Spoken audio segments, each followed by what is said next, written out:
Like the old green sat down. Was that like a green sat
Sunday show. My name's Chris Ponsford. Alex Burnham will be joining me up at Crossing Box, and Billy Grace will be coming in and out of here, and we'll be sharing this box. It's a special day today. The weather is absolutely perfect. We had some tremendous practice runs yesterday. We also had an inter-club, but we had top guys in the 22s yesterday, which is really special, given that the hill record is in the low 22s. Will we see a hill record today? Goodness knows, but everything is right. Apparently the levels of grip on the track are fantastic. I was watching the Porsche off the line there. The grip that they're getting is amazing. Look at that. Absolutely no wheel spin, just go. Just absolutely go. So we are in a practice session at the moment. We're in batch 3. We've got, I think it's 7 batches in total. So with Shelsley Walsh, the basic format is there'll be a whole batch drives up to the top. They'll park in top paddock, and then they'll wait, come down till the end of the batch, and then the next lot will all go. When the hill's on a red flag, that means nothing is running if there's been an incident, and there'll be a red flag at the end of each batch.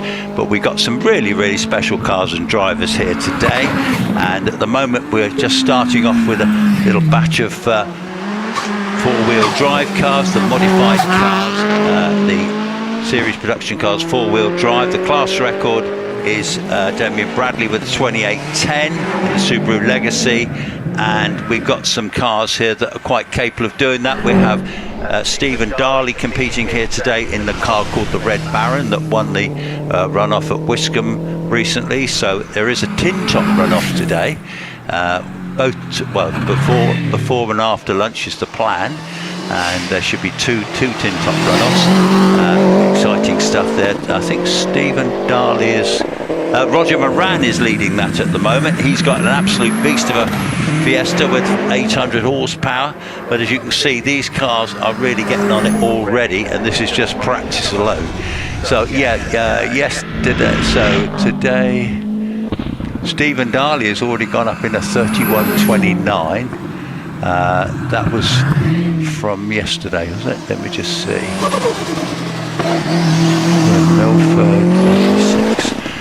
So we'll just look at these times. So in Milford, we got some live stream courtesy of Hill Climb TV. So in Milford goes through to finish 33.27. Right, so the times that I'm seeing on my screen are from yesterday's practice. And yesterday's practice was Stephen Darley with a 31.29.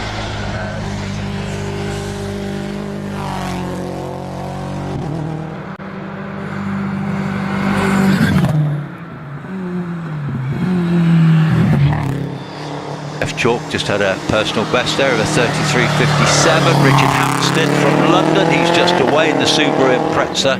These are all four-wheel drive cars. They've got various amounts of horsepower. The standard Impreza, when it first left the factory all those years ago, was about 225 horsepower.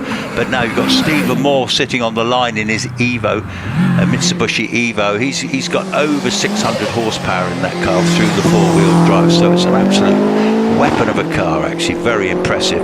He's got 3 of these, and this particular one we call the Vindaloo. It's his hottest version. He's a farmer from near Salisbury. He's a very regular competitor. He has won the Midland Hill Climb Championship in the past as well. So he's away, and then he'll be followed by Stephen Darley in the car that is known as the Red Baron. And again, this is another four-wheel drive Impreza with huge amounts of horsepower, probably pushing 700 horsepower on a good day. We do have some live in-car footage here too with Stephen Darley as well, so you can see this is provided by Hill Climb TV by Richard. And look at that now, the camera there is just showing you up through the crossing. You see there's a lot of new Armco up through there now. He's braking now, his fastest part for him. He's braking hard into bottom S. Through there very, very smoothly indeed. Through top S, up towards the finish now, and this car doesn't take long to get to the finish from there.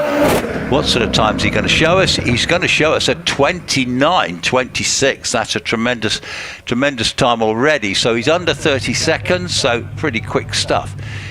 We have cars, single-seaters getting ready to run now because we've got a whole bunch of single-seaters, but that was pretty impressive stuff, to be fair. Stephen Moore went up in a 31.06 then. Richard Hampstead did a 32.52. But at the moment, these are practice times. So the real stuff will start a little bit later. So we've got 7 batches, and at the moment we have just finished batch 3. And Alex will be joining me up the hill. He's walking up the hill at the moment.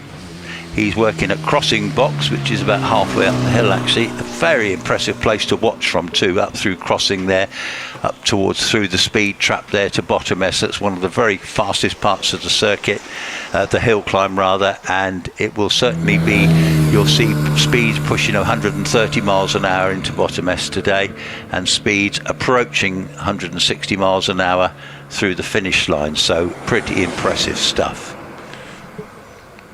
So at the moment the cars are returning to paddock, the batches returning to paddock, and we've got folk watching from all over the world today. Lovely to see.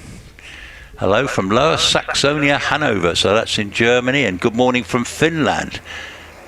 Fantastic. Silky 666, hello from Sydney, Australia. Excellent. Alan Swinton Oldman, and in fact you've got a couple of competitors here from Australia today. Dean Ty in the Gould and Wayne Penrose in the Super Beetle. And if you want to see 2 exciting drivers, they're great to watch. They're in Munster in France. Tom Reidlinger, I seem to remember that name from other live streams we've done. We don't necessarily get to see all the comments on here. Hello from Norway. Once the real live action starts, there's less shown on our screen, but I believe Alex was telling me that on his smartphone he's able to watch it, have it on there as well, and see some of the comments as well. So anyway, so Hill Climb TV, a very special welcome to everyone here for the very start of this live stream. Well, Rich Danby and partner Ellie, they put this stream on together. They're with Hay Fisher Productions as well today, and it's lovely to have a live stream going. It is a really unique event. They do a fabulous job, and we certainly love having them here. This is the second time they've done it at Shelsley this year, and also they were out at Prescott as well. So great to see. We've got approximately we've got 2 more actual meetings in the British Hill Climb Championship following this. Today there will be 2 rounds of the British Hill Climb Cup, and at the moment it's absolutely neck and neck at the moment, with Will Hall leading from Wallace Menzies and Matthew Ryder. It's very, very close indeed. There's going to be drop scores involved ultimately as well. So we'll do 2 rounds here today, but this morning and this afternoon, and then we go to Loughton Park up near Shrewsbury at the end of the month, and then we will finish off at Prescott Hill Climb down near Cheltenham in September. So it's all to play for, and to be truthful with you, it's going to be impossible to say who's going to win it at this stage. Morning, Chris.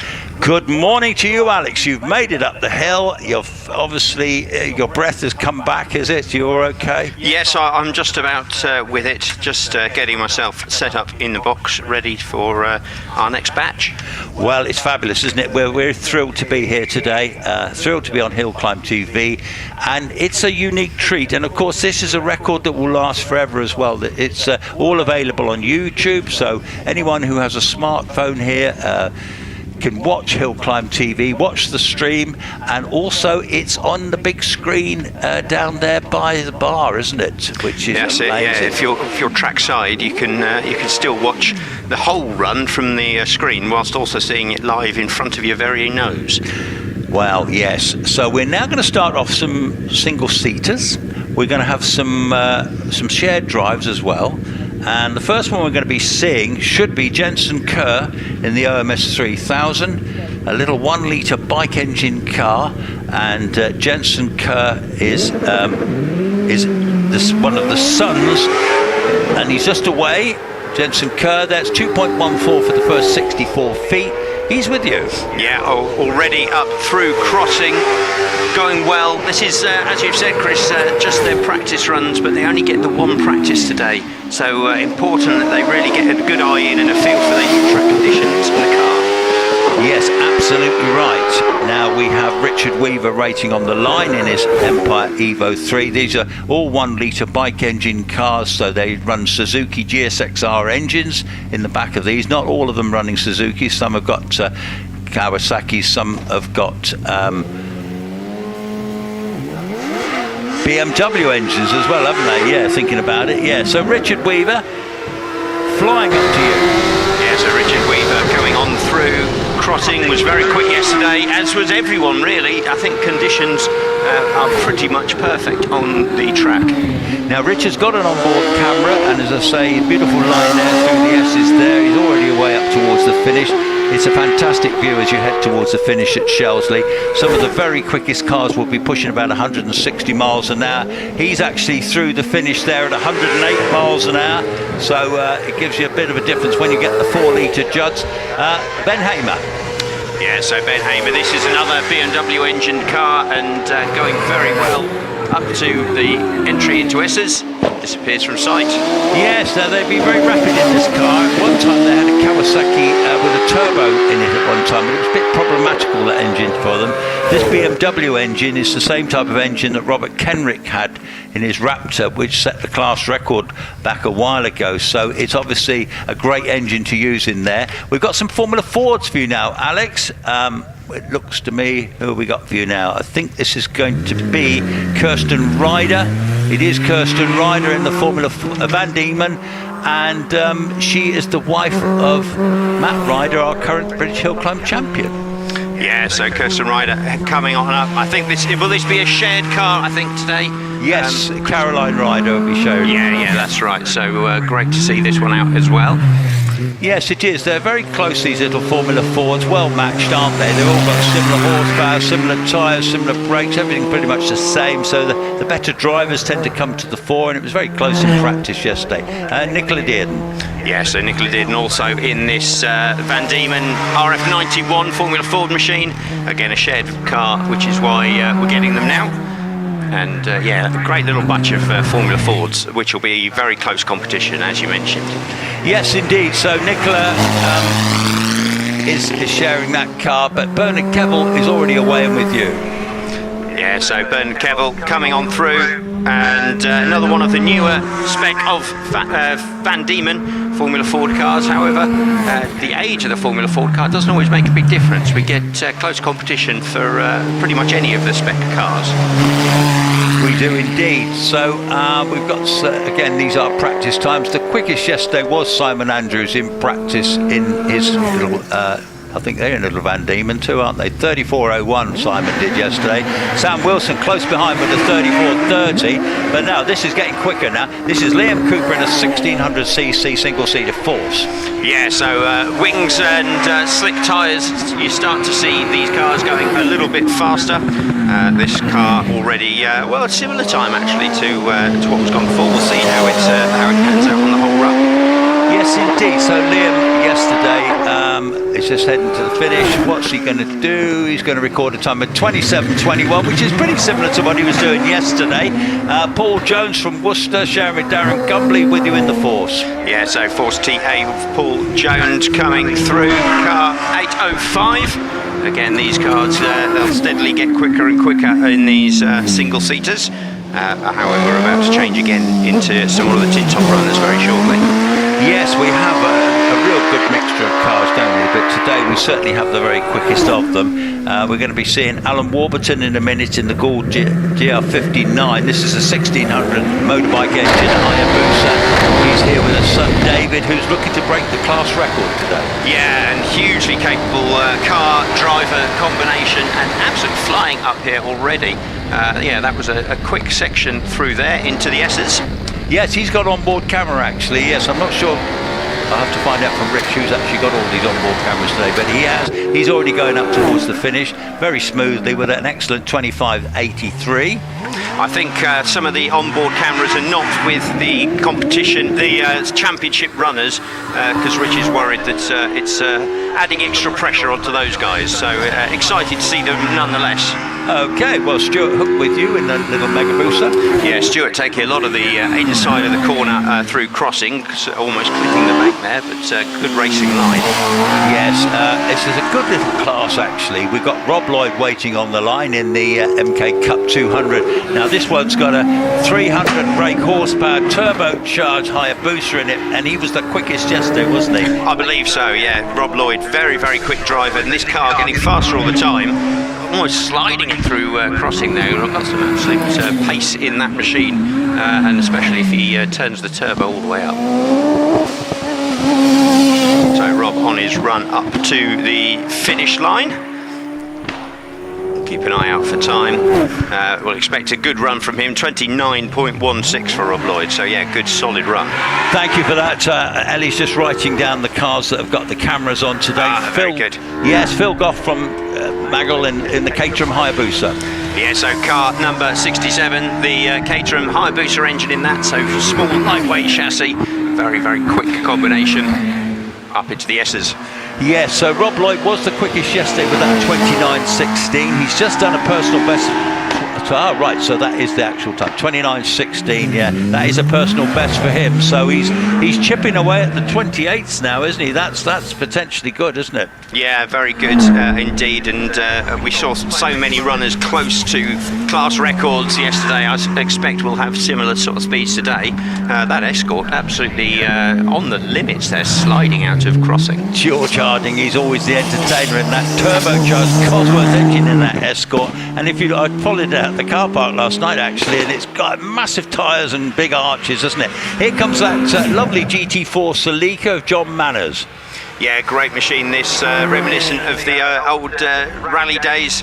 Looks fantastic as it comes on up through. Looks very, very stable going up through crossing and through the kink up towards the braking zone, hard on the brakes into bottom S. Very similar to the car that Carlos Sainz drove as the works car back in the day. I can't remember whether he won the championship in one of those or not. I think he did. But anyway, Steve Mundy waiting on the line now in the Ford Fiesta 4x4. This is a rallycross car. It's quite heavy. It's really strong, but it's got a lot of horsepower as well, and it's absolutely flying. He's with you. Yeah, so that Rallycross Fiesta coming out, running around all the edges of the track. It's usually quite dramatic to see. This run looks a bit more, a bit tamer than his normal runs, maybe just waking up early this morning. It may well be actually, because the car is very quick, but it's a very heavy car as well, because Rallycross cars have to be built really strong. So he's from Castle Garage actually in Wigmore, just up the road there, not far away from well, that'd be Lentwoodine, I think, near Lentwoodine. Oh, here comes Wayne Penrose from Australia. This is the Super Bug. This car, watch this, folks, 500 horsepower in a Beetle. Flames coming out the back of it with you. Yeah, this is, oh dear. Oh, not so dramatic. Dear. The flames. Yeah, I think the flames this time haven't worked in his favour. He's got it going again. I think he couldn't find his gearbox. There. Oh. Yeah, well, something not quite right with that Beetle. Hopefully it's something that could be sorted. But on this slower run, folks, do have a look inside. You'll see he's sitting in the middle of that. It's quite a bit of equipment, that machine, isn't it? Yeah, do you notice it was bouncing over the kick there too at the front end? It must be a very difficult car. He told me yesterday he was having some difficulties with the car, and plainly that is the case. It's a fiercely quick car. He did have quite a big incident at Wiscombe a couple of weeks ago. The car has been repaired for the front end. But here comes, well, it's going to be Roger Moran. It's going to be Roger Moran from Moran Motorhomes here, just up the road there. And this car is a purpose-built car for a Greek competitor for European hill climbing. The engine is mounted not transverse, but it's mounted north-south. This car's got about 800 horsepower when it's fully dialed in. Roger has won the British Hill Climb Championship in the past. His son Scott won it 6 times with him.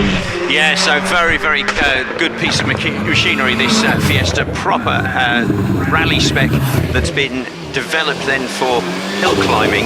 Absolutely amazing car. It is actually, yeah, and we're going to see, Roger is currently leading the Tin Top challenge at the moment, so good to see that. He's just done a 29.60. That's a pretty competitive little run, isn't it, for a practice? Yes, I think a lot of these guys will be putting in a good practice stint to get a good eye in. John McQuillan in the first of the Radicals.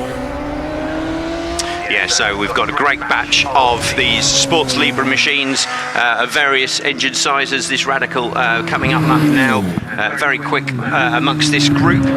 We do have, as I said, a whole bunch of Radicals, Mallocs, and a couple of more unusual machines to come in this class, which is Class F.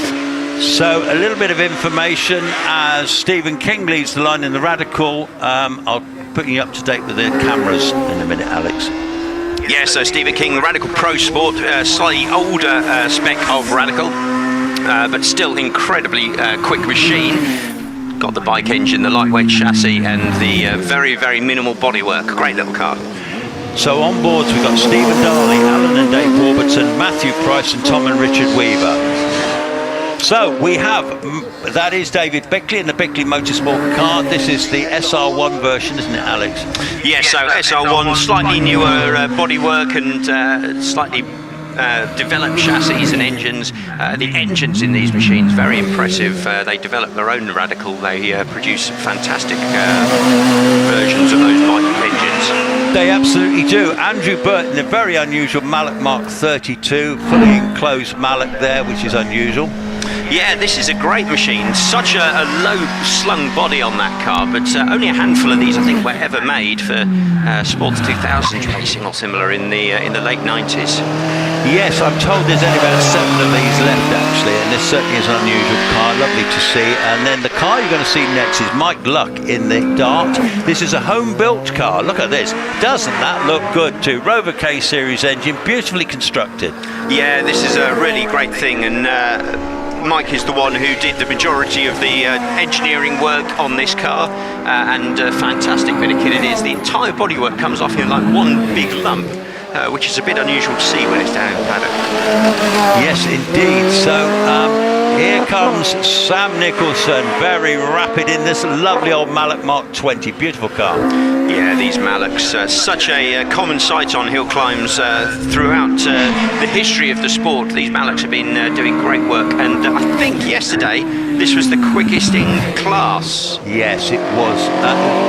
I think Matthew Price did a 28.46 according to this, and 29.37 for Sam Nicholson. Right, so very close in the end. Oh, very close. Yeah. But here is the man, here he comes.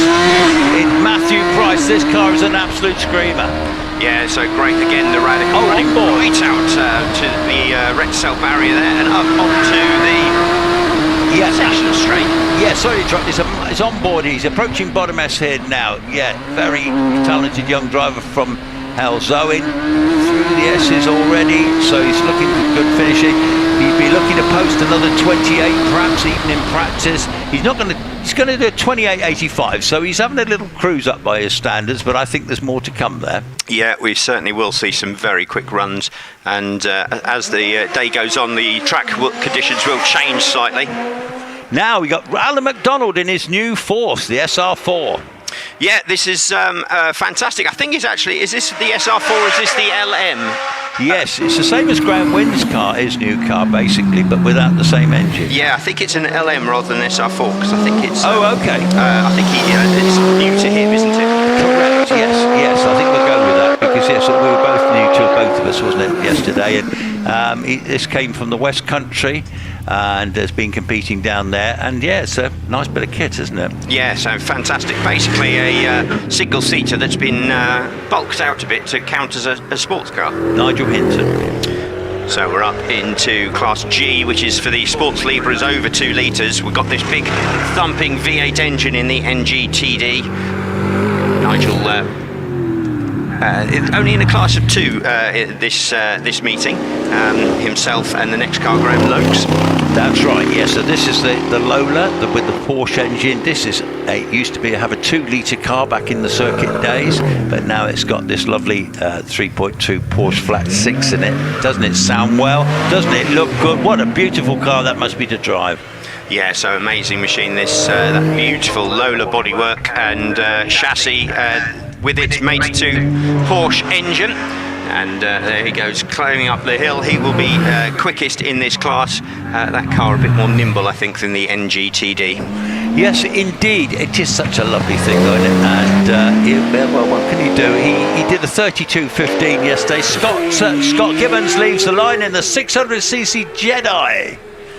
Yeah, these Jedis, fantastic machines, and really great to see one here. We sometimes get whole batches of them, and at the moment just this one, I think. But yeah, great to have the little Jedi of Scott Gibbons making his way on up the hill.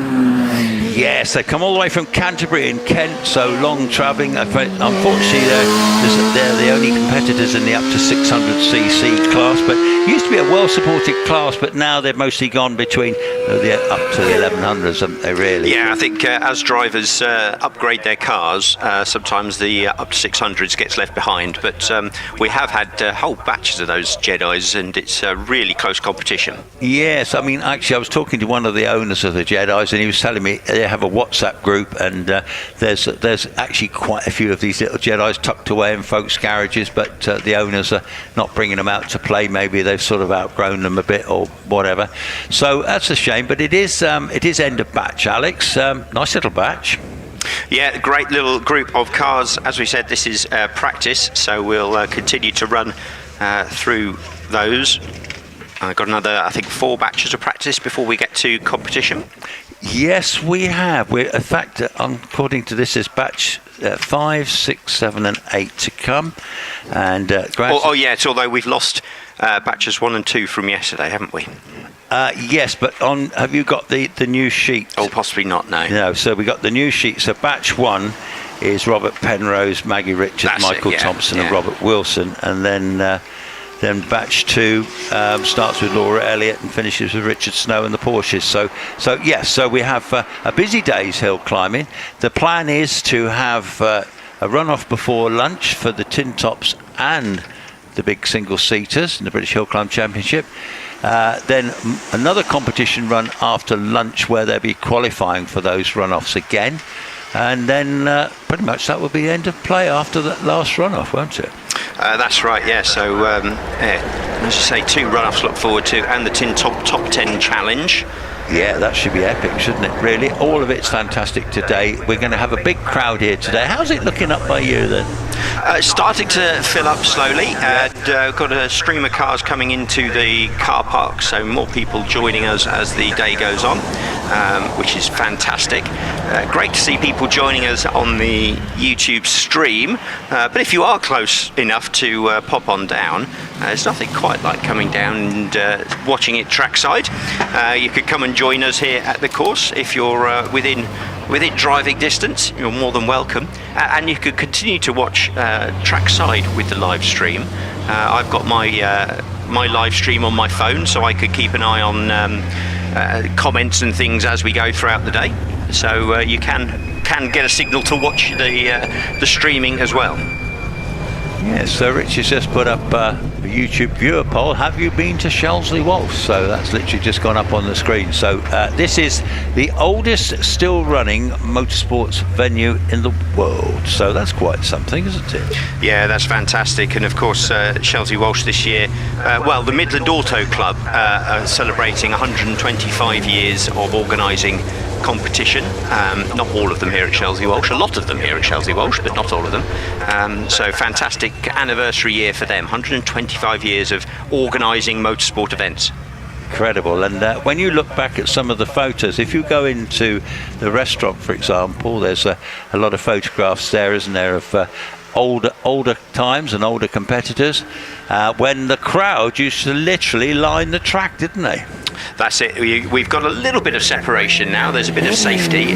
You're still closer, I think, to the action here than pretty much any other motor racing venue you could think of. But it's quite incredible to see banks and banks of people, feet dangling over the edge of the banking as they sit watching the cars roar past. And these were cars that were sort of 1930s cars and stuff, and so obviously didn't have the modern braking systems, and obviously they had pretty skinny little tyres, didn't they? Sometimes chains and the like. It was pretty much a hairy old time, wasn't it? Really must be blooming good, though.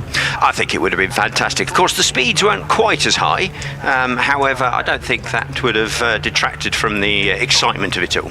No, they'd be giving it everything they got, wouldn't they? And when we've watched Bugattis and ERAs and the like going up the hills, they are still mighty impressive. Yeah, and of course, the early days of this course, it wasn't tarmacked, it was loose surface, wasn't it? So that would have been even more dramatic. Yes, absolutely right. Yeah, gravel basically, gravel track really going up a farm track going up the hill, wasn't it? Really? Exactly. Yeah. How amazing is that, actually? Yeah. So we got a nice crowd building up down here, Alex. A few in the members' stands opposite as well. The sun's out. It's a bit it's a bit cooler at the moment. I understand it's going to be an absolute heat wave next week, so we probably got the best day here today. Oh, okay. Another heat wave coming in. Oh, without a shadow of a doubt. Yeah. So Trish Davis away in the Force TA, 2-litre V8 in the back, built by her husband Terry. Yeah, Trish had a good day running yesterday, and we expect to see good things again from this machine. Trisha going up that Force TA, working very well with the fantastic little bike-based V8 in the back. Now we've got some beautiful cars on the hill at the moment. Trish is heading up to the finish straight now, and then we're going to be seeing Richard Walker in the Pilbeam MP88. Beautiful old Pilbeam with a Rover V6 2-litre engine in the back, and it sounds magnificent, doesn't it, this car? That was a 28.32 for Trish as Richard Walker leaves the line. Yeah, great machine. This looks absolutely fantastic. I do like the heritage of some of the cars we get running in the British Hill Climb Championship, and this is a fantastic one to include in that. It certainly is, actually. He's about just going through the S's now. We've got Steve Morgan waiting to go in the Delara, the F399, 2-litre Vauxhall power. My goodness me, does that not look good? Yeah, so another fantastic car this, and a lot of work gone into developing this into a hill climb machine. In particular, all of the aerodynamic aids they've put onto this car, the wings, the vanes and the underfloor and the rest of it. So fantastic bit of design work. Yes, it is. So Steve Morgan, again, just going through the S's. It looks like we've got a green one in their brand new Empire Wraith. Well, brand new to them. This is the ex-Dean Ty car. When he came over from Australia this year, he's now bought himself a beautiful Gould, but yeah, they're having a few teething problems getting this car going, but it is Adam Greenham driving it this time. Yeah, yesterday they had a couple of slow runs and then some absolutely blisteringly quick runs as they started to get a hang of it. He's certainly going well this morning. I think they're starting to learn where everything is in that car and what they need to do. Yes, it'd be quite complicated, actually. Another car I think is just being sold, but I think when they get this one all dialed in how they want it, it's going to be a fearsome combination. That was a time there, 27.61, and now we have Jamie Chalmers in the lovely Rolt, very unique car. Yeah, so the Rolt F302, this is another circuit car that's now been developed into hill climb spec. You need to change a lot of things to make a car that work on these British hills, so a great effort done here by Jamie and the team. Yeah, I love that car. It reminds me of an early Formula 1 Mercedes. It's not, but it runs a bike engine with a turbo, so it's very quick. 27.40 for James there. And then we're going to see Kelvin Broad in the Force TA. Now, Alex Coles is driving this car. It had a spill at Wiscombe. It's been repaired, but yesterday Alex was telling me the thing was nearly undrivable. Let's hope it's a bit better today, and they managed to get the problem sorted. Well, he says almost undrivable. They still had a reasonably good day yesterday, I think, so if they've got things sorted, it will be even faster. Well, it's always a very quick car, but he was telling me that going through Kennel, he was lifting off. He never lifts through Kennel normally, but anyway, Kelvin's having a pretty successful run up here now. He's just going to stop the clocks at a 26.60, so that's That's not bad. Pretty good, isn't it? Yeah, I think that's up there. Now this is pretty. This is Richard Summers in the lovely Firehawk. Yeah, great to see this car. It's sort of come out of retirement a bit this year, so great to see it back on the track again and running very, very well. We've seen various members of the Summers family in this machine. Richard's turn today, I think. Yes, and this car, believe it or not, came 5th or 6th in one of the runoffs at Prescott this year when Alex was driving it, so how good is that? So, Morgan Hamer leaves the line. Again, a little 1-litre bike engine OMS. Yeah, so coming through, crossing, uses all the track there up to the kink now, and yeah, doing a good run through there up to the braking point for bottom S. fiercely competitive class this is going to be, isn't it? At the moment, Tom Weaver's leading the way in practice with the 25.74. But in fact, it looks like Tom Weaver on the line now, actually, so keep an eye out on Tom. This is the Tom Morgan car from last year, now in red. Yeah, so if people are interested, this is class I we're into now. Oh, sorry, Alex, it's on board this time. So it's coming through crossing now, beautiful line there, through the brand new Armco, so it's a bit like Dune now, isn't it? Brakes now into bottom S, through the short section, 7 or 8 seconds through there. Blast to the finish now. Yesterday did a 25.74. What can he do in practice? 25.85. So yeah, it's all good, all good. Yeah, certainly on pace. And yes, yesterday we had 2 practice runs. Today we're getting that third of the weekend before we're into competition. So plenty of time for these drivers to get their eye in. Now, the car that you'll see next is ex-Tom Weaver car, right, Richard Weaver, and it's Gary Warren from Aberdeen. So these cars do swap around a little bit, and Gary's already won the Scottish Hill Climb Championship in it this year. Yeah, Gary going very well, runs out towards the barrier there, and then absolutely flying through crossing. Looks like he's right on the limit of Dijon. He will be a serious contender. He was third quickest in practice, actually. He is an absolute flying driver. He had a 2000 car last year, and now this car is a much later car. Heads to the finish, going to record a time of 26.88. So that's good. That's right. A good run, yeah. Yeah, so now you've got Richard Matosian in the Raptor. Yeah, this is a great little car. Richard Matosian coming through, crossing. He's making his way now up towards the kink. Doesn't seem to be quite as on the edge as Gary Warren was, but we'll see what the times are. Yes, now this is actually quite a history car. Robert Kenrick car that holds the class record. There's no pressure for him then, is it? 27.36. Ben Wilhamer now in the OMS 28. This is the BMW bike engine one, isn't it? They go very well in this car, don't they? And yesterday was second quickest. Just leaving the line now, Alex, coming towards you now. Yeah, excellent. So this car, fantastic in its matte green wrap, and sounds good as well. That BMW engine really got a good roar to it. Going very well actually through there is Wilhamer. I think this is looking like another good run. Yes, certainly will be.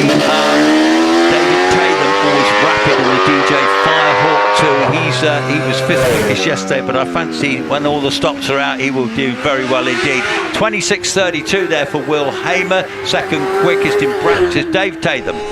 Yeah, Dave is coming up in this Firehawk, and another good solid run. These cars all very, very closely matched with the whole class is within a couple of seconds of each other, so it's really looking promising for some close competition. Beautiful lines actually from Dave Tatham, very, very smooth driver indeed. He was here with his McLaren on the Classic Nostalgia. 26.08, wow, goes second quickest as Stuart Bickley is with you. Yeah, Stuart had a lot of trouble with this car over the last year or two, but is always trying, and yeah, looking again very, very quick. Let's see whether he can make his way towards the top of this pack. Yes, indeed. So I don't think his engine is as good as some of the others this year, because he's normally right at the front. Yeah, their quick engine I think had problems, so they've gone to a more standard engine. So he's only down sort of 20 horsepower or something, but it makes a difference. 26.22 actually, third quickest in practice. We got another Simon Andrews, who was the quickest Formula Ford driver with you.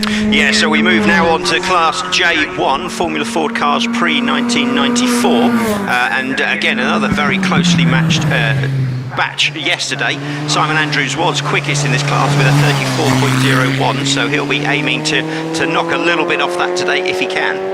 Well, Sam Wilson ran in very close in practice yesterday. He's just left the line. Simon Andrews through the clocks at 33.96. Yeah, so that's already the quickest run for this class over the weekend. We'll see how well they could go. Sam Wilson, much older car he's driving, however, still manages to get great speed out of it.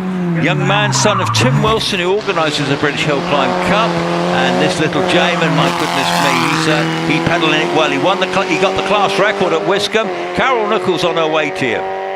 Yeah, so Carol holding up the classic end of the Formula Ford banner this weekend. Sam Wilson, 33.09, goes quickest. Excellent run for Sam indeed. That's going to be a tight run for him and Simon Andrews later today. Carol Nichols into bottom S in her Nike. Yes, she's been campaigning for absolutely years. This is the car built by her father all those years ago. As we have, is that Michael? Slightly out of sequence car. It's car something 95. I didn't. Is that Michael White? Was it car 95? 85. 85. Michael White. Yes, Michael White. Yeah. Little Empire, isn't it? There, yes. He had a couple of problems yesterday. I think that was the one that was putting all that smoke out yesterday. Yeah, so possibly he's slightly out of sequence because they were still rushing to get things ready. But great to see that they've actually gone onto the hill. Lizzie? Yeah, Lizzie Weaver coming through now in her Van Diemen RF91. And Lizzie getting more and more competitive in this car as the season's gone on, which is great to see. Yes, it is. It's her first season in the single-seater, isn't it? Really great learning car. And Stuart Lugger, this immaculate Swift, already with you. Yeah, we've got a red flag out here, so this run will be stopped, and Stuart will be sent back. Yeah, he's seen the flags now. That's good. So he'll be turned around. Don't know what the flag was for. Lizzie got to the top. Yeah, I'm just looking. in a good time as well. So I don't think it was Lizzie that brought out the flag. I think possibly something on the track, maybe. Something up in top paddock, actually. Could be, yes. Yeah, something in top paddock. I think it was probably Michael White's Empire. Oh, maybe. Well, they were having trouble with that yesterday, so like you said, maybe he's got to the top. It was a good run for Michael, not bad at all. Yeah, he's in the 27s, wasn't he? But maybe the car's still not quite right. Yeah, in fact, there was a personal best for Michael there with a 27.46. Lizzie did hers was a PB with a 35.78. Stuart Lugger obviously got flagged, so I think Lizzie's time will probably count, I guess. Yeah, I think Lizzie's time's absolutely fine, no problem there. Brilliant. 35.78, I think it might be her best time of the weekend. It is, yes. So all her times, she knocks second off each run, so eventually, by dint of maths, she'll be quickest. Well, that's great stuff. Good morning to all our marshals out to play today, doing a fantastic job. We've got new marshals on the hill as well. I'm sure I was chatting to, I think, young Leroy yesterday, and he's just here at Triangle here on his second day of the motorsport. And I said, you've come on a day that's a bit special. I think we could see special things today, don't you think, Alan? There's a potential for some very, very quick runs this weekend. We had some class records and some almost class records yesterday, so can't imagine we'll be any different today. No, I think you get some weekends that where you are now. I remember commentating. I can't remember if I was watching or commentating up by you when we had 4 hill records go in one first run off, and Martin Groves was watching right by you and watched his hill record that he'd held since 2008, I think, go when 4 drivers beat it. Now today, Will Hall broke the hill record on the last British Championship meeting here, and I think from memory was it a 22:33, was it something like that? Either way, it'd be in the front of the programme, wouldn't it, Alex, actually? Yes, quickest time is there. We've got all the records in the front of the programme. 22:33, yes, I was right. So that makes a change in remembering that. So so that's good. That memory's still... We could possibly stop now. That's one thing correct we've said, you've said anyway. Well, that's a result. I'll take that. I've not said anything correct yet, so I might have to carry on for a little bit longer. Joe Evans, a shout out. He's there working today. That's from Drone Geeks. Well, good morning to Joe Evans. Yes, you are on the stream, buddy. You are on the stream, and good luck with whatever you're doing today. So, yes, I'm seeing one or two of the comments up here. Up in top paddock here now. The Empire is now ready to go pank down the hill. So that they've sorted that problem out. And... Stuart. Helen Fox Norris watching now at home. We will be back in the paddock soon. Yes, good morning, Helen. So Andy Norris is here today. I think Andy must be with you, I think. And then, oh yeah, loving the live stream and camera angles. Saw the chap walking around and talking around the pits also. That's Billy Grace. Makes it feel as if they're there, but without the smells and the true sounds. Well, yeah, Billy is on commentary today. He's also doing the paddock walks today, and he will also be doing the lunchtime paddock walk, where he'll be talking to the winners of the the runoffs and some others, so that should be great, shouldn't it? Not seen Billy yet. Good morning to you, Billy. Yeah, I bumped into him this morning, so nice to see him here at the track. As you say, he'll be jumping into the box and he'll be roving around with a microphone. Fabulous. Mike Gallery in the Van Diemen to you. So yeah, Mike Gallery coming on up now. We're still in Class J1 for the Formula Fords. Mike in a Van Diemen RF86. Still a quick machine this, so Mike's sort of mid-pack at the moment. He'll be hoping to get down into those low 30s if he can manage it. Yes, regular competitor is 6, as you say, 34.79 yesterday. This is still practice nevertheless. It's going to be very, very tight because Sam Wilson's currently leading the way in practice, but after his exploits at Wiscombe, I think he's a pretty good bet, you know, he's a good shout. Stuart Lugger in the lovely little Swift, already left the line. Yeah, so Stuart getting his rerun after that flag on the last run. It was looking pretty good previous time, so let's hope he is able to get that mojo back again and back into the swing of it. Yes, indeed. So 81 miles an hour there into bottom S. So Stuart Lugger in that little Formula Ford. Lovely little things, aren't they? They're all so equal. They're varying age of them, but basically they're all running the same 1600 Ford engine. Through to the finish there, 34.88. And that's not bad. Caroline Ryder. Excellent, Caroline. This is the shared car that we saw running a little bit earlier. Caroline was in it yesterday as well, so plenty of practice time for them. I think anything under the 35s, 34s is where these Formula Fords is running today. Quickest is Sam Wilson with the 33.09, so anything down that end is going to be very, very towards the pointy end of the grid. Yeah, at least 2 or 3 cars around that mark, isn't it? So Caroline Ryder to the finish. Andrew Henson in the Van Diemen. She's just away. 33.85 for Caroline's second quickest. Yeah, fantastic run for Caroline, 33.85. As you say, we now get Andrew Henson coming through. He's in the RF91 Van Diemen. Another quick-looking run. This such a competitive group. Gregory Bott in the Empire Evo 3 with you. So Gregory brings us into Class J2 for people who are following along. Racing cars 1100 to 1600.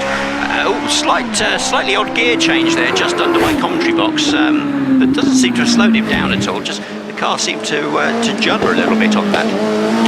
Yes, indeed. So he's running a little 1600 Hayabusa. Now that, to me, I think I've got young David Tatham on the line in the OMS 25. This is his brand new car. The current model is an OMS 28, but the 25 is an earlier model, but he always got on very well with this, and I think he saw one knocking around at Steve Owen's place up in York and thought, I'll have a go at this. So here he is now, yes. Pete Tatham with you in the OMS. Yeah, so Pete coming on through. This is another fantastic machine, this one. Really going pretty well, I think, through there currently. Not sure Pete's time from yesterday was.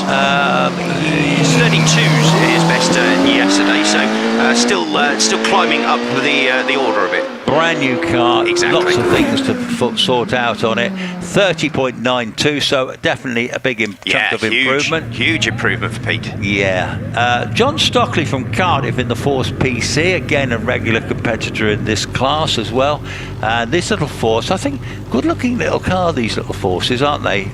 Ian Dayson builds them up in Lichfield, Rugeley, Lichfield way, and they're very, very effective little racing cars, aren't they?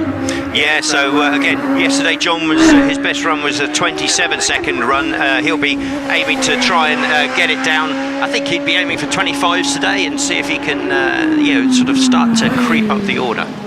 Yes, indeed. Now we've got, looks like Robert Capper in the Empire Raid. This one was almost like a Batmobile, but it was actually designed by Willem Toet, a Formula One aerodynamicist of real note, and it's certainly a piece of kit, isn't it? Same car as the green ones have got. Yeah, these are hugely impressive machines. Various different specs and levels of Empire Raid we see out on the course. This one looking very smart as it heads on up with Robert Capper behind the wheel. Robert did some good 26 runs yesterday, so we'll see whether he can improve on that.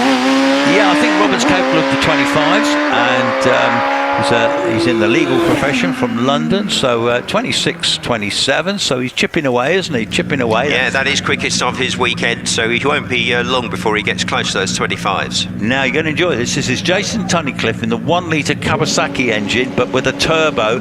Gary Jonah from Wedmore, already in Somerset with you. Yeah, this is a fantastic machine, this, and looks to be going very well, very quick there.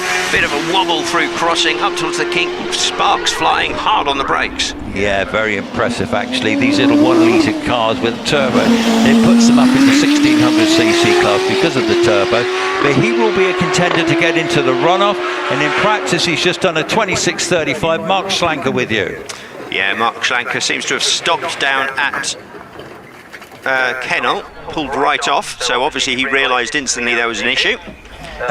Yes, he had an issue yesterday that we thought was drive shaft, but it turned out to be drive shaft coupling, I think, and he got wheeled out. They repaired it overnight, but unfortunately, as you say, he's out of the car. There's a problem with the mechanics on the car, so he's wisely pulled up. So, yeah, unfortunate there. We have, I think it's Olivia Cooper waiting on the line there in the little Force. That's the car that... We rather like the colour scheme on that one. We can't discover, was it like a mint green or? Oh, is this the yes? I saw some. We asked on the live stream yesterday for people to suggest what colour. Peppermint. Yeah, I think somebody said sea foam or something like the sea foam mist or something. Did they? Yeah, I think so. Yeah, some great names coming out for this. Oh, lovely, jubbly. You know the Porsche in the paddock, that lovely green Porsche. That's apparently. I was just getting back to the names in a minute. So, Meek. I think it's young Meek's car, and it's called. It's what? It's a Fiat 500 mint green. You see. Oh, okay. Archie Cooper's just come up and told me that. Excellent. Yeah, so Archie obviously part of the family there. I think we did think it was mint, but yes, yeah. Fiat 500 mint green. Excellent. Yeah, you see. Right, so just an update. The marshals are heading down the track looking, I think maybe bits have fallen off of Mark Schlanker's car. I wonder whether whatever repaired to the drive shaft or the coupling was. There is a patrol going on here. Yeah, maybe something's dropped off. Beady eyes looking everywhere. It was David Meek's Porsche 911 GTS. Oh, right. That green one. I really like the colour, and it's got those massive wheels on it as well, 21-inch wheels. But that apparently is called Python Green. How about that? You see. So I never have cars new enough to have on any fancy colours. Mine are usually silver, actually. Yeah, well, just make up a name. Yeah. It can be, I don't know, Buffalo Silver. Why not? Buffalo whatever silver. you fancy. Oh, you like fish? Why not Carp Silver or something? Well, yeah, they're generally sort of quite bronzy cars. Well, there you go. It'd have to be a sort of roach silver, I think. That's what your Mondeo is. Yeah, I think so. And the Volvo and the Audi. They're all silver. I've got a bit of a silver thing going on, haven't I, really? Oh, well, there you go. When I bought them, I was never really conscious about the colour, but I did like it. So I must have bought them because I quite like the colour. But I bought the Mondeo off Jeffrey when he traded in for an Octavia, and he got all posh now, So I bought the Mondeo, and 3 years later, the old girl's still going strong, and she's with me today. Excellent. In fact, the Volvo's in for repair at the moment, so there you go. Excellent, yeah. So, yes, and I know the Volvo's going to cost me a few quid, because new drive shaft needed, apparently, and bits and bobs, It's good to keep them going, though. Yes, it is. And when you're as old as me, you think, well, actually, I like old cars, because it'll see me out, I reckon. I reckon it'll see me out. Very good. Yeah. Is it a car? Should I leave it to you, Alex? Oh, yes, please, yeah. You'd like that, wouldn't you? The Volvo would be excellent. Yeah. Okay, Olivia Cooper in the mint green car on our way to you. Yeah, fantastic. We're back in action. We're still in Class J2, everyone. As we're saying, 24 seconds is currently the top of the tree. Olivia yesterday was manning 27, so bit of work there for Olivia to do, but certainly capable in both car and driver. But Olivia and Liam were only a few tenths apart, and they will have a mega battle today. 26.62. There you go. She's upping the ante. Excellent run now, indeed. Yeah. Who have I got for you next? Golly jeepers. Only a couple left. Darren Gumbly. Gummers, this car I think has been sold, and he's getting a new one with a forced induction, I think. But anyway, he is away with you. Yeah, he had a good day in this car yesterday. Maybe just if he sold it, either showing its capabilities or maybe just having one last blast. I don't know, but looks on the pace again. Yeah, well, he's sharing Paul Jones, so I hope he doesn't bend it this weekend. But he's always a competitive driver from the Team Valley, of course, and he's away. He's to the finish as... Oh, watch this. David Warburton looking for a class record today. Yeah, so David was quickest in this class yesterday with 24.37. He'll be hoping to go a little bit closer. The class record is 24.16. Onboard camera. Oh, excellent. Approaching bottom S as he comes through the S's now. And this will be... It's very smooth too. He's such a smooth driver. Hits the finish now. He's going to record a time of 24.27. Golly jeepers, now what's that record in that class? 24.16 is the record, so he's only about a tenth off it. But it doesn't count, obviously, in practice. No, but he only needs to find, a little over a couple of tenths, and it's class record for David Warburton. And he's probably got a set of sneaky tyres for it. Or maybe, and probably as the track warms up, as the sun is now on it, the second run of the day will probably be quicker. So when they get into competition in a short while, I expect that David Warburton's in with a shot of that class record. Well, that's fabulous. Billy is bounding. We've got a bounding Billy coming up the stairs. I could wish I could do that, Billy. Oh, I'm very, very jealous. Bounding Billy is coming on to do some commentary for us. He's only young, so he is young. He's got young and energetic, very well thought of. I'm going to sign off for a bit. Very good. Yeah, so thank you, Chris. He'll be back a little while, I am sure. Billy Grace joining the commentary in a moment. These cars will be brought back down from the top, the holding paddock. They'll be sent back down to the main paddock when we'll move on to our next batch of runners with a few shared drives from Class L leading the way. Class L being the racing cars over 2 litres. So that's the big and quick machinery. So welcome to everyone trackside and on the live stream on YouTube, Hill Climb TV. Great to have you. Do join in the comments, the chat on YouTube. If you can, please leave a like and even subscribe to the channel. All of that helps the channel out a bit. And the more viewers we can have today, the better. So if you could share the link around amongst your friends and family and persuade them to come and watch, I'm sure they'll enjoy it. Hello there. Good morning, everybody. Good morning, Alex. How are you doing? Hello, Billy. Great to hear you once again. Thank you. Yes, good to hear you too. So that was pretty good from Mr. Warburton just then. 10th off the record. New tyres to go on weren't on then. New tyres to come later. Right. So I think that's going to be a special run later, isn't it? It's one to watch. Next class, by the way, I just thought I found out a few things whilst I've been doing some investigative journalism this morning. So obviously we've got the up to 2 litre forced induction class to come. It's going to grow quite substantially next year with the arrival of Darren Gumley, who's got a turbo car coming, another force, and Einan Price as well, who's getting a turbocharged force to go into that class. Now Einan, I remember him from his rally car, mostly, and he was such a spectacular driver to watch. Yes, he was, and before that he had a force with a 1700 Hayabusa in it, naturally aspirated one, and then before that he actually shared what is now the Warburton Gould with, when it was owned by Sean Gould, he shared with him for a little while. Right, okay, so serious single-seater pedigree. Yeah, and he was saying, the Audi TT's racing today, he bought it off eBay. Yeah, well, it's a lovely car though. I thought it's a sort of, I didn't want to say it was below his normal standard, but it is sort of a bit normal for him. Car. Yeah, but it's 400 horsepower. He's doing quite well in it. Yeah, 4-wheel drive, 400 something horsepower. Excellent. Full cage in it and everything. So he's hoping to qualify for the tin top later. Yeah, now that will be good. We have got that tin top 10. We do. The top 10 tin top challenge. Yeah, that's the one.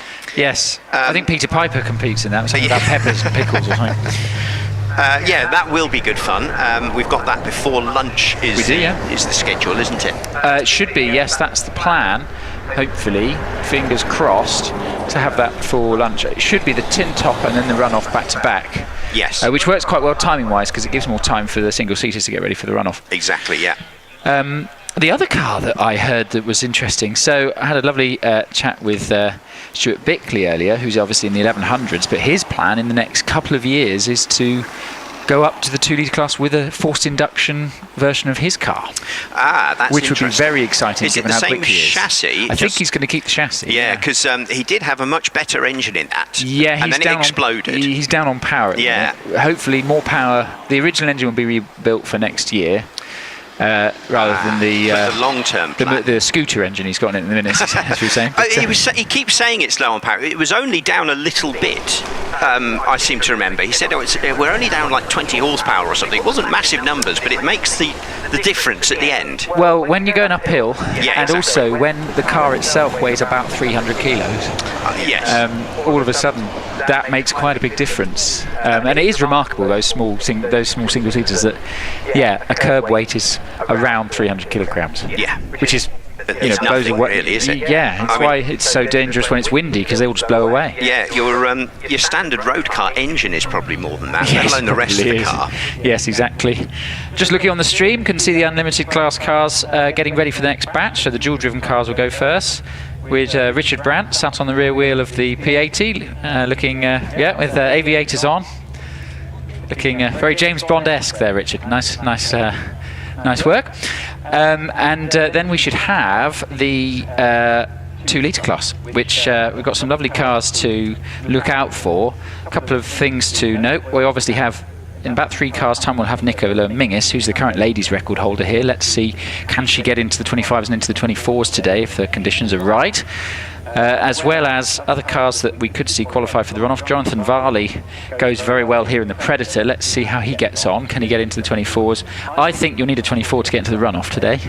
Yeah, I think that's where we're going to start looking, certainly. Yes. What's great is that you get cars from, I don't know, even as low as J2, maybe even I sometimes creep into those sort of 24s and get into a top 10 runoff. You do, and exactly as you said, that's what's so exciting about it. So I don't think we'll see it today, but the record in Class I, Robert Kenrick in that Raptor, is a 24.5.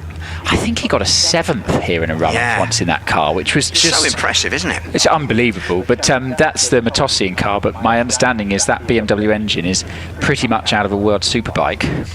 Right. So it's got some poke. It's a proper trick engine. But yeah, so I definitely think, as you know, we'll probably see a few cars from J2 from the 1600 class, and from the 2 litre class, I'd keep an eye on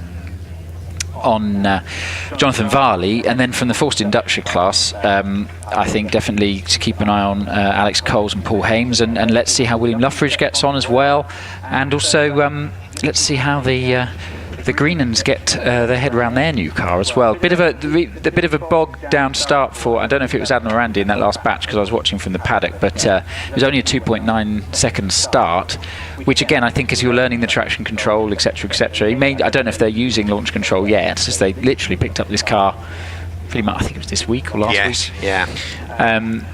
Still learning all the electronics, and also all the systems, having to learn just how grippy the start line is today. Yeah, but they had a couple of slower runs yesterday morning, and then all of a sudden, they sort of turned it on, and they were quick, and I think they just found the go button. Well, the first run was their first drive in the car. Exactly, yeah. And imagine driving a car like that for the first time, and the first corner you come across is Kennel. Yeah. Which is fast and tight and narrow and not much room for error. So they're very much on a vertical learning curve this weekend. Yeah, luckily they've got experience in other similar cars, so it's not like completely in at the deep end, but it's certainly not shallow, is it? No, it's not, and they're obviously now in a Wraith, whereas they've had Evos before. They had an Evo 2 and now an Evo 3, so the Wraith, even though built by the same company, is quite different to learn. And as you said, you're right, they're coming at it from single seaters, but to try and learn a car like that in one of the, if not the sort of biggest meeting of the year when it comes to hill climbing is quite a tall order. Yeah, and of course, being the X-Teen Thai car, it was well sorted, that machine. It was. It's been through a lot of rebuild, in fairness, so I don't know exactly how much of the original car is there. But you're right, a lot of work done. Right, flags in, car on hill. Lynn Owen departs the line in the factory OMS 28. She's already with you. Yes, a Lynn through crossing up towards the little kink before we get to the braking point at bottom S, into that. Looks pretty tidy. Yes, neat and tidy as you'd expect from Lynn. Her and husband Steve, they've built 200 OMSs now. I asked him last night, and he asked me if I wanted to place a deposit for car 201.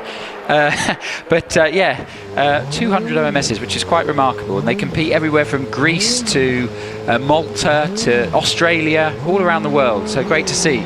Right, next off the line, it's Lindsay Summers in the family-built AFS P80. That's a quick start, 1.9 seconds. She was into the 27s yesterday. What can she do today? Yes, such a quick car off the line, this, and as you say, still in the development year, this machine, and so great to see such performance so early on. Yes, and I think Team Summers were very pleased with her time yesterday, 27.7. Let's see what she can do. Remember, this is only practice. There are 2 more runs to come today, but she's out of top S, very neat and tidily done. Powers up, finishing straight. Time 27.45. 27.45. She'll be happy with that. That's another 0.3 quicker than she went yesterday. So that's a fantastic time from Lindsay. Well done, her. Right, next car on the line, Nicola Mingus in the Gould GR55B. Ladies record holder here in this car on I think it was a 24.5 as memory serves, and has held that record for 4 or 5 years now. Let's see what Nicola can do. Very, very quick competitor indeed. Lines the car up plumb in the middle of the start line. Visors are already down, they just lined the car up. This with the 3.5 litre Nicholson McLaren engine V8 in the back. Very, very quick driver and car combination. Now running launch control as well, which is done about, I think, for the past 2 seasons or so. Builds up the revs, drops the clutch, and it stalls, unfortunately, but don't worry, she stopped the car before the rear wheels cross the line, so then she will get to reset. It's only when the rear wheels cross the start line that there is an issue, but no issue for Nicola with this, as the rear wheels didn't cross the start line. So they reline her up, and she will have another go. I think all the cars just having to, their systems are having to learn just how much grip there is on the start line.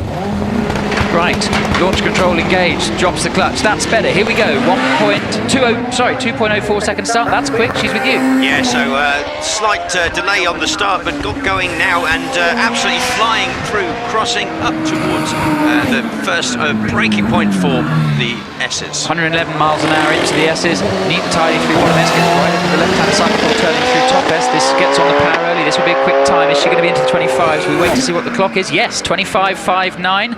25.59, that's just the 1 second quicker than she went yesterday. Can she get into the 24s later? That will be exciting. That's one to watch. Yeah, certainly. I mean, that's getting closer and closer to her record. Yes, it is indeed. Right, David Gould leaves the line in the Gould 84G, the original Gould that he built. 2.5 litre Hart engine in the back. Beautiful car. Yeah, fantastic car. Taking it a bit easier on this run by the look of things. Not sure if there's a reason behind that, but great to see the car out, even if he's not quite on pace today. Yes, this is the British Hill Climb Championship winning car in the hands of Chris Kramer, and I believe it was 1985, but it could have been 86, and I'm sure Sean will wave at me and correct me when I see him later. Lovely run as you'd expect from David. Crosses the line, 33.49. Right. Off the line, Terry Davis in the Force TA. We're back into the 2 litre class now. This is the Force TA with a 2 litre V8 in the back, which they build. Already with you. Yeah, fantastic bit of engineering, that engine. And Terry, a quick driver. He's pushing his way on up already into the S's. Yes, turns nicely through bottom S's, Terry. Can he get into the 27s today after being 28.05 yesterday? He's already out of top S. Let's see what the time is. Watch the clock. 28.15. 28.15, just a 1/10 of a second slower than he went yesterday afternoon. I suspect more time to come in his timed runs later. Right, next on the line we've got Gavin McLaren in the MP88. 2 litre Rover KV6 in the back. Makes a lovely noise, this car, with the V6 howling away. Pilbeam, obviously an iconic name in hill climbing, multiple championships of those chassis in the 80s and the 90s. Leaves the line in front of me, bogs down a bit, 2.36 second start, feeds it the gears and disappears into kennel. Yeah, and I think this engine might have come from the British touring car MGs of the early 2000s. Yeah, I think you might be right. So great engine, as you say, sounds fantastic. I think, is it a relation to the V6? Well, it's a K-Series V6. I think, is it related to the V6 in the 6R4? Much newer, because Is it much newer, yeah. So the 6R4 had the V8 with a couple chopped off, and this was a proper build. Right, next off the line, Tom Morgan in the Dallara with the 2-litre SPD engine in the back. This is a lovely car, beautiful aero on this car, very highly developed. Yeah, fantastic machine, and I've talked a lot about turning track cars into hill climb cars. There's a lot of work that goes on for these machines to compete. Yeah, well, you look at, bit of a wiggle, he came out top S, but he caught it. That will have cost him time up the finishing straight because he had to get out the power, but it's okay. 26.71, about a tenth only he went this morning. I think tidying up top S, and there'll be more time in that car driver combo this afternoon. Right, Nigel Pitt, another Dallara Formula 3 chassis developed for hill climbing. This one with another Terry Davies built 2-litre V8 in the back. The proportions of this car are just beautiful. Yeah, it is a great looking car. This great big rear wing on it as well. Absolutely fantastic to see, and put some modern Formula cars into shame. It does a bit, and I think when you used to see these cars circuit racing, they always looked under-winged. But don't worry, hill climbing solved that problem. Exactly, yeah. And Nigel Pitt on the way up the finishing straight, crosses the line 26.94 into the 26s. He should be pleased with that. That's another couple of tenths, 3 tenths quicker than he went yesterday. Right, Mike Tregoning off the line. I'd heard a rumour that they'd had an issue yesterday with a timing tooth, and that the car would be withdrawn for the weekend, but it isn't, and here it is, and he's with you. Well, that's good. Glad to see him out. Doesn't seem to be as quick, perhaps, so maybe there are some issues with the car, but glad it's still running. Yeah, Mike comes up all the way from Cornwall, I believe, doesn't he, to compete? I believe That's so. a long drive up, but to be fair, the M5 is pretty crowded going the other way at this time of year, so he's probably had a nice drive up. Maybe he just leaves Cornwall for this. Yeah, he leaves in April. Yeah. Right, he's across the finish, 30.55. Right, another long travel competitor, Andy Bogourd, all the way over from the Channel Islands, with you in the Force. Yeah, fantastic machine, this little car, so quick, and being physically so small, I think that gives it a lot of room to play on the hill. Yeah, quite a narrow track. When you look at this car compared to the Dallaras, it's a very narrow track indeed, and Andrew drives it very well. Did a 26.56 yesterday. What's he going to do today? I think he'll be quicker. Yes, he will. 26.24, 120 over the line. Right, Jonathan Varley in the GWR Predator, the car that used to have an Arrows V10 in the back, now houses another 2-litre Terry Davies Beat V8. Current class record holder here in this car. What can he do today? Yeah, and he set the fastest time yesterday, 25.03. He'll be really hoping to get down in those 24s, and I think it's perfectly possible. Yes, he's purple sector all the way so far. Very neat and tidy, nicely out of top S. Oh, very neat and tidy, and got on the power really early. This will be into the 24s, I suspect. Not quite, just off, 25.06. Pretty much identical time to what he did yesterday afternoon, but I think we will see him into the 24s this afternoon. Right, now we're up into the 2-litre forced induction class. We're with Andy Greenan in the brand new the Greenan family Empire Wraith. This is the ex-Dean Ty car that they bought a couple of weeks ago. They had it in the garage, and they were waiting to sell their. They thought they'd be here in their old car, but the deposit was placed for the old car from the new owner this week. So they thought, well, we'll bring out the new car. So here they are. They're just stalled on the line. I think, yes, just as they're learning all the launch control systems on it. We're in the forced induction 2-litre class. So this is class K2. This car, a supercharged 1300cc Hayabusa in the back of the Empire Wraith. You won't see it in the programme because, as I said, up to about Wednesday, I think they were going to be bringing their old car in the 1600cc class. And as we said earlier, this class set to grow by at least another 2 cars next year, which is fantastic to see. Right, he's fired it back up, he builds up the revs, drops the clutch, that's better, feeds it the gears, rockets past me as it storms into Kennel into your view. Yeah, so already put some good times in with this car over the weekend, getting quicker and quicker. Expect this machine to go even faster by the end of the day. Into bottom S he goes, and up round he continues. Yes, Andy, unfortunately, the battery went flat on the finishing straight yesterday in his first run, hence the failed run. Ended at 27.17. I suspect this will be quite a bit quicker. It is 26.25. 26.25. He should be very happy with that in what is a brand new car to the family. Found another second. Right, Andrew Short leads the line. This car is, well, popping and banging in the OMS 28 as it came past me. Didn't sound fully on song yesterday. How's it doing today? Past you. Yeah, it seems to be okay. Maybe not the fastest run. We'll see when the times come up. But yeah, it does seem to be. Sounds okay, certainly. Yeah, into bottom S at 104. It was only right at the top of the end of the rev range that it really started popping and banging so he might be short shifting in the OMS, but up the finishing straight, crosses the line, 27.61, 27.61. Right, next on the start line, it is John Chalmers in the Rolt. This another ex-Formula 3 chassis. Rolt were big in Formula 3 until Delara really came along with the pencil-thin, very lightweight design, and unfortunately it sort of put pay to Rolt. But they've found a fantastic home in hill climbing, Rolt chassis. This another Formula 3 converted car with a turbocharged 1420cc engine in the back. Sounds like a rally car when it's off boost. It sounds brilliant. Off goes John, he's to you. Yeah, fantastic machine. As you said, it's nice and small as well, so got all that room to play compared to some of the others, but going very well there through the kink, hard on the brakes into bottom S. Yeah, always looks really planted in the high speeds, this car, through the kink and into the S's. John drives it very well indeed, as does son Jamie. He heads up the finishing straight. What's the time going to be? It's 26.68, 26.68, just 2/10, not even that, 10th and a half quicker than son James. So into family battle there, alive and well. Right, a bit of a bog down, unfortunately, for William Loughbridge in the Wraith, but he's now with you. Yeah, it's sort of a bit of a wobble through kennel there, and seems to be really fighting the car. That either means the car's hard to drive or he's right on the limit. The time will tell which one of those, maybe both. Breaking into bottom S, it turns in beautifully into bottom S. Very nicely out of top S, carried loads of speed out of there, so it's quick S sector for William. He's into the 25s, yes, 25.61, 25.61. Now bear in mind, he lost 2/10 off the start, looking at this 64-foot time compared to, I think, what the others are doing in class. That could have been into the low 25, so good run there from William. Right, Paul Hames on the line. He did a 24.46 yesterday. He'll be looking to improve on that again today. Unfortunately, the car has stalled as he left the line, but he will refire it. Can he get into the 23s today? We hope he can.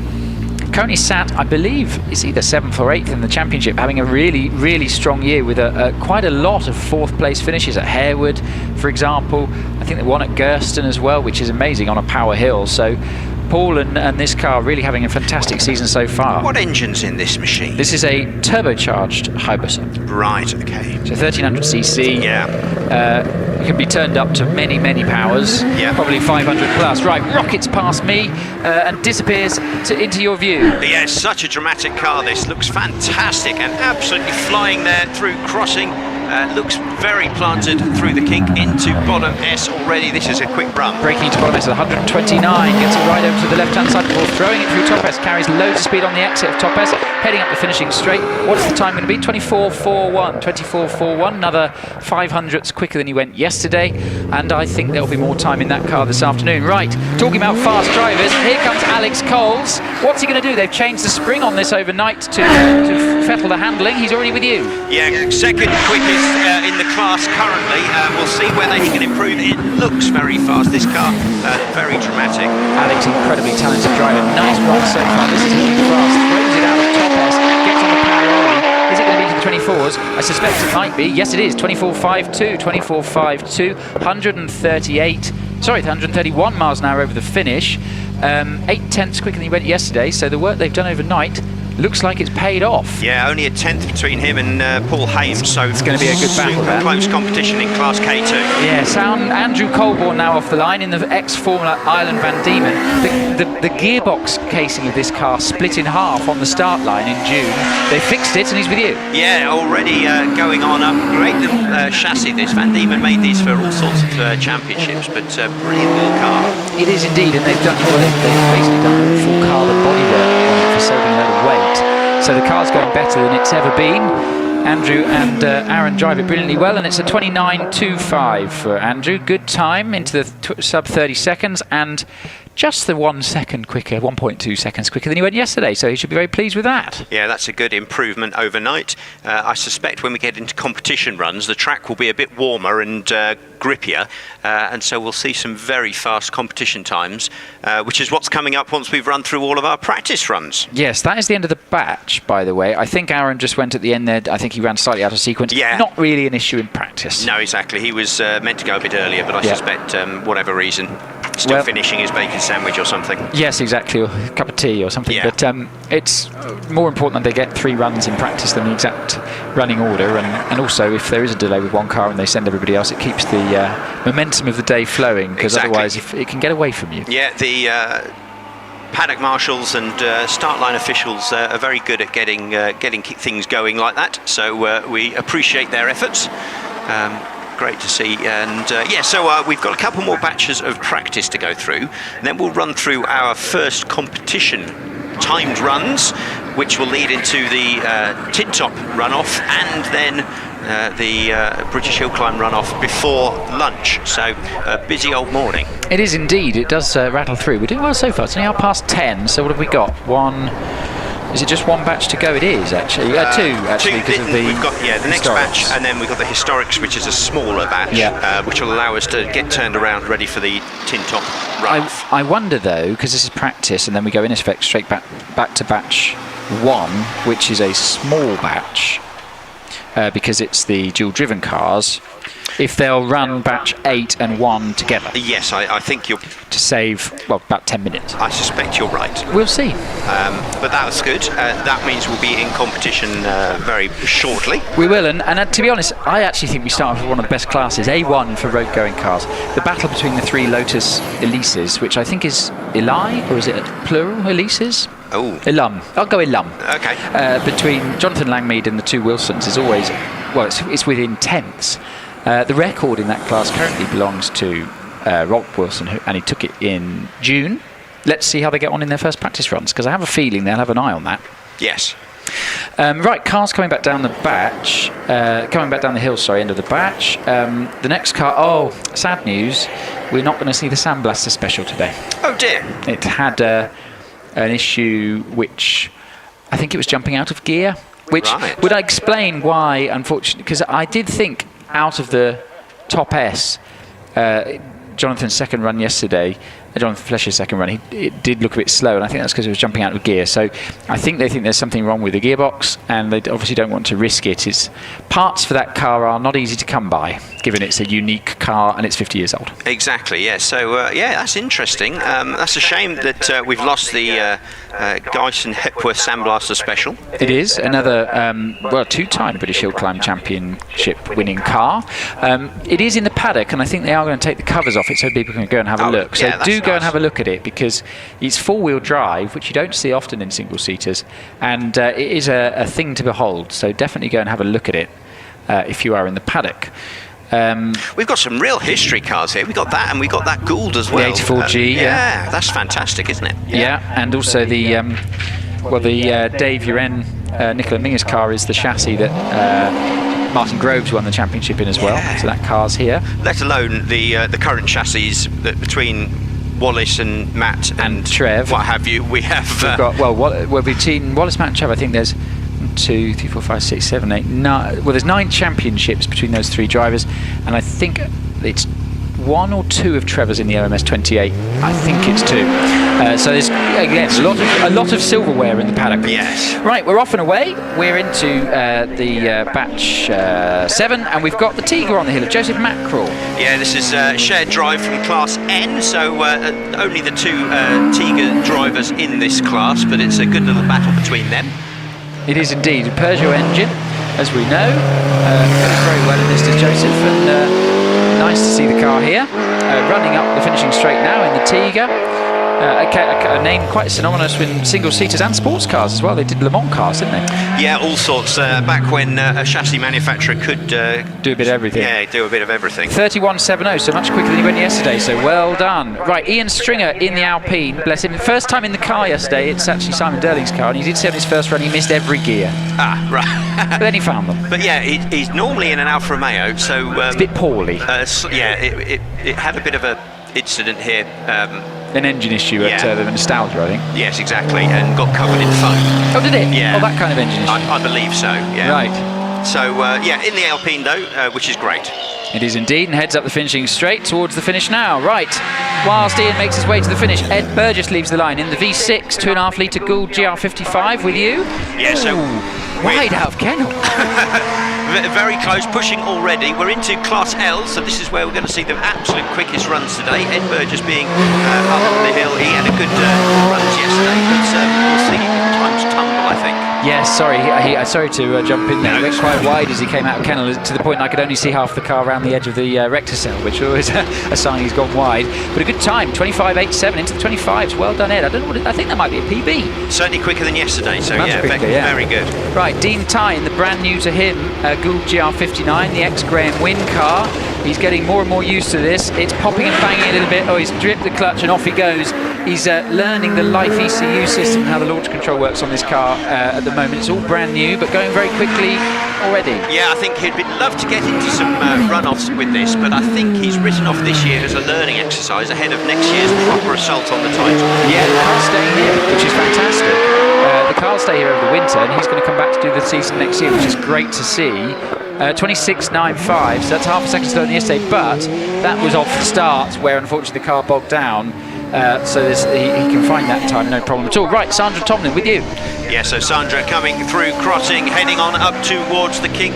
Beautiful pill beam with the blue with the silver flames into the first of the S's, up and around. There she goes. Yeah, and you can smell the fuel of some of these cars. Quite exotic race fuel that they run, because you can smell it about 30 seconds after they've left the line. Good time there, good run from Sandra. It's 27.49. She should be pleased with that. That's best part of a second quicker than she went yesterday, and just the 131 across the finish, which is not hanging about at all, is it? No, I do notice on that actually. Dean Ty is often the quickest through the speed trap, so no lack of bravery for him. No lack of bravery, and the 59s up the finishing straight are absolutely remarkable. If you are up that top of the hill, you do fancy wandering out the exit of Top S just to see those cars in a straight line. They're remarkable. Right, off the line, Steve Owen in the OMS 28, the factory OMS. 200 of these cars built, racing all around the world. He's already with you. Can he get to the 25s? Yeah, it's great to see Steve Owen drop down into those 25s, and the class is getting ever more competitive. We have a few at the top who are sort of standouts, but people are getting ever so closer to that all the time. He's indeed, and Steve has competed for well, since I can remember, really. Over the line, 25.79, 25.79, good run, 2/10 slower than yesterday afternoon, but a good run nonetheless. There is another car that I've heard is going to be joining this class, but I don't know how public information it is, so I'm going to go and ask the people that I know are going to be joining the class if I can mention it later. That was tantalising, wasn't it? Okay. It was like a sort of preview of the next episode. Yeah.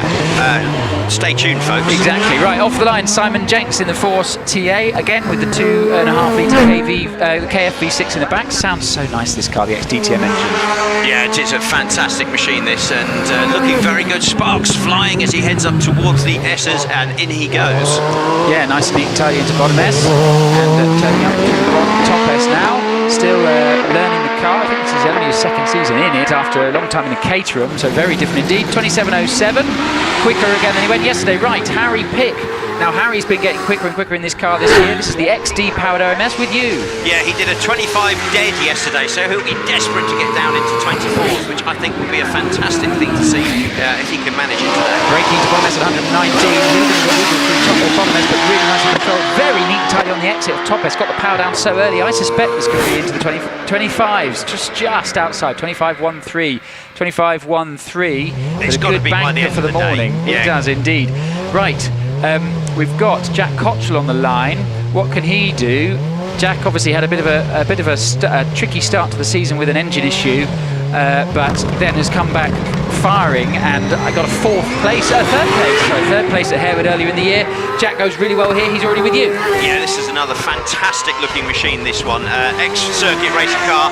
A lot of work gone into this though to make it quick on the hills, and it is very quick. Jack had a bit of an up and down year, but looking fast today. Yes, and 180 into bottom S. He goes really neat tidy through the S's. Bit of a wiggle on top S, but I don't think it'll cost him much time. Up the finishing straight, 24.78, 24.78, 113 miles an hour across the line. Good time from Jack, yeah, another good banker. Yeah. So that's great for him. Right, Alex Summers, incredibly into the 23s yesterday. 1.82 second start. That's quick. He's with you. Yeah, that I think is the quickest start we've seen this weekend, and as such a quick car, this is going to be forced to be reckoned with. once they're fully on top of all the setup. 124 miles an hour as approach. Nice and neat tidy on the message. Rolling into top S. Nice and neat tidy on the exit of top S. How quick can Alex go this weekend? Is it into the... It's 24.17. 24.17. A good first run of the day. He should be happy with that. I think he'll be back in the 23s this afternoon. Right. Next car on the hill, it's Dave Uren in the Gould GR55. Very, very quick here. He's taken numerous runoff wins here in this car. Finished second in one of the runoffs when we were here earlier in the year in June. This car looks so planted on the top of the hill. The car and driver just really gel with Shelsley. Let's see what he can do. Popping and banging in the launch control. Rockets off the line. Storms past me. 1.89 second start. Disappears into Kennel with you. Yeah, so very smart through Kennel up to crossing. Absolutely on rails through there. This looks absolutely perfect lines through the kink and up into bottom S. 134 miles an hour into bottom S. And it's really quick through the S's. He's already out of top S.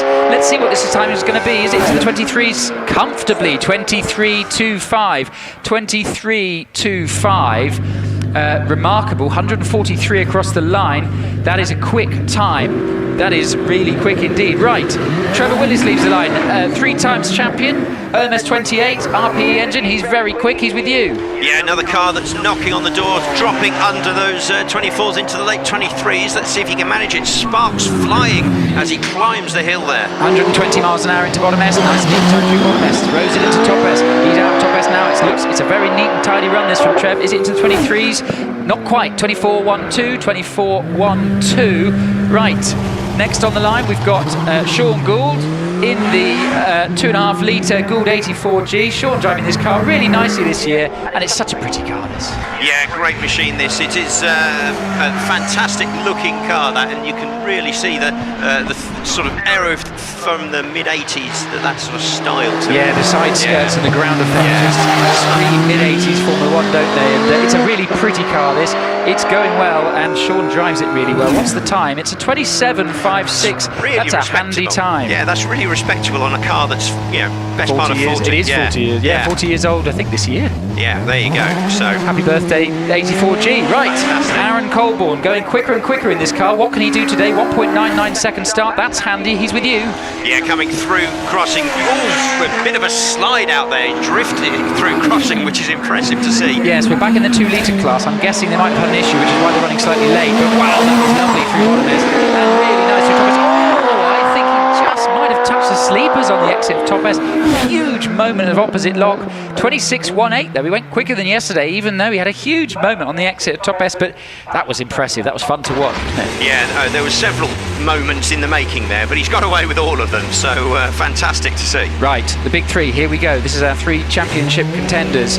First up, it's Will Hall, current record holder here. Storms past me, 1.82 second start. He's already with you. Yes, through Kennel he goes, up to crossing. Absolutely perfect line through there. Sounds fantastic as the car brakes heavily into S's. S approach 138. This is going to be quick. Lovely through bottom S. Changes direction beautifully. That car so quick through top S as well. Gets the power down really early. Heads up the finishing straight. 22.50.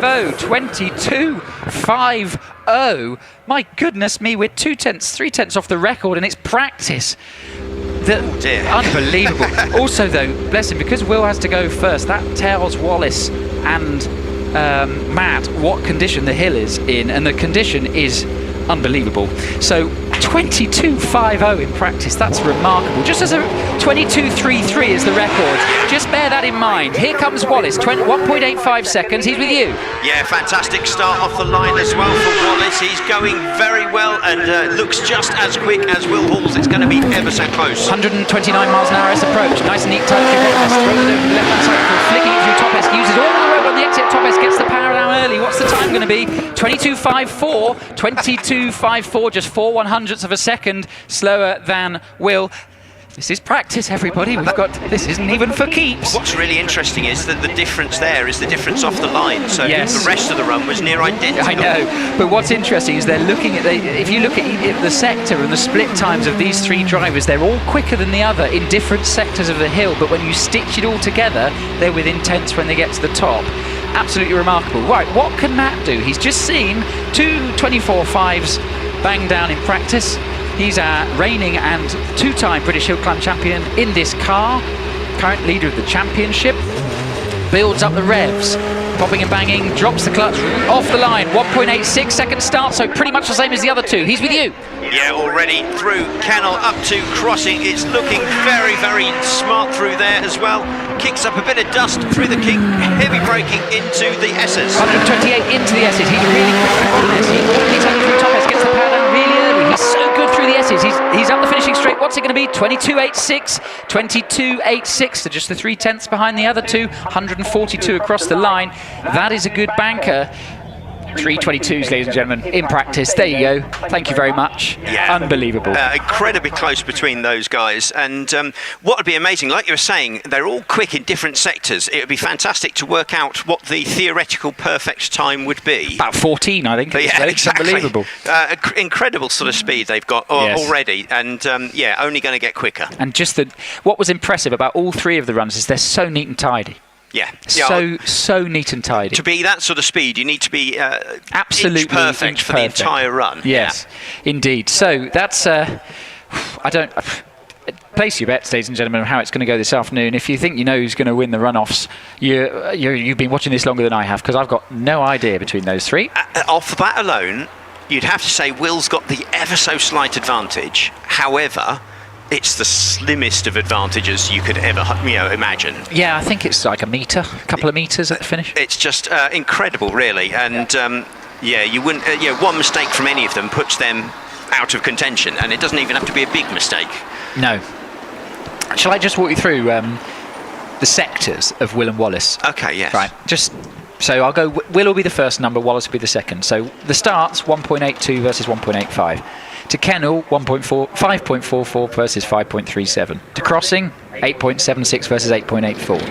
To the S's, 14.34 versus 14.39. Through the S's, 14.31 versus 14.16. And at the finish, 22.50 and 22.54. No more than a tenth of a second separated them over that entire run. Yeah, what I find really interesting is Will Hall's time, speed into the S approach, 138. Yeah. 10 miles an hour he's got over the other two, yet that doesn't equate into anything really in time. No, the S's are funny, aren't they? Because yes, you want to brake as late as you can into bottom S, but the really important one is top S. Because top S and the exit of top S is the longest straight all the way to the finish, especially actually in the lower powered cars. It makes even more of a difference. But so if you can carry that speed into bottom S, fantastic, as long as you can then get through bottom S and get over to the left hand side to make top S as good and quick as you can. So it's funny, isn't it? Actually, the one to watch is, by the way, I'm getting a replay of Aaron Colburn's run. It's so nice for bottom S, through top S. There's huge oversteer. I mean, if he didn't touch the sleepers, he must have been millimetres away. And if he did, it was a graze. But fair play to him. Yeah, I'm going to go and look to see if Avon's still written on those tyres. That would be a good clue, won't it? The replay doesn't show how he was sliding through crossing. Yeah. It was only a sort of very subtle, but you could see he had a little bit of opposite lock on, and the car was drifting a bit through there. Such on the limit of adhesion the whole way. It was indeed. So we've got a bit of a break in activity as the batch comes down. I can see Annie Goodyear walking to the start line. Annie, if you can hear me and you can give me a thumbs up. Are batch 8 and 1 running together? Yes, they are. Thank you very much. Makes sense, yeah. Thank you, Annie. It's good, this, isn't it? So batch 8 and batch 1 will run together. So that means we're going to have the practice runs of the historics. Yep. So the Lotus and the Brabhams and the Tigre and the Alpine. And we'll run straight into the timed run of Class A1. Now, we'll get some shared drives as well, which will throw that. Yes, so the first four, they will be all in A1. I think the shared drives in the first batch. Yes, quite possibly, yeah. All of the Elise and the Clio. But this is going to be really exciting. Class A1 is one of the most closely fought battles between Rob Wilson, Dave Wilson, and Jonathan Langmead. So keep your eyes peeled for the times that they can do and how close they are in just a couple of cars' time. Right, get your breath back after what was just practice, and let's see how we get on, shall we? So Sarah Thorne is on the line. This is her final practice of the weekend before timed runs later. This is the Lotus 69 FB. Very pretty car indeed. You were telling me yesterday the last customer available Lotus in single-seater form. Yes, so last time Lotus were selling a car that anybody could buy. Obviously afterwards people would buy cars from Lotus, but they were focusing on making stuff for themselves, and as Formula One sort of took over, they slowly stopped doing all the other stuff and just concentrated on that. It's a shame really, because they made some beautiful and very fast cars for loads of different categories, didn't they? Exactly, yeah, and I mean, you had a few people running customer cars like in the British Formula One series and that sort of thing. Yes. But very quickly, Lotus was its own thing. Which is fair enough, and then went on to win many championships. So time for Sarah Thorne was a 33.03. Andrew Tippett now on the hill in the Brabham. Yeah, this Brabham with its great big V8 engine rumbling its way on up past me, and fantastic to see these classics on the hill as well. And it's a quick car, this 86 into bottom S for Andrew. Did a 30.57 as his quickest time yesterday. What can he do today? Neat and tidy through the S's, heading up the finishing straight. And we await time as he crosses the line to do a 30.61. Right, Malcolm Thorne now on the hill in another very pretty Lotus. Yeah, this one, a bit older. You can tell that it hasn't got the wings, so it's not quite got into that era of motorsport. Still very, very simple, basic construction. Yeah, lovely lightweight construction. Colin Chapman from Lotus's philosophy was adding lightness, wasn't it? Which for hill climbing is perfect, really. Exactly. That's exactly what you want. Right, Malcolm Thorne heading up the hill to complete his run in a 33.01. 33.01, so quicker than he went yesterday. He might be into the 32s later. Robin Johnson now with you, back in the little Tiga. That's right, so we've just got the two drivers sharing this Tiga. Great to see this car out. I think Robin slightly slower in this machine overall. I've only got one run from him yesterday. I'm sure he did one. Oh no, he did. I think he did do two. Yeah, but still, Robin heading on up through the S's. Heading up the finishing straight. It's a quick. By the way, the class record in this class is a 26.72, which is very quick for the Pilgrim MP53. That's a 36.11. I'll tell you who's not a million miles off that record, even though he's not in this class, is Sean Gould. Oh, in the yeah. But I think the car, I believe, would qualify. Potentially. I mean, it's interesting. They've put themselves into Class L rather than one of the historics. Well, exactly. Yeah, it's either exactly. But I don't know why. Maybe they like Class L. Well, he's got a number, hasn't he? So maybe he does have a number. Yeah. Maybe he's allowed to be in there, and I don't know. I'm not sure. I'll go and ask. Yeah. Right, Simon Derling off. That's an investigative journalist. That's one for your roving reporter later with the mic. Lunchtime walk around, isn't it? Right, Simon Derling with you now. This is a very pretty car, isn't it? In the little Alpine. Oh, I'm seeing flags actually. I thought we were going to go straight into batch one, but I don't think we are because the flags are out. So they're tentative flags, and they're sort of out, sort of not. End of batch flags, I think. Yeah, I'm not sure. Anyway, Simon going very well in his Alpine. I do think, on reflection, I think this is the prettier compared to the new one and the old one. I think you're right. I think the classic does look nice, and I think they're sort of making a newer version again, aren't they? I think so. So we'll see what that looks like. Well, it's all electric, so it's going to be heavy. That's the only problem. Right, 38.84 for Simon. Good time into the 38s. The flags are out. That'll be the end of the batch, so I thought we were going to go straight, but I don't think we are. So we will have this batch come back down, and then batch one will go, and it'll be 4 cars, and they'll come back down, and then we'll be into batch 2. But to be fair, we're doing, what's the time? So 11 o'clock to finish practice. That's good. Yep. That is good. Yeah, so 2 hours to get through practice there. I suppose it neatens it up. We'll have a break between the competition and the practice and competition, so we know what's going on. So yes, any run from now is for keeps. Is timed competition. Yeah. So I'm excited for this. I mean, there's a few cars I'm really excited to see how they get on with how close they can get to the record. I think it's going to be really exciting. Yeah, and up and down the grid as well. It's not just in the Class L, but I think we've got class records and personal bests and rivalries all the way through. Yes, I think what I might do when we get into 3 or 4 batches time and my good friend Mr. Ponsford comes to relieve me, I think I might grab the roving mic, because I think for some of these class runs, it's going to be quite fun to get people's reaction, because there's going to be... Yes, I think... There's going to be speed. That would be fantastic. And if you have your cameraman friend with you as well... He's at the start line, so he can probably come join you. That's brilliant. Those who are watching on Hail Climb TV on YouTube, if you didn't see it yesterday, Billy had a great time wandering around the paddock with microphone and camera, which was a fantastic addition. So look forward to more of that today. It is sweet, though, that in effect the look of fear and adrenaline in the driver's eyes as I approach them with the camera is less than when they have to tackle Shelsley Walsh hill climb. I know which one I think is scarier. Ah, fair enough. I'm pretty nice.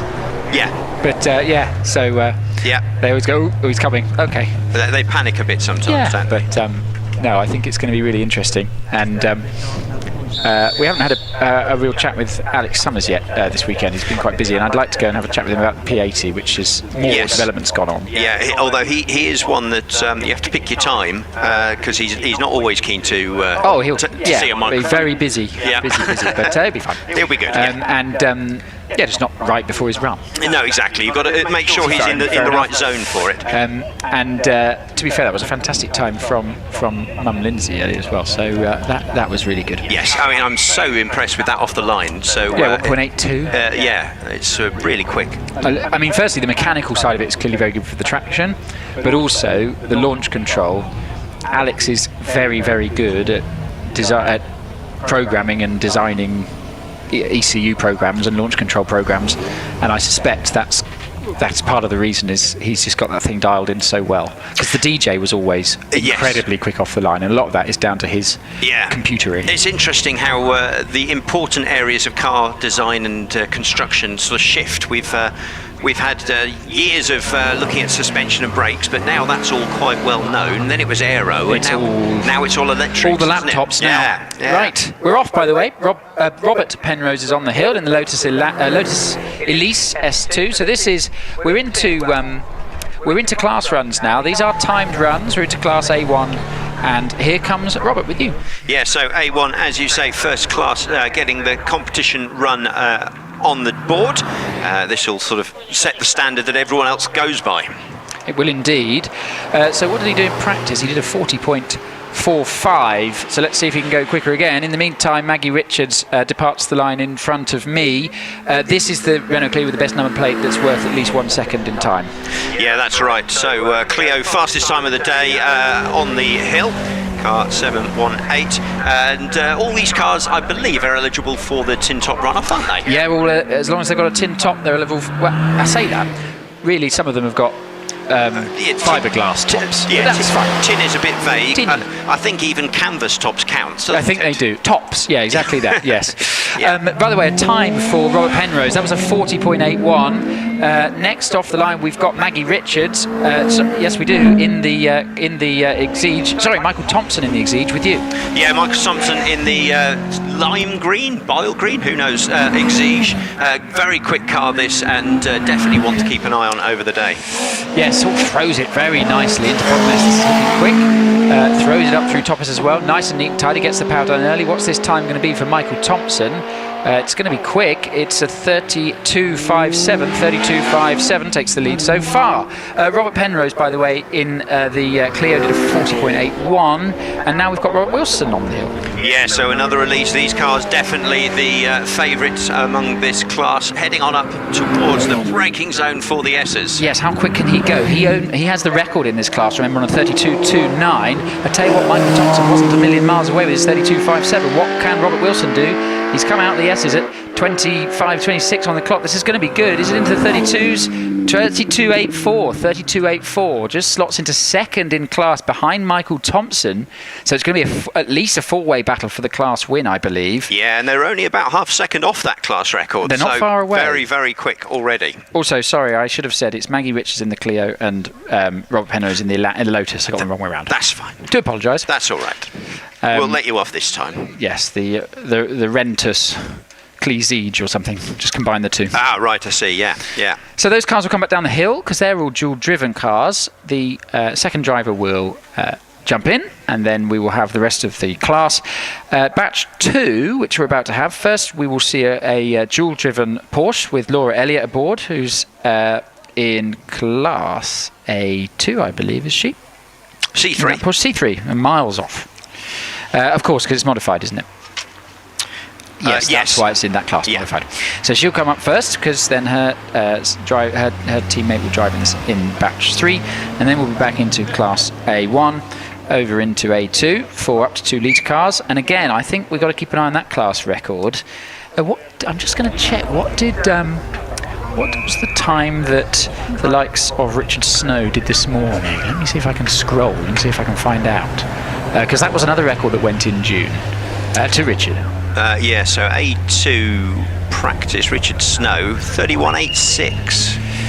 It's not miles off, No. Quarters of a second. Yeah, so very quick indeed. And also, these cars actually ran before 9 o'clock this morning, so they've had best part of just over 2 hours of sun. And other cars running. And rubber, exactly. I think one of the reasons it's so quick is we've not had any rain on this track for months now, which doesn't do the grass much good, but it's left all of that rubber and everything embedded into the brand new tarmac. So. Yeah, we've had June Shelsley, we had Classic Nostalgia, we've had a lot of racing going on. I don't think we've had much rain in this country since No, June, exactly. And crucially, we've not had huge amounts of oil dropped from cars don't jinx it. Going wrong. Don't jinx that. Well, yeah. Don't do the commentator's curse. I may have ruined the entire event now. Yes, yeah. Well, at least we know who to blame. Yeah, that's right. So that's good. I'm usually top of that list anyway. If all else fails, blame Alex. Yeah. Excellent. So we've got flags still out, so I don't know if the course car's just coming back down the hill, and we've got a few photographers making their way into the inside of Kennel as well. Flags are in by me, so I've still got a flag down here. Oh, I can see a photographer running up the hill. Run, little photographer. Right. There's another one coming. Well, there you go then. By the way, there's a poll on YouTube. Will the hill record be broken today? And there's currently 23 votes, 24 votes, 22 say yes, 2 say no. Well, who were the 2 people that said no? Obviously, they're not optimistic. No. But then I saw a poll earlier who's been to Shelsley, and the vast majority haven't. And I thought at first, that's not good. And then I thought, but we get streamed worldwide. I've seen people from Japan, America, Canada, all over Europe, everywhere. So it's brilliant, isn't it? It's a global stream. It's fantastic. I mean, if they ever come to Britain, they're more than welcome to come and find a weekend when Chelsea's on. It's worth it. It's really difficult to describe how good it is until you actually visit, and especially the excitement and the tension around the hill and the paddock just before lunchtime runoff is really special. Yeah, it's fantastic. There's a few really big events. This one, the Classic Nostalgia, definitely worth finding your way to if you're able, because they're such good events. Definitely. Right, flags are in.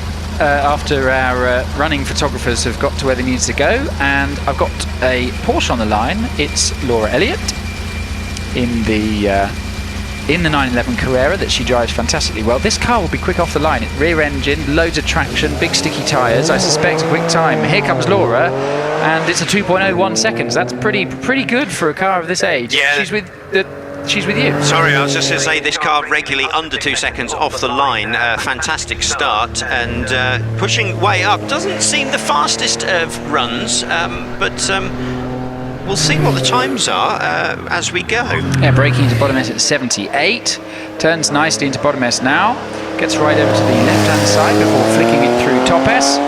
Nice, neat and tidy run. This car is looking beautiful, and very, very neat and tidy run. Crosses the line 35.37, of course, takes the lead in the class so far. Yeah, so fastest practice time for Laurie was 35.05, so it's not far off. No. Yeah. Right, Bob Penrose now on the hill in the Elise again with you. So we're back into Class A1 now for these road-going cars up under 2 litres, and Bob with his purpley pink sort of helmet there going up through the kink up to the first S's. And Bob and Robert Penrose, of course, drove that amazing 7-litre Pilbeam sports car before this, so quite chalk and cheese when it comes to car. I mean, they're both open top, I suppose, but apart from that, I think the similarities would stop.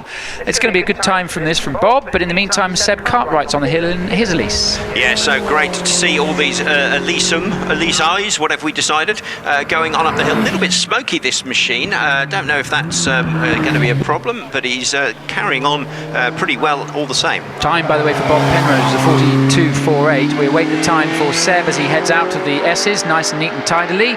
Richard Pate's now on the hill in the ZR 160 MG with you. So yeah, the ZR coming on through as we see it coming up through crossing, and top run in this class so far is 32. Richard Pates in the MG would be going some if he was to get to that, but he can still put in a good run. Can indeed, and braking into bottom S at, I think it was at 63, so that's a respectable time. Meanwhile, Ian Richards in the Clio leaves the line below me and with you. Yeah, we've got some fantastic hot hatches, that MG and several of these Clio Cups with their various configurations of engine and power, all running against one another. It almost makes it a two-tier class, doesn't it? The Elises and then all of the hot hatches. Yes, it is a little bit where you're up on weight and down a bit on power in your front-wheel drive, so it's not the easiest, but they go very well indeed. And in the meantime, David Hemming is off the line in the Clio 182. This is a well-sorted car. Yeah, runs really wide, almost onto the grass out of Kennel, up through crossing, looks nice and neat, carrying good pace. I think that's the key in a hot hatch, is keeping that momentum. Exactly indeed. Times, by the way, Ian Richard at a 39.25, Richard Pates at 42.34, Seb Cartwright at 36.92. Right, James Kerr off the line. James, a name you'll know from having a 205 previously. He's currently building a new Peugeot 205, which he's hoping to have out before the end of the year, but he'd entered all the events and didn't actually have a car to do them, so this was a distress purchase really, so he had something to drive, this little Citroen C2. He says it handles beautifully, cornering wise is fantastic, just a bit down on power. Oh, okay, I'm going to say buying a Citroen C2 was possibly always a distress purchase, but that's a bit mean maybe. These are good little hot hatches, brilliant. Right, it's Zoe Shearman on the hill now. What can she do in the Lotus? Yeah, this Lotus, very, very quick car. It had a bit of an incident earlier in the season, which is why it's got that funny grey paint on the nose, but doesn't seem to have slowed it down hugely. No, she goes very well in this car indeed. By the way, a time for James Kerr was a 43.44. Right, Zoe Shearman, what can she do? How close can she get to the class leaders in the 32s? It's going to be slightly above it. It's a 35.56. Right, David Wilson, what can he do? 2.38 seconds start. He's already with you. This will be quick. Yeah, again, using all of the track through Kennel, up through crossing, looking very, very smart there. Bit of correction as he tries to find the best line. Braking now hard into bottom S. Braking at 86, throws it into bottom S, carries loads of speed into bottom S. That's lovely. Gets right up to the middle of the road before turning through top S. Uses all the road on the exit of top S. What's this time going to be? We watch the clock. Is he also going to be into the 32s? The finish line approaches. What is it? Not quite. 33.19. 33.19 slots into third in class. Right. What can Jonathan Langmead do in his Elise? Is with you? Yeah, so Jonathan, I think last of the A1 runners, so this will be the last competition run for this class. He seems to be going well. 32.57 is the time he is aiming for. It's a tall order, but can he manage it? That was a great time from Michael Thompson, wasn't it? Anyway, Jonathan Langmead, uses all the road beautifully through the S's. This is a quick run, carried loads of speed on the exit of top S, heads up the finishing straight into the 33s, 33.69, slots into fourth in class. So, at the moment, in Class A1, Michael Thompson leads the way on a 32.57, not a million miles away from the record, which is a 32.29. So only, 3/10 off? Yeah, so certainly potential this afternoon, and we'll see what sort of times and which sort of cars are going to get into that tin top runoff. We may see some of these cars out in that a bit later on. You never know. Right, Peter Herbert's on the line in the very pretty... Oh no, was that the end of the badge? Yeah, no, end of the class. Oh yeah, sorry, they were holding him on the line, but no, it's not. Right, so Peter Herbert's off the line in the A110, the new one. Pretty car. Very similar colour to the old one you saw earlier.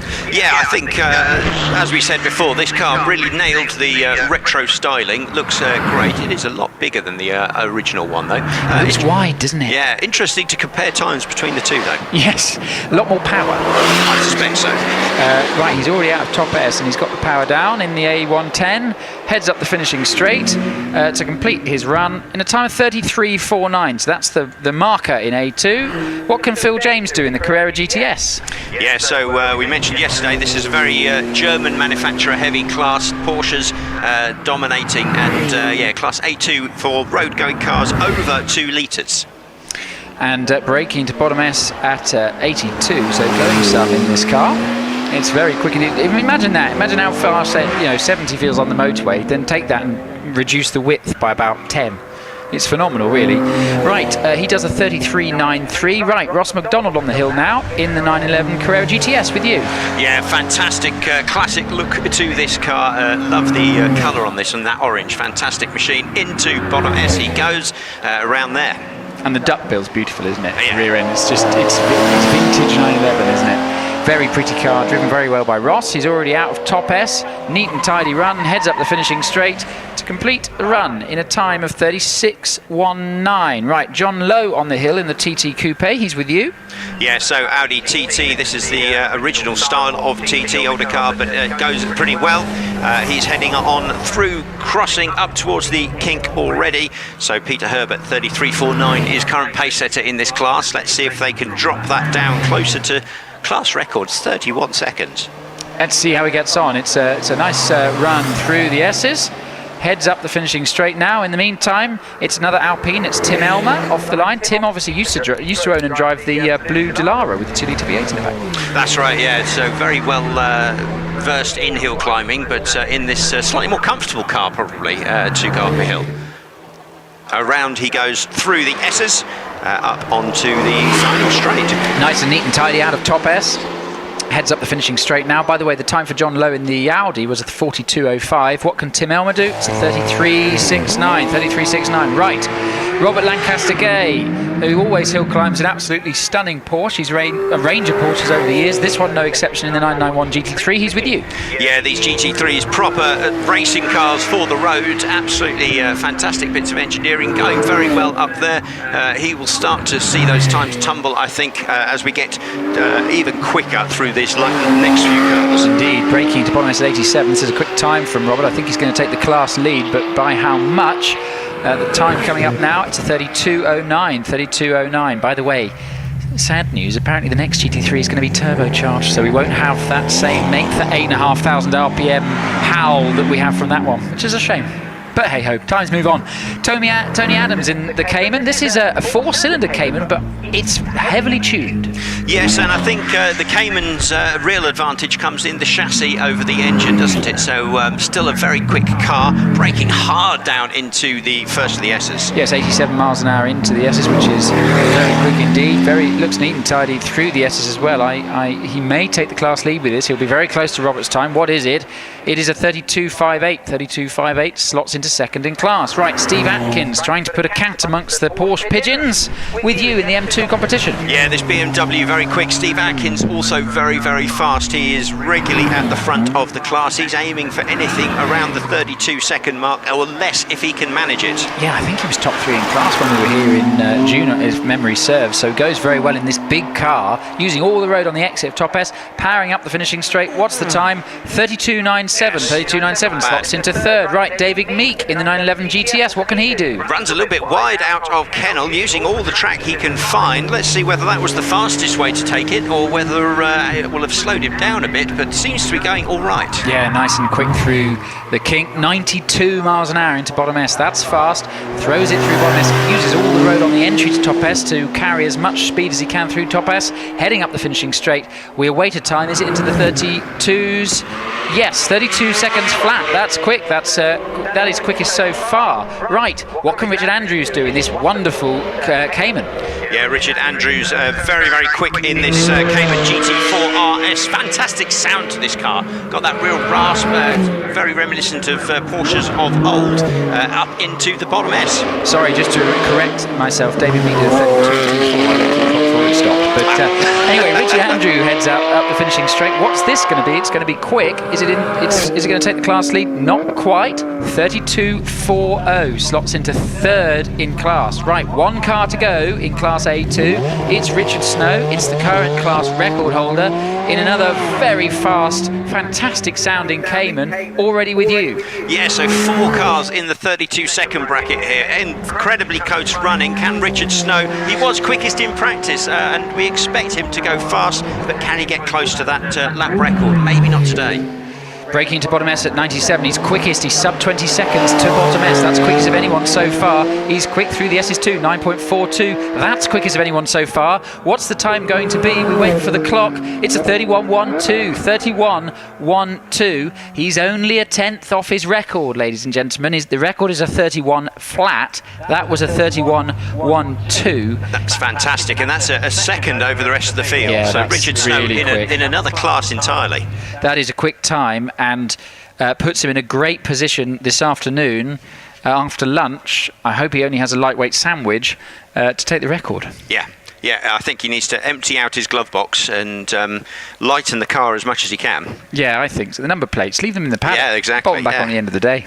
Whatever he can. That's a tiny little adjustment somewhere along that run could be all the difference. Yeah, even just half, a tenth off the start. Exactly, yeah. Or a little bit of time out of top S, and you carry that to the finish. It's going to be very close. So that was good, wasn't it? That was exciting. Yeah, I enjoyed that. That's a good start to competition runs. Those cars coming on back down the hill. Yes. Can I make a quick announcement, by the way? I've been requested by the officials here. Just for a sort of spectator safety point, really. We have already had the paramedics out to attend people struggling in the heat. It's a really hot day today. Please make sure you drink lots of water. There are various fountains and taps around Shelsley that are free of charge, of course, and they sell bottles of water in all the restaurants and at the food vans. Please make sure you stay hydrated and stay healthy and stay cool.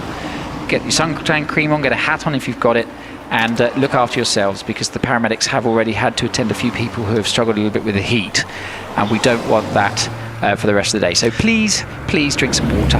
Now, I'm going to do that right now. Yeah, fantastic thing to do is to walk up the hill. Although it's hot climb, once you're up here you can find a beautifully shady spot in amongst the trees to watch the action from, and it's a glorious spot to be, but also got that little bit of a breeze. It's nice and cool. So yeah, definitely folks, look after yourselves, but use the place to its advantage and find a nice place to watch where you're comfortable. I just had some water. It was delicious. Really enjoyed it. It's nice. I'll have some more. Yeah, I do. And yes, as you said, plenty of places to buy drinks and food and ice cream as well. Ice cream good for the heat? I think ice cream technically helps you stay hydrated as well. I'm pretty sure that's right. I'm pretty sure. If consumed with water. Hello everybody in the paddock, by the way. I've got on the stream everyone in the farmyard. Hello all. Sorry, I interrupted you were saying. No, that's fine. It's fine. We'll say hello to the paddock. That's great. Hello to everyone, I think. It's great to see so many people here. My crowds are really starting to get big. The car park absolutely full. So, yeah, great turnout.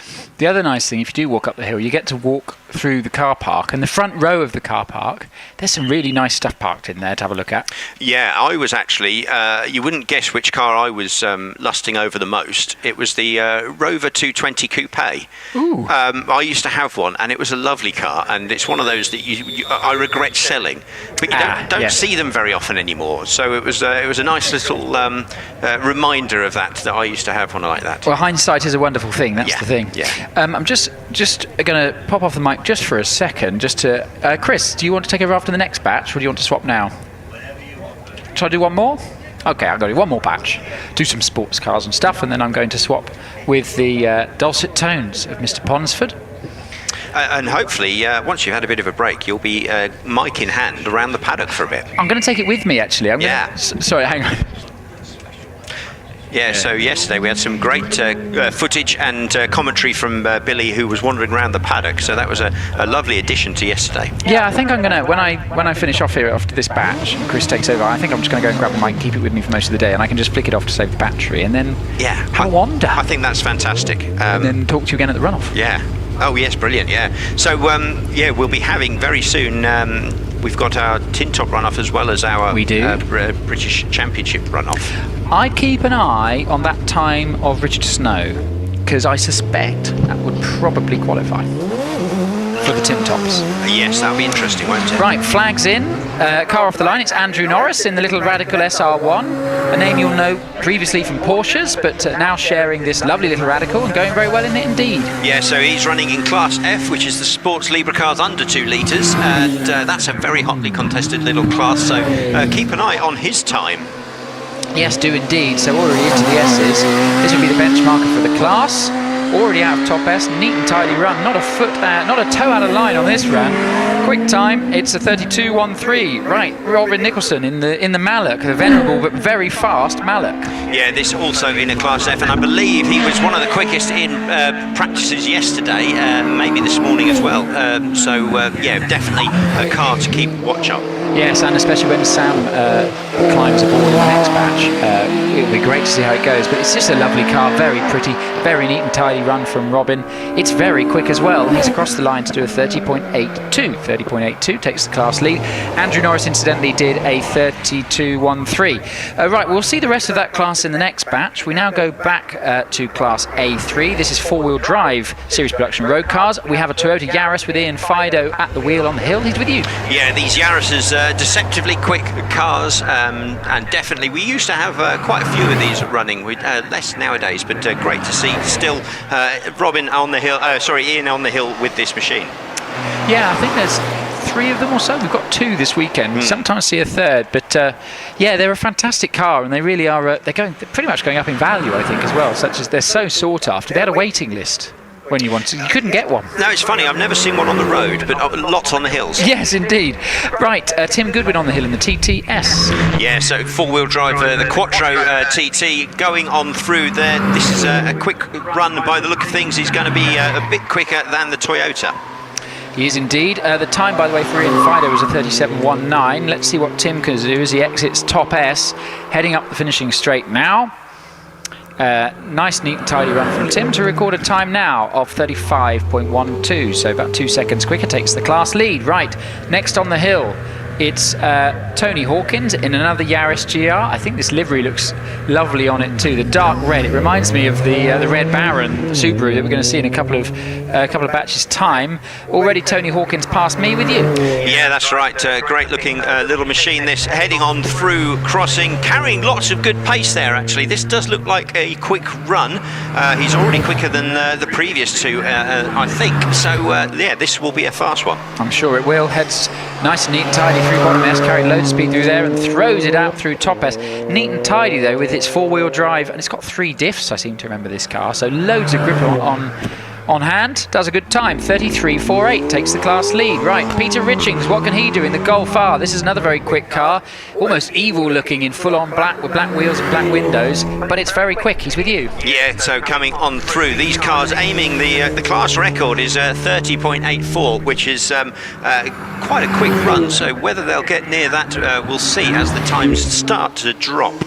Yeah, a couple of cars' time is Rodney Isles, who has that record in this Porsche and got it in June. So we wait to see. But in the meantime, Peter Richings throws the car out of top S, heading up the finishing straight, 33.11. Right, now this is a quick car. Neil Lacey in the incredibly fast Subaru. Yeah, this is Lapworth Motorsport run Subaru, and very quick machine this. Lots of work's gone into making it as fast as can. A bit smoky out the back there. I'm not sure whether that's a problem or not, but seems to be running pretty quick. Braking to bottom S at 83, already through bottom S, and exits top S now on the way to the finish. Right, let's see the car on the hill now. This is Rodney Isles. This is the record holder in this class. What's he going to do today? Yeah, Rodney, the one aiming for probably the quickest run we'll see for Class A3. We'll see. Currently he's pretty quick, but whether he can get any lower down in the 30s, we'll wait and find out. It's looking like used all the road on the exit of top S. He got so close to the sleepers. I don't know if he had to get out the power, but it's going to be close. 30.87. 30.87. That's 3/100ths of a record off his tenths off his behind his record. So just 3/100ths slower than his record. We can see that though this afternoon. Yeah, very, very quick. As we then see the Fisher Fury, I think it was, of Rob Brody going through. yes. Oh, I think it might be Johnny Toon. Johnny Toon. There Yes. are, but he drives his car well, doesn't he? Yeah. Throws it through the S's, going very quickly indeed. So we're now into Class B for specialist production cars. The time there for Johnny Toon's a 32.60. Tom Price now on the hill in this very well sorted Caterham. Yeah, so as you say, Class B, these guys aiming to get under the 30 seconds if they can, but that will be a tall order. That Caterham looking like it's going pretty well. Brakes hard into bottom S. Yeah, braking now at 93, so these cars are quick. Nice slide through bottom S, throws it through top S, much neater out of top S, gets the power down early. I think this is going to go quickest in class. Yes, it does. 31.20, 31.20. Right, another Fisher Fury. This time it is Robert Brodie.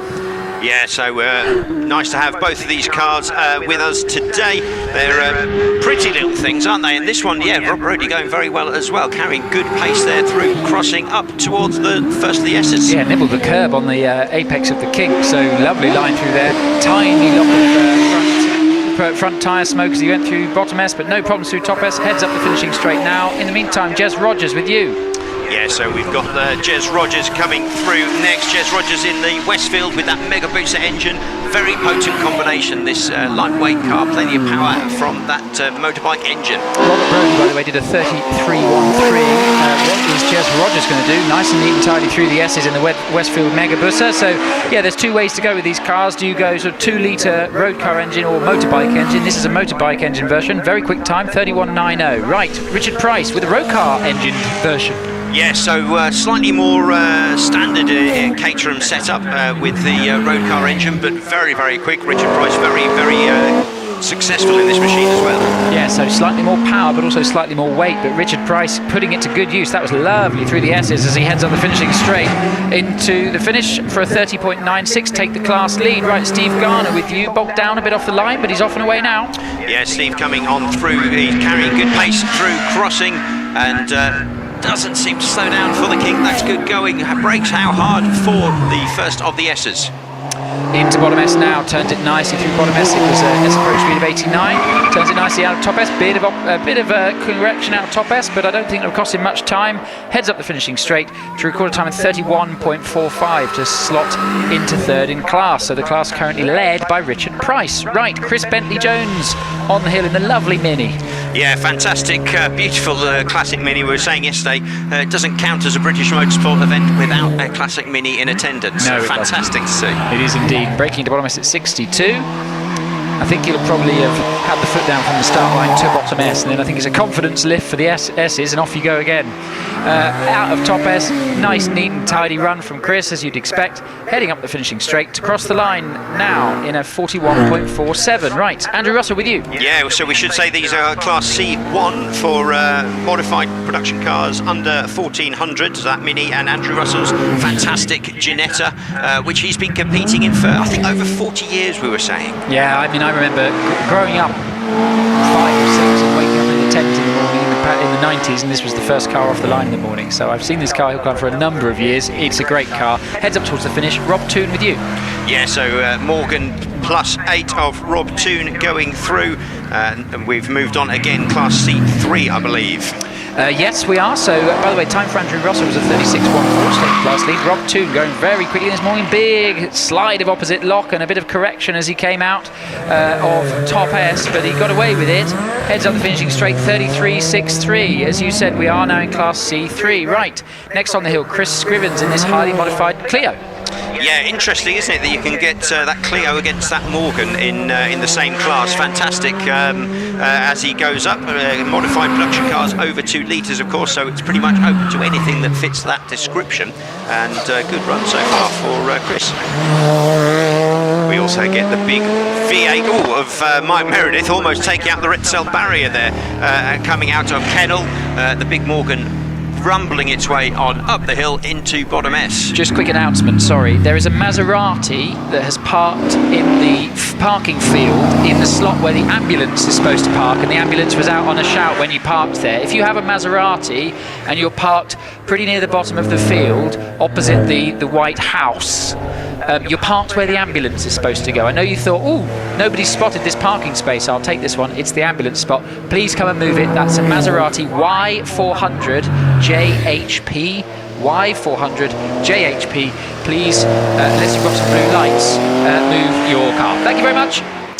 Right, very good. Sorry about that. Nigel Elliott's with you now. Yeah, so we've had a handful of runners going on up, continuing in C3. This fantastic Triumph TR7 with its twin turbocharged V8. Absolutely crazy machine, but fantastic. I love seeing this thing on the hill. Yes, it looks so fast. Braking to Polymes at 88. I'll give you some times quickly whilst Nigel Elliott negotiates the S's. It was Mike Meredith did a 31.76 in the Morgan. Jonathan Williamson has done a 33.01 to go in second in class. Nigel Elliott crosses the line 32.44 to pop into second in class. Now Paul Howes. This is another very quick car. Yeah, Paul Howes in this fantastic Porsche, again very regularly fighting at the top of the tree. Mike Meredith's 31.76 is the leader so far in this class.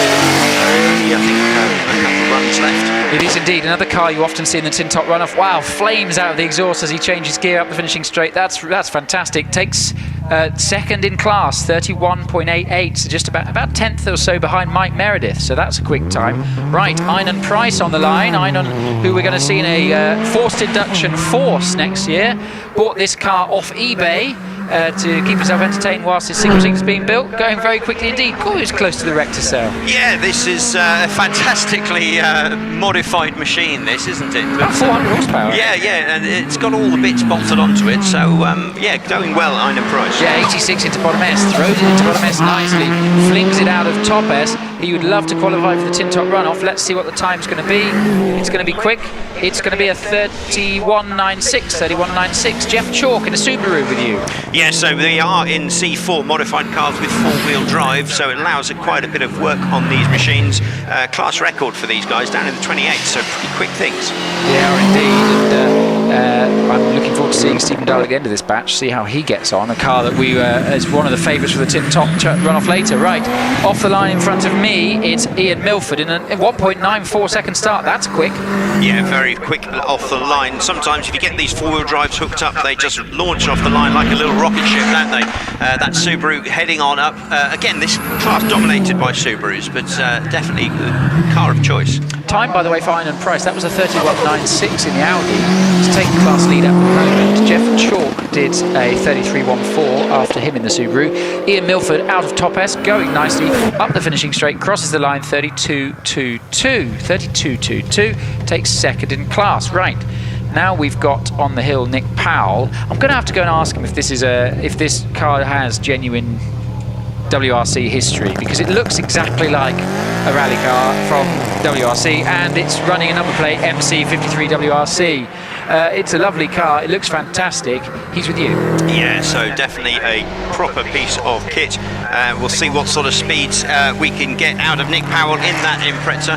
Certainly sounds pretty good as it rumbles its way on up the hill into the S approach. Yeah, braking to bottom S at 73, turning into bottom S now.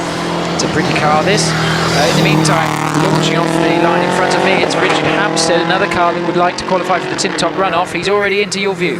Yeah, fantastic machine, this. We've got some very quick modified Subarus, this being one of them, and expect, as you see, this one may well get into the runoff a bit later on today. Yes, Nick Powell, by the way, in the blue Subaru did a 36.01. Richard Hampstead now already into bottom S. Nice and neat tight through the S's. Loads of power and grip as well. Heading up the finishing straight to complete his run. 31.30 takes the class lead. Right, what will Stephen Moore do in the 1 Evo in this class? Yeah, left-hand indicator on, which is the international sign of I'm going to go very fast on this run. Kicks up a bit of dust as he goes through the kink there. Not sure what was that from, but going pretty quick. Braking into bottom S now at 84. Throws it through the S's, still indicating left, but he did turn right through top S, which was a bit of luck. Heads up the finishing straight now to complete a time of 30.41, takes the class lead. Right, here we go, it's the Red Baron. It's Stephen Darley. We've got an on-board 1.93 second start as he disappears out of my view. He's with you. Yeah, so on board, great view for those who are on the live stream. Enjoy that. He through crossing, very, very quick run as he goes up the hill. Flames from both sides there of the car, brakes hard down into the S's and takes that corner very well. S approach speed of 97, throws it into bottom S. It cocks a wheel after bottom S. It's lovely and neat tied through top S. He's got the power down, up the finishing straight, into 4th, into 5th, over the line, 28.76, 28.76. that will be, well, that's the fastest time so far for the tin top runoff. Not only that, the record is 28.10. It's not a million miles away, 28.76. No, I would like us, I don't know how we find out actually, can we double check what the C3 class record is? Because we know it's incorrect in the programme. I think it's a 31.98, but I might be wrong. Because our running earlier for C3, Mike Meredith did a 31.76. I'll go and find out. So if we could double check that, because it must be close. Yes, okay. If timing and scoring can hear us and would like to pop up and tell us, that'd be very handy what the record is in C3. Right, that's the end of the batch. Great run there by Stephen Darley, 28.76. Let's see what Roger Moran can do in the next batch in the, well, quite remarkable Ford Fiesta. Oh, I've got, hang on a second, I may have some information incoming about that class record. Excellent, yeah, well, these cars up in the top paddock, they will be sent down very shortly. Course car just heading on up at the moment. Then those cars will head back down to the paddock, and we will then be ready to go with our next batch of runners. It's a 28.18 is the record in that class, and I've got it on screen now actually. So it's 28.18 in C3. In C, that's very quick, isn't it? I know. It was Stephen Darley actually. Funny enough. 28.18. Okay. Right, I'm going to take my leave. I'm going to hand over to Mr. Ponsford, and I'm going to go and badger people with a microphone in the paddock. Excellent. Speak to you later, or quite shortly. Excellent stuff. So yes, Steve Darley in the Subaru Impreza set that C3 record as well, which is interesting. Very good. So yes, hopefully Chris Ponsford will have had a nice time wandering around the paddock, and he'll be fresh as a daisy back on the microphone with us. He could tell us all the information that he's gleaned from his wanderings. See whether he's had a nice cup of tea and a cake or something. But thank you, folks who are here joining us. Don't forget to make full use of the venue, wander up and down the hill, have a great time looking around the paddock. It's a fantastic place to come. Shelsley Walsh, the longest continuously used motorsport venue in the world, so little bit of motor racing history just being here. So fantastic to see so many people joining us. Hopefully you've all found a good spot to watch the action from, and are enjoying today's competition runs so far. Hi Alex, I'm back in the game. Hello Chris, did you have a nice time wandering around the paddock? Always a nice time wandering the paddock. I took a couple of cheeky snaps on the old film camera and watched some of the action. Really enjoyed that batch. That was really good, wasn't it? Stephen Darley, well, my goodness me, that was a belting run, wasn't it? Yeah, so very, very quick runs indeed from some of those, and lots of the cars will be getting into the tin top runoff, which is coming up a little bit later. Are any of the Porsches under 30 seconds? Well, that's a question, isn't it? It is a question. I thought it was a cheeky question, yeah. That one, yeah. So the C3 runners, where most of the Porsches live, none of those got under 30 seconds. Some of them are in the low 31s. So as it stands then, Stephen Moore probably about second quickest in the Evo. Yeah, so 28 for Stephen Darley, 30 for Stephen Moore. That's some of the quickest tin tops that we've got so far. Depending on how the next few go and how many we have who are eligible, we'll see how far. But I think, yeah, around that 30 is where you've got to be aiming, isn't it? For Paul Howell's 31.88. Does the Morgan qualify? Well, that's a good question again on what type of car is eligible for a tin top runoff. Indeed. The Morgan doesn't have any top, tin or not. But it's, right. Could it not have a canvas top? Well, it could do, couldn't it? Yeah. So I don't know how strict they are with the entrance rules. It is a sports car, really, isn't it? Yes. But yeah, tin top is a pretty vague term. Yes. If they just meant saloons or something, then it would be different. But so we'll have to wait and find out. We will get confirmation of that from the timekeepers after this batch, I think, because I think this is after this batch. It's all single-seaters or sports cars. Now this is an interesting little thing. Up on the live stream, it says who will hold the hill record after the first runoff. Will Hall with his existing time, and there's 2 votes for that. Will Hall with a new record, 11 votes. Matthew Ryder with 5 votes for a new world record, and Wallace with 3. So it could be scintillating. Those times, I have never witnessed times like that in practice ever. I don't think times like that have ever been done in practice ever, let alone by 3 people. Yeah, absolutely right, Billy. So Billy is sounding a bit loud, Al. I think you need to turn that down. Quieter. Well, I don't know if you can. I mean, you're already pretty whispering Billy, aren't you? Oh yeah, that's You're like whispering Billy Bob Harris. You know? I work in a library usually. I'm a very quiet person. Yeah. Oh yeah, I need to be turned down a bit. You're getting up there. Yeah, we're all feeding back a bit. Don't stand so close to the speakers, Billy. I'm not that close to the speaker, to be honest. Where are you? Where have you located yourself? I'm in the middle of the return paddock. Oh, in the I'm putting my arm up, Chris. I got you. Hello. Yeah. I think we'll have to issue with a Dayglow jacket or something, don't you reckon? I've often thought we need like a commentator's jacket or something. Oh, don't give them ideas. Don't give them ideas. If I wear a Dayglow jacket, you'll just think I'm Stuart Bickley. That's the only problem. Well, listen, I wouldn't be able to wear my flowery shirts, would I? So that's, you know. So cars coming up. We've got 2 sports cars here in the return paddock, and then we've got, if we come over here in the main paddock, we've got the first cars you're going to see are the dual-driven 1100s. So we have the Hamer OMS, for example. Both of these OMSs running the BMW 1000cc Superbike engine. Oh, that's a good point, because I thought the one that had the sort of the camouflage sort of green wrap, I thought that had it, but I didn't know both of them had. I'll double check. Are they both? This is BMW as well? Yes. Yes, it is. There you go. Well, a pair of BMW as well. Footage. Fair play. And a really nice engine. They've done some fantastic work on the wiring, but actually they're pretty much stock engines, actually.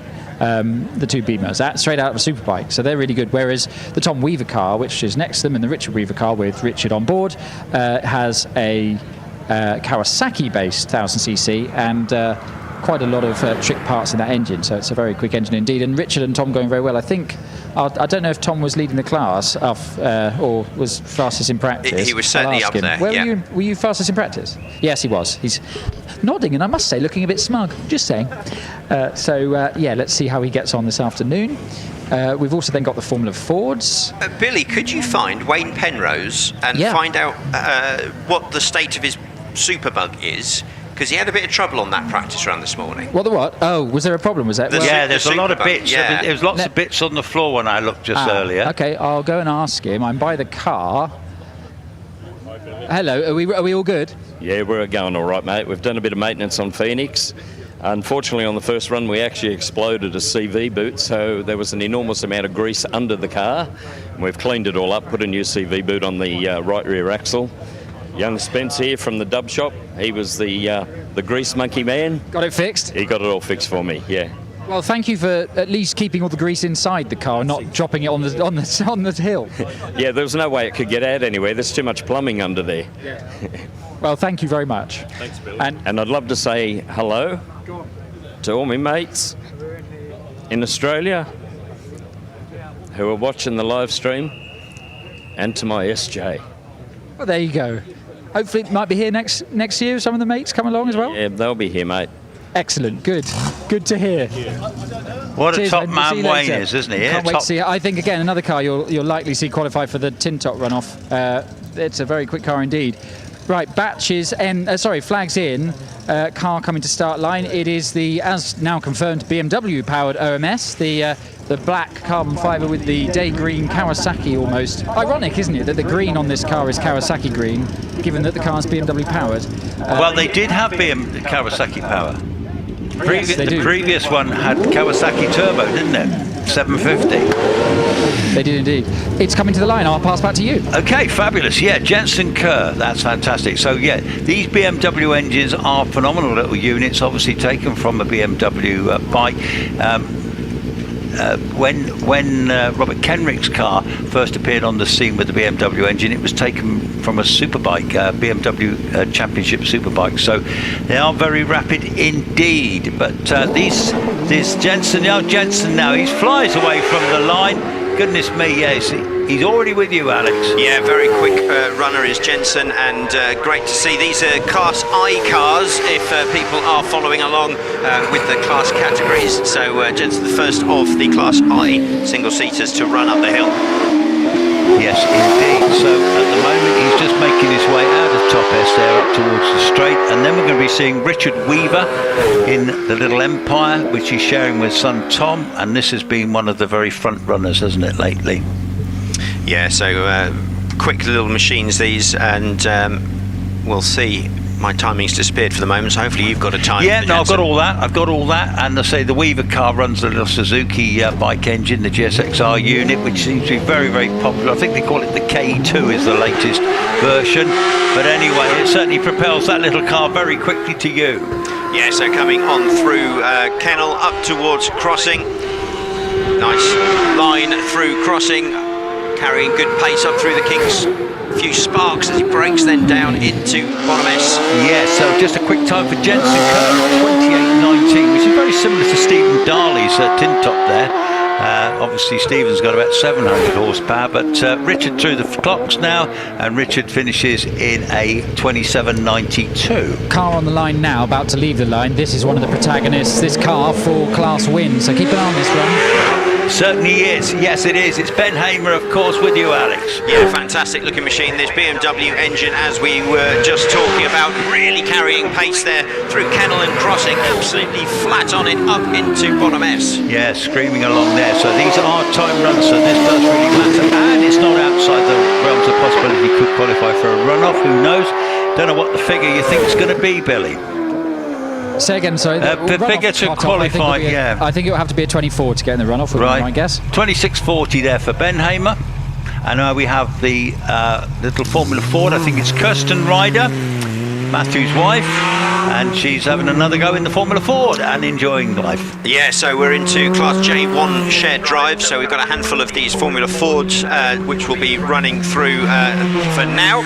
As you say, this one heading through Kirsten Ryder, Van Diemen RF86, braking now into the left-hander for bottom S. Yes, and following her will be Nicola Dearden in the Van Diemen RF91, so good little class. So Kirsten heads towards the finish. We'll give her a time in a minute as Nicola Dearden leaves the line.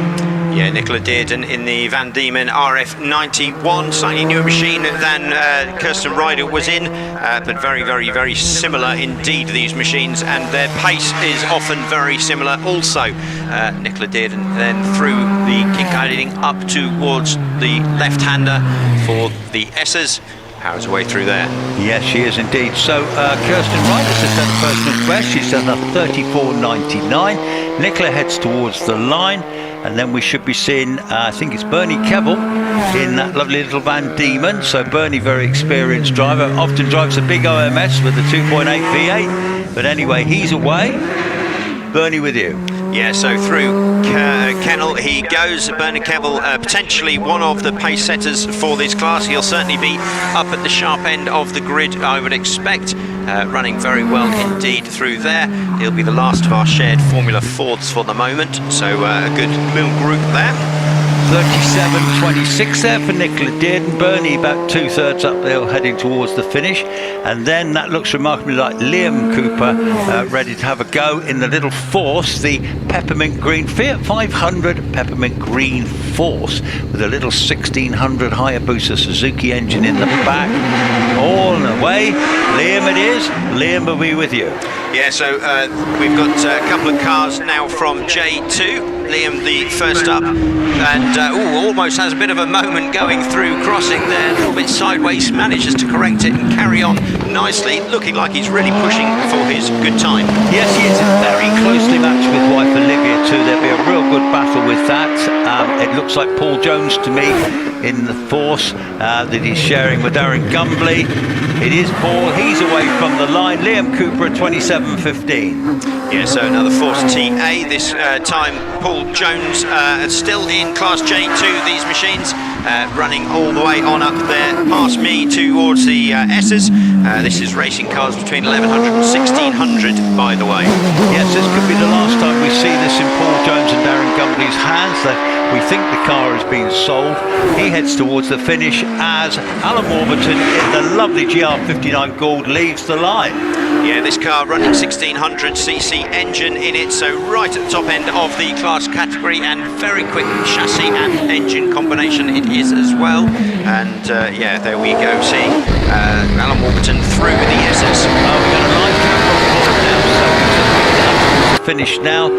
Alan taking it very smoothly up there. He's just recorded a time of 25:27. That's a good time. That's a good time. Yes, it is a good time, and his son will be looking to break the class record in the 24s, won't he? What's the time for Paul Jones, incidentally? Paul Jones, a good time there. It was a 27:26. Good time. Stuart Hook on the hill. Yeah, so Stuart Hook running next on through. He's in that Westfield, and he's bringing us back to Class D for the modified specialist production cars. Indeed. Now, Rob Lloyd, who was quickest in practice yesterday, he's away now in this 300 horsepower MK200. Yeah, fantastic to see this MK. This is such a quick machine, and Rob carried lots of pace there through crossing up towards the braking area into the bottom S. Now, brilliant. He's going into bottom S now, but Stuart Hook has just done a personal best there of 30.02, but Rob yesterday was in the 29s. Can he get into the 28s as Phil Goff leaves the line? Yeah, so Rob Lloyd powering his way up to the top, 29.37 he goes, which is a fantastic run. Phil Goff coming through, he's on his way up through the kink now, and then into bottom S. Yes, very entertaining group of cars these, very good indeed, all motorbike engines and very rapid with it. Let's talk about rapid. On the line is George Harding from London. This is in a Mark II Escort with a 2-litre Cosworth turbocharged engine in it. See the big arches on it. Not his best ever start, but he'll try and make up for that up the hill. So yeah, the Escort coming on through now. George Harding coming out into the left-hander for crossing, cocking that front wheel as he really pushes the limits of the Escort, and then heavy on the brakes into bottom S. Looks a bit wobbly through there. Yes, well, he's usually a bit wobbly, but he's not very sideways this time. It's quite a smooth run for George's standards. Oh, not gives a little bit of tail slide out the top S there as the lovely Celica GT4 leads the line. Yeah, so fantastic. Classic Toyota Celica running through now. This does mean we're into Class E, folks, which is the Sports Libra Saloons. Lots of these cars able to put in some very good times. Yes, so we have time for George Harding of 32.95. John Manners in the Celica on the hill, and Steve Mundy leaves the line in a massively quick rallycross Fiesta. Yeah, this is a great machine. Really exciting to watch this car as it goes up the hill. Quite often whistling, popping, banging as the turbos work away. Brakes into the first bottom S. Up he goes. Brilliant news that Wayne Penrose is on the line now in the Superbug Sports Sedan. This 500 horsepower bug, it is an absolute weapon. It certainly is a difficult car to drive. Look at its driving position, actually sat in the middle there. Very light on the front, obviously heavier on the back there. So Steve Mundy, a personal best there of 32.38. John Manners, a personal best of 35.64. Wayne Penrose all the way from Australia, he is on the hill.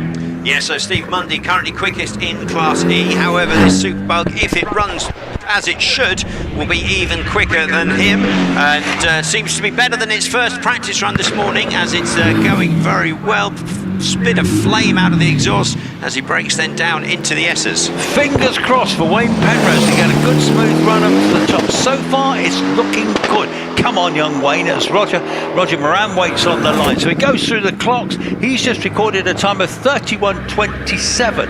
Watch out for this next car off the line. This is Roger Moran in the Fiesta. I don't know how far he's turned this car up, but I know it can be capable of 700-800 horsepower. Absolutely phenomenal car. It absolutely is. Built for the kill, isn't it, this car? And that was a very quick exit indeed. 2.05 with you. Yeah, so Wayne Penrose finishes 31.27, currently fastest in Class E. Let's see what Roger Moran in this Ford Fiesta can manage. This car absolutely tailor-made for hill climbing. and Roger, a hugely experienced driver. Yes, he is. Now he'll be looking to get under 30 seconds in this car today. Is Stephen Darley. He's already posted a brilliant time already. He's just done a 28.51. Wow. So that was a class record for Roger Moran. 28.51 beats his previous time in the Skoda Fabia. Fantastic stuff. So it's the tin top runoff. Darley and Moran and Stephen Moore. Wow, it's going to be good. Hang on a minute. I've just got Mr. Darley with me, actually. So game on this afternoon? Yeah, I think so. Yeah, we need to turn it up now to try and catch Roger, I think. What level out of 10 was it on? 8 out of 12. And is there a 13 out of 12? I'm waiting for approval to turn it up. So, yeah, we might turn it up. Well, let's see how we got on this afternoon. Anyway, cheers, mate. Thank you very much. Wow, that's good stuff, isn't it? John McQuillan on the hill. I can see you on the live stream now, Billy. You're on camera. Hello. Hello, Billy. I just thought I'd get... Well, he was stood right here and he gave a massive round of applause to Roger when he... Yeah, because it's brilliant. It's very friendly but very competitive competition is the best way to describe it. They each push each other on in a good way. It's great. I'll just catch up quickly. John McQuillan, a personal best 32.14 in the Radical. Stephen King in the Radical, a 33.12. David Bickley with you, Alex. Yes, so we're well into Class F currently, which is sports lever cars under 2 litres. Very tight competition in this class. Robin Nicholson currently quickest with a 30.82 though. Excellent stuff. So David Bickley's gone up the hill, halfway, 2/3 up the hill. Andrew Burt's just left the line in the Mallock. Yeah, this Mallock, absolutely fantastic looking machine. This so low and mean looking. I think absolutely great car. He's travelling on up now, braking hard into the first of the S's. Yes, fabulous stuff. So we've got Mike Luck waiting on the line in the dark. He's home-built dark. The Van Diemen heads towards the finish there. So David Bickley had a personal best there of 30.99. Well done to him. Andrew Burt, can he improve on that? 30.67. Wow, as Mike Luck leaves the line. Yeah, that gives us 3 drivers in those 30-second bracket, which is fantastically close. Let's see what Mike Luck can do in his self-built machine. Fantastic looking car, this Dart. Absolutely amazing. It is an amazing bit of kit, isn't it, actually? Fabulous. He's done a great job. But Sam Nicholson has something to say about it in the Mallock. The Mark 20 Mallock, this real history car being owned by loads and loads of people. It's still very, very rapid indeed. And as Sam is away, and my goodness me, that was a quick exit. That was 1.99. Yeah, fantastic time for Mike Luck, 29.62 he goes. Samuel Nicholson in the Mallock, absolutely flying. Let's see whether he can get under 30 seconds as well. Indeed, so we've got some quick runners, haven't we? We've got Matthew Price waiting to have his turn in his little Radical, but Sam heads towards the line. What time's he going to record? He's going to record a quarter time of 29.19. Matthew Price, very quick young driver in his SR3. Yes, so Sam Nicholson currently class leader. We see Matthew Price coming through in this Radical, absolutely carrying huge pace through crossing. Up towards the bottom as he goes. Let's see how we can get through there. Split time show him even quicker, so this should be maybe even into the 28s. Yes, very rapid indeed. Matthew Price, he's certainly looking to do the business here. 28s would be nice. What time's he done? He does a 28.23. Brilliant. Fantastic. So Matthew Price, top of the Class F runners. Let's see how Alan McDonald can get on in the next round. This is in his new to him Force LM, so he's upgraded from the SR4 to the LM. Spoke to him yesterday evening. He was really enjoying this car as he's still learning it, but going very quickly in it. He's already off the line. Yes, very, very experienced driver. Comes all the way from Scotland now. So what sort of time? So my computer screen is playing up a bit, and also my main screen is not showing times, but there we are. Yeah, so his split time's looking very similar to Matthew Price. It's going to be very close. Can he also get into the 28-second run? Alan McDonald on a good charger though. Yes, he certainly is, and I think he's going to enjoy this car actually. It's the smartest car I've ever seen him own, to be fair. 29.06 for him. Nigel Hinton in the NGTD. So yeah, Alan McDonald slots into second place in Class F, just behind Matthew Price. Nigel Hinton in the big rumbling V8 NGTD making his way up. That means we've moved into Class G now. A big puff of smoke as he breaks down into bottom S. Yeah, that looked a bit hairy driving into there, but he gets it round, no problem at all. That big Rover V8 in there burbling away, going up to the finish. As Graham Lokes in the Lola Porsche leaves the line very swiftly indeed, 2.10. Yeah, so beautiful little Porsche of Graham Lokes in the Lola chassis. Fantastic car this, been on the scene for a long time in various guises, and Graham Lokes running very well. He's likely to be quickest in Class G with that machine. Yes, without a doubt, yes, and it sits there so planted, that car, it's amazing. The little Jedi's leaving the line of Scott Gibbons for you.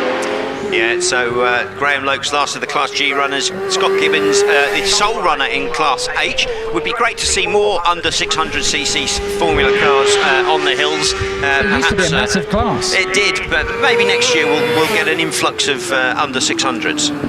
Yeah, I think with the sort of advent of the 1000cc superbike engines being so powerful now, a lot of people have just moved up to the 1100 class.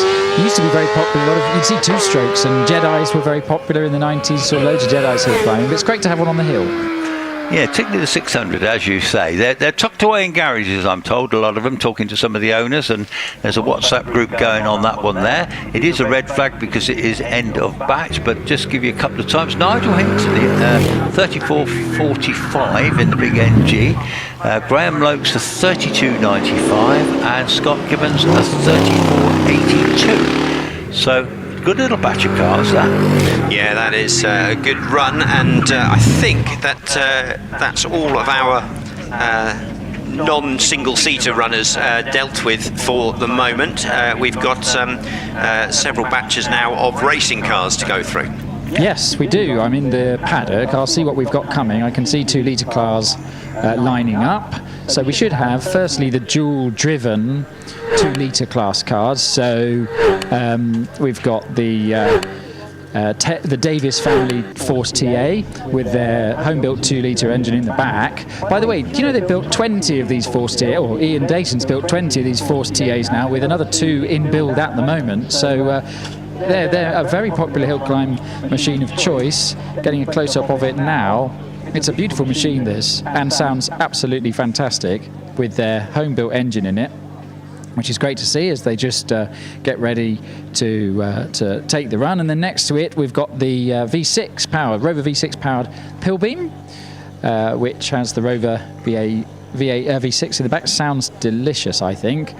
And then behind that, we've got the Morgan family Delara. Let's have a look at this, actually. Where's David gone on my camera? Oh, there he is. So come and have a look at this Delara, because the aero work that's been done on it, this used to be a sprinting car, so it was the factory car for sprinting, and a huge amount of time and investment was put into the aero. All the turning vanes around the front side pods, the rear wing, which is obviously bespoke because it would have had a much bigger rear wing than it did when it was a circuit racer.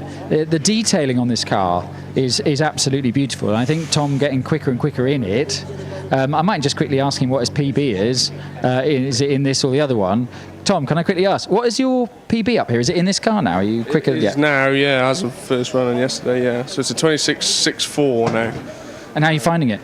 Yeah, different, but good. Yeah. Enjoying it? Yeah, absolutely. It's been a lot to get used to, but now I've got to grips with it. It's going well. Oh, brilliant. And really good in the fast stuff, I guess, with all the aero. Yeah, it's just so stable compared to a smaller car, which is taking some used to, really. I've been used to throwing it around a bit more. But no, the smoother the better in this, and yeah, it's brilliant. Oh, cheers, Tom. Go well. Thank you. That was Tom Morgan, who will be taking this car up in the next batch. But yeah, even look at the work, the side strakes and the stuff done by the front wing is real money spent on this. Really lovely car. Right, we'll head down and then have a look at the car behind it, which is the Formula Island car. Again, this is a lovely car. In the 2-litre class, the Colborne's car. They spent quite a lot of time doing full carbon fibre bodywork for this car over last winter. Looks brilliant, and good news is the gearbox casing is currently in one piece as opposed to the 2 pieces that it was in as they tried to leave the line at the last run, which was a shame. But great to have this car here now, running really, really well. Yeah, we'll see how he gets on. Yeah, very good. Did you notice, Chris, how Billy said my cameraman? He's starting to get a taste for this. Well, he is actually. Yeah, I think Billy's always liked a bit of that. Yeah. But yes, his personal cameraman. So he'll be signing autographs, folks. He's very willing to sign your books and programs. By the way, I just thought I'd ask Aaron. Aaron, I hear you're getting a new car. Yes, I am, yeah. Do you want to tell everybody what you're getting? The DJ Firestorm? So the ex-Summers DJ Firestorm? Yes, yeah. From next year? No, maybe towards the end of next year, but more likely the year after. With a V8? Yeah, yes. Well, there you go, ladies and gentlemen. You heard it here first. The Colborns are going into the Unlimited class with a very capable car and driver combo with that DJ Firestorm. I bet you can't wait.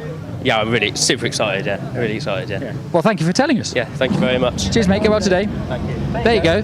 That was the piece of news that I had on rumour that I couldn't talk to you about until I'd had a word with them. So the good news is I can now talk about it. Right, flags are in. Force TA coming to the line. I'll pass back to you. Fabulous. Well, that's great to hear, actually, and it's great to hear the Firestorms coming back out to play, isn't it? Because that's a real history car in my book. Yeah, it did seem like it might have just been consigned to a dusty shelf somewhere. So fantastic it'll be coming out. And although it's an older car, and the reason the Summers wanted to move on was because they wanted more up to date, I think it'll still be a very quick machine. I think without doubt, yeah, particularly. Trish Davis is away in this lovely little 2-litre V8 Force with you. Yeah, so Trish Davis coming on through past Kennel up to crossing now. Trish has had a good weekend so far. Some good solid times that have been placed, so expect to see some good times. These are cars from K1, by the way, which is racing cars 1600 to 2 litres. Yes, well, we got the lovely little Pilbeam, the MP88 with that gorgeous Rover V6 engine in the back of it. Trish Davis, 2842. Yeah, so next up, Richard Walker coming through, and in that beautiful old Pilbeam, and he's heading on up towards bottom S. Yeah, very effective car back in the day too. That's not that old anyway. Tom New was very successful in one of these, won the 2-litre championship in one of these.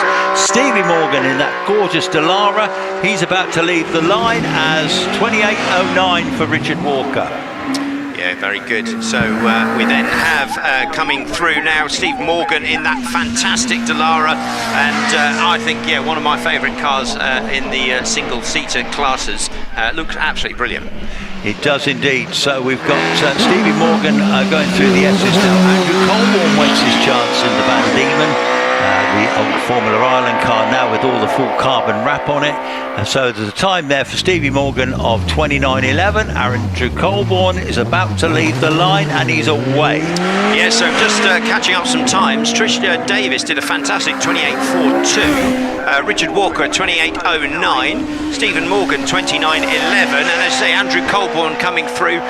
This car, beautiful design, I think. Always looks very, very nice, this machine. Classic looking machine, isn't it, really? And those are all personal requests, by the way, so they'll be very happy about that. Andrew Colborn heads to the line, and just at the moment we've got a little gap of machinery getting ready to go, but I do see Kelvin Broad back there in the Force, and we will see which one we get next. Oh, hang on, I see the Chalmers car as well. It's probably Jamie Chalmers, I think. Yeah, Andrew Colborn finishes with a 29.21, so that's the last of our K1 shared drives. We've got some K2 machinery now to go through, which is shared drives as well. Have a Greenan on the line. We have Adam Greenan. So Stevie Morgan, yeah, 29.11, 29.21 there for Andrew Colborn. So the Greenans in their new Empire Wraith, the car that was campaigned in Australia by Dean Tye very successfully, winning championships. He then brought it over here to run, and now he's bought himself a Gould. So the Greenans have bought his lovely old Empire. Yeah, fantastic machine this, and coming up through Kennel, up towards crossing now, and they've been getting quicker and quicker, absolutely on it through crossing there, spitting flames really on the limits. Fantastic run so far for Adam. Yeah, they're getting the grips already. It's remarkable, actually, their first weekend with the car. The car had a massive bump at Gersten, had to be totally rebuilt by Bill Chaplin. Through the line, 25.61. Woof, woof, woof. Yeah, fantastic run there for obviously first of the K2 runners, so goes quickest, but sets such a good marker, 25.61. That will mean everybody has to be right on it now to catch up with that. We love the Greenans, they're always entertaining. They've obviously got a car that's starting to get to grips with and starting to like. Jamie Chalmers in the lovely, unique Rolt with the turbocharged Suzuki. Yeah, fantastic car, this Rolt, and as you say, unique. It was a circuit car, now converted into hill climb use and going very well with James behind the wheel.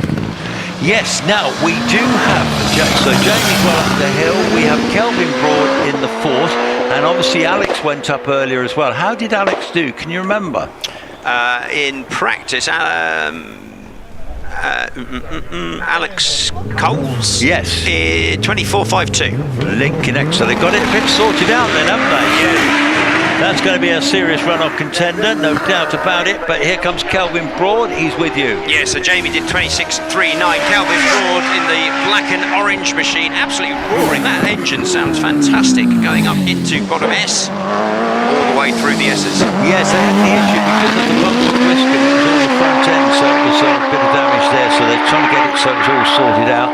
It looks like they've probably done that, to be fair. 26.15 for Kelvin Broad. Richard Summers in the lovely Firehawk with you. Yeah, let's see what Richard can manage. He comes through Kennel, absolutely carrying lots of pace through there, up into crossing. Does look good. We'll see how his run develops. Braking now into the S's. Does seem like a good time for Richard so far. Yeah, looking good, isn't it? Yeah, that super little car. Been in runoffs this year with Alex. Here comes one of the Hamers. This is young Morgan Hamer in the OMS 3000. Yeah, so we move on now. Class I we're into with this black and green machine for Morgan Hamer. This is cars for 600 to 1100 cc. Already got a few times on the board. Ben Hamer in the same car, 26.4 has done so far. They're breathing on that woodwork coming out of top S. I tell you what, that was pretty tight. But 27.59. We got in car now, Tom, with Tom Weaver. Tom Weaver away from the line now, and then he's approaching Kennel now. Here he comes round Kennel. It's quite tricky round there. Through crossing, got to be brave through there. He'll have it flat, I think. Yes, he's up through all that brand new arm cove, through the speed trap there. Coming into bottom S now. Through the S is always an important part of it. Round there, gets it round. Well done, Tom. Straight up towards the finish now. This is quick too. My goodness me, showing a purple sector through the line there. 25.45, 110 through the finish.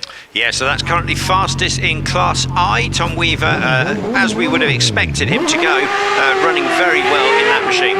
Yes, indeed. Now, young Gary Warren's come all the way from Aberdeen in Scotland. This is the Weaver's old car, actually, but he's making it really fly, isn't he? Yeah, that back end almost sliding out through crossing, going very, very quick indeed. He's really putting in some good pace on this run. He certainly is, because he's shown a purple sector through the S's there. He's going up towards the finish. Can he catch young Weaver? 25.45 to beat, 26.26, still a jolly good run, as Richard Matosian flies from the finish flies away in the Raptor.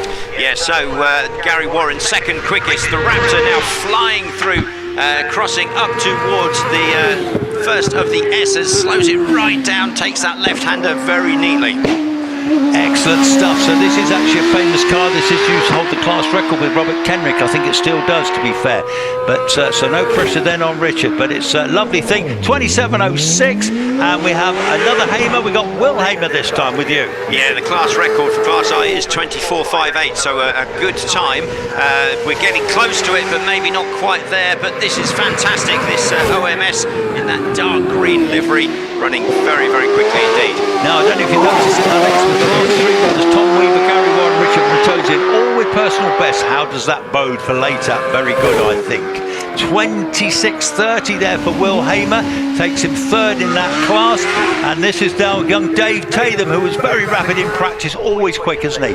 Yeah, Dave and this DJ Firehawk running very, very close to the grass on the apex of crossing up towards the S's. Now he goes. This is looking like another good run. It's a brilliant run, I tell you now. He's right on the pace. Can he get on the pace with Tom Weaver? He won't be far away, folks. I think this is going to be probably a 25.86. Well done, second place.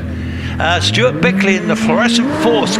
He's away from the line now. You won't miss this car, will you? He is already with you. Yeah, so fantastic car this. We've already mentioned how he's running a bit down on power to what he would like, but it's still a super quick car, and Stuart always absolutely pushing flat out on the limit. He's got a 25.45 to aim at. Tom Weaver leading this class. Can he get there? It's going to be a tall order. Yes, he's going to give it his best shot, though. He heads over the line and he does a 25.68. That's second quickest. Yeah, fantastic. Very, very close to Tom. If only Stuart had those few horsepower he's missing. Yes, Simon Andrews in the Formula Ford. Yeah, so we're out of Class I now. Tom Weaver quickest in that batch, and we are into the Formula Fords in Class J1, and we have had a few of these shared drives in this so far. Bernie Keville is 34.36, current pace setter. Yes, indeed. So Simon Andrews, at the moment, he's heading up towards the finish now. He's on that long finish straight, which in a Formula Ford takes a while, doesn't it? Sam Wilson has just left the line. He was an absolute pace setter this morning, wasn't he? 33.63 there for Simon Andrews. Yeah, it's a good time for Simon Andrews. He goes first in class currently. Sam Wilson was very quick indeed in that Jamin M90. We'll see if he can make any pace up. Yes, that elderly Jamin, but Carol Nichols in the equally old Nike. In fact, it's probably a lot older, isn't it, that car? It's probably a 70s car, isn't it, the Nike? Yeah, the Nike, possibly even into the 60s. I'd have to look up exactly when this one was built, but it looks more 60s style to me, with Carol Nichols behind the wheel, heading now through into the S's. Sam Wilson, 33.17. Simon Andrews, 33.63. So brilliant stuff. Lizzie Weaver's just left the line. Yeah, so Sam Wilson leading the Formula Ford class at the moment. That's a fantastic time indeed. We have, Carol Nichols has finished her run, 38.59. Lizzie Weaver making her way through the S's. Indeed. Now, that looks like Stuart Lugger in that delightful little Swift. A couple of times, so Lizzie Weaver still in progress. Carol Nichols 38.59, Lizzie Weaver 35.26. Yeah, so Stuart Lugger in the Swift making his way up to the S's. He breaks down for the slowest part of that course there through that first S and makes his way now through towards the finishing straight. He certainly does. Mike Gallery has just left the line. We'll keep an eye on Stuart Lugger's time. Yeah, Mike Gallery coming through as well in the Van Diemen RF86. Through the little kink he goes up towards the braking zone. Yes, so it's all thick and fast now, isn't it? So at the moment, Sam Wilson leading that class, but Mike Gallery having a good go. Don't think you get on terms with that. That was a personal best there for Lizzie Weaver as well, a 35.26, 33.97 for Stuart Lugger. Mike Gallery heading towards the finish in a 34.13. And you have Caroline Ryder. Yeah, Caroline Ryder coming through this, again, shared car we've seen a few times, so going very well so far. Kristen Ryder has already set a competition time in the 34s with this machine. Let's see if Caroline can do any better. Yes, indeed. Well, she's a very experienced driver, of course, mother of Matthew, and she's also one of our instructors here, so very competent indeed, the Ryder family, aren't they? Yeah. Andrew Henson away. Yeah, Caroline Ryder certainly knows her way up the hill. She finishes with a 33.97 to go third in class. Fourth in class, sorry. Exactly the same time as Stuart Lugger. Yes. So fantastic run there. Andrew Henson going through. He's up at the braking now for the S's. Round he goes. He's got a few cars. He sells racing cars for a living, and he's certainly enjoying this. And then we get Gregory Barton in that lovely little Empire Evo with you. Yeah, so Gregory Barton will take us into Class J2 as Andrew Henson rounds off the Formula Ford running with a 33.44. That means Sam Wilson has been the quickest of the Formula Ford batch. Great time for him indeed. So yeah, into J2 now. Yeah, it's lovely to see that with young Sam. He's been brilliant at Wiscombe recently. He had a good run at Harewood last weekend, or weekend before, whenever it was. And Greg Barton heads towards the finish. He's going to record a time of 34.60. And Pete Tatham's waiting his turn in the OMS 25 he's just bought. And it's just a lovely looking car. Now that's a much better start from Pete there, 2.37 with you. Yeah, so very good machine this.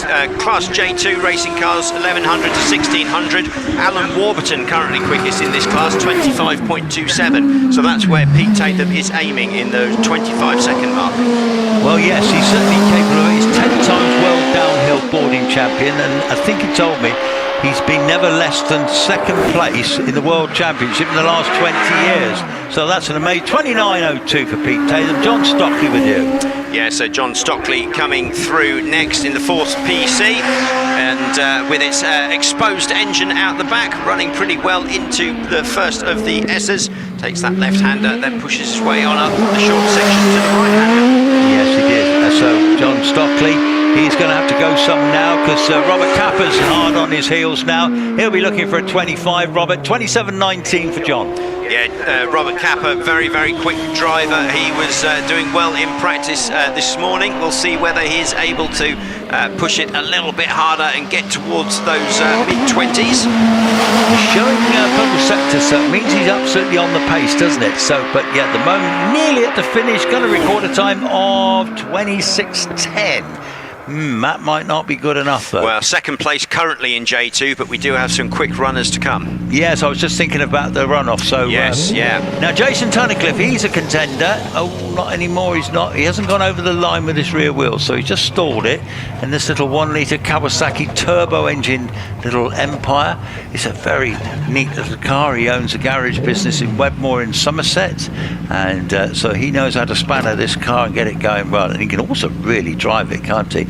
Lovely little thing, this. Yeah, okay, try it again, Oh, bugger, that's it. Unfortunately, that is his lot, because he's gone over the line with his rear wheels.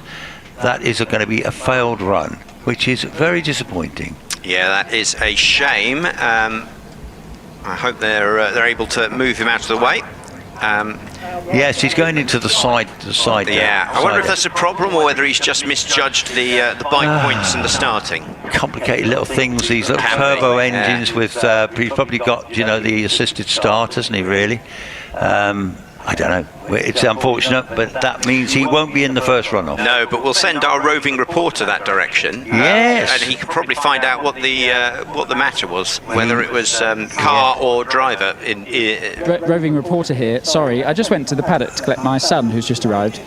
So I'll go and check what the problem with that car is. Well, yeah, Billy, just make sure that your son's all right. Yeah. He's fine. He's only 5 minutes. Are you holding him now, are you? Yeah. Get him to ask the question then. 5 months old. Do you know what the problem with the Empire is? No, he's not sure. No, that's fair enough. It might be drivetrain, probably chain, was his initial thought. Yeah, well, that's very sensible thought of him. But he'll check. Okay, so we're currently under a red flag now. So Billy's 5-month-old son, what was his name, Billy? Alfie gets his first taste of hill climbing. Billy comes from a hill climbing dynasty. Dad was champion 5 times, David Grace. So it definitely runs in the family, doesn't it? Well, will we see Alfie in a car in 16 years' time or something? Well, Dad, of course, has taken the commentator route, hasn't he? So yes, it's cheaper. It's cheaper. You can't argue with that one. I'll just go and find out what happened. Hang on a minute. I'm going to ask a very slightly frustrated driver what he thinks the problem is. Can I ask what do you think the problem is? There's just too much grip on the start line. It just stalled twice. Oh, really? Oh, did your rear wheels cross the start line? Yeah, on the second go, yeah. Right, okay. Sorry. That's annoying. Yeah, really annoying. It's just got to build a bit of boost to get it off the line, and obviously just didn't have enough. Well, we'll go again this afternoon. Yeah, give it another go. At least the car's okay, so that's good. So, car fine, just unfortunately the rear wheels cross the start line then, which means the run counts, which means unfortunately it goes down as a failed run. Just not enough boost and a lot of grip off the start line. So, shame, but the good news is the car's fine. Yeah, too much grip. You don't often hear drivers complaining of that. Laura Elliott was telling me in the Porsche, she said it was exactly that. She says you never known grip like it. So that's the sort of thing Donald Trump would say, never known grip like it. But there you go. And Mark Schlanker, he's going to have a go. He's in the Force TA. This is actually Einenpreis old single-seater, this is. And he's doing very well in this car. Can he get in a runoff? Well, he's not. I think he was in about the 26th, 27th earlier, wasn't he? So memory? Mark Schlanker's time, I've only got 27 for him, but my timing's not 100% reliable today, so hopefully he can do better. Certainly looking like a good run as he heads up towards the braking area of the S's. Yes, no dramas so far. Yesterday he had the drive shaft coupling problem, which has been replaced, but so far so good. This is looking altogether better. Heading to the finish, going to record a time of 26.46. Well done to him. Well done to him. Now that looks like Olivia Cooper in the force. It is Olivia Cooper. They've come up from Exeter, her and Liam. Very closely matched, aren't they? Husband and wife team now. Who's going to get the honours this weekend? Olivia, well, she's away and with you. Yeah, so Olivia on track in the mint green machine, heading on up through. Alan Warburton, as we said before, currently fastest in Class J2 with a 25.27. Let's see where Olivia can manage as she heads up towards the finishing line. Yeah, a bit of a puff of smoke there as she was going up the finishing straight there, but she's gone through the clocks in a 26 seconds dead. Excellent. That will put her second currently in the class. So fantastic run for Olivia. Bless her, Olivia was sick as a parrot yesterday. She literally took her runs and went back to bed. So that's a fantastic run after she was ill yesterday, I think. Oh, she was ill, was she? Well, Darren Gumbly with you. Yeah, so Darren Gumbly coming through. He's looking very fast as well. Great start for line for Darren, and looking like a very fast time indeed. Now, the next car I'm really excited about is going to be David Warburton in the lovely Gould GR59 with the 1600 booster engine. He's looking to break the class record in this car today, and that's a superb start from David. 1.94 for the start. Yes, and Darren Gumbly finishes at 25.46. He goes second. What can Darren Gumbly do? His time looking ever so fast. His split time's looking very quick indeed as he heads on up to the finishing line. Yes, his camera on board now. He's got to beat 24.16, the Josh Goodyear time. He goes through at 24.13. Brilliant, brilliant. A class record that has stood since August 2012. He is going to be one happy bunny. Congratulations. Wasn't that brilliant? I tell you what, I know that was wonderful, Billy, and I know you know them so well because you often stay at the Warbies at Mansion, don't you? Alan is just stood next to me, his dad, with a very broad smile on his face. Lots of people shaking his hands. I might see if he just says something. Why don't you have a word? Hand shaken by Willem Toet as well. Thoughts, Al? That's absolutely wonderful. I mean, we were planning for it. We bolted some new tyres on. We've had a good weekend, but with a new track, we would expect it to happen. But you still got to do it. Amazing, brilliant, well done. Thank you. We'll go and find Dave in the next break. But I'm so happy for him. That's fantastic. And yeah, how long has that record stood? About 15 years. 2012. 14. Sorry. 13 years. That's quite a long record then. Yeah, Josh Goodyear in the Raptor. Yeah, before it went supercharged, but fantastic and a quick time. And I'm guessing the fastest time we've seen so far would be my guess. So I would suspect that will qualify for the runoff. So he's certainly quickest in J2. We'll see if we can get the overall speed there. Quickest so far. Yeah, David Warburton, 24.13, quickest run so far in competition. Well, that we were expecting something a bit special. We got something a bit special there. David Warburton, fantastic competitor, father and son combination, of course, with his dad Alan. And Alan's going to be super chuffed. And Billy is very close to the Warburtons, and I know he'd be super happy too. Well done, that man. I'll go and interview Dave. I'll go they're coming down, so we'll go and stick a microphone under his mouth. Do that. He should be pretty buzzing after that one. We'll quickly, just whilst the cars are coming back down into the return area, David, if you want to come with me, we'll go through the main part of the paddock, see what we've got lining up. We've got Lynn Oem in the OMS. We've then got Lindsay Summers in the AFS P80, having, I think, a fantastic weekend in that car, getting quicker and quicker and quicker, and has one of the quickest starts of the entire weekend, I think. So she's just loving this new car, really, which is pretty cool, given it was built by the family. I think that's pretty special. And then we should have, after that, we'll have the 2 litre class cars and the forced induction class cars. But I'm going to wander towards the back of the paddock in a second, and we'll get an interview with David after he broke that record, because that was a mighty run. 24.16, absolutely amazing. 24.13, sorry. Quite special. Great to see. And I think all of this is setting us up nicely for a runoff later, isn't it? Just a bit. Yeah, certainly. Potential is there for some very quick times indeed. Potential. I'm telling you, it's going to be very, very quick. Did I also hear that the Greenlands were already into the 25s? Yes. That's remarkable. It is on a brand new car, isn't it? Brand new car. Brand new, very different chassis, quite different to the one they're used to, on a power hill, a commitment hill. That's pretty impressive. Shall I give you a fact? So I was chatting to Bill Chaplin yesterday, right, as he was telling me about this little Empire, this car, the Wraith, that obviously was rebuilt, right, when Dean had the incident at Gersten. So it came back to Bill. He told me, him and his mate, it normally takes them 4 months to build a car, right? How about that? It actually took them 4 weeks to reassemble that car. That's amazing. Yeah, I think that's incredible going, because it was an absolute wreck. Yeah, well, I don't know. I don't think initially Dean wasn't intending to buy the Gould, I don't think. I think he was going to get that fixed and continue with that, and sort of changed his plans. Yes, I think you're probably right. His head was turned by that Gould GR59, wasn't it? I mean, how couldn't it be? That 59 is quite special. David, cameraman, I'm just going to go to the other side of the paddock and find David Warburton, but we'll carry on. Sorry. Yes, that Gould is quite special. I think he's having a bit of ECU troubles. I know that they're working on, it's a life ECU, and I think it's struggling to give him, as far as I understand, full power before it gets to a certain speed, is what he was saying yesterday. So I think that's why it's bogging down slightly off the line. All the gremlins of a new car.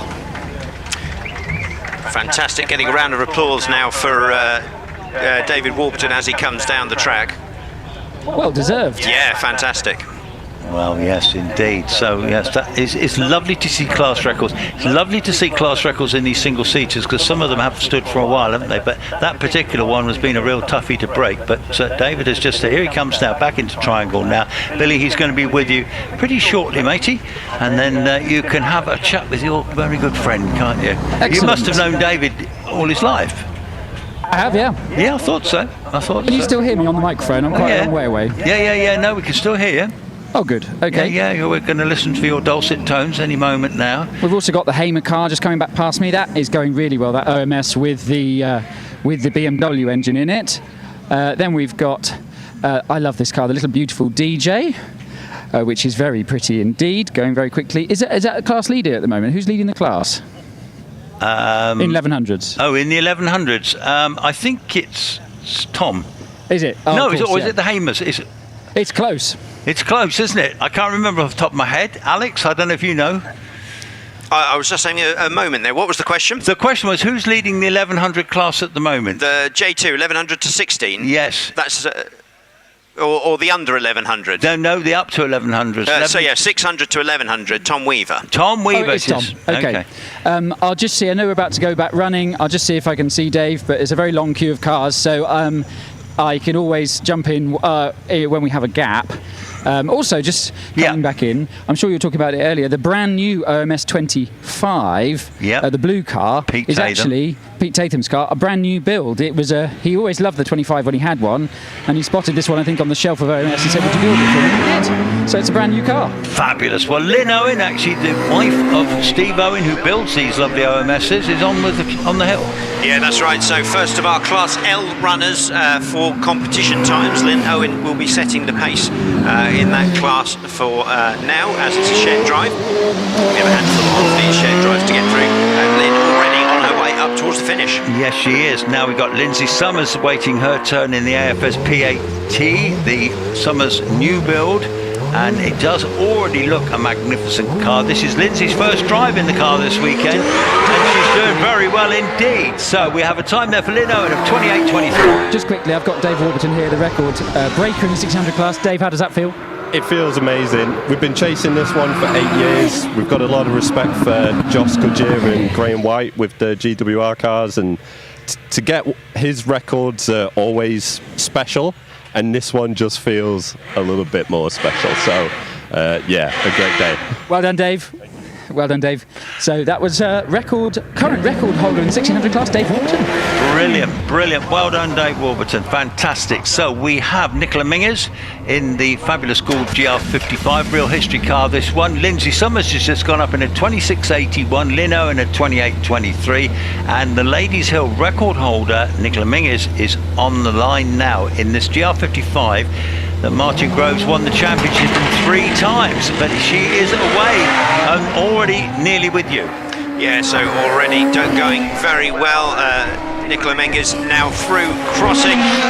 absolutely flying up the straight, then into the kink, heavy braking down into the first of the S's. Yes, fabulous car that, fabulous driver as well, and she's heading towards the finish. And on the line we have David Gould in his own creation, the Gould 84G. This car won the championship in 1985 with Chris Kramer, and I think if you look at that, isn't it beautiful? I think it's stunning. It's aluminium, and it's a honeycomb aluminium. It's got a lot of features that cars didn't have at that time. Few people involved with this, but here it goes now. Lovely to see David back out after a 30-odd year retirement driving this car. Yeah, great car to see out on the track. Lovely to have it with us, as you say. Going nicely through crossing, heading on up towards the braking point. Yes, it won't break any records this weekend, but it's wonderful to see it running competitively too, isn't it? And of course, Sean's driving it later. Yeah, just a quick note. Nicola Menzies did a time of 24.86. Her record 24.7. Crikey! So really, really close. Wow, yes, it says actually a personal best there, 24.86, but that is quick. Terry Davis in his force just with you.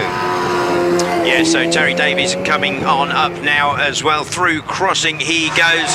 Terry's had another good solid.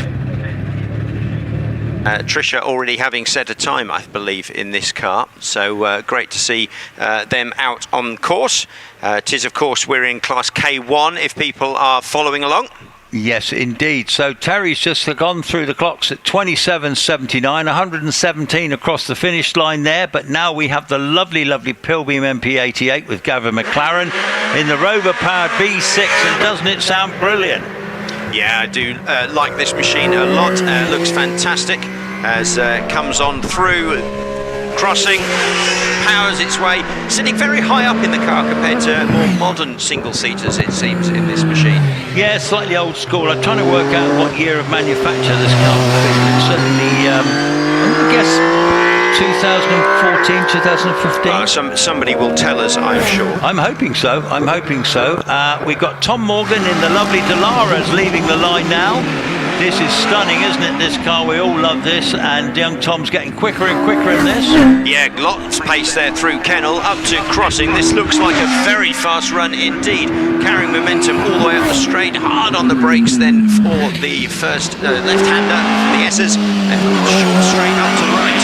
Yeah, this is a very quick run indeed. It's showing a purple sector here, so Tom could be on for a personal best here. Heads across the finish line in a 26.30. 26.30 for Tom Morgan, and that is a personal best, so he'll be very happy with that. Yeah, fastest in K1 so far, he goes. Aaron Colborne will be chasing him hard in the Van Diemen. He's with you. Yeah, so the Van Diemen all in black coming through. Oh, right on the edge. He throws it into the corners and it just somehow grips. Fantastic run there, indeed. Yeah, looking good, isn't it, in all that touch? Yes, the carbon bodywork, sliding it around, driving it beautifully. Well done to him. Towards the finish now, what can he do? He's actually very, very close. 25.82. Well done to Aaron. That's a personal best too. And then we got Nigel Pitt. All these PBs is incredible. Nigel Pitt from the Team Valley in this beautiful Delara as well. He'll be looking to go the best he's ever gone in this car. Yeah, we'll see how he stacks up against them. Some quick runs already coming through, and looking very, very competitive in K1, which is racing cars 1600 to 2 litres. Yes, so Claire Lightwood is coming up to do something at the back of the car. She's a team principal Claire, and lovely couple too. Now there's a bit of a crowd of marshals and people. That looks like Ian. Is that Ian Dayson down there? Not quite sure, but the car has unfortunately been wheeled back into the retirement sector, but whether they can get it going, I don't know. And then we're going to get to see Michael Tregoning in that Pilbeam MP88. So we've got a few Pilbeams here today. At one time they were the car to have on the hills until the Goulds took over. Lots of championships won by Pilbeams, but Michael Tregoning's car, he comes all the way from Newquay in Cornwall, and he has got a Millington 2-litre engine in the back of it. It's quite a decent well, I think it's a bit of a mixture engine, but it's got a lot of horsepower and it goes very well indeed. Michael's here with his good lady wife, What can he do this weekend? He's having a nice successful weekend. He won't break any class records, but he'll have a jolly good time, and he's been a long time competitor, won lots of events down in the southwest over the years, so still enjoying it too. Great to see.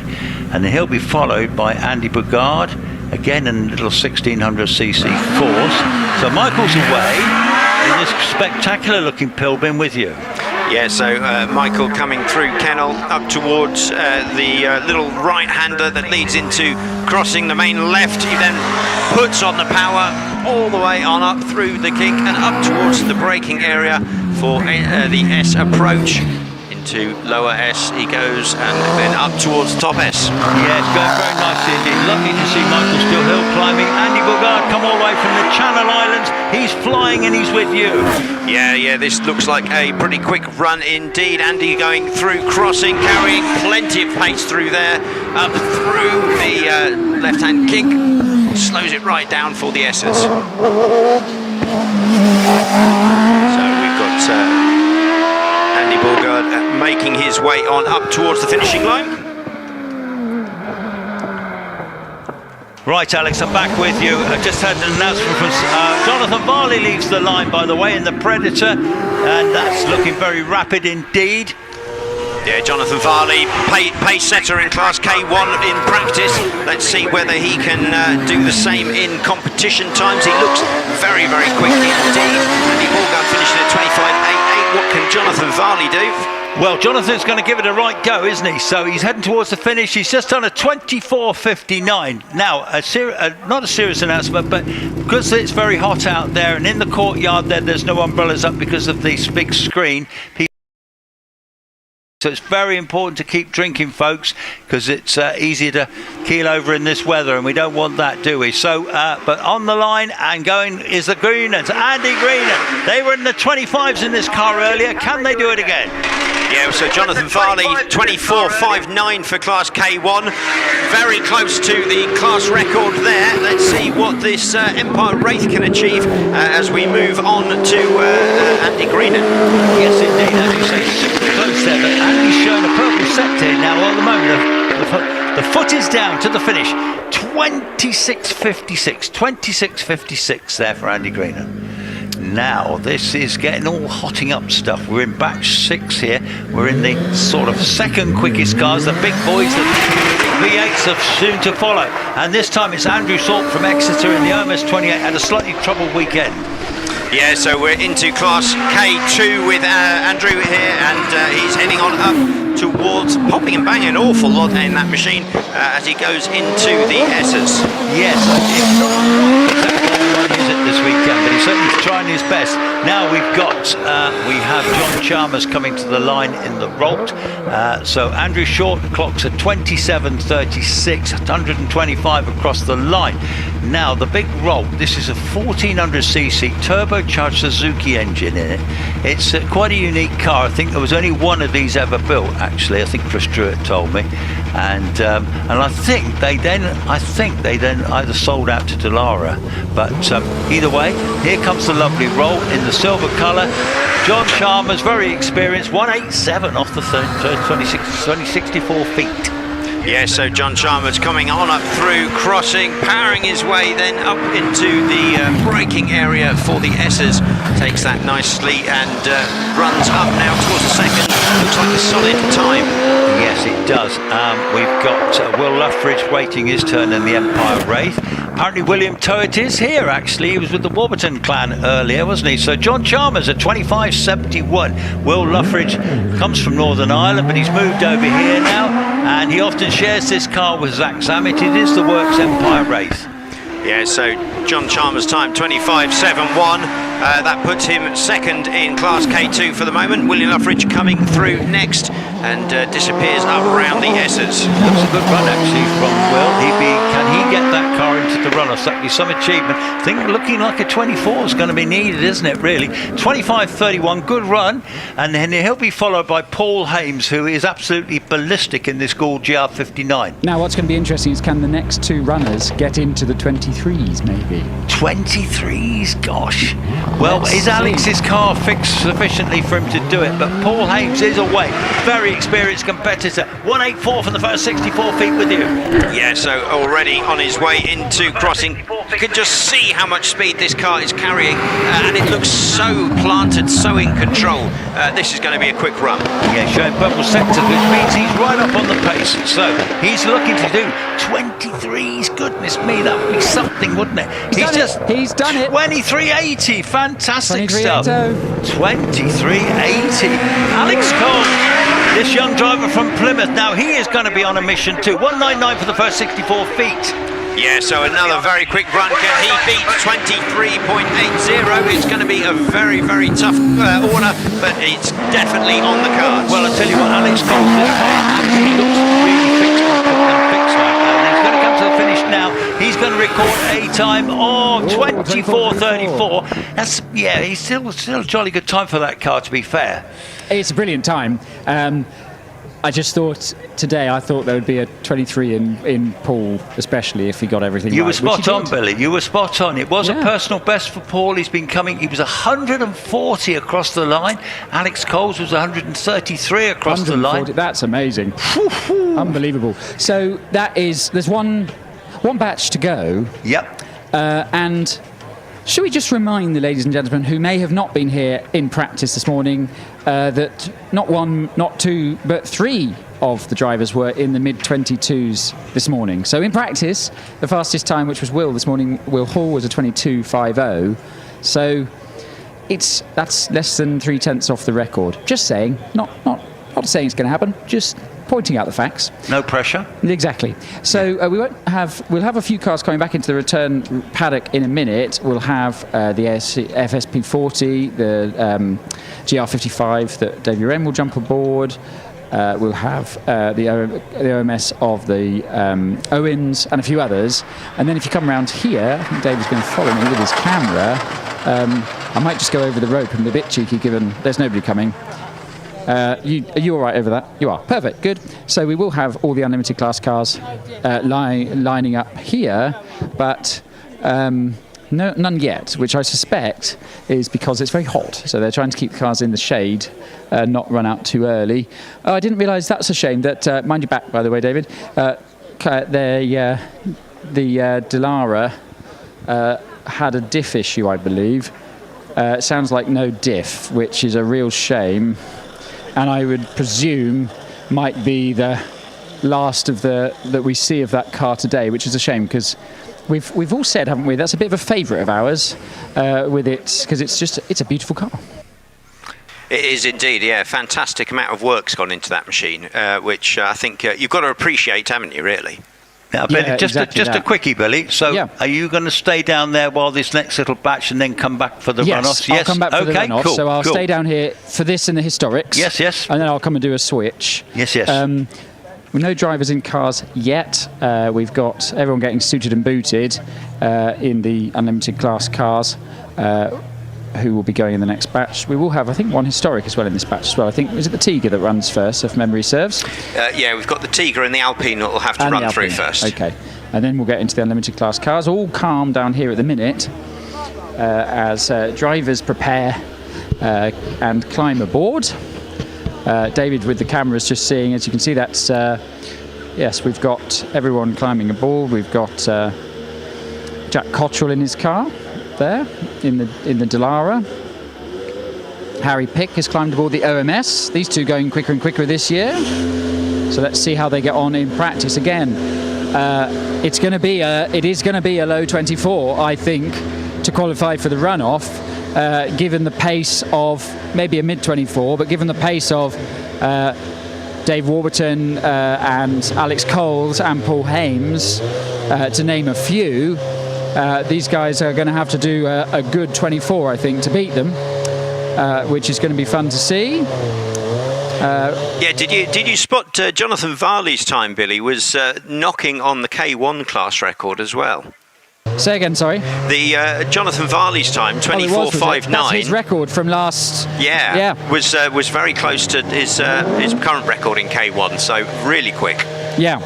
By the way, I won't do it now, but I have got the runners and riders in front of me for the top 10 Tin Top Challenge runoff, which I'll give you after this batch, because a Tiger is on the line, and I'll pass back to Vox.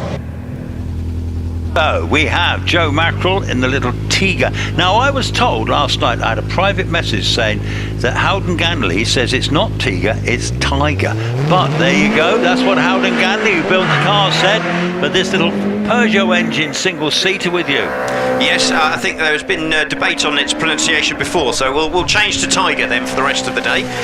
Coming past me, heading on up through the kink, and then braking hard into the S's. Yeah, pretty little car too, isn't it, actually? So Ian Stringer waits his chance in the Alpine, but anyway, here comes the Tiger, heading up towards the straight, towards the finish, as the Alpine, which is Simon Durling's car, of course. Ian Stringer normally drives the Alpha. Yeah, Alpine, Tiger, it's all very confusing for simple folk like us commentators. Indeed. Don't get started on tomatoes and tomatoes. Exactly so.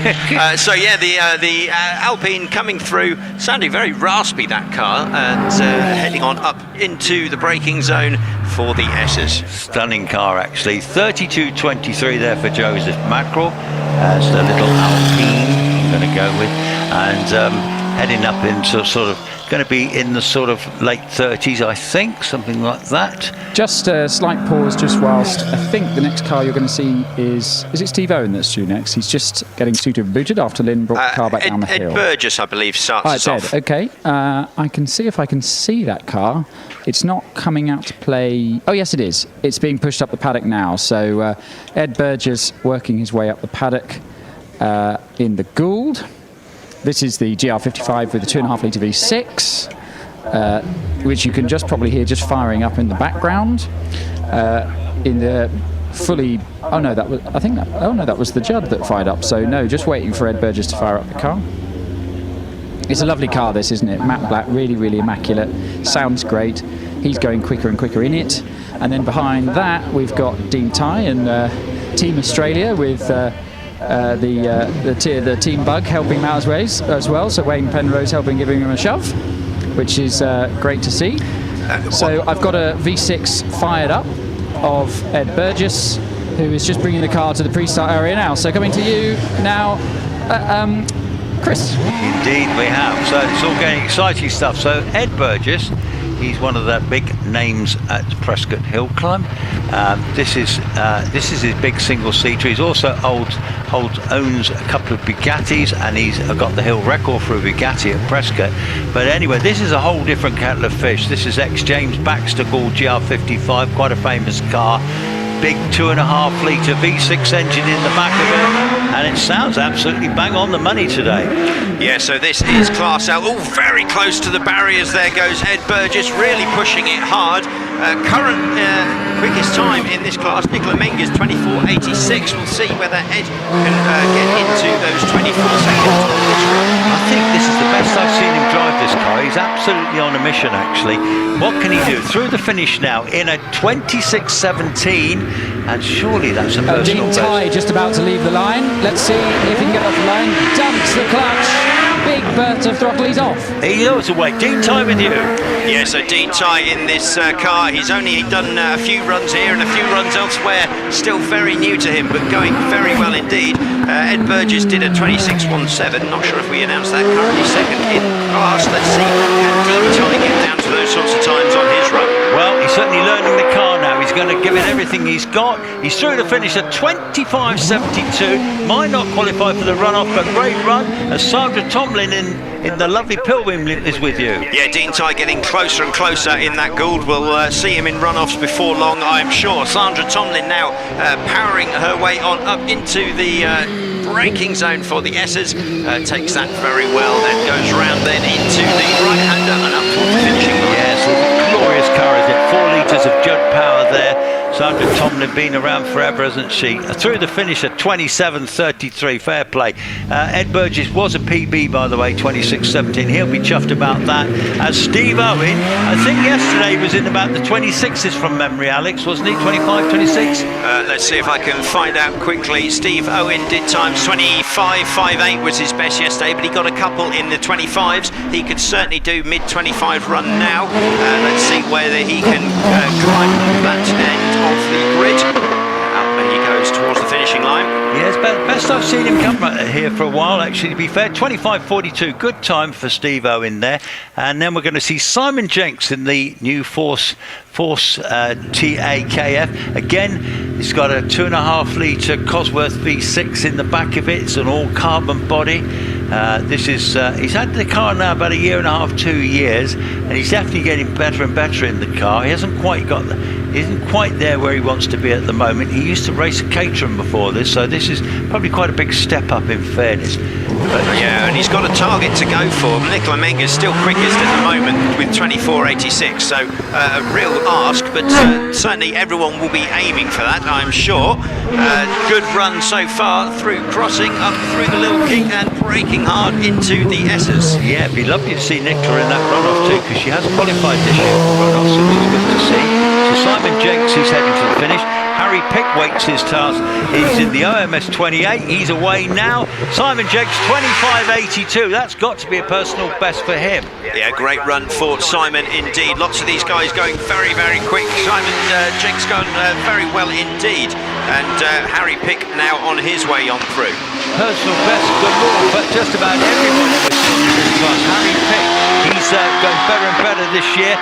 We've got, golly me, so through the line, 24.49. That's another grand time. Is that his best? He has another personal best. Yeah, and that puts him currently top of class now. Jack Cottrell screams away in the big V8. Yeah, this fantastic machine. Jack Cottrell, very quick driver.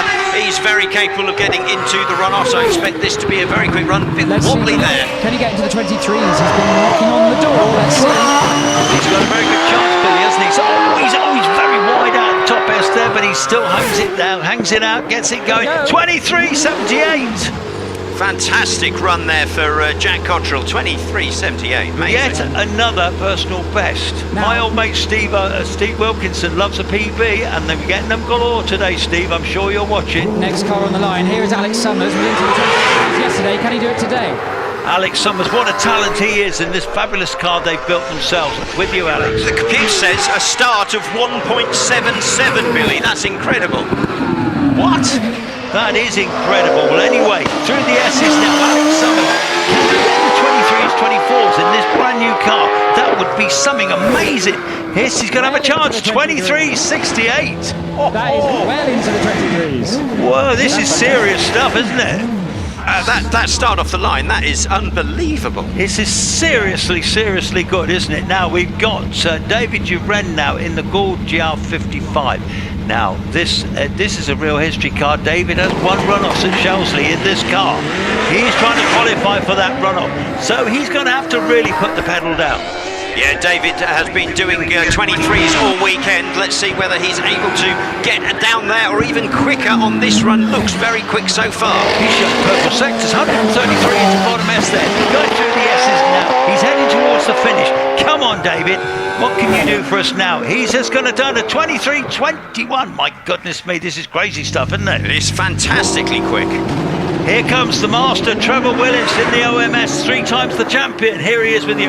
Yeah, Trevor coming on through now, looking like he's got a good run on board. He's only managed 24s this weekend. I say only, that's still hugely quick, but can he get down to those 23s? We've got a run going on here.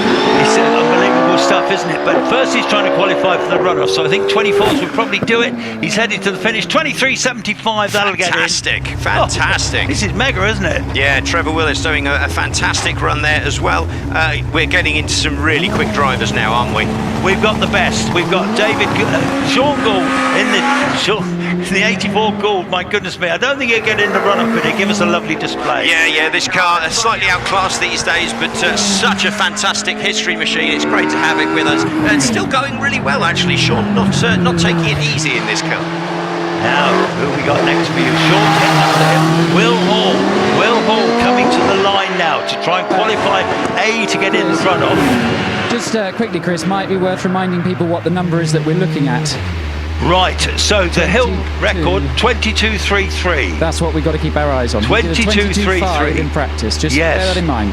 Wow, now this, he's got his best tyres on now.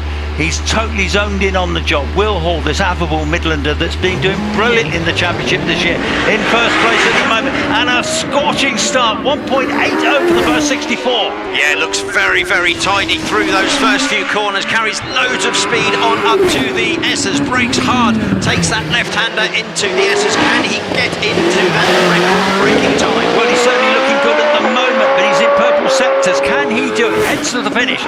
He's just done 22.55, class record though. Class record, fantastic. Yeah. Well, this is breathtaking hill climb. You will not see better, folks. Wallace Menzies, 4 times a champion, waits his chance on the line. He did a 22.55 in practice as well, just bearing that in mind. 22.55 in practice. Now he scorches away, 1.80, Alex. Yeah, absolutely. Rocket start, runs right out to the red cell barrier out of Kennel, carrying huge pace up through the course. He's on those fantastic Pirelli tyres. Will they give him that extra little bit? Can he get lower than 22.55? 125 into bottom S. Now, I don't think this is going to do with his run. He'll qualify. He's just done a 22.67 though. Brilliant. Which, wow, that would have been inside the old record, wouldn't it? Previous record. That's fantastic sort of times where everybody's going quickly today. Now we've got one to go here in the big boys. We've got Matthew Ryder, this brilliant driver from Farringdon in Oxfordshire. He's won the championship, is it twice now? So he's look at all the stickers on the back of that car. That denotes race wins. This is the car he used to share with Sean Gould. He's now bought the car outright, the family have. And here comes Matthew Ryder, this supremely talented young driver. That's brilliant. 1.81 for the start.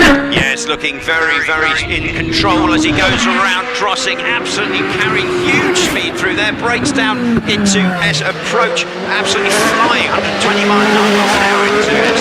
Now what he's going to do, he's got around the top there, it's just up to the finish now. What's he going to do? Heads across the line, he does a 22.29 class record. 22.29, a new hill record. Wow. Hill record. By 4/100ths of a second. Unbelievable. I mean, this isn't even the runoff. They've got to do it all again in about 25 minutes.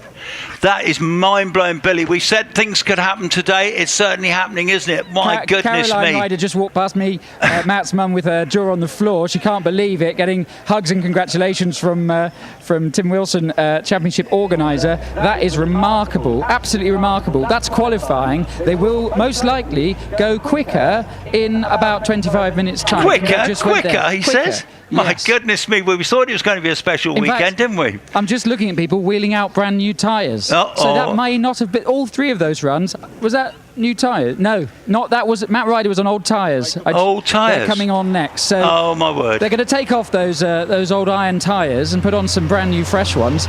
And we've got 0.3 of a second. We're into the 21s. I'm just saying. Well, Billy, we're thrilled. We are privileged to be here on a day like this. Shelsley Walsh, hill records in the sunshine, brilliant driving, brilliant hill climbing, and we haven't even had the runoff yet. Billy, well, come on, old chap, you're going to take us through the runoff. Remarkable. Fabulous. Yeah, fantastic. I mean, amazing. It's hard to come down off that, and then remember we've got to carry on doing other stuff, and we've got very shortly the Tin Tops runoff before we have the British Hill Climb runoff. So still fantastic running to go, even before lunch. Yes, excellent. So brilliant. We've got Tin Top runoffs. In fact, I've got Richard Andrews with me just now. He's just dropped me some information which you can go through. He drives that lovely Porsche, of course. Can I give you a technical detail as well? Yes, please do, Billy. Just so you're aware, the way that the record works is the hill record is fixed at the start of the day. So that is the new hill record. But in terms of points in runoffs, the time that they need to beat to get an additional point in the runoff is 22.33, because it's at the hill record from the start of the day. So I know that sounds like a technicality, but it's a technicality that might genuinely come into play in about 25 minutes' time. It's potential several of them could do points. Yeah, potentially several could break the old record today. Well, I was very privileged to be in the box to watch that. That was incredible, wasn't it? That was something special. And we've still got the first runoff to come. And we've still got the tin top runoff to come. And in fairness, Billy will be coming back very shortly to do that runoff. And I can't wait to see that one. Wow. Yeah, absolutely fantastic. I think we need a breather, Alex. Yeah, I think ice cream needed after that one. Incredible stuff. We always know Shelsley Walsh is a special place when records are going to big crowds in the sunshine. Is there anywhere better to be? No, and I think we're seeing absolutely record-breaking runs this year. New tarmac, hot weather, all the rest of it. It's going to be so tough for these records, I think, to be broken. These things this weekend could stand for a long time. Well, we always think that, don't we? But Martin Grove's record stood for many, many years until it was finally broken by Sean Gould. And on that day, I think there was at least 3 hill records went that day. It was in the runoff, and it was just going bang, bang, bang, bang. You know, it was ridiculous. And he watched that hill record go and obviously applauded. So today, Matthew Ryder, on his older tyres, dare I say it, has just broken a hill record. That is just quite something. And we thought it was going to happen.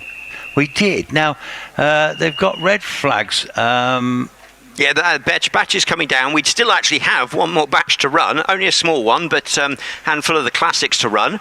Oh, yes, of course. Then we'll have the tin top challenge. Classic. I'm blown away after that. Yeah, I know. It gets you, doesn't it? It gets your attention, doesn't it? We've got Sarah Thorne in the lovely, lovely Lotus 69 FB. This is a beautiful car in the gold leaf colours. Malcolm Thorne is out in the Lotus 35 F2 car. Very closely matched yesterday. Sarah just about got the honours. And then we're going to get Andrew Tippett in the Flavrin BT30. So these are lovely old cars, aren't they? So Sarah Thorne from Shelsley Kings, just up the road there now. She's away with you. Yeah, as you say, beautiful classic Lotus 69 on the hill, heading on through, passing, crossing and climbing up towards the left-hander on the lower S's. Disappears out of my sight. Yeah, and I do love to see these lovely old classic Lotuses with a twin cam engine in the back of it. They just look absolutely built for the job, don't they? Obviously not on the pace of these late cars now, but still, back in the day, these were very serious contenders. 32.46 there for Sarah Thorne. Andrew Tippett in the big Buick engine Brabham. Yeah, fantastic. Another history car. This has been in hill climbing for a long time, so we do have some absolutely fantastic cars with us over this weekend. We absolutely do. So Andrew Tippett in that lovely Brabham. He'll be followed by Malcolm Thorne, the governor, in his Lotus 35 F2 car, and that's a stunning car. Got a twin cam in the back too. Yeah, absolutely fantastic machine, this one, and that classic cigar-shaped Formula car, very reminiscent of early Formula 1 machines. Fantastic car. Can he beat his missus? She did 32.46 this Sarah. She's a very competitive lady indeed. Oh, Malcolm, what's happened to you? He's just slowing right up now through the S's. So, got a slight hitch there, I think. Right, so had a look, and here comes Robin Johnson in the Tiger.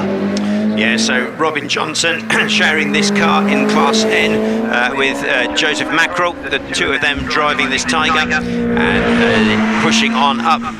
Joe said a 32.23 earlier in this machine. Let's see what Robin can do. It's only a competition between the two of them. Yes, so Malcolm obviously had a poor something happened through the S's there, 36.05. But Robin Johnson in the Tiger, here he comes now, heads towards the finish. Going to record a time of 35.25. And I think, right, so Simon Durling is coming to have his go in his lovely Alpine A110. Simon, long-time competitor, used to do very well in the British Championship. I think he had a Gould back in the day. I remember he had a red one. I think it was a red Gould, or was it a Pilbeam? Either way, he was very good. He was also one of our instructors here as well. And this car here, see, it's a left-hand drive car, and these Renault Alpines were very successful on the rally stages. And Jean-Pierre Nicolas ran one of the works ones here. And here goes Simon. That lovely little car, isn't it? Yeah, great. And Simon often out in this and various other machines he's got. He's sharing this weekend with Ian Stringer, very kindly letting Ian have a drive in this machine with him. Ian did a 42.53 earlier. I expect Simon to be the quicker of the pair, though. Yes, indeed. So any moment, soon, I'm going to get a bounding Billy coming up the hill. Actually, he's not bounding this time. He's just handing back his stuff to Rich there. He'll probably use that again later on. And bounding Billy will be doing this very, very exciting runoff plus the tin top runoff. So I'm going to sign off for a bit, Alex, and leave you to your fun. Excellent. Thank you, Chris. You'll join us again after lunch for some more running, I am sure. And hopefully Billy will be back in the paddock, roving reporter. Fantastic addition to today's coverage, both trackside and on Hill Climb TV. Thank you to all those who have made their way here to the track. We're looking very busy all the way up the hill, which is fantastic to see. And those watching online, thank you for joining us. Please make sure you are liking the broadcast and subscribing to the channel and sharing the link. We could still get more people on later on, certainly as we come up to what will probably be a record-breaking runoff. It'd be great to have some people, so share away. Hello. Hello, Billy. I'm not at all excited. No, I'm sure. That's it, so I had to say, yeah. Runners and riders then, shall I just go through the Tin Top Challenge runoff riders if you have first? It, yeah. I've got it in front of me. First to run will be Robert Lancaster Gay in the Porsche 911 GT3. He qualified on a time of 32.09. Then Einan Price in the Audi TT. He will go second. He qualified in a time of 31.96. Then Paul Howells in another Porsche, the green and yellow Porsche 911. He qualified on a time of 31.88. Then Richard Hampstead will run in the Subaru. He did a 31.30. Then we'll have Wayne Penrose in the Bug, 31.27. Then Richard Snow in the Cayman, who qualified on a 31.12. Then Rodney Isles will run, who qualified on a time of 30.87.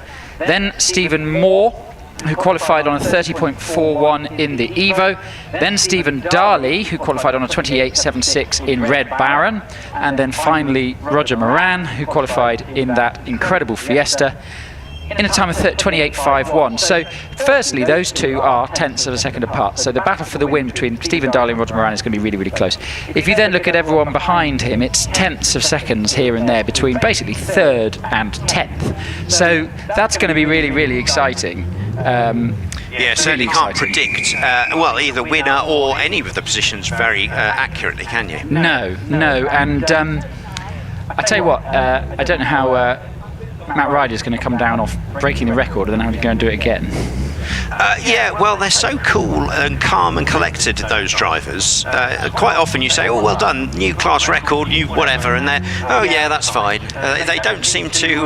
Well, Hill Records Shelsley, yeah. It's the big one. And I thought, it's the August Shelsley, I thought it was going to be exciting, and boy, is it delivering, eh? Yeah, fantastic stuff. And I really think these records could potentially last a long time. The specific conditions we've had this year have sort of set us up with very, very uniquely. So it could be difficult to be beaten. Shall I take you through the qualifiers for the runoff as well? Yeah, that'd be good. So fastest qualifier is Matt Ryder, who qualified on a 22.29, which is, as you might have heard, a Hill record. Second, Will Hall on a 22.55. Third, Wallace Mingus on a 22.67. Third, Davey Wren on a 23.21 in the GR55. Then Alex Summers, fantastic qualifying there in fifth in the FSP 80, 23.68. Then Trevor Willis on 23.75, and right behind him, Jack Cottrell, who qualified on 23.78.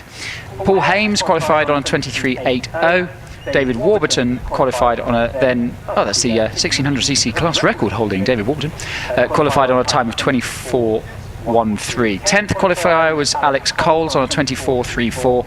11th, Harry Pick on a 24.49, and 12th Jonathan Varley in on a 24.59. So you did need a mid-24 to qualify for this runoff, which is quite remarkable. It's really close between... There's battles all up and down those 12 in terms of how close the times are. So a good starter, a bog starter, a slight oversteering moment out of top S could cost you a couple of positions in the runoff. It's going to be that close. Yes, absolutely. So close in both runoffs now. I think fantastic to see such close competition. It's brilliant, isn't it? I think we should see, by the way, I should just give a bless. Richard Andrews qualified 11th for the tin top runoff, which means he didn't make it in and qualified on a 32.24, so 32.40, so 10th and a half off qualifying. So that's a shame, bless him. It was really, really tight to get into the tin top runoff. In fact, it's the tightest I think I've ever seen it to qualify for a tin top runoff, which is brilliant to see. So we've just awaiting cars on the line. Flags are in. Before we get into that, Billy, would you like to know the average speed on Matt Ryder's record-breaking run? How on earth did you work that out? I've just done a little bit of mathematical equationing. 91.73 miles an hour. Wow. That's the speed over that distance. So we've got from a standing start. Yeah, 1,000-yard climb here, roughly. His time of 22.29. So 91.73. That's amazing. Which is, absolutely phenomenal. Really. That is a phenomenal. Yeah. What a stat. I like that. Yeah, I thought you would. You're a stats type person. That is a good stat. That is. We've got more of that to come in 20 or so minutes. We first things first have a tin top runoff. I don't see a car at the moment. We're waiting for Robert Lancaster Gay. Actually, no, I do. I can see him. We're basically waiting for him to be given the go ahead, which hopefully be soon, given. We will hopefully get through the tin tops and the full runoff before 2 o'clock. So Robert Lancaster Gay awaits the signal. I can see a rope being moved out of the way, so the car is being brought to the start line. So, ladies and gentlemen, here we go. A top 10 tin top runoff. This is really, really fun for the top 10 tin top challenge, which I just love saying.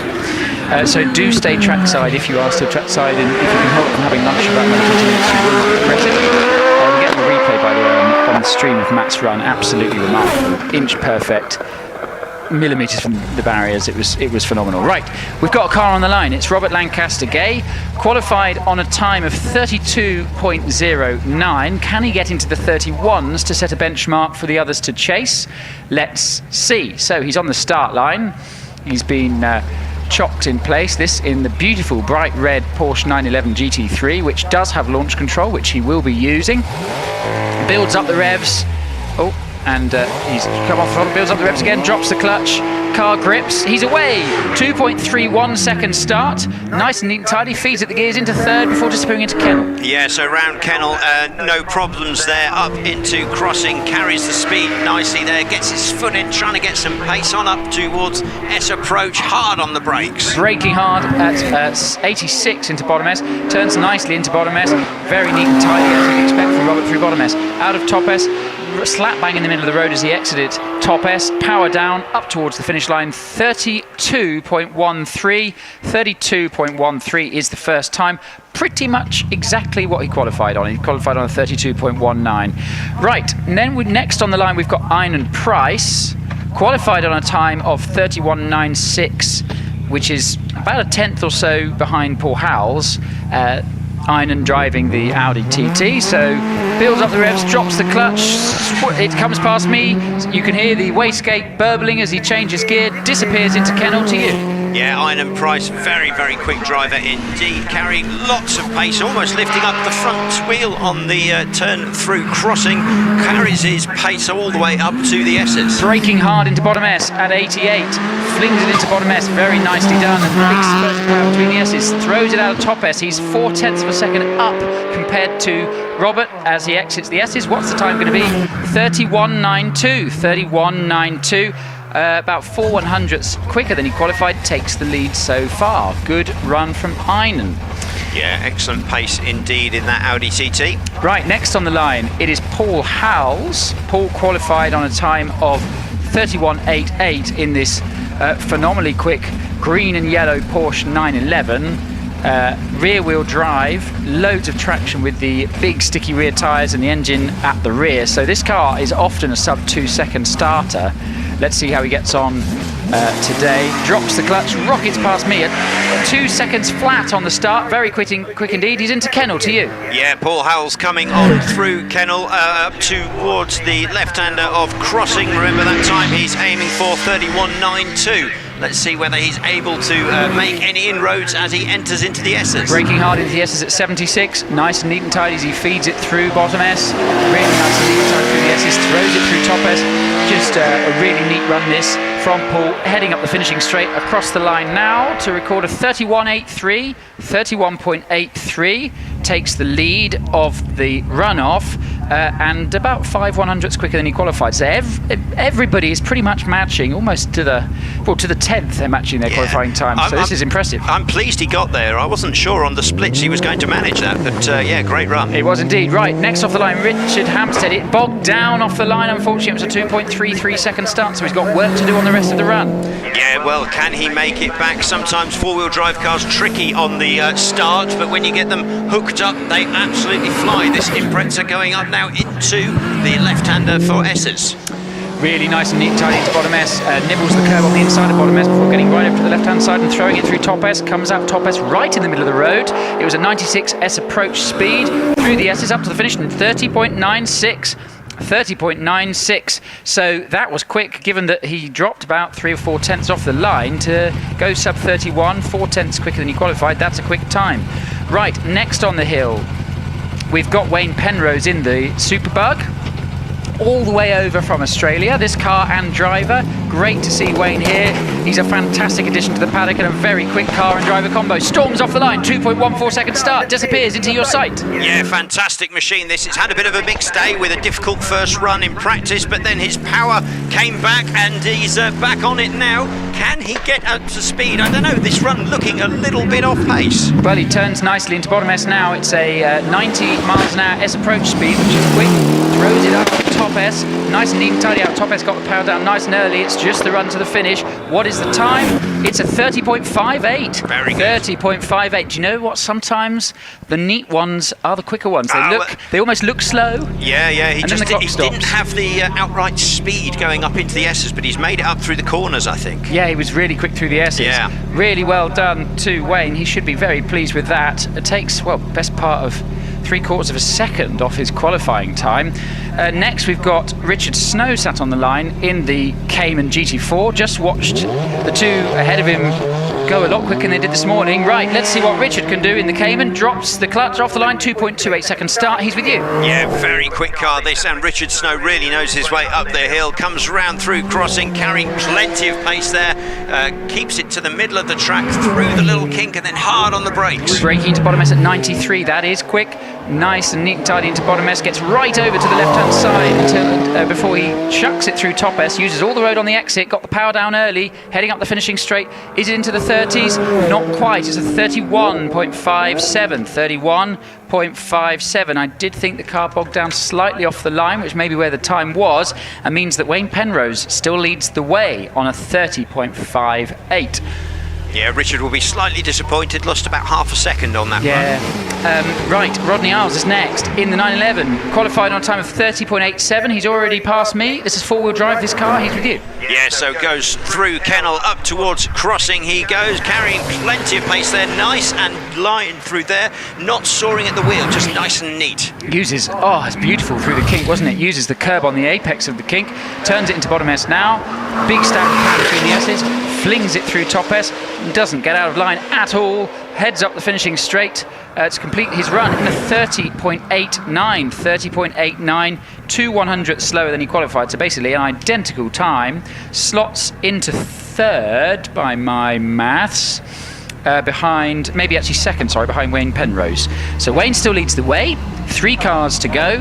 Stephen Moore next on the line in the Mitsubishi Evo, drops the clutch, storms past me, 2.03 second start. He's with you. Yeah, so here we get the Evo, not indicating on this run, but he looks just as fast. Through he goes, past the commentary box, up towards the kink. Little dab on the brakes, I think, there, as he slows then down for the S's. He's braking to bottom at 86. He is slightly up on Wayne at the moment, but only by a couple of tenths, and he's pretty quick through the S's, so I think this will be a quick time. Is he quick enough to take the lead? Yes, 29.69. 29.69 takes the lead. Fantastic of run. The Tin Top Challenge runoff. Very quick run. Yeah, very quick. Yeah, Fantastic. he was in the 30s for his qualifying run, so dipping under 30, brilliant. He should be very pleased with that. Right, next on the hill, we have Stephen Darley. He's got the boost turned up to 12. Storms past me, 1.9, 1 second start in Red Baron with you. Yeah, fantastic car. This huge amount of development work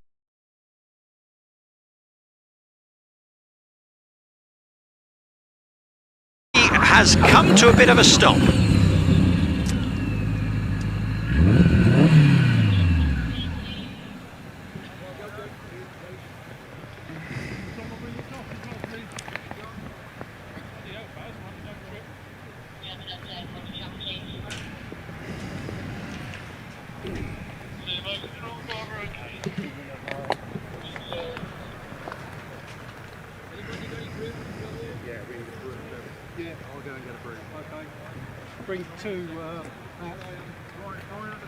So unfortunate there for Stephen, had a bit of a problem on the run.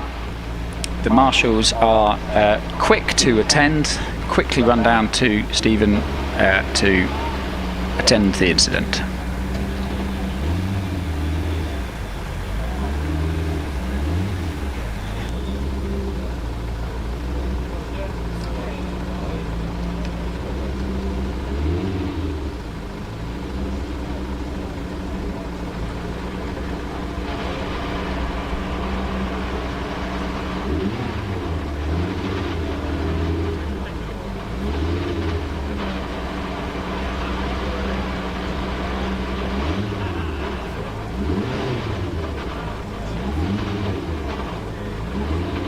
So the good news is that Stephen is out of the car. He got out under his own steam, which is great to see. So if you are at the bottom S, please do give him a huge round of applause. Yeah, we got a big round of applause as he climbed out the car, which is great to hear. Yes, that's great to see, and that was a shame. So from what I could tell, did he clip the apex barrier at the kink? No, I think he clipped on the other side. The barriers change colour just as on the braking point. So just as you're braking into the lower of the S's, just past the speed trap, I guess, and he sort of clipped the edge there and ran along the edge of the barriers on the right-hand side of the track. Well, the barrier's doing a great job, and are they wooden barriers up at the? There are some sleepers. It's arm coat, and then it's sleepers. Yeah, so I think it's where that change happens between the Armco and the sleepers. He sort of clipped that corner, so he sort of hit the sleepers rather than the Armco. Okay.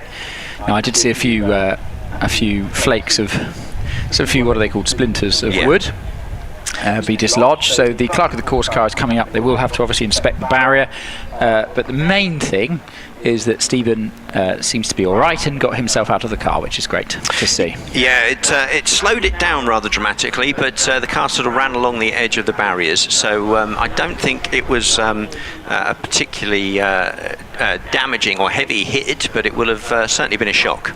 Yes, but that is the good thing about the barriers. So dissipating energy over a longer period of distance is better. Exactly, yeah. And he sort of ran along. It probably will have ruined the very nice paintwork on the Red Baron. Yeah, that's a shame. Yeah, and it was a quick run. He was up. He was about half a second up on Stephen Moore as he got to crossing. Still did a 95S approach, which was that was pretty quick. Yes, I think that may be part of the issue. Is he was going very, very fast and probably ran out to the right-hand side of the course from the kink, and then just ran out of track, probably by a foot. But that's all. There's not a lot of runoff there, is there? No, there's none. It's vertical and painted grey. Exactly. So yes, a bit of. I think there's going to be a bit of sweeping to do. I can see there are quite a lot of flakes of sleeper. Hopefully, though, that hasn't damaged the barrier enough that there's issues with the actual barrier itself. But there will be quite a lot of sweeping and there is fluid down as well. I can see, unfortunately, I think it's done some damage front. I wouldn't be right. surprised. Yeah, radiator or similar is right in the line of fire for that. Luckily, those sleepers are quite tough, so hopefully nothing major work-wise to sort those out. No, but they are putting a lot of kitty litter down, which or the dust, should I say, which yes, hopefully they've caught whatever's dripping out of it quite quickly. And obviously, once the main thing is, I just saw Stephen on the phone, so I can see him at the back of the car picking up bits of debris, helping the marshals out. I suspect he's on the phone to loved ones who may have been a bit worried that he was. But good news, he is perfectly okay. He seems to be okay. That's good. But it took them a while to get the door open.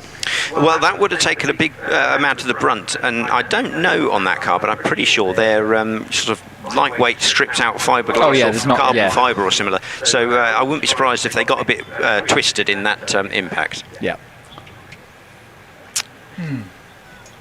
That's a crying shame. Yes, huge shame for Stephen. For Stephen, obviously. Bit of a delay for our running now. Does give the chance for people to grab a bit of lunch while they wait for the runoffs and things, which will still happen. Yeah, hopefully. Let's hope that as I said, the sleepers aren't badly damaged and they're okay. But a lot of sweeping will have to be done because, of course, we can't have any splinters on the track. No. At the turn-in point to bottom S. That would not be good. No, not at all. So, yeah, great. Good bit of work for the marshals to do, but they are a fantastic team. So thank you to those marshals who were very quick on scene and are now working hard to put everything right. Yeah, we have a great group of marshals here. They're looking at the barrier, seeing what they think. I can see Cameron up there taking a look at the barrier. And then once they've done all that, obviously they need to get the truck up there. Which is it still at Kennel? The rescue truck is, yeah. Yes. They'll leave space, I guess, just in case they needed anybody else to make their way up. Yes, yeah, and I think they'll have to get the. Oh, hang on. Right, so I've just heard that the top 12 runoff is now happening after lunch. Yeah, makes sense. Which I presume is because of the barrier damage. I don't know, therefore, about Roger, who of course hasn't run. So, in fact, I'll go and if I leave you to it for a second, I'll go and chat to Annie, who I can see walking towards me, and understand when Roger Moran is going to run. Yeah, good thinking. So yes, folks, if you wanted to grab a spot of lunch now, we may get Roger Moran running in a few moments' time, but the top 12 runoff for the British Hill Climb Championship will happen now after our lunch break, which will give the marshals and the course officials time to sort out everything that needs to be done. So now is a great time to grab a bit of food and drink, maybe move to a different spot. You can choose a different vantage place for your watching this afternoon. So do please make use of the facilities here at Shelsley. We've got the huts selling food and drink. We've got the burgers. We've got the restaurant down in the courtyard. Plenty of places to go if you haven't brought a picnic, and you can enjoy those facilities, and lots of lovely food and drink and ice cream, which you can take part in. Now is a fantastic time to do that, as we will have certainly a bit of a break whilst the repairs are done to the barriers, if any are needed, and the car is cleared from the course. Hopefully you have enjoyed your time watching our morning's action, both practice and competition run. We've had fantastic runs, including that new hill record, so a little bit of history made here already today. Those watching on the live stream as well, hopefully you've had a wonderful time. It's all been very exciting for us. So, hello, I've got an update. So yes, due to barrier damage, which needs to be fixed over lunch break, that is lunch break now. Roger Moran will then run after lunch as the first car and the last car in the Tin Top Challenge before we then have the runoff. So I reckon I'm going to plug in my roving mic, go for a wander, have a chat to some people, and then we'll have the run-off, and then I'll do my lunch. So Yeah, well, I'll go for a wander. Yeah, okay, very good, Billy. You head on off. We'll let you get down into the paddock, and then you can have your slightly late lunch break when Chris Ponsford will come back on. The rest of us will have a bit of a break now once Billy's got himself set up with his microphone and everything. Hopefully you've been enjoying the additional roving mic action that we've had. I've certainly enjoyed it. Oh, excellent. So Billy is on his way. So I'll hand over to you, Billy, and I'll have my lunch and speak to you in a little while. Yeah, thank you. And I'm going to see, it might be that Cameron David might be around to follow me around as well. I might not get too many questions answered out of the top 12 runners simply because they'll be getting ready. So I might quickly say hello to them at the moment, and then it may be that we can get a proper word with them afterwards, after lunch. But they will be getting ready for the run-off, which means we can go and have a chat to other drivers as well. So we'll do that. I think David, you're just switching your. You're changing battery. Well, I'll see you I'll be around in the paddock. So whilst we await the clearing up to take place, we have lunch break now. Marshall's getting their well-deserved lunch, even though unfortunately the ones at bottom S will be doing quite a lot of tidying before they get to have their sandwiches. A beautiful day here at Shelsley Walsh. A shame that we had the issue that we did, but as it said, mainly the main thing is that Stephen Darley is perfectly all right. I might wait for David to come join me before I have a chat with Matt Ryder, who I might just see if he's happy to have a quick word, given it's now lunch break, I think, for the next 45-50 minutes. Yeah, I think I'm going to struggle to find many drivers as they're having a bit of lunch before they take their run. But I will, if I see him, I will get a word with him. But a great tin top run off up to that point, and some fantastic runs, especially great work from Wayne Penrose, who's currently sitting second overall in the runoff, meaning guaranteed third in that, which was fantastic to see. Hi, David. I think I'm now on camera, so hello on the stream. Let's go and see who we can find. Nicola's running away from me. That's kind. There you go. She saw me coming. But I'm going to quickly grab you for a quick. Can I grab you for a quick word? Okay. How's it going in the Pilbeam? Going quite well, but just need a few more tenths. How many more are we looking for? 3. Is that with them be a PB? No, I've done a 26 up here before, so I'm trying to get back into the 26s, but I was 10 years younger. Can I interrupt, Billy? Just a quickie. Sorry, I'm being interrupted. Sorry. I'll see you later. Good luck this afternoon. No. Go ahead, Chris. Yes, thank you. Could Mark Goodyear come to the farmyard, please? Could Mark Goodyear come to the farmyard immediately? Thank you very much. Sorry, Billy. That's all right. Sorry, Chris. Right, so we will head down and have a look. As I said, I'm not going to really bother too many of the top 12 guys because they're going to be getting ready for the runoff. But we will see these cars run in about an hour or so's time. And we will see Matt Ryder run, who's just broken the record. We'll see Wallace run, and Will run, who's standing right there in deep discussion about the car. We'll see Trev in the OMS, and we'll see the GR55 as well of Davey Wren, who's just warming up the car, getting it fueled, etc., etc. We'll also see Alex in his P80. Do you fancy a word, or are you getting ready? Oh, are you okay for a word, or are you getting ready for the runoff? Oh, well, perfect. Hello. How are you? I'm good. How are you? Good. A slightly early lunch. Yeah, obviously, he's fine. Oh, brilliant. Okay. Yeah, really sad for him. Obviously, the Red Baron's a bit of a legend in the paddock, but these things happen, and they're built strong. And the reason he's fine is because of all the work I think that Shelsley do with the safety on the track and everybody else involved. So yeah, happy to hear that. Nice. Into the 23s in your car, though. Oh, that's pretty mega.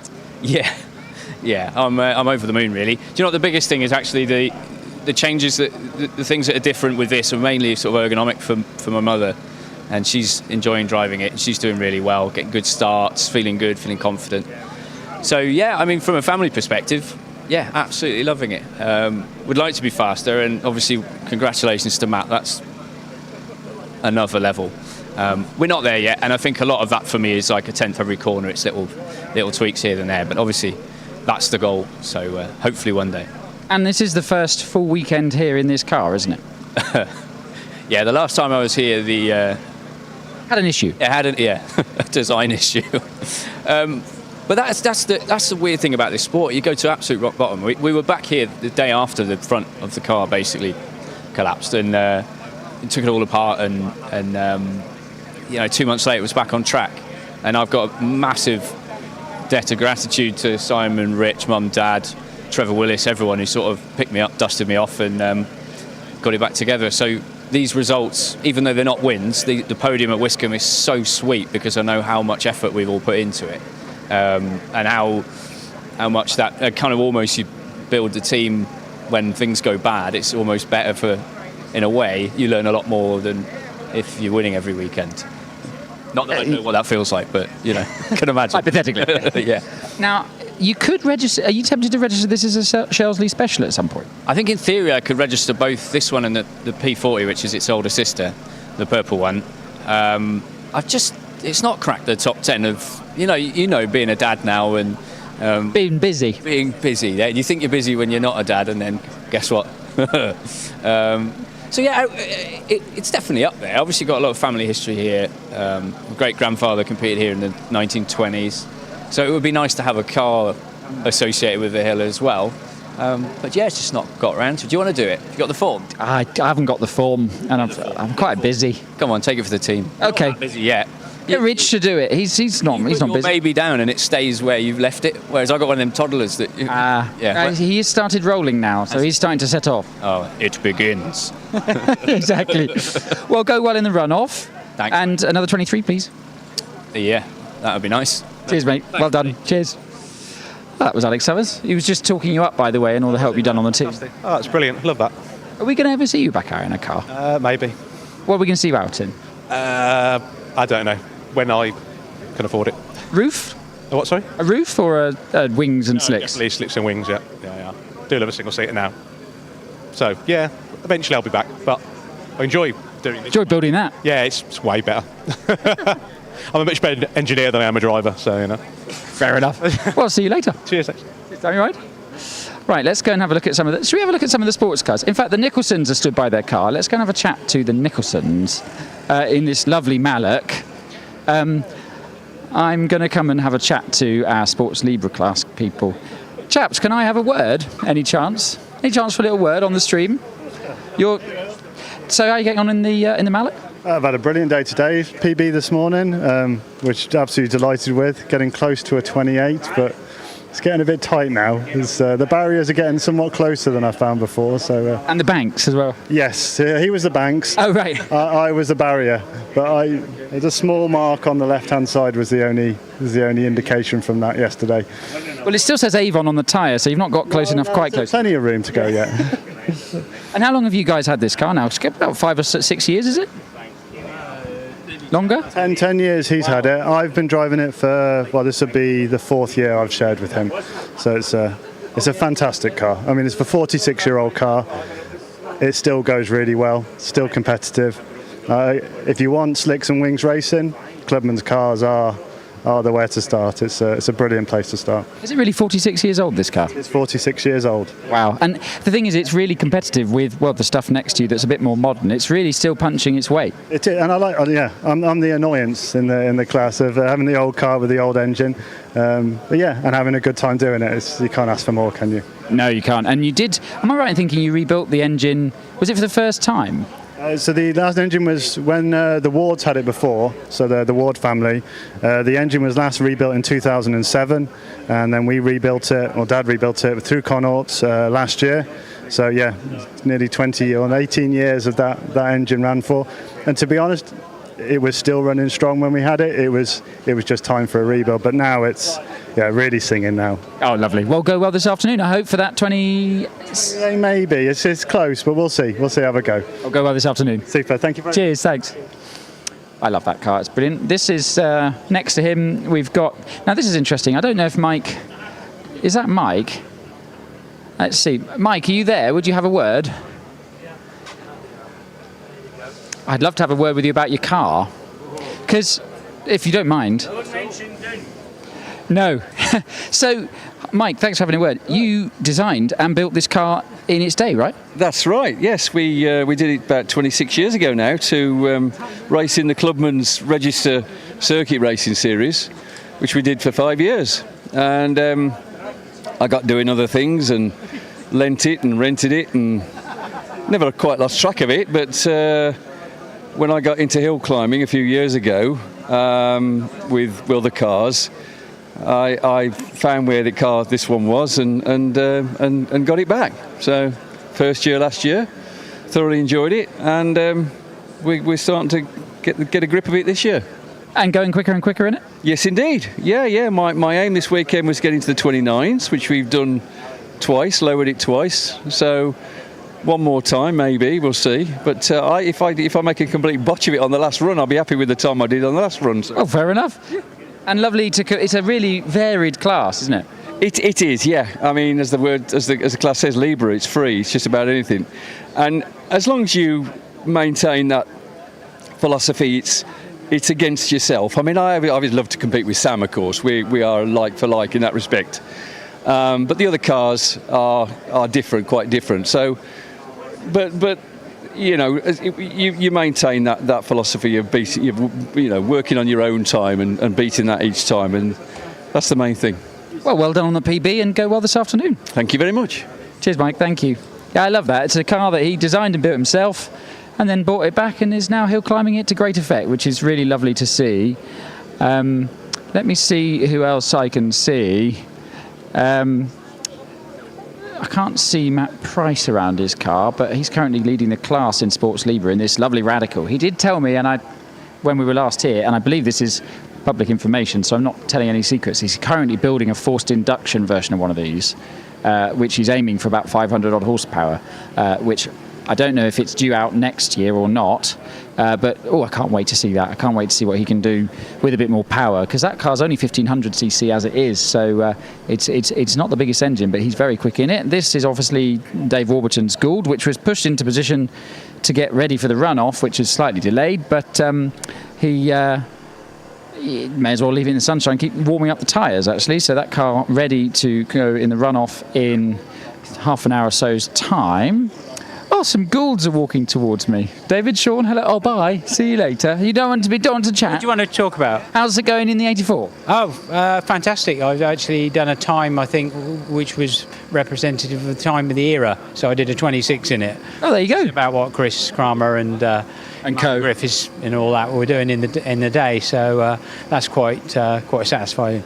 And I was going to ask, you're in the normal unlimited class, not the historic class? Did you have a think of that or not? Well, yeah. I mean, it was quite nice to be using my number 4 that I've still got from last year. So, just having a good time with my father, and it's great to see all the records going with all our sort of baby Goulds and even the big Goulds. You know, I should have put a comment out on that, because obviously it was your record until a couple of months ago, and then it was taken by Will. Now it's taken by Matt, so that's to obviously your old car, so it must be quite special to see the 59s just going quicker and quicker. Yes, I think it's great. Obviously the track surfaces helped a lot, but I'm hoping that we can see a 21, but we'll see later on, but who knows. Cheers, Sean. Thanks a lot. And good to see you too, David. That's fun. Nice to be here. Yeah. Nice to still be going, really. Exactly. That's the spirit. Yes. Yeah. Well, we'll catch you later. Go well this afternoon. See you later. So, what else could we have a quick look at? I might just go and... I'm hoping, by the way, that the issue that Mark Schlanker had this morning is resolved. I can't see anybody... He's run off. I can't catch it. But he's got to run off to get ready for it. He can be in his shorts. I can't see... if Mark's by his car. There was an issue this morning. I might ask if it's rectified, but I can't see Mark, so I'm hoping the fact that it's not been tidied away, that whatever the issue was has been rectified. So let's keep our fingers crossed for that. Let's go and talk to this. I want to talk about this blue Subaru, which is lovely, and let me see if I can have a word. Do you fancy having a chat on the stream about your car? Could I ask you a few questions? Oh, well, come on over. So, So I was going to ask, I mean, it looks identical to a WRC car. It's got a WRC number plate. Does it have any WRC history, or is it a lovely, very faithfully restored replica? Very nice replica. Yeah, so it's got a few bits on it that are world car bits, but it was built by someone that did own the world car, and he built this alongside it. So it's a faithful replica. And enjoying it? Yeah, having a few issues with it, but launch is a bit of a problem at the moment. But yeah, apart from that, it seems to be even more grip than maybe the car was expecting. Yeah, it's just I can't get it off the line at the moment. So get in there, keep trying. And what is it 400-500 horsepower, do you think, out of it? Or what do you 30. Oh, so nice. Yeah, a little bit more. Could do with a bit more, really, but yeah, it's got all the right bits on it. Yes, of course. It's only my second time hearing it, though, so, Learning the hill? Yeah. Oh, well, go well this afternoon. Thank you very much. Thanks for chatting to us. So, I love that car. Absolutely beautiful, faithful replica, really, to the real thing, to the WRC cars. What time are we? Just going to check the time, because we've got till 2:30, I think. So we've got about 40 minutes to go. Oh, thank you very much. So about 40 minutes till the run-off. Obviously, the first car to go will be Roger Moran in the Fiesta, which actually we might go and have a quick look at this car, because it's absolutely incredible. And whilst it's parked here, let's have a quick look at it. So I'm just going to have a quick poke and nose around the Fiesta. So if you, David, go around the other side, you might be able to see through the door. Built by Oldsbergs out in Sweden, originally built for the Greek Hill Climb Championship. Probably 700-800 horsepower once you're up onto 10 out of 10 on the boost. If you look at the transmission tunnel, it's incredibly wide, and that's because that's where the gearbox is, because the gearbox is so far back in the car, as is the driver. If you look again, the thing I love about the doors, which you'll be able to see on the camera, is that the wing mirrors are halfway up the door because of how far back the driver's sat. So it's almost mid-engined in terms of under the bonnet how far back the four-cylinder is. The driver sits halfway into the back of the car. It's absolutely rapid, and it's immaculate. What a piece of engineering! And it's great that it was bought by Roger for this championship. Really bought it to do the Tin Top Challenge, which is fantastic, and it is an epic piece of machinery. Probably about 700-800 horsepower, depending on how much you turn the boost up. Over here, behind you, we've got the 2-litre class, we've got the 1600 class, we've got Jonathan Varley will be getting ready to run in the Predator. He will go first in the runoff. Then after that, we will, I think second is some of the bigger cars over the other side, but over this side, Paul Hames will be running, which is the car right in front of us, who got a 23 there, which was fantastic, as will Alex Coles. There seems to be some side pod off consternation going on, so I hope everything's all right. Everything all right? Everything fine? Good. Everything is fine. I was worried that they had the side pod off, but they're just looking at stuff, so that's fine. So the car will run. And then also we have over here, who ran yesterday, this incredible Honda NSX, which was a... oh, David, it's okay, David, we can talk about the single seater. We'll stay where you are. We'll talk about these. So, and then we'll go over there and look at the NSX. So, yeah, we've got Paul Hames's Gould, and you can see there with the side pod off just how tight all the packaging is around the turbocharger and the exhaust, all crammed into that tiny little side pod with a huge amount of heat shielding to keep the heat out of the cockpit. Looks absolutely fantastic. With the boost turned up, anything up to around 500-ish horsepower out of a 1300cc turbo, which is remarkable. Next to that, Alex Coles' Force, which is supercharged. Alex went going quicker and quicker, already into the 24s in qualifying, and I reckon there may be a few more tenths in him in the runoff. Great to see this car here. They had to do an express rebuild after the accident at Wiscombe, which they did overnight before then competing on the Sunday at Wiscombe, which was quite remarkable. And great to see that car here. We might also quickly have a chat to Willem Towett, who is, I can see, stood next to Bill Chaplin, obviously in the car that he designed. Zach, you right? How are you? Yeah, how are you? I'm good, thank you. I'm just going to quickly interview Willem. If he did, can I stick a microphone under your nose? Hello. Hello. How are you? I'm very well. So I'm here with Willem and Bill. Yeah, hi. Bill, builder of the Empires, Willem, designer of it. So I see you've got some new boys in the car in the Greenan brothers. Yeah, bit of fun, hey. Yeah. And they go very well in it today. At the minute, they're absolutely delighted how they're getting on. They've had less than 5 minutes in it. Yeah.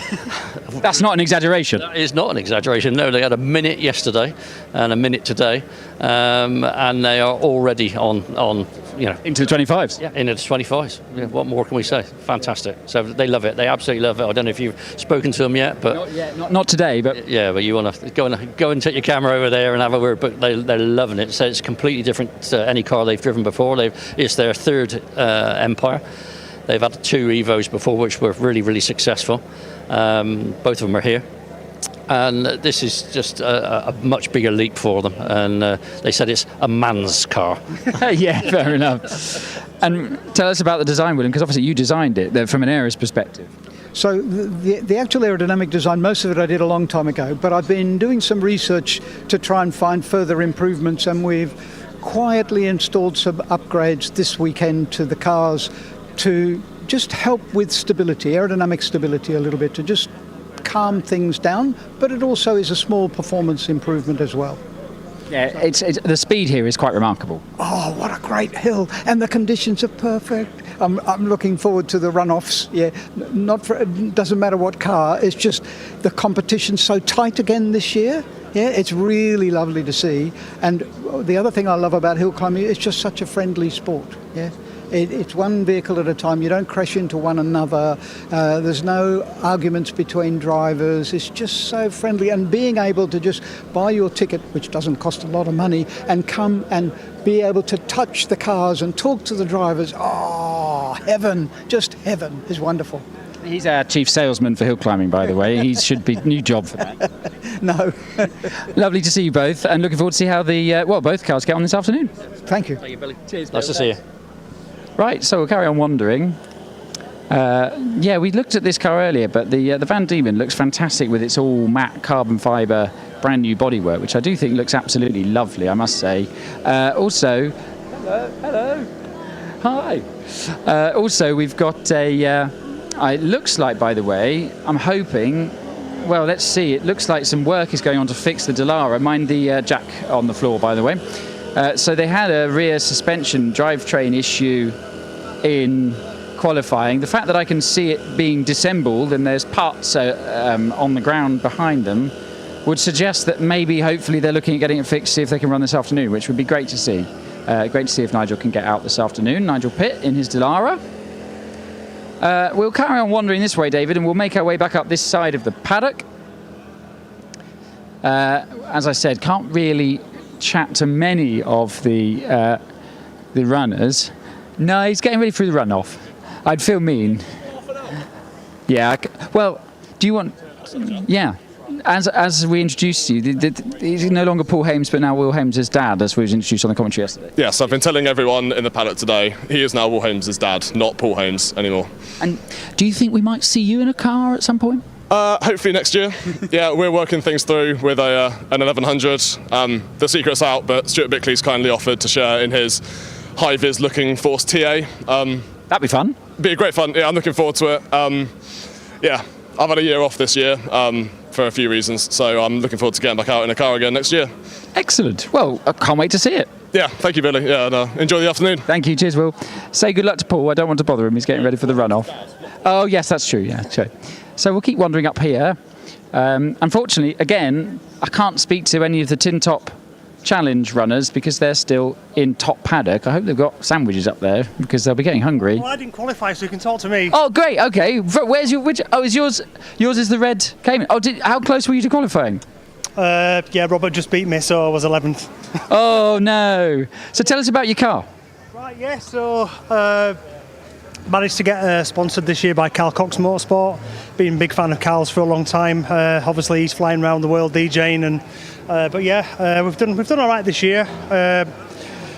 Kind of been very close between all of us, really. Like the first run, their comp run, all in 32s. Us 4 or 5 here.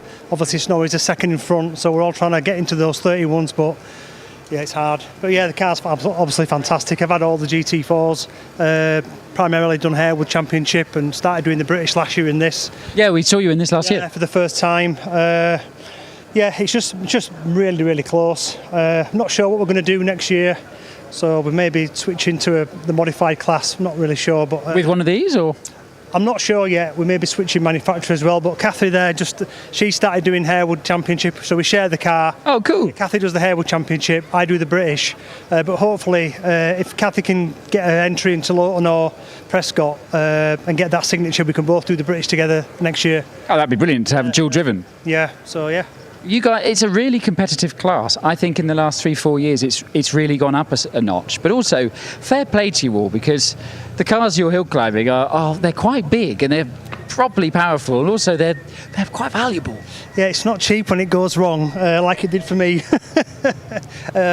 Last year. But which is again partly the reason why we're thinking about kind of looking after this a bit more and switching to a modified class in a slightly cheaper car.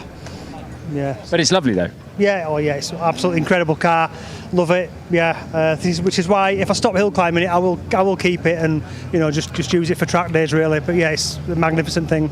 You can write one careful owner on it if you ever sold it. One. We'll delete this clip from the internet. Don't worry. Thank you. Well, go well this afternoon. Yeah, thank you. Cheers. So we have got cars coming back down now, which is good. And I might see if Richard Snow is available. Let's go and see if we can talk to him when he comes back out, because unfortunately they've had quite a stop at the top. But he's going to park behind us, I think, so I might stay where we are. Oh no, he's not, he's in there. So once Richard gets out the car, I might see if he's happy to have a word. Went very well in that runoff, leading the class so far. And also we'll try and have a word with Wayne in the bug as well, who went very quickly indeed. These cars coming back from the tin top runoff. We will have one more runner to go, which is Roger Moran, which will happen after they've finished sweeping. But the good news is the fact that the cars are coming back down the hill tells me that a lot of sweeping and clearing up has been done, because they've allowed the cars to come back down. Once Richard's got out, I might ask if we can have a quick word. Richard, do you mind if we have a quick word on the stream? So, firstly, record last time we were here in the class, correct? Am I wrong? Yeah, 31 seconds. I broke the record twice last time here. And you're not far off? 31.70. I was close. I wasn't quick enough through the S sector. It was about a third of a second slower, and that was the difference. But it's absolutely perfect today. As we've seen from the top guys, I do expect the record to go for the proper cars, if I can say that, Class L today. There's some amazing driving going on. I've just driven down after the tin top challenge. It's quite a lot of damage. I hope that Stephen's okay. He is fine. He got out the car fine. The car won't be fine because he's done some epic damage to some sleepers. So they'll be working hard this lunchtime. But I'm glad to have heard that. So we've obviously been sitting up there trying to work out what's going on. Yeah, of course. No, he did get out the car unassisted. Oh. And I saw him then on the phone. It's fine, yes. And the real thing, we want the car fixed and him back on it as soon as possible, yeah.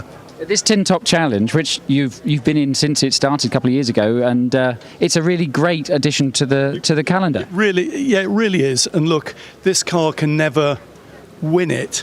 But the brilliant thing is you get to have another run, and that's priceless. You get in a crowd like this. The crowds are amazing today. The weather is perfect. Yesterday practice was busy. Today it's just amazing, and you get to run up with some amazing people. So to me, it's like, it sounds terrible. It's like living the dream, isn't it? Excellent. Exactly. And maybe a couple more tents to find this afternoon. Maybe we'll see. I could do with them. I'm chasing Rod Isles, who's got 5 records in the Midland. I only have 2 records.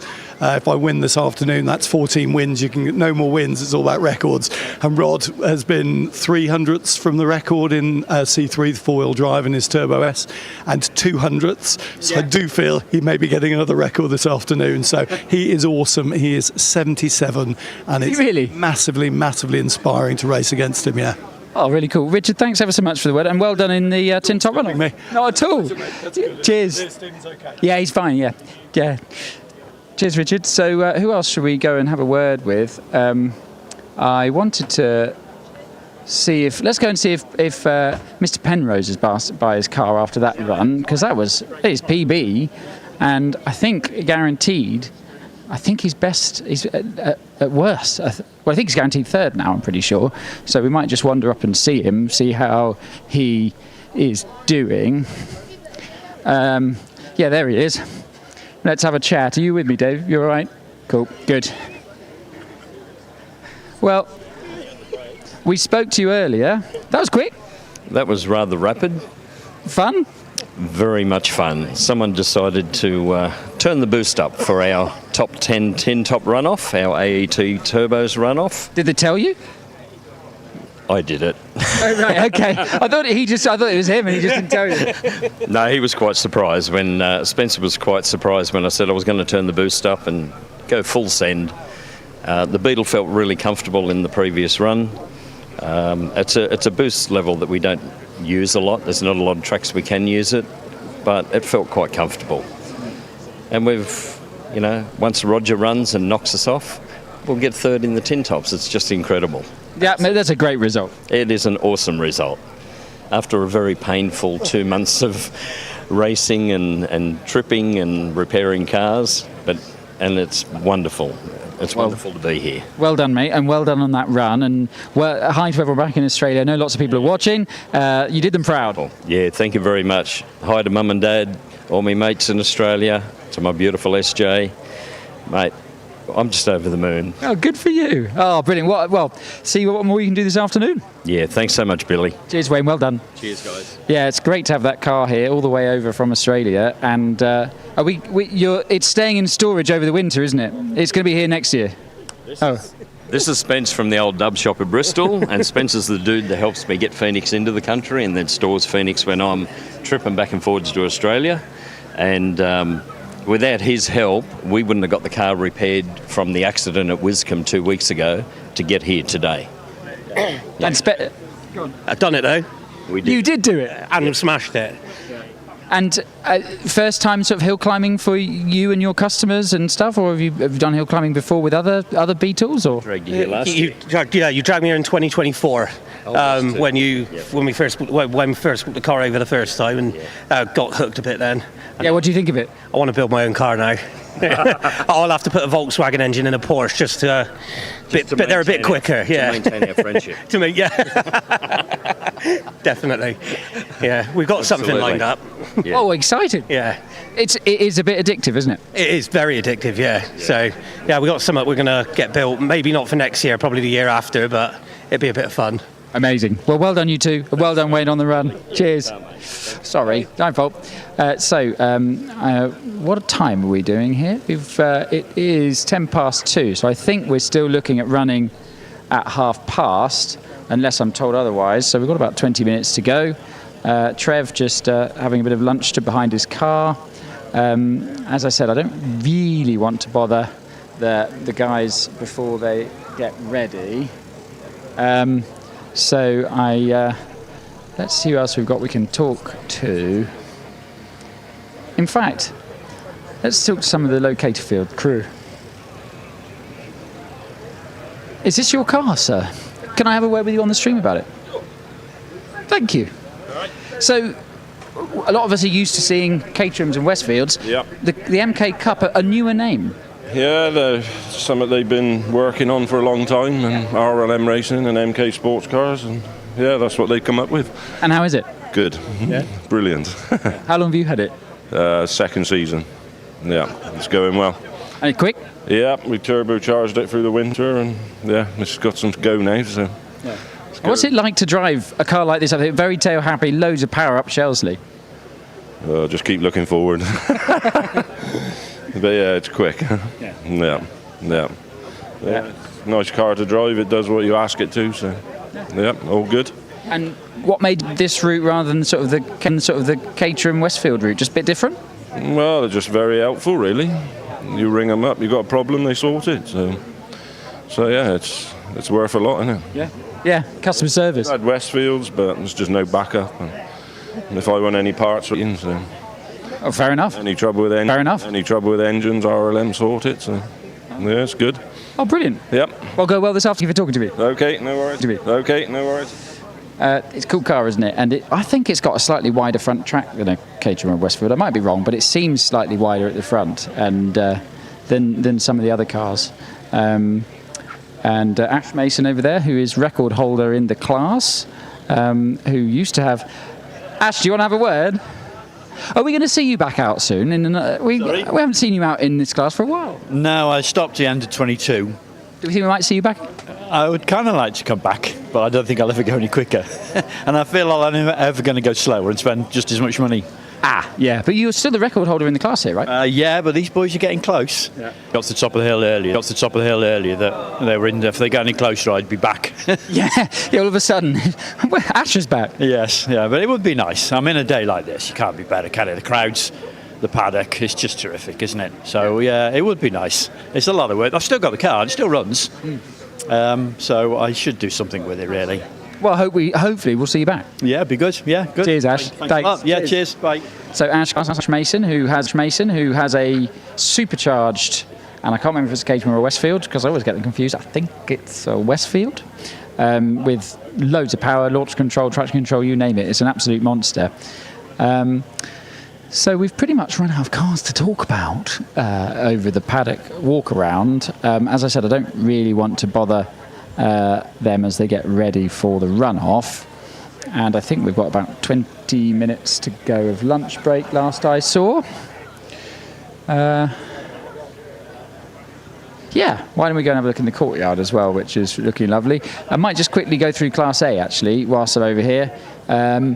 Let's see if... Are you all right on the roof, Dave? Just mind yourself on the roof. Oh, sorry. Mind your back. Sorry. Right, so let's have a chat around here. Let's have a chat to... Is it driving the Lotus or the MG? The Lotus. Come and have a chat to me about your Lotus. Going really well so far, though. Not bad. Very pleased with actually my first run out here in the car. So straight away it was into knowing that I'd be quicker than the old Mini I was in. But yeah, hitting the times I was, and hitting a 36 this morning was very nice. That was my target for the weekend. Oh, there you go. Was to get into the 36s. So I did that this morning, so I can take it easy this afternoon. That's not how it works, is it? You've got to go quicker. No, I'm going to take it easy. Okay. People are listening. I've told myself enough times I'm going to take it easy. I won't, but I've told myself enough times I've got to. That's fair enough. And what was the time this morning? 36.92. Oh, so miles into them. Perfect. Miles into 36s. Yeah. So I started on a 38.04 yesterday. Oh, there you go. First ever run here in this car. So I was quite pleased. Yeah. It's my quickest run here ever. So that's brilliant. I've only gotten quicker. Well, fantastic. There you go. And a really lovely and very competitive class that you're in. It is, unfortunately. Great bunch in this class. Absolutely wonderful bunch in this class. We do have a lot of fun together. We have a right laugh. And everyone spurs each other on as well. So it's just a wonderful atmosphere. Yeah. And with the number of Elises turning out now and the XEs as well. Yeah, it's hotly contested with some very good drivers, unfortunately for me. Well, you'll go well this afternoon, and let's hope to see a little bit more shavings off that 36. I will try my best. Great. Well, see where we go. We'll go well. I'm being pointed at. Rog, can I quickly grab a word? I know you're about to... So you run first after lunch, is that correct? I do, yeah. And will you tell us what power you're going to be running, what setting it's going to be on? I think I'll leave it on 3. What's that out of? 4. Okay, so it's pretty high. But really quick to qualifying run, and the car's just getting quicker and quicker. Yeah, the car's always going to be there. It's me that's trying to get quicker and quicker. And how are you finding it? It's getting there. Yeah, we've done some adjustments to dampers and roll bars, that sort of thing. I'm just trying to get a nice balance. I'm trying to get a little bit of understeer into it rather than oversteer, which it was tending to do. But it feels a lot more confidence inspiring now. So there you go. Just want to have a nice sensible run now, and yeah, that's all it needs. Yeah, exactly. Well, go well and good luck. Yeah, thank you, Billy. Cheers, Roger. Thank you. Roger Moran there, driver of the Ford Fiesta, also 1997 British Hill Climb champion at the wheel of a Pilbeam, down to Scott, who of course has won the championship 6 times himself. So very successful hill climbing family. I'm just going to hear what's the paddock saying. they're just putting a reminder out that make sure everybody has some water. We have had a few people, bless them, fainting, so do make sure you have water if you're listening. We'll carry on heading down. We spoke to James earlier about his C1. Do you guys want to come and have a chat to us about your Lotus? Come on. Go on. We're really friendly, I promise. So how are you getting on today? Not too bad, thank you. Not too bad. So it's all in one piece at the moment. So. Yeah, but the main thing is, they repaired after June. Yes, Mike did an amazing job at repairing it. I can't thank him enough for it. So, the times he's doing are definitely justified in terms of the work he's put in, and so brilliant. So, yeah. And how's the car going? It looks like it's going for both of you really well today. Yeah, it is going really well. Mechanically, it's really strong. So it's it's really fun to drive. It's brilliant to have it back kind of together and in one piece. So yeah. And a really competitive class.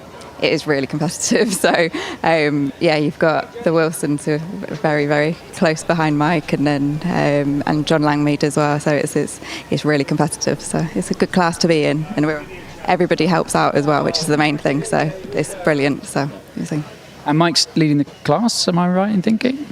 I believe so at the moment. So I'm going to have to interview him. So, Mike, I'm so sorry, but I'm going to have to interview you because you're leading the class so far. Yes, sir. And a couple of tenths off the record?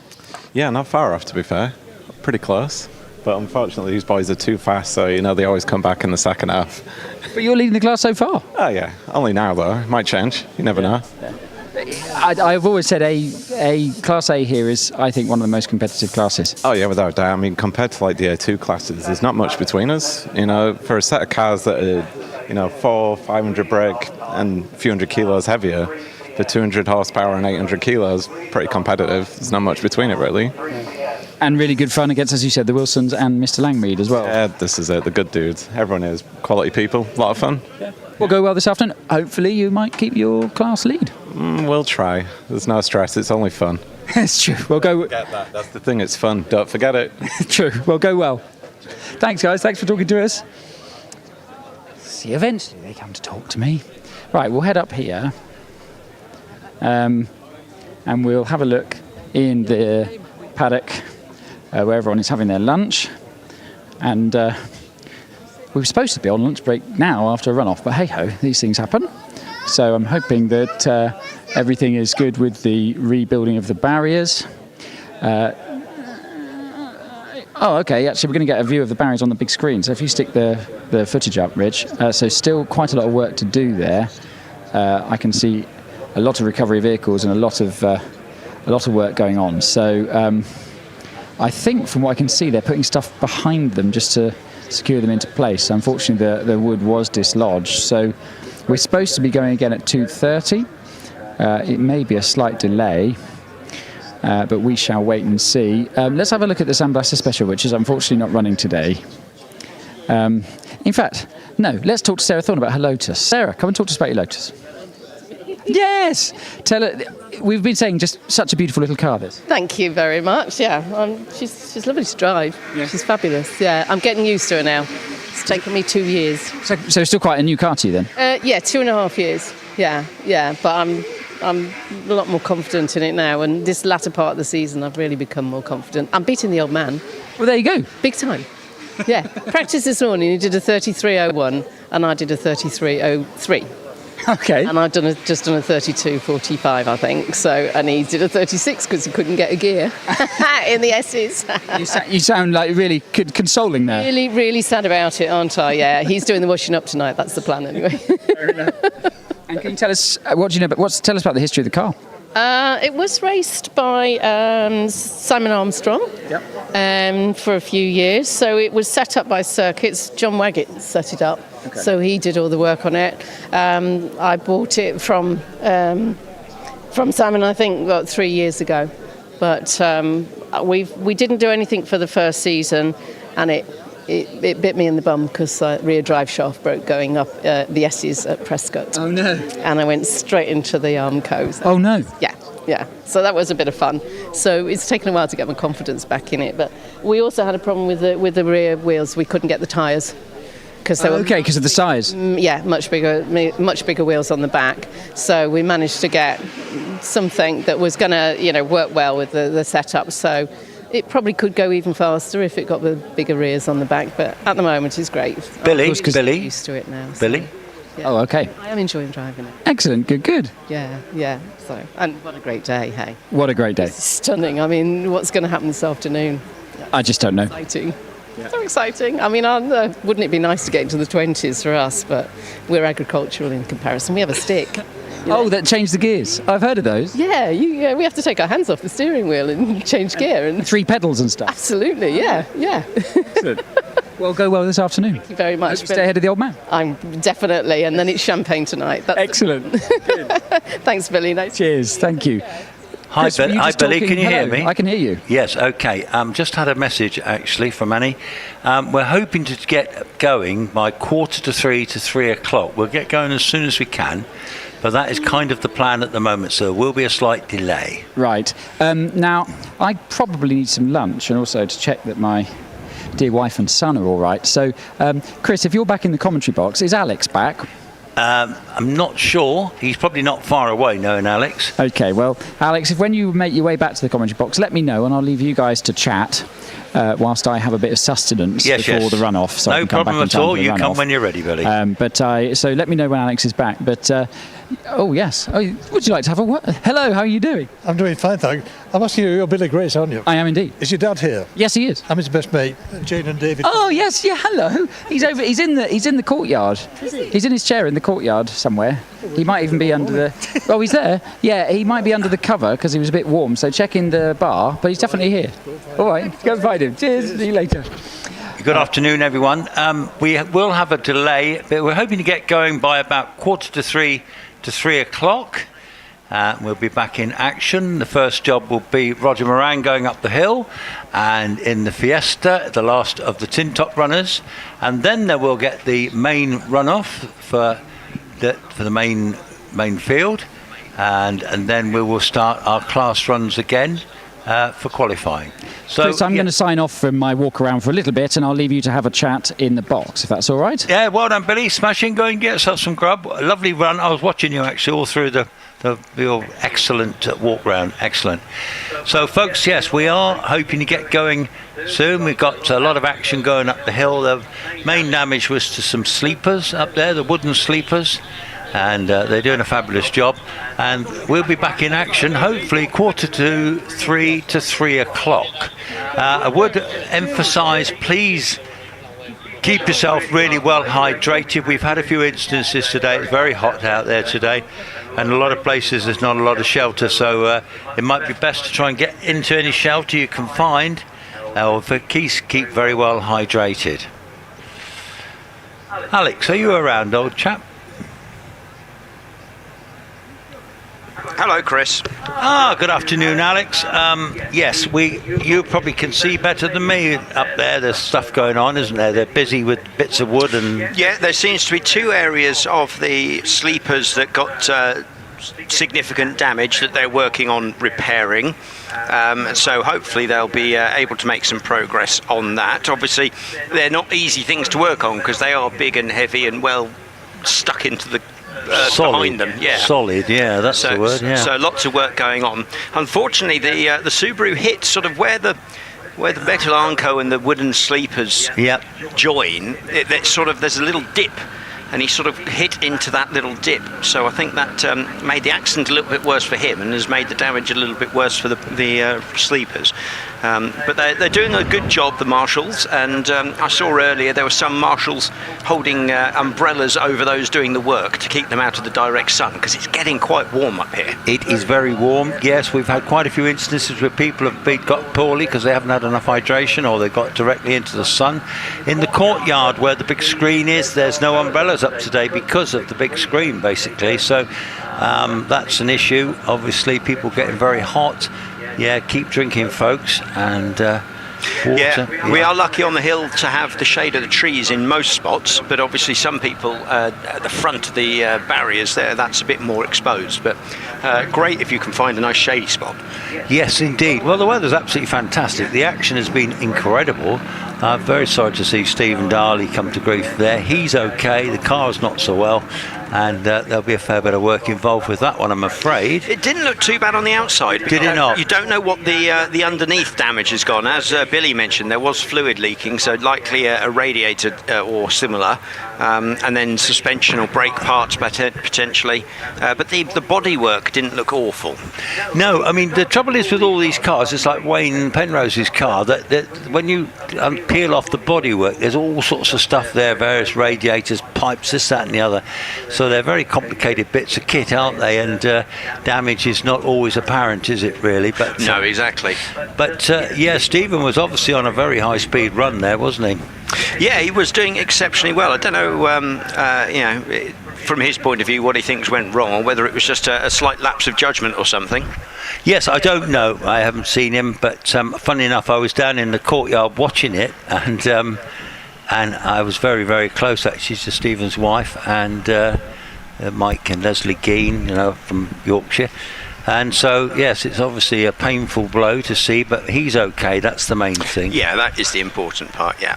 But but that was, well, a great tin top runoff with still Roger to run, and he's got to beat basically 29.69 that Stephen Moore did, and Roger did at 28.51 in qualifications. So Stephen Moore currently is leading, and at the moment Wayne Penrose is second. Isn't that amazing? Yeah. So when we go back again, one run, Roger Moran's going to run to finish off the Tin Top Challenge. Then it will be the top 12 for the British Championship will run.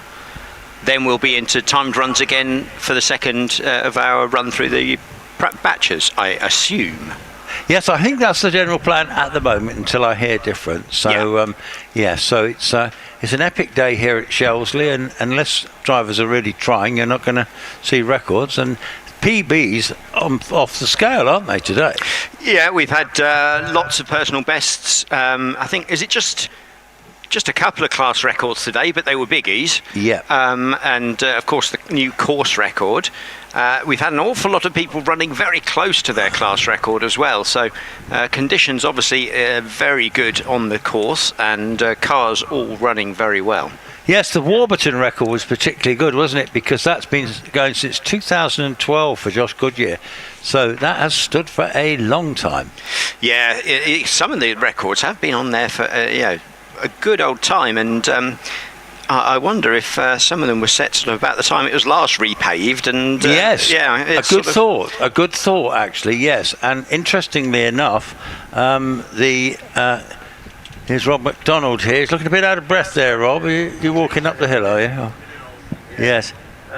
So a couple of those records. So the Raptor, Josh Goodyear was driving. What was he driving back in the day? Let's just see.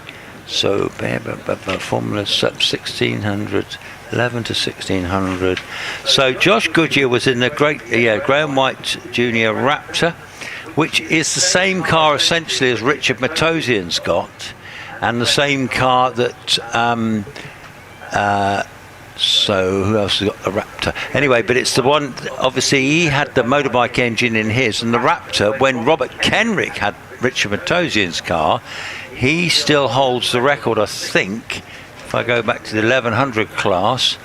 Robert Kenrick, 13th of September 2020, he went up there in a ridiculously quick 24.58, which is stunning, isn't it, for an 1100 car? Yeah, absolutely fantastic, really. And some of these times have been absolutely incredible to see. I mean, of course, we'll see Roger out again soon, but he got a new class record in that Fiesta, didn't he? Was that yesterday or today that he's... must have been today.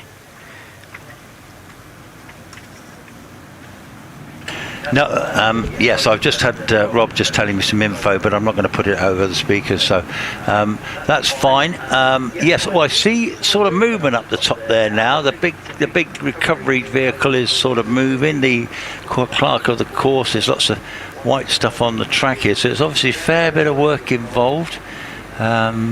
Yes, Jamie Mould's up there organising things. You know, he's the right man to have in a crisis. Yeah, they've got everybody on the job, including paramedics and marshals and course officials, and everyone's pitching in. So that's good to see. Fabulous, isn't it? This is the spirit of hill climbing to be. Now, you wouldn't have seen it unless you were watching on your phone, but I was watching Billy's paddock walk. And I didn't meet, but I watched for the first time Willem Towett, who was here with Bill Chaplin, and they did a quick interview about their empires, and the Greenlands obviously getting into that brand new, well, new to them empire, and the Empire of Wraith that Willem designed, and it was great because Willem did an incredible boost for hill climbing. Actually, he was on the live stream, and he basically sold the show. Fantastic. Yeah, well done to him. Absolutely brilliant. And hopefully footage from these sorts of events goes out on YouTube and social media and all the rest of it, and will bring new people to the sport, and hopefully trackside as well. Well, of course, yes, Rich Danby on Hill Climb TV and Hay Fisher are doing a fantastic job here this weekend. And, well, the action is as good as it gets, Alex. I don't think I've seen a lot of hill climbs, but today, with a runoff to come, where goodness knows what's going to happen in that. Yeah, potentially the top three could all set new records if things went their way. So that's absolutely incredible position to be. And the whole championship this year has been so close. 1 week, Wallace wins a couple and he's climbing up the board, and then Will's had good time at the top of the standings, and Matt's been chasing it, and we've got drop scores which are always a bit confusing, but that will change things again. So it's been a really close season. It's been an amazing season, actually, because some years we get runaways, don't we? But not this year. We don't know what way is this going. And interestingly, I also bumped into Matthew Ryder, and briefly, and well, obviously congratulate him, but he said, well, the job's not done yet. No. And that's right. No, in fact, the record means very little in terms of championship points and all the rest of it. You've got to do well in the runoffs, and then this afternoon as well. Absolutely. I think Billy said that the record thing, you get an extra point for a hill record, yes, don't you? But if it's set in qualifying, I think you don't get that point, I think he said. Well, he was saying that everybody works on the old record, so if three people broke the old record, they'd all get points. Oh, okay. Regardless of what the new record actually would be. Yes. So, it's only a point, though, isn't it? Which may make the difference at the end of the year, but certainly, as Matt was saying, you've still got the bulk of the work to do. You've got to try and get the 10 from the runoff. You absolutely have, and I think we're going to see a scintillating runoff. In the British Championship, he's just put it up on the screen here. Will Hall is leading the way currently with 175 points. Wallace Ming is 171. Matthew Ryder 169, and Trevor Willis 101. So it's the top three the main contenders, but of course this doesn't count that drop score scenario that comes into play, doesn't it? No, and I think last year Rich was doing all sorts of clever calculations with various ways of figuring out where people were with drop scores and all the rest of it, and it gets very, very difficult. So you've got to sort of keep it in the back of your mind, but focus on the main scores for the moment, and we'll see how things develop. But I think last year, it was probably this event last year where Matt actually wrapped up the championship. So the fact that it's still so close with events to go is great. Pretty impressive, yes. So I think it could go all the way to, I think it's going to be Prescott, maybe the last one, isn't it? Lowton is the next one at the end of the month. I believe you're not on parade for that one, Alex. No, I'm not there for Lowton. I think you might be, though, so that will be fantastic. Benoit's here today. Hello, Benoit, if you can hear us. One of our regular commentators, isn't he? You and Benoit are the regulars up there, aren't you? I've not seen him today, but hopefully he's having a nice time if he is somewhere in the crowd. Yes, he's definitely here. He was chatting to Sir Geoffrey Robinson, our famous photographer, earlier. But yeah, he's about. He's been away on holiday to, is it Austria and places like that? He gets around, doesn't he? Well, that's all very good, isn't it? Yeah. So, very good. Well, I mean, of course, for a few years, Lowton was the end of the season, and we had the championship coming down to the wire a few times over the past few years. So, Lowton at the end of the month, over the bank holiday weekend, will be a fantastic. If you're keen on following the British Hill Climb Championship, that's a fantastic one to get up to. Yes, it absolutely is. Beautiful hill, isn't it, really? Through a deer park, up, it's just going on the Welshpool Road, Oldbury, out of Shrewsbury, probably only 3 or 4 miles out of Shrewsbury, isn't it? So, fabulous hill, isn't it, really? It's similar to the setting of Shelsley, and lovely trees and countryside, but very different in nature is the track. Completely different experience, Shelsley to Lowton. Really good that we have such different hills actually all over the country. We do. So Rich has just put up. So today, 8th and 9th of August, 29th and 30th of August, Lowton Park, Shropshire, and the finale is the 19th and 20th of September at Prescott, down the road near Cheltenham. So could be amazing. This has been an amazing day so far, but I think we're getting somewhere now. I'm not seeing any vehicles on the track. Are you? There's still the trucks and things up the entrance to the S's. Oh, okay, yes. They put some boards over the damaged section of sleepers, so that'll contain any loose parts or anything like that. Obviously it needs to be safe to continue running and still do its job, so hopefully the work they've done up there will be sufficient for us to get going once again. The clerk of the course will have to inspect and sign off on all of that work, so nothing can happen until the clerk is happy that it's safe to carry on. Okie dokies, yeah. Well, you and I and Billy, we've had a fantastic weekend thus far, better than my wildest dreams, I reckon. Yeah, it's been a really nice one. It's been great having Billy doing the roving reporter stuff with the microphone. That's just added to that extra little something that we've been able to ask questions and get answers. We often ask a question, don't we? But we don't always get the answer. Quite right, yes. So it's something Rich has been wanting to do for a while, and we've done the odd paddock interviews at lunchtime, but we've never used the mic in the actual paddock during the event as such, you know. So that's great. And Billy, I've got to tell you, he's done a great job down there. He's having a bit of lunch with his family now, and his new Alfie, was it? That's right, yeah. Alfie, yeah. So that's great that they're having a bit of time. And was Billy coming back for the top 12 runoff? Oh yes, and yes.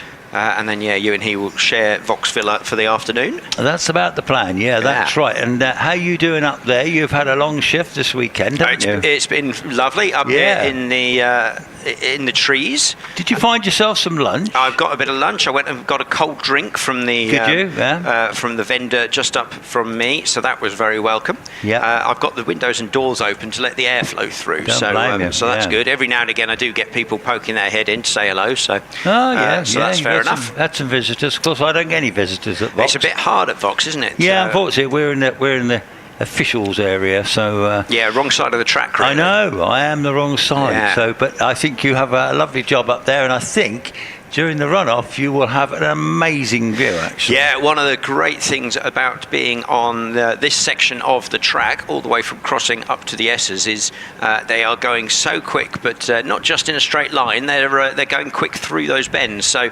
it can be very dramatic stuff indeed. Yes, well, I always think when they go through Kennel and crossing it, it's, you know, those big cars, that is brave through there, isn't it? Yeah, we've had a few very close to the rector cell barrier. I don't know, actually, I've not spotted.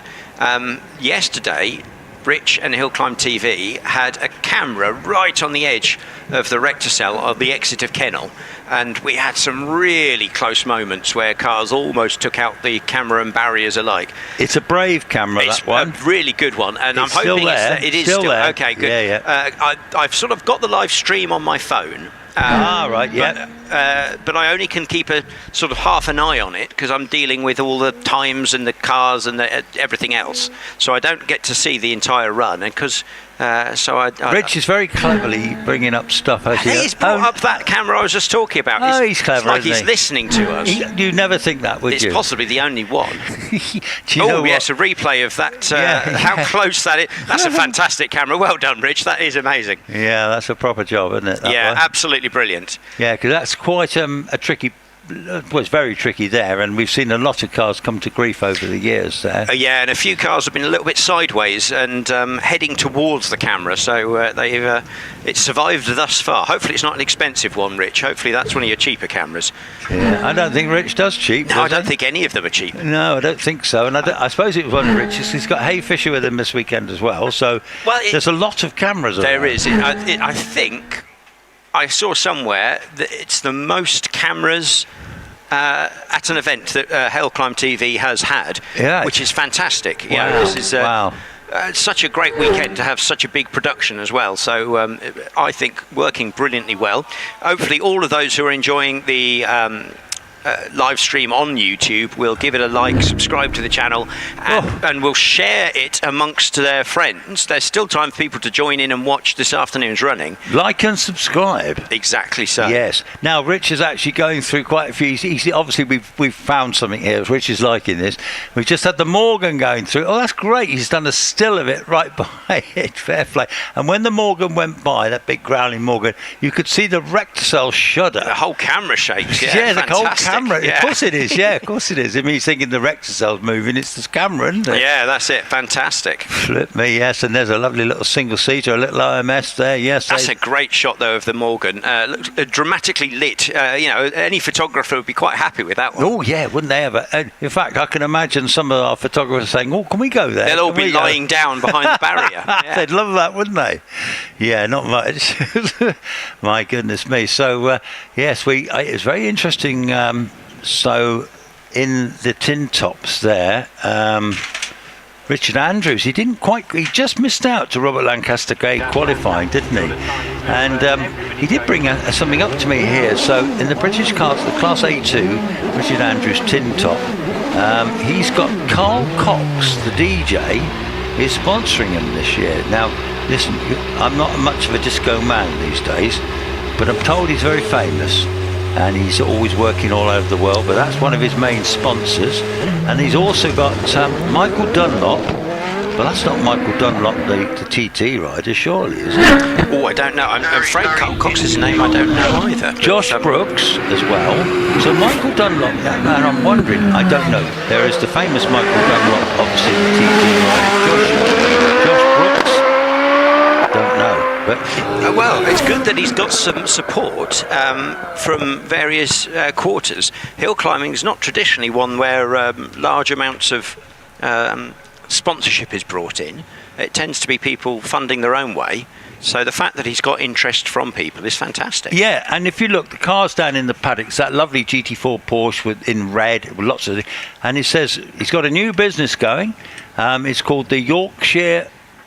Well, he's calling it the Yorkshire Blasters, vanilla ice blasting. Well, I don't know what that's all about. Well, ice blasting, if that's what it is using carbon dioxide pellets to clean machinery and buildings and that sort of thing. You know, they use it for restoration of the fronts of buildings, for cleaning off graffiti or all the sort of grime and dust that goes on buildings, or it's used on cars to clean the grime and road muck off from a car. So I suspect that's what it's referring to. Thank you, Alex, because you know this sort of stuff. Obviously, you're still working. I'm well retired and happily retired and loving it. But so Richard, the Yorkshire Blasters. There you go. And why would it be called vanilla? Well, I'm guessing it's a play on Vanilla Ice? The musician? Sorry, mate. But, It's my. No, am I reading it wrong? Sorry. It's vehicle ice blast. Well, that makes much more sense than vanilla. Yes, it does. I couldn't work that one out. No, it was just So apologies for that, Richard. There we go. So vehicle ice blast. Yeah, so it will be cleaning. It's used a lot, classic cars and that sort of thing, for getting those years of grime and muck off engine bays or the underside of a car, that sort of thing. Yeah. Well. I think if they did it on the Monday, it would blow it away. The trouble is, you've got to be careful on cars such as yours. Yes, older cars. I think the rust and the mud are structural on your car. Well, I think they hold it together, exactly, don't they? Yeah. Yeah. Years ago, we used to take cars up from and drive them up a muddy lane first, but I don't think you can do that anymore. I think they would turn it away if it was too muddy. They're wise to you now. Yeah, they have. Well, lucky I'm well out of that game. A long time ago, by the way.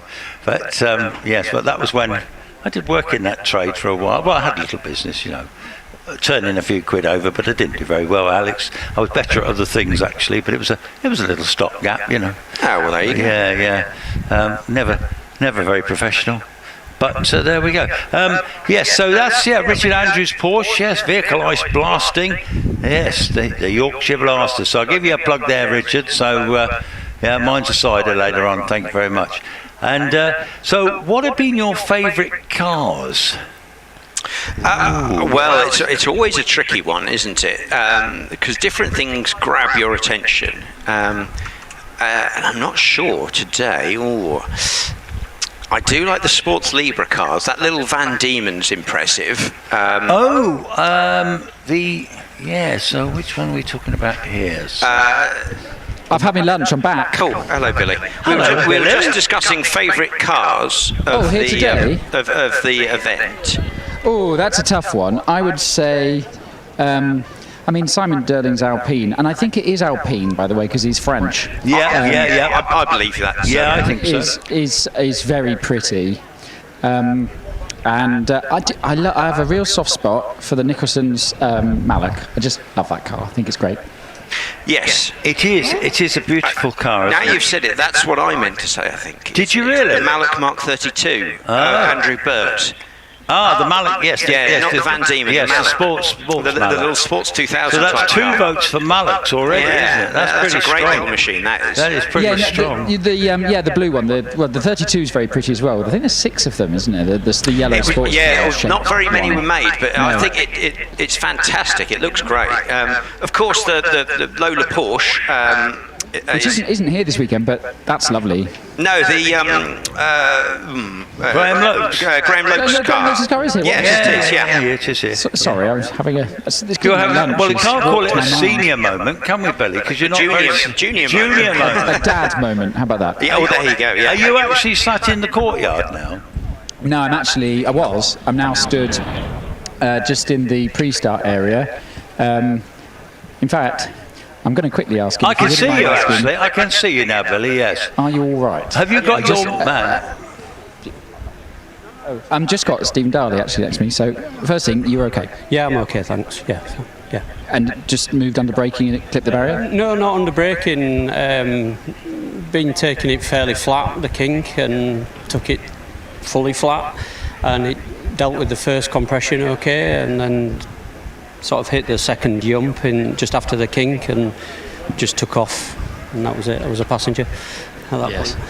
But the car did its job and looked after you? Yeah, absolutely. Thank God we've built it right. It did what it's supposed to do. Everything held in one place. It's just it looks a lot worse, I think, than what it is. It's done 3 of the 4 corners and snapped a couple of wishbones underneath, but all relatively, fingers crossed, easily fixed. So. Well, thank you so much for talking to me. You're all right. And mainly, I'm glad you're all right. And we'll definitely see the Red Baron here next year. Yeah, for sure. Yeah, we'll be back. We've got a score to settle, I think. Yes. We'll try. We'll keep coming back. Yeah. Excellent. Well, thank you. Billy, ask Stephen a question from me. Go on. Was he on record pace there? He looked bloody quick. Were you on record pace? Not quite. I was on PB for the car, I think. Not quite legacy pace. I've done a 28.08 in the legacy. I was up on the data log. I was up. I was probably half a second up, so we were looking maybe like a 28.2, something like that. Brilliant. Yeah. Well, I'm glad you're all right, Steve. Yes. Well, exactly. As Mr. Ponsford just said, we're glad you're okay. That's the main thing. Thank you very much. Thank you. Thanks. Cheers. Well, that is good to hear. Just getting an announcement. I'm just hearing we've got a restart time at 3 o'clock in 9 minutes. So we are restarting in 9 minutes. What I'll do is I'll we'll have a chat. And head on back, old boy. Head on back. Yes, I will. I'll just I'll talk from here, and I'll be up in a second. First car we should see is Roger Moran, and then it's a runoff. So I'm going to put you guys on the spot. Who's your money on? That's a toughie, isn't it? I think at the moment my head says Matt Ryder, but my heart sort of says it would be great to see Will come back and get another record. Okay, I'm going to throw one out there. Wallace. Well, that's nice, splitting the difference. But they're all lovely guys. They're all brilliant, aren't they? And we'd be happy for any of them, wouldn't we? That's excellent work that the two of you have managed to narrow it down to the top 3. So that's fantastic. Well done. Well, no, we're good at this, aren't we? You know, it's this level of expertise you just don't get at other motor racing events. And wouldn't it be amazing if we're wrong? Something odd would have happened. Yeah, quite. What if the first car goes up and the slowest car, if you like, and then it rains? Yeah. Buckets. Don't say that. Let's not. That would be incredible, wouldn't it? Talk about the weather. Oh, no, don't talk about the weather. Talk about something else. Yeah. Weather's fantastic. Well, just looking up the track now, the recovery truck is disappearing into the S's area. Maybe they're going to tuck it away up there, I don't know.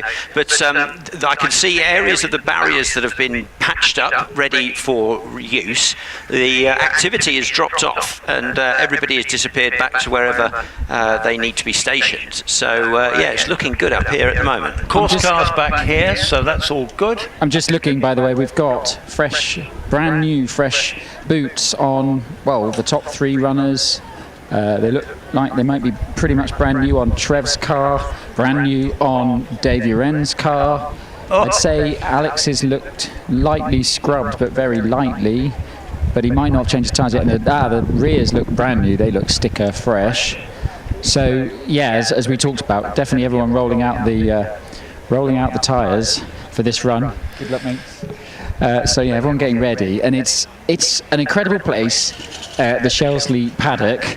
On an August meeting in the run-up to a runoff, because you can feel the tension starting to rise as everybody gets ready for what will be, I know, a really exciting runoff.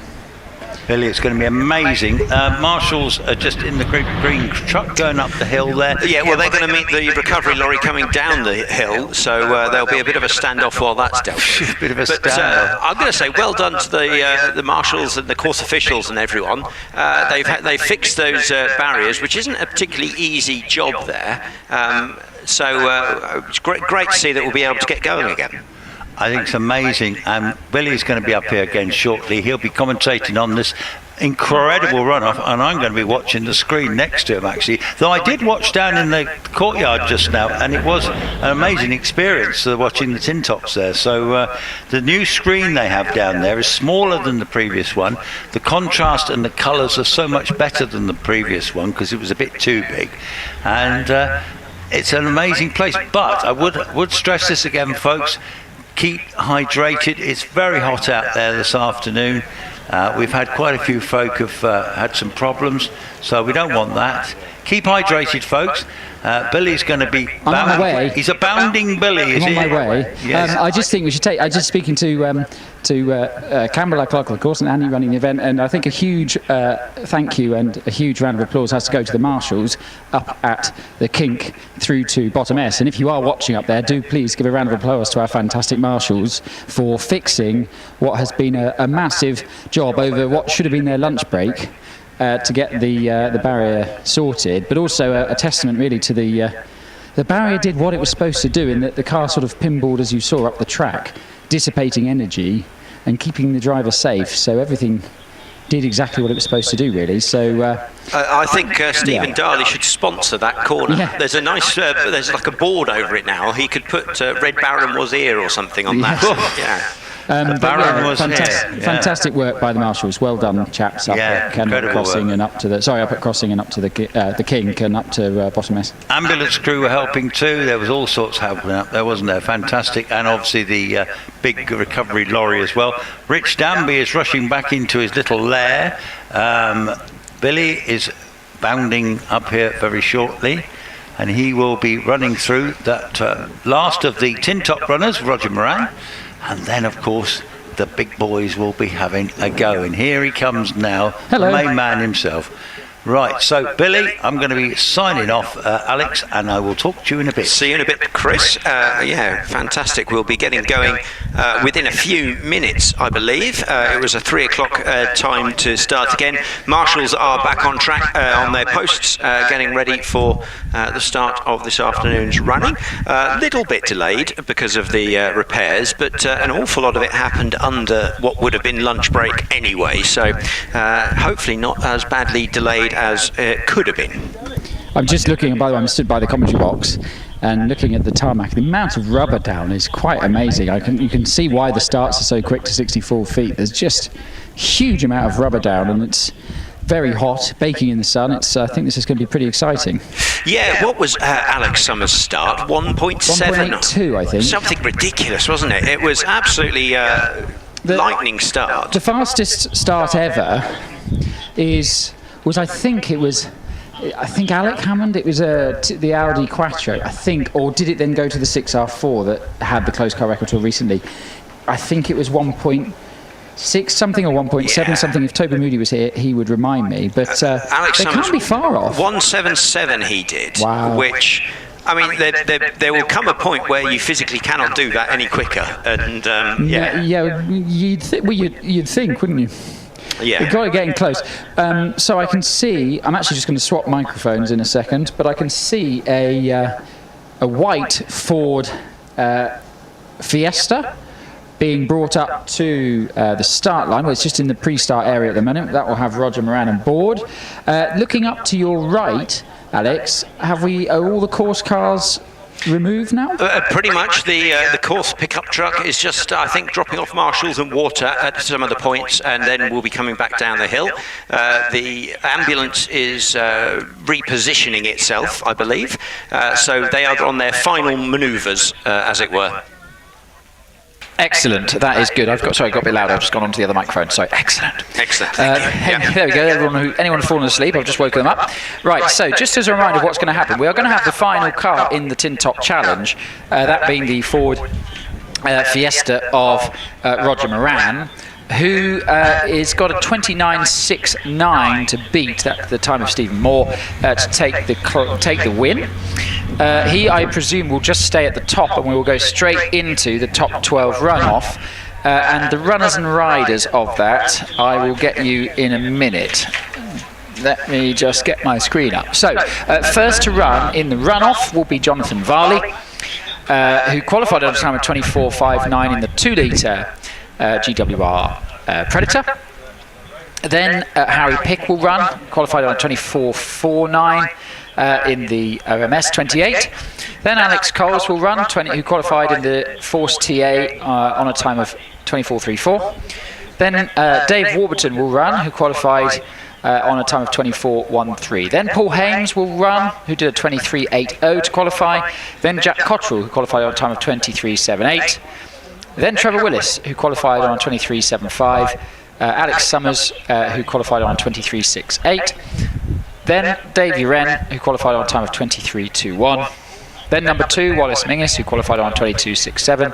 Then number 3, Will Hall, who qualified on a time of 22.55. And finally, our championship leader, our reigning champion, and as of 2 hours ago, our Shelsley record holder, Matt Ryder, will run, who qualified on a time of 22.29. So 13 cars to come. The pickup truck is heading back up the hill. I don't know if that's the guys heading back up to the top paddock. I presume it is, or he might just be going to Kennel. You can tell me, Alex. Well, it's gone through Kennel. How's the line? Not bad. Almost took out a marshal who was crossing the track.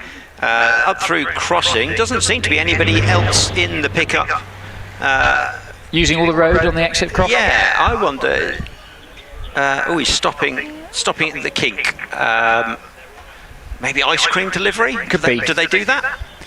I think in this temperature, it's ice cream when you leave the start and just cream when you get to the. I did actually. Years ago, I was at Cadwell Park racetrack where they stopped the meeting to do an ice lolly run to all the marshals. So I'm hoping that won't have too much of an. most of it is sort of far enough right that people have already started turning into bottom S? Yeah, I think it's probably not a major sort of hotspot. No, we hope that's good. So cars have, I think we're just waiting really for the go-ahead. Marshals are back on post. The crowds, by the way, are phenomenal. I'm looking at the cameras all the way up the hill, all the way from Kennel, all the way up to the Kink and up to bottom S. Ladies and gentlemen, sit tight, because you're about to see some pretty remarkable hill climbing, I bet. So hello everybody, all the way up the hill, and even people up at top S, which is sunny. It didn't used to be sunny, but a couple of years ago they did a lot of tree sort of thinning up at top S, let all the sunshine in, which A, has helped heat up the tarmac on days like today, to give even more grip out of top S, and B, when it does rain, it helps with drying it out. But yeah, you're bathed in sunshine at top S, which you never used to be. Yeah, I mean, there's some very sunny spots. The bottom S as well, I think, has now, the sun's moved around, and those folks in the seating areas there are now probably going to be fried to a crisp, but it's nice and shady on the run up the hill. So yes, indeed. Yeah, it's fantastic up here in the trees. We've got a great crowd, so hopefully they're all excited for some more action. Things are coming in. So. I just heard a great noise. It was a whistle. Exactly, yeah. Accompanied by the joyous sight of a waving flag being removed. So we have flags in. Roger Moran getting the thumbs up in what will be quite a hot Ford Fiesta. He was running this, did he say, on setting 3 of 4 in terms of boost? I think he'll leave it on setting 3, but this is a phenomenally quick machine, and it's only running on setting 3 of 4. It's quite amazing. Yeah, I think he has the potential of going very, very quick on this run. Yes, he does. One burnout brings the car to the line. To be honest, heating the tyres not so much of a problem today. It's been sat out in the sunshine. The car will be lined up. This is the last car to run in the tin top runoff. The time to beat is Stephen Moore's 29.69. He qualified on a time of 28.51, so if he matches his qualifying time, he will take the win. Right, builds up the revs in this incredible sounding car. It is amazing. Drops the clutch, rockets past me. It's a quick start, 1.92 seconds. Third into Kennel, to you. Yeah, very good start indeed. It turns round Kennel very, very smartly. Up through crossing, absolutely on it. Pops and bangs as he goes. Little dab of brakes through the Kink, then hard on the brakes for S's into the first turn. Braking into bottom S at 88. Nice neat time through bottom S. Throws the car through top S. Wow, it carries so much speed out of top S, so much grip. Rocketing up the finishing straight. What's the time? 29.21. 29.21. Slightly slower than he qualified, and actually only 4 tenths quicker than Stephen Moore, but he does indeed take the win. So Roger Moran there winning the delayed, shall we say, conclusion to the runoff, the top 10 challenge, but we're straight into the top 12 runoff. So I see a GWR Raptor being brought to the line, sorry, Predator being brought to the line. It's got Jonathan Varley behind the wheel. It's powered by a 2-litre TKD V8. Jonathan is the record holder in the 2-litre class here in this car. Qualified on a 24.59. Let's see how he gets on. Straps the belts up into the launch control, drops the clutch, rockets past me, 2 seconds flat start. He's with you. Yeah, so coming through, bit of a slide there through Kennel, holds it together nicely though. He's really on the pace, powers his way on up through the Kink, hard on the brakes. Braking to bottom S at 113. Over the dust, doesn't seem to have affected him. Wiggles, he came through bottom S, but tied up nicely. Out of top S, carries all the speed, huge wiggle out of top S. He'd have had to go out of the power, but he's carrying up towards the finish. Crosses the line, 25.16. 25.16. A slightly, dare I say, exciting run there with a couple of oversteery moments both at Kennel and top S, which unfortunately will have cost him time. Well, I think there's almost certainly dust on the track after the lunch break and the work that has gone on. So these first few runners possibly at a bit of a disadvantage. Let's see. Harry Pick now on the line in the OMS 28 with the 2.65 litre Cosworth V8 in the back. Drops the clutch. Storms past me. 2.15 second start. He's with you. Yeah, goes through Kennel again a little bit on the edge. This is a fantastically quick run all the way up past my commentary box, pounding his way into the braking. Nicely through the Kink, braking to bottom S at 124 was about a 10th, about 2 tenths against the S's compared to Jonathan Varley. Nice and neat tie through the S's. races, really quick on the exit, powering up the finishing straight. 24.87. 24.87 takes the lead in the runoff so far. 24.87. Yeah, fantastic run again. We expect them to get quicker and quicker as we do run in sort of reverse order. We do indeed. Right, next to the line, we've got Alex Coles in the supercharged 1300cc Force TA, qualified on a time of 24.34. If he matches that, he will take the lead in the runoff. Very, very talented driver is Alex. Currently on for, if he's a number 8 this year, he's on for, I think, bettering that for next year, as it stands in where he is in the championship. Drops the visor, launch control down, launches the car past me, rockets past me, 2.04 second start to you. Yeah, fantastic start, runs right out wide by Richard's danger camera, up past my commentary box, through the kink, absolutely flying. Flat through the kink, braking to bottom S at 126, turns it into bottom S, nice and neat and tidy through bottom S. He's through bottom top S now, using all the road on exit, gets the power down early, heading up the finishing straight. Is he going to be into the 24s? Yes, he is. 24.20. 24.20. That's quicker than he qualified and takes the lead in the runoff. There was a huge cloud of dust as he passed that area of barrier, just coming into the S's, so it obviously is a little bit slippery up there. A bit dusty, but yeah, fantastically done. Great run. Right, Dave Warburton on the line, current record holder in the 1600cc class from his run earlier on, qualified on a 24.13. He will need to pretty much match that to take the lead in the runoff. Drops the clutch. Here comes Dave. It's a 1.96 second start. We've got an onboard. He's with you at Kennel. Yeah, fantastic start going through Kennel, through to crossing, powers his way up to the kink and round into the braking zone for the S's. Beautifully in the bottom half of the hill from Dave. Brakes into bottom S, turns it nicely into bottom S, not even a hint of an oversteer. And neat and tidy through top S, uses all the road on exit, heading up the finishing straight, waiting for the finish line. What is it? It's a 24.19. 24.19 takes the lead in the runoff by 1/100th of a second, ever so slightly slower than he qualified. Not that that matters, because he takes the lead in the runoff. Yeah, ever so close between these guys. Amazing competition, but getting quicker all the time. And that car looked on rails, absolutely pinpoint accuracy there from Dave. What a run. Right, next on the hill we've got Paul Hames, who qualified in a time of 23.80. If he matches it, he will take the lead in the runoff in the Gould GR59. This is the 1300cc turbocharged Gould, Hayabusa powered Gould GR59. Paul doing really well in the championship this year. Numerous fourth places at various hills around the country, including Harewood and Gurston, going really well indeed. He builds up the revs, he drops the clutch. That is a 1.9 second start. That's pretty much the best I've seen out of this car. He's with you. Yeah, best start we've had so far, and running exceptionally well. Absolutely flat on it through crossing up to the kink, and then he's on hard brakes for the left-hander. Braking into bottom S at 127. Into the S's now, nice and neat and tidy. Quite wide through your bottom S, but got it back over to the left-hand side before top S. Out of top S now. He was slightly down on Dave to the S's, but he's got more power at the finishing straight. 24.27. 24.27 slots him into third place there. So he was up to about bottom S, and then just lost a little bit of time on the top of the hill. So David Warburton still with the lead in the runoff as it stands, which means he will, at worst, pick up 3 points in this runoff. Next, coming to the line, we've got Jack Cottrell. Jack in the DJ Delara with the 2.65 litre Cosworth XD in the back, same engine as you saw in the OMS 28 of Harry Pick a few cars ago. Jack qualified on a time of 23.78. If he matches that, he will take the lead in the runoff. He's had a third place already this year in this car. What can he do today? Drops the clutch, loads of grip off the line, 2.1 second start, so he's slightly down, but he's with you. Yeah, plenty of power though to make up in other areas. Comes through crossing, absolutely brilliantly quick there, up towards the S's and hard on the brakes. Braking into bottom S at 127, into bottom S now, turns it nicely through bottom S, gets right into the left-hand side, threading it through top S, uses all the road on the exit, got on the power really early there, heading up the finishing straight. Is it into 23s? Not quite.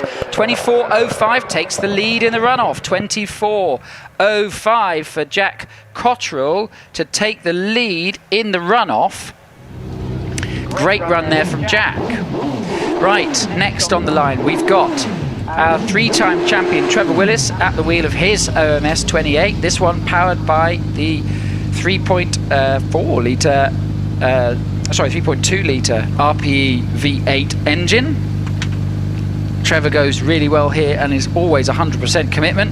He's got his visor down. He is just waiting to get the green light after the car is lined up. Into the launch control, drops the clutch. Here goes Trev, 1.85 second start. That's the quickest so far. He's with you. Yeah, fantastic start. Comes round Kennel up towards crossing, right close to the barriers, both sides of the track. They're using all of the line he can. Braking to bottom S at 120.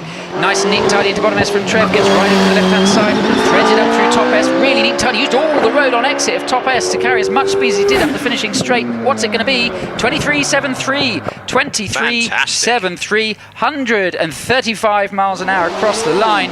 He was down to Jack up to the S's really, so he made all that up through the S's. Brilliant run there from Trev. Great to see. Right, next on the line, we've got Alex Summers in the AFS P80, built by him and his family.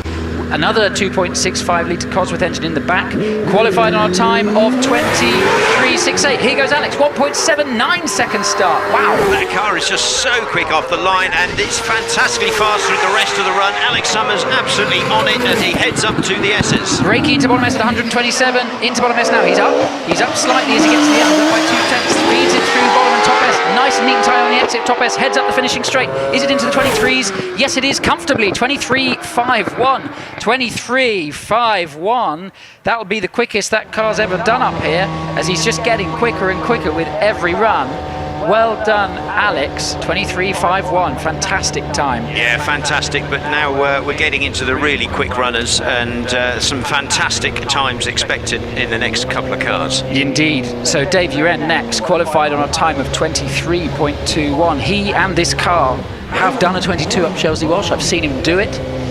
Let's see what he can do today in the Gould GR55 with the 3.5 litre Nicholson McLaren V8 in the back. Gives it 2 burnouts.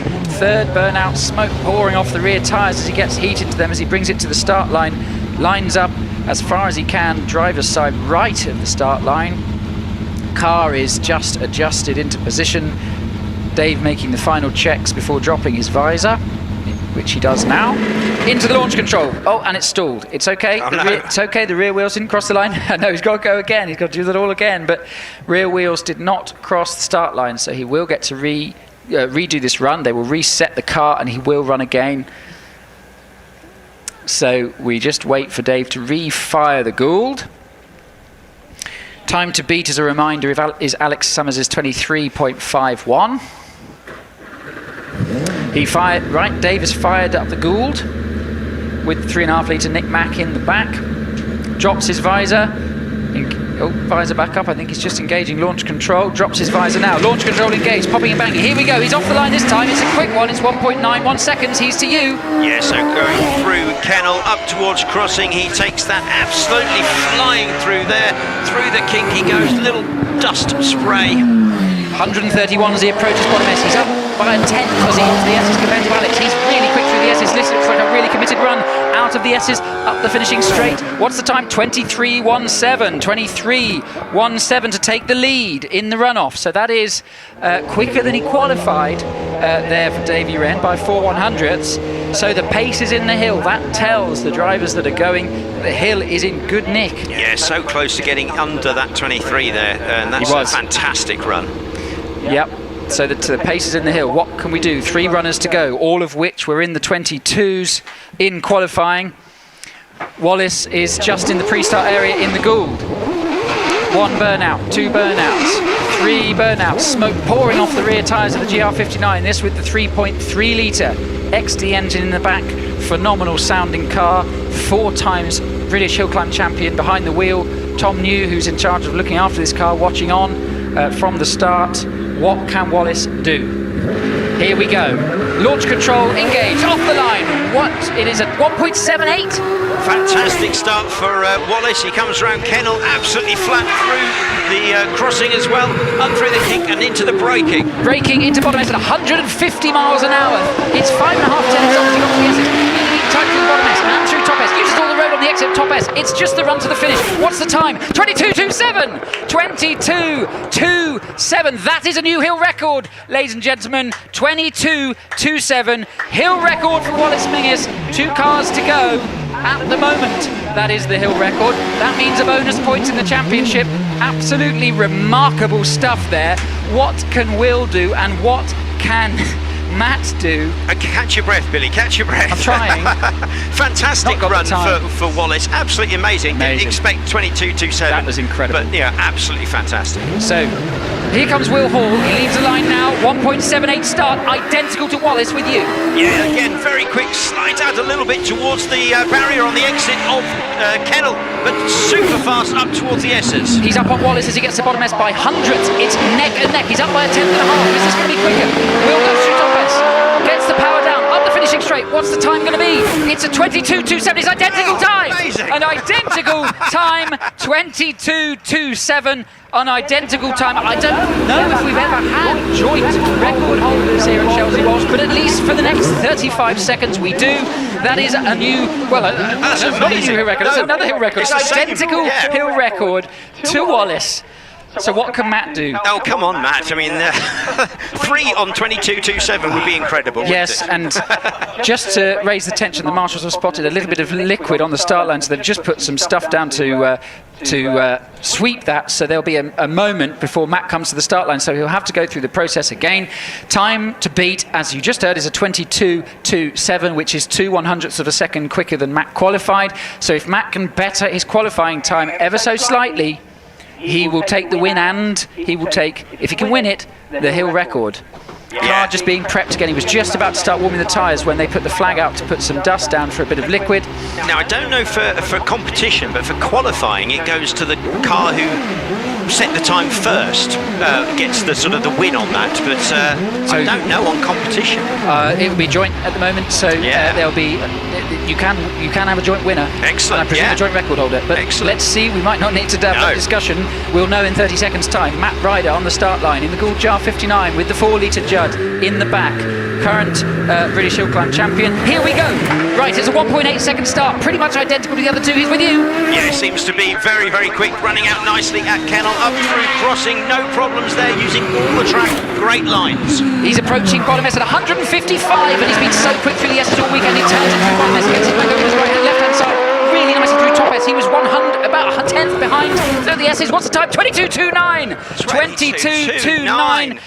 That is identical to how he qualified. It is remarkable to say that slots him into third place in this runoff, even though that wasn't a record this morning. What would have been a record just a few hours ago is third place. That's incredible. Absolutely remarkable. That is that's a win, a joint win and a joint record for Wallace and Will. Absolutely incredible. And they will take home 11 points. Just to celebrate, we've just had the Dakota flying over, so a brief World War II fly past out of nowhere. Oh, well, they did say if there was going to be a joint record, they planned that. That was it, yeah, they were waiting. So brilliant. Shall I just take you through the results after that? I've never seen anything like it. Have you got your breath back? No. No, okay, I'll try and I will do by September. Yes. So the joint win and joint 11 points, Will Hall and Wallace Menzies, 22.27. They share the hill record here. Third place on a 22.29. That sentence is just mind-blowing in itself. Matt Ryder, who will still take home 9 points because he'll get a bonus point because he broke the record, because it was how the record was this morning. Fourth place, Davey Wren, great run, 23.17. Fifth place, Alex Summers on a 23.51. Sixth place, Trevor Willis on a 23.73. Seventh, good run from Jack Cottrell, 24.05.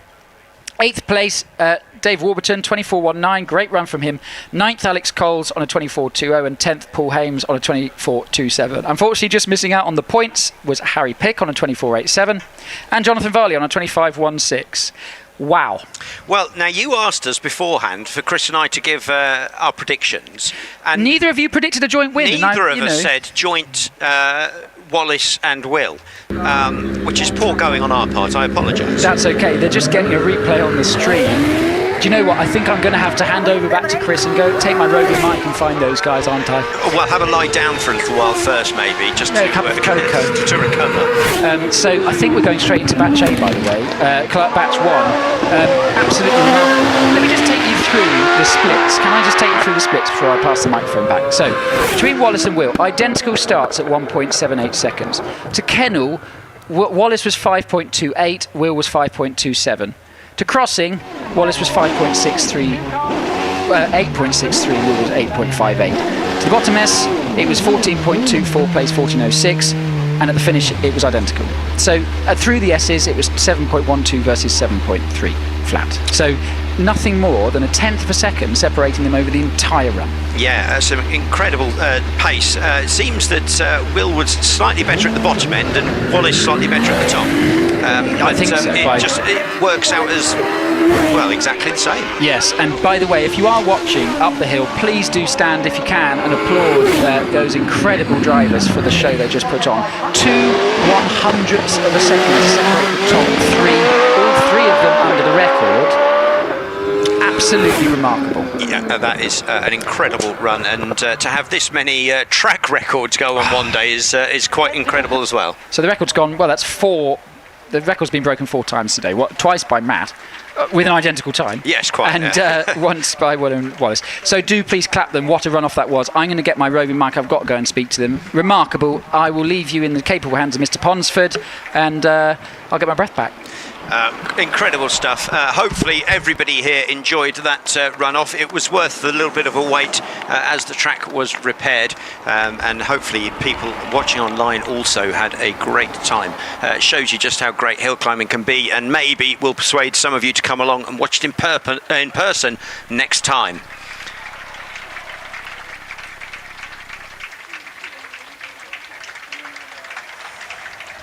As Fred Dibden would say, did you like that? That was worth the wait, wasn't it? That was epic. Yeah, absolutely fantastic. We waited 2 hours for that. All these drivers getting a very well-deserved round of applause. Agreed. So I think everybody in that run-off did exceptionally well. But obviously, those record-breaking runs at the end, truly special. I mean, it was worth the wait, wasn't it? We had to wait an hour and a half for that, and I don't think any of us had on our bingo card 2 100ths of a second separating 3 drivers, and the record being identically shared between 2 of them. Absolutely incredible. No, and that also bumps the championship on a little bit further, with Will and Wallace doing well, Matt in 3rd, so keeps it going. Well, we'll see what we get this afternoon, I suppose. Yeah, now, Billy is just walking down now, Alex. I got eyes on as it is.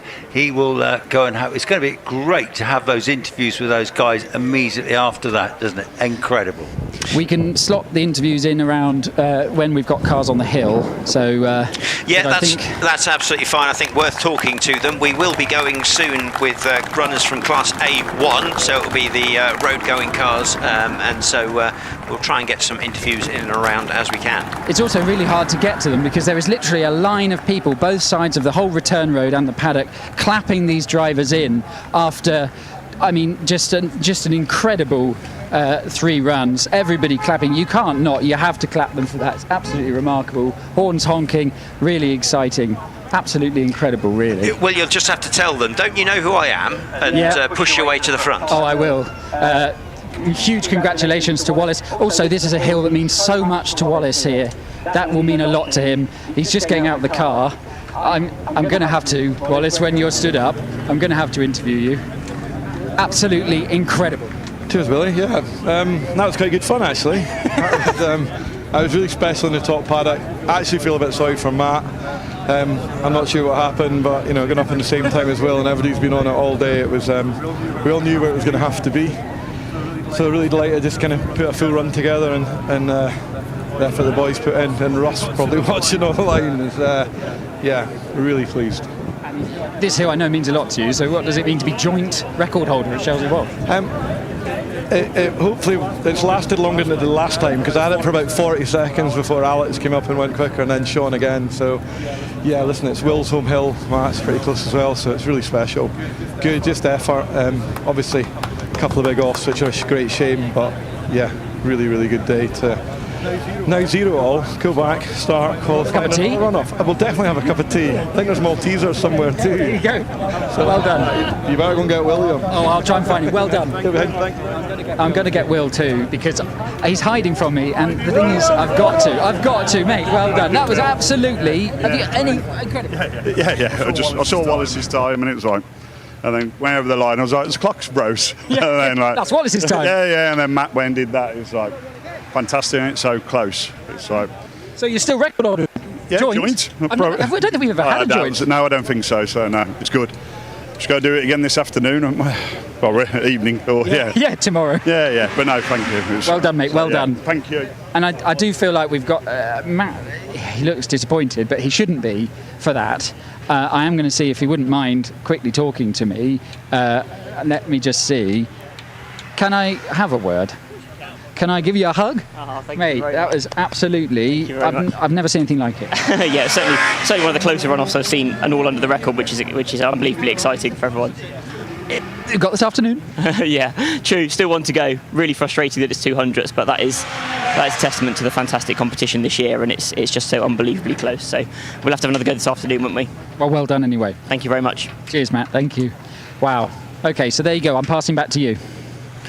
Okie dokies. Well, that was lovely to see that. I don't think we've ever had a real live moment like that before. There's obviously a lot of emotion involved there.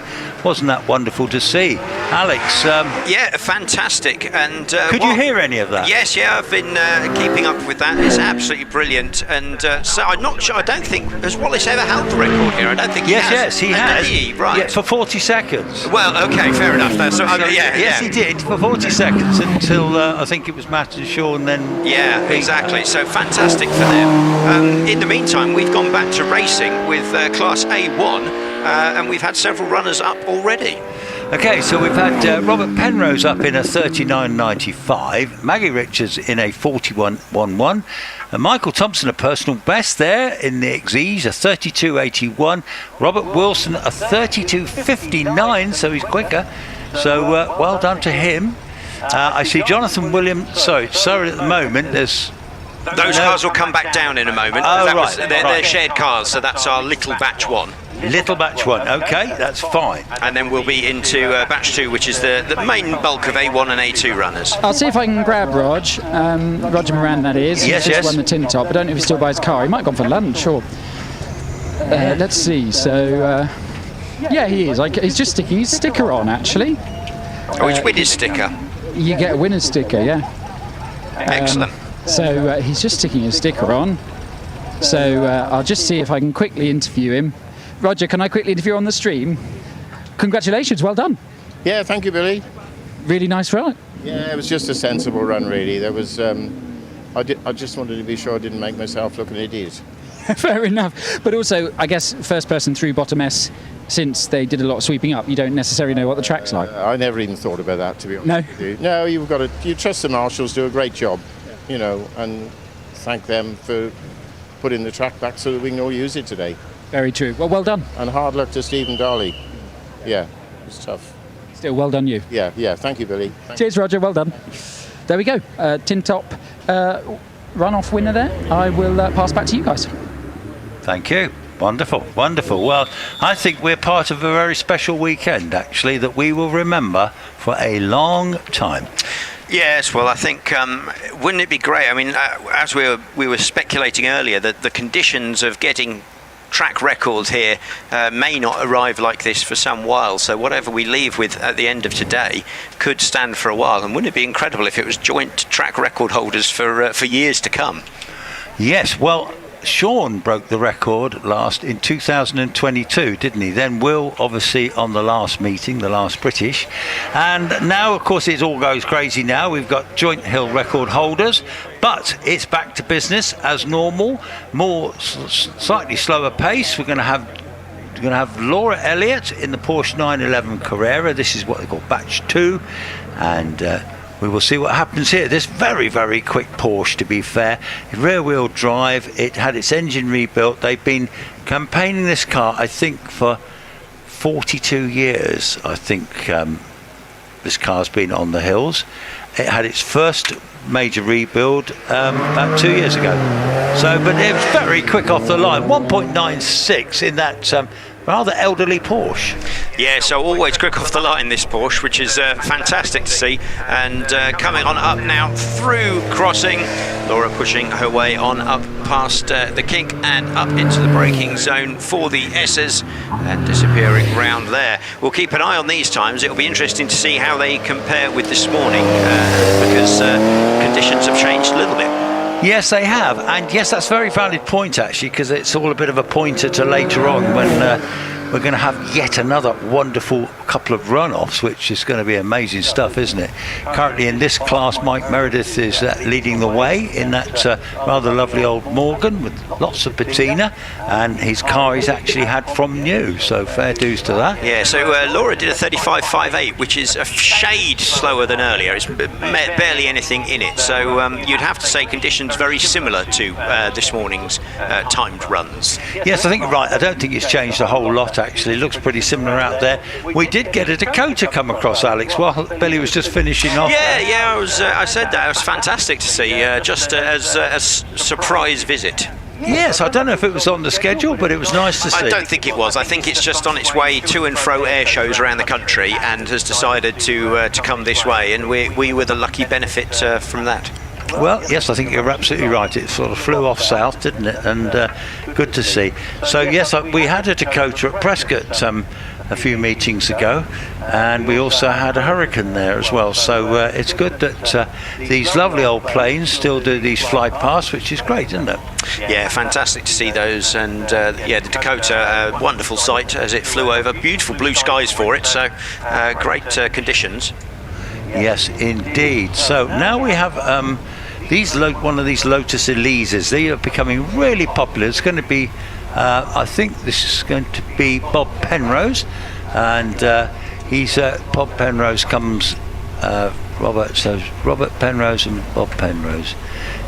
His son lives up in the northeast now, and I think Bob Penrose, who used to campaign that beast of a Pilbeam, lives in Sully in South Wales. Excellent. So actually not too far from here, but Bob on his way on up the hill, passing through, crossing and making his way on up to the left-hander Kink, which is probably flat out for him. I would have thought he's not carrying as much speed as some of the fast racing cars. 61 miles per hour as he brakes for the S's. Now I think you've got Seb Cartwright in another Elise, and I think Seb, I discovered on Billy's walk, he used to campaign a turbocharged Mini, I think, a supercharged Mini. Yeah, okay, yeah. I seem to remember seeing the name attached to something else, but I couldn't have told you what, to be honest. No, he said he ran a Mini before, so... It's okay. Well, anyway, we're not going to argue about it. Bob Penrose, 43.01. Seb Cartwright heads towards the finish. Richard Pates away in the MG ZR 160. Yeah, so MG coming on through, and not a great start for Richard. Struggling to get that front-wheel drive machine off the line, perhaps. A bit of a puff of smoke as he changes gear. Hopefully nothing too serious, but up he goes into the S's. Yeah, they're grand little cars, these little MGs, actually, the 160s. I always sort of think of them as a bit like an Astra, but they're very effective, aren't they, with those little K-series engines. We've got Ian Richards now in the Clio RS200. Yeah, so we have had a few. So Bob Penrose, 43.01. Seb Cartwright did a 36.42. Richard Pates just finished in a 41.78. And as I said, Ian Richards in that Clio, a handful of Clios in this class, running quite well. But the Lotus Elises and what have you, that little bit quicker. Yes, indeed. The Elise is definitely sort of built for the job, isn't it? And it's got that lower centre of gravity, the Lotus chassis on it, like a willing little K-series engine on it. So, and I wondered if the Exige of Thompson has got the Toyota engine in it. I don't honestly know. It's entirely possible. They did switch from the Rover to the Toyota engine, but I can't tell the difference just by looking at the outside. No, indeed. Well, this little battery cars, well, talking of that, Michael Thompson, I called him Robert then, didn't I? So this is actually Zoe Shearman this time, obviously Michael's wife, and this has been very rapid. I think he's leading the championship. Yeah, Michael Thompson is leading the class today, but Zoe in the same car, so sharing that. Her run earlier was 35.56. She'll be looking to see if she can drop that down into sub 35. Would be fantastic. Yes, the car's looking a lot better now than when it unfortunately came to grief on the previous meeting. And this time you've got David Wilson, who actually usually wins the class, doesn't he, in that Elise? Yeah, very quick car, this Elise, and going pretty well up there through the kink and braking hard now into the first of the S's. Yes, so there was a 35.97 for Zoe there, and then it looks like to me 23, that's going to be Jonathan Langmead, our golf pro from South Devon. His previous card was unfortunately stolen, so he's had to buy another one, which is always a major blow, isn't it? Yeah, that's certainly not fun at all. So yeah, David Wilson goes 33.35, and that's actually slower than his earlier run, keeps him in third place. Lots of these runs not improving, so possibly struggling to find the time out there at the moment. So the class record actually is for Rob Wilson with a 32.29. So David Wilson did a 33.35. Yeah, Michael Thompson's very close to the class record. His best run, 32.57 this morning, 32.81 just now. So, yeah, doing pretty well. Actually, I'm just confusing myself now because Rob Wilson, I thought it was Rob Wilson that was driving it, and it's calling it David Wilson. I'm sure it's the same guy, though. Anyway, never mind. Jonathan Langmead, a 34.09. Rob and David are sharing the same car, Chris, so maybe that's where your confusion is. Right, OK. That explains a bit. Right, so Robert went earlier, didn't he? Or hasn't? Yes, so Robert Wilson went in that batch one of only a handful of cars. Gotcha. Right, OK, so now, yes. You're back with us? Yes, I am, because David's obviously dad, you see. Obviously, very good. So we're moving into Class A2 with Peter Herbert in that Alpine. Isn't that a lovely car too? Yeah, fantastic machine. Peter had that gorgeous 911 Porsche, which he's now sold. He had the old air-cooled Porsche. Do you remember the one with the really fancy wheels on it in a sort of a grey-green colour? Yeah, very nice. Yeah, it was lovely, wasn't it? Righto, so Peter Herbert through the clocks at 33.67. Very experienced driver. Phil James in the Porsche. Now we've got the Porsche boys and girls. And Phil James from South Wales. Yeah, Phil James going through crossing, heading on up the hill. Again, these times seem to be a little bit slower than they were this morning, so maybe the heat of the day just a bit too much at the moment. We'll see how that continues. Phil James this morning managed a 33-second run, so he'll be hoping to be in a similar ballpark. Righto, now this is a gorgeous car. This is Ross McDonald, isn't it? This is in the Porsche 911 Carrera in the 2.7 RS replica. Yeah, fantastic car this. It looks so good in those yellow with the gold down the side. Absolutely brilliant looking machine and going very well indeed. Ross McDonald there. Yes, it actually got a 3.3 engine in it as well. That flat 6 on carburation. Magnificent machine. And oh my goodness me, okay, he's okay. He hit the bank on the inside of Top S. He hit it and then it chucked him across, but the car is in the middle of the track. He is currently stopped. There should be no damage to him inside the car, and doesn't look like there'd be loads of damage on the car because he more or less went up the bank on his side wheels and then came down the bank, but it was quite a moment. So there will be a little red flag situation as John Lowe waits on the line in his Audi. So yeah, so that's up at Top S there, Alex. Yeah, hopefully nothing too serious. They can clear that car out of the way, and I suspect no damage actually. I think more likely just a little bit shaken up. Bit of sweeping, I think. The marshals are up there. They are doing the sweeping now, and in fact the car has already gone, I think. I can't see it there anymore. So the marshals are doing some serious sweeping. Thank you very much for that.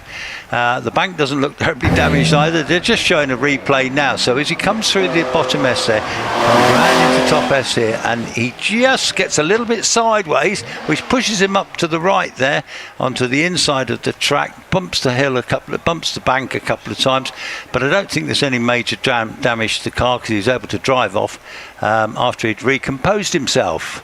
Yeah, excellent. That should be a relatively brief pause then before we get running once again.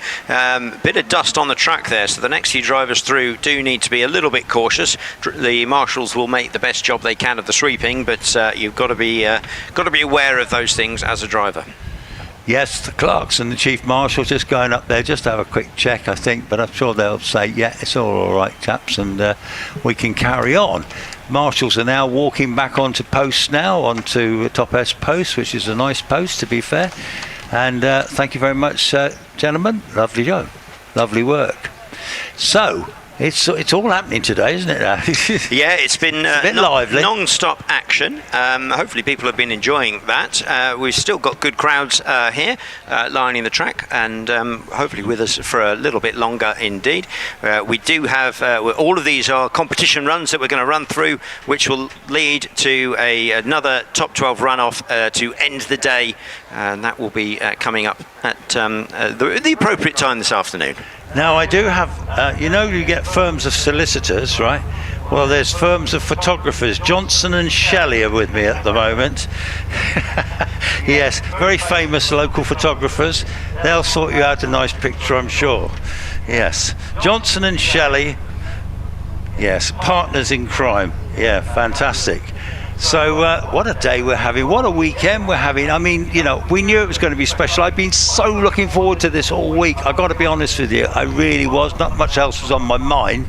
My missus thinks all I think about is fishing and hill climbing and cameras. Well, it's probably not far off, actually. Not far wrong. Not far off. I have taken a few film snaps this weekend, Alex, on the old Canon yesterday, and today I used a little Olympus and took a few. And I haven't seen you with a camera out this weekend. No, didn't bring a camera with me this weekend. So focusing on commentary for me. Yes, I need to put all my brain power into one thing at a time, really. Well, you've had a pretty good stints this weekend, haven't you, to be fair? I've been lucky enough to have a few breaks, and me and Billy down here. And I think it's worked quite well, to be fair. There's sort of Billy going into the paddock there as well. And yes, I think so. And hopefully the people have enjoyed listening to our nonsense as well. We haven't detracted from the day too much. That's all we can hope for.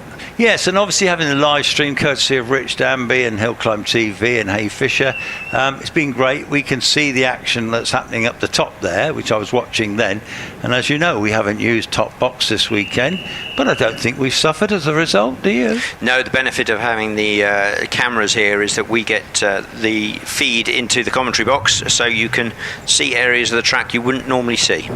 Absolutely right. Now, the flags are in. The Audi is waiting on the line. This is John Lowe, and don't know a lot about this particular car, but four-wheel drive Audi, obviously.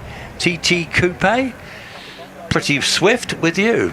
Yeah, so back to running. This is Class A2, folks, if you are following along in your programme.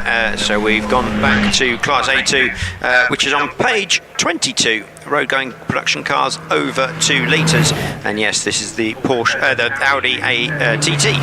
Excellent stuff. So we've still got lovely Porsches to come. So we just had John Lowe. We've this time got Tim Elmer in the Alpine A110. Yeah, so one of the modern Alpines. We've got a couple of these, and we got that classic one as well. So great representation here for that brand. Going very nicely. Sounds pretty nice too as it heads up to the S's. Yeah, so John Lowe did a personal best there of 42.78. Tim Elmer's completing his climb, and then we're going to have Robert Lancaster Gay. My goodness me, beautiful looking Porsche, this one. This is a Porsche 991 GT3, 500 horsepower through the rear wheels. Yeah, fantastic. Now again, some of the quick runners in this class. Robert Lancaster Gay did a 32.09 this morning. He was second quickest. We'll see what sort of pace he can put on the board today. Can he go quicker? Well, it's certainly possible. He's certainly going very well indeed, isn't he? So, he actually gave me some notes earlier on. So the next one we'll see will be Tony Adams in the Cayman, 440 brake horsepower. So it's a very rapid Cayman, that one, isn't it? Yeah, very quick indeed. So Robert Lancaster Gay, 32.51, a little bit slower than he was this morning. Tony Adams Cayman carrying good pace through, crossing up towards the kink, then through and braking hard into the S's. Yes, indeed. So at the moment, Tim Elmer did improve on his time this morning with that 33.29. At the moment, Tony Adams heads up towards the finish, and then we've got Steve Atkins. Steve Atkins in the BMW M2 competition car, which has got 520 brake horsepower. Yeah, fantastic little machines, these M2s, and really on the pace. This morning we saw some great times from Steve, but we expect him to go maybe even faster if he can get a good run in. Let's see what he can manage. Well, it's quite an interesting thought, because most of them aren't going quicker at the moment. No, that's true. They are struggling to find that pace. They are indeed. So he goes through the clocks now, and he has has improved. He's done a 32.45 this time, so he moves up the rankings there into 5th place in this class. And then we have the Python Green 9921 GTS 3-litre turbo, 475 horsepower of David Meek. And it's a pretty colour too, isn't it? And a very rapid car indeed. David is sat on the line. I can't see the chart here with all the positions at the moment, but anyway, they're actually personal best there for Steve Atkins, personal best for Tony Adams, personal best for Robert Lancaster Gay and Tim Elmer and John Lowe. Well, that's interesting. No, I think that might be a slight glitch in the computer. I think you're right there, because they were slower, some of those, weren't they? Yeah, sometimes it tells you personal best if they've done a personal best that day, not necessarily on that run. Right, okay. So sometimes it can be a bit misleading. Yes, okay, fair enough. Well, it is David Meek. He is away in the Python Green Porsche. Yeah, so here we go, Python Green, as you call it. David Meek coming on then through to the left-hander crossing, carrying good pace. This morning's run, David did a 32.24 second time, which is pretty solid indeed. Let's see, a lot of these cars, maybe the heat of the day is getting to them. They need to somehow find a bit of extra time somewhere. And maybe the drivers are getting a little bit weary too, yeah, in all the heat. Be. Richard Andrews away from the line. Now, he didn't get in the runoff this morning, which is disappointing for him. So he'll be trying really hard now. Yeah, that's right. This is the car you were saying had all the good sponsorship on it, I think, isn't it? Yes, that's right. Yeah, so certainly sounds pretty impressive as it roars up the hill.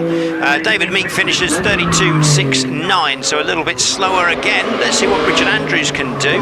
Richard Andrews 32.4 this morning. Yes, well, then the power of that Porsche heads towards the finish. Can he get into the tin top runoff in his Yorkshire Blasters vehicle, ice blasting? And he has just gone slower. 32.56. Yeah. So, possibly things have got a bit too hot for everyone. Or something. We do often see this. The hottest part of the day doesn't always necessarily mean the quickest runs. Sometimes. Now we have a red flag, a red flashing lights, but they just pulled the flags in. Richard Snow is waiting on the line, who was the quickest man in our Porsches this morning with a 31.12.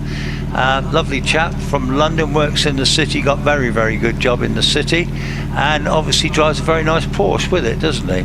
Yes.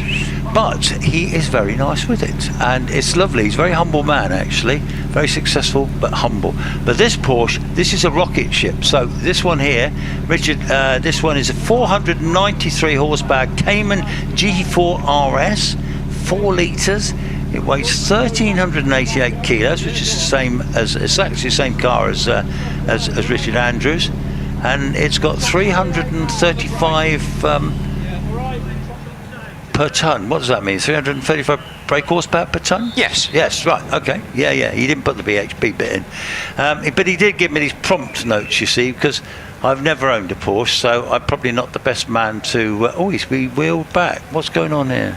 Is he going to be allowed another warm-up or something? Do you suppose? Could be, couldn't it?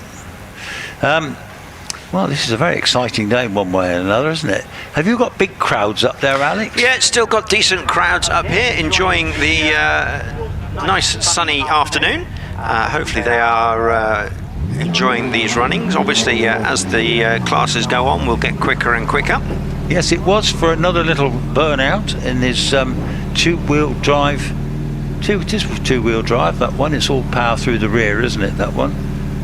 Yeah, I think so, yes. Yes, the Rodney Isles is the car that's got the four-wheel drive, isn't it? So yeah, I think the things like the GT4s don't tend to be four-wheel drive because they're based on the racing cars, which tend to be rear. Yes. So this is a lovely, lovely Porsche indeed, and it's a very well-driven Porsche. I suppose he'd be angling to go under 30 seconds, but it's not likely to happen, I don't think. He's got to make a full second and a bit, hasn't he? Yeah, I think if he can get close to his earlier run, 31.12 he did earlier, I think he'd be happy with anything close to that right now. But yeah, certainly quickest in this class. So Richard Snow, good day for him. Yes, a good day. So how's he looking? So he's going into the S's now, through the S's. Yeah, nice. As Dearly say, nice and neat and tidy. So I'm trying not to say that. So through the finish, and he does a 31.50, so it's actually slower. So it's an interesting one, this. Are we going to see slower times this afternoon, and are the single-seaters going to be slower this afternoon? Yeah, I do sometimes wonder, sort of the heat gets a bit more sort of fierce at this sort of point of the afternoon, then it'll start to cool off again, and that might give the final top 12 runoff. They may be quicker again by that point, so we'll hang on and see. Yeah, I mean, also, does driver fatigue come into it? You know, because when you've given it everything you have on that previous runoff, and there's hill records galore and all this stuff, it must be massively draining when you finally coming down from that, and then you've got to go and do it all again. Yeah, I think that gap probably means if they are drained, they've got a bit of time to recover. But I think sometimes, like with Matt Ryder's run, we saw he had a bit of a delay to his run,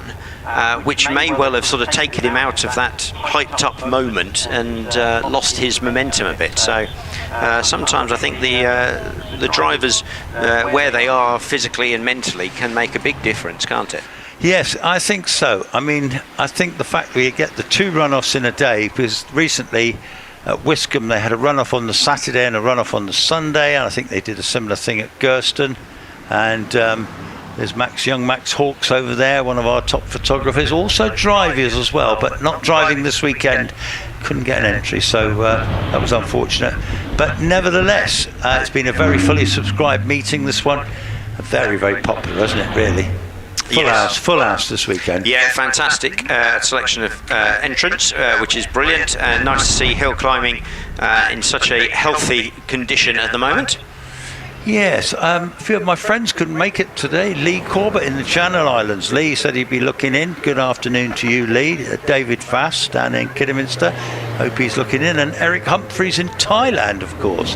That's quite something. Blimey, yeah. Well, we have had on the live chat via Hill Climb TV people from all over the world. So great to see so many people tuning in, able to follow British motorsport wherever they are.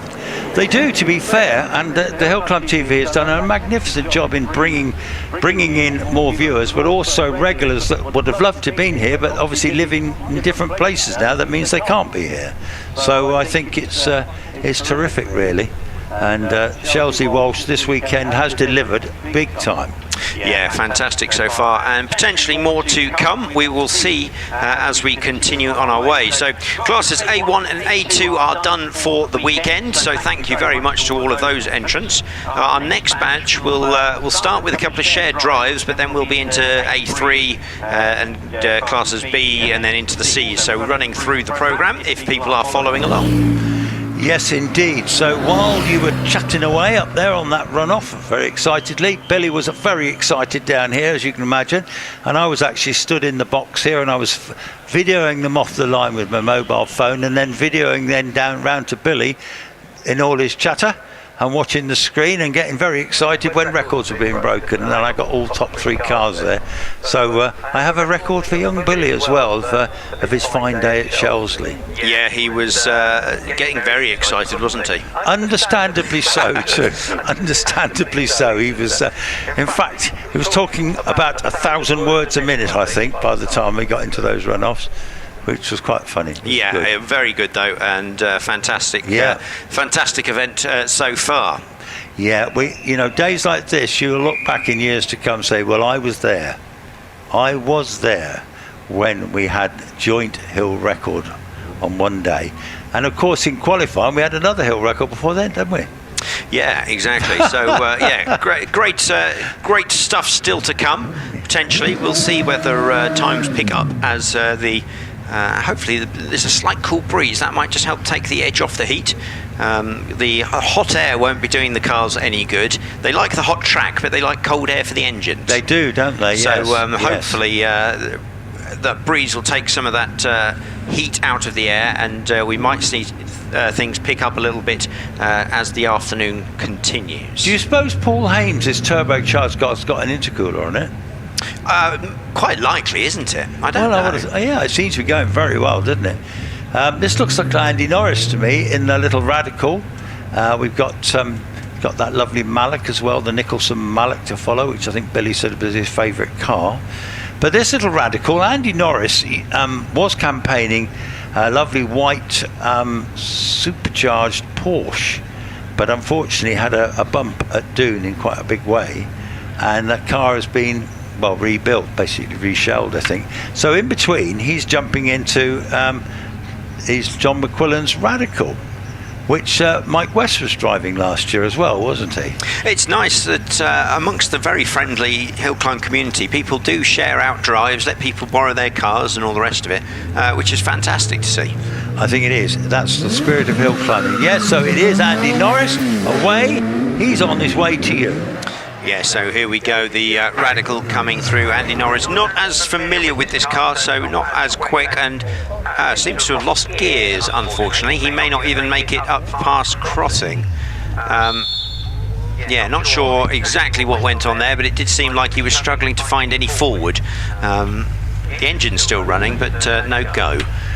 Yes, well, I can see on the stream there, as you say, he's stopped in the middle of the track, isn't he, at crossing? And not good. No damage to him or car, but obviously an internal problem with the drive or the gearbox or the transmission. Or was it the engine? We're not sure. No, the engine seemed all right, actually. Yeah, so I think it was. It seemed to me like he went for a gear and it wasn't where he thought it was. Right, so Max Hawkes is talking to me across there, but I can't see what he's saying because I can't lip read very well, you see. So there we go, I'm not clever enough to do that. Hello, Rob McDonald, you're looking really hot actually, old chap. Make sure you're hydrated. Keep hydrated, folks. You're going for a drink, he says. Yes, looks like a wise move. Is Gail with you today? Down there talking, that's unusual. That's totally out of character for Gail. So there we go, Gail. Gail Knight, yes, having a chat down there. So yes, the Malak is waiting on the line, so the driver will be getting very hot in there, no doubt. And your little Radical's looking still there. Yeah, it's still there. The Marshall's just trying to shift it. Does seem to be. They were rocking it slightly, so maybe it was stuck in gear or something. He's going to try and back it down the hill, but I'm a bit worried about his rear wing and the high grass banks, but we'll see how he does. If he can get it down to the Marshall post at Kennel, it can be tucked away out of line of sight, can't it? Now, of course, it'll have to be in neutral because it's a bike gearbox. They don't have reverse gear, do they? No, I think that might be why they were struggling. I think the gearbox might be the issue. So I think they found neutral, and that's allowing him to roll down the hill. So I've had to put my Panama hat over the corner of my screen because there's so much glare that your area up there is in shade, isn't it? And when the cars are in the sunlight, I can see them, but through the shady bit, I just really can't see them. It's so bright today, isn't it? So yes, the sun needs to drop a bit, I think. Yeah, it is incredibly bright, but we've got some cloud forming in the sky, which may start to bring in a bit of shade in places. So is that cumulus cloud, cumulus nimbus, would you say? Maybe. I'm looking across to my learned friends across there on the spectators. Max is shrugging his shoulder like a French onion seller. Yeah, I would be doing the same. I'm not sure. Yes, well, I'm sure there's some I can't say that. No, there might be some. I haven't even been drinking either. Meteorology. I can't say that. I just can't say it. Yeah, Max is going to look it up on his phone. Look it up on your phone, Max. Point it at the sky and say, what sort of clouds are they? Ask Alexa or ask the artificial intelligence. That's what we could do with, isn't it? Yes. That could help us commentators out, a bit of artificial intelligence. Yeah, I think make up for our lack of normal intelligence. Well, that's it. See, on my phone, I've got a bird app that will identify birds and bird calls, which is really useful, actually, because, you know, I've been out with these twitchers, and, of course, these experts know all these calls where I don't know any of them. You know, I'm about stuff just with a robin, I think, you know, but there we go. But that's the way they identify the birds when they're out on these bird watches and things, by the calls. Oh, red flags have been sort of removed. Yeah, the Radical is finding a spot at Kennel. It's going to wait down there. Now, I was reading a great book about the history of Shelsley Walsh a little while ago, and I learnt that Kennel is so called because there used to be dog kennels there. So quite a literal naming. Yes. Back when this was more of a country estate, I suppose. Hunting estate. There was probably, there was dog kennels down there, and that's why that corner got named such. Sure, Mr. Shelley, we'll talk to you soon, old boy. So Mr. Shelley is retreating to go and get himself a drink. So that Nicholson, that will be Robin Nicholson. This is Dad waiting in the Mallet patiently, and in his full race suit and his helmet and his gloves. I should think it's quite warm in there, but I think he started the engine. In fact, he's gone. He said, I'm out of here, I'm on my way. 2.12. Yes, so here we go. The Mallet on the hill once again, running very well after slight pause, up towards the kink and then through into the braking zone for the S's. He disappears out of my sight. Yes, so now we're going to get a little clutch of Yaris's, well, a few Yaris's anyway. Well, actually might be one. It's Ian Fido, no less, long-time racer, and he's had this little Yaris for a while. He's with you. Yeah, so the Yaris coming through, and this is actually a Class A3 car with four-wheel drive. So this all means we're back onto normal running through page 23 in the programme, Class A3 production four-wheel drive machines. Right, excellent stuff. So we do have an Audi on the line. I'm just trying to work out who it is. It could be the TTS of Tim Goodwin, I reckon. I'm going to go with that, the white Audi TTS.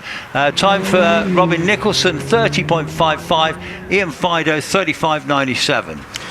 Yes, excellent stuff. So into Class A3 for four-wheel drive cars this morning. The quickest was Rodney Isles with a 30.87. Tim Goodwin are currently running up the hill in that Audi TT. Yes, indeed. Nice little class of car, isn't it, this? So Ian Fido's finished, Tim Goodwin's halfway up. Tony Hawkins is the next one to have a go. He's in the Yaris and the burgundy coloured one that you see a lot of them coloured this, don't you? In fact, I reckon they only did a couple of colours. The only other one I've seen different to this was Roger Moran had a green one, but I think that had been painted.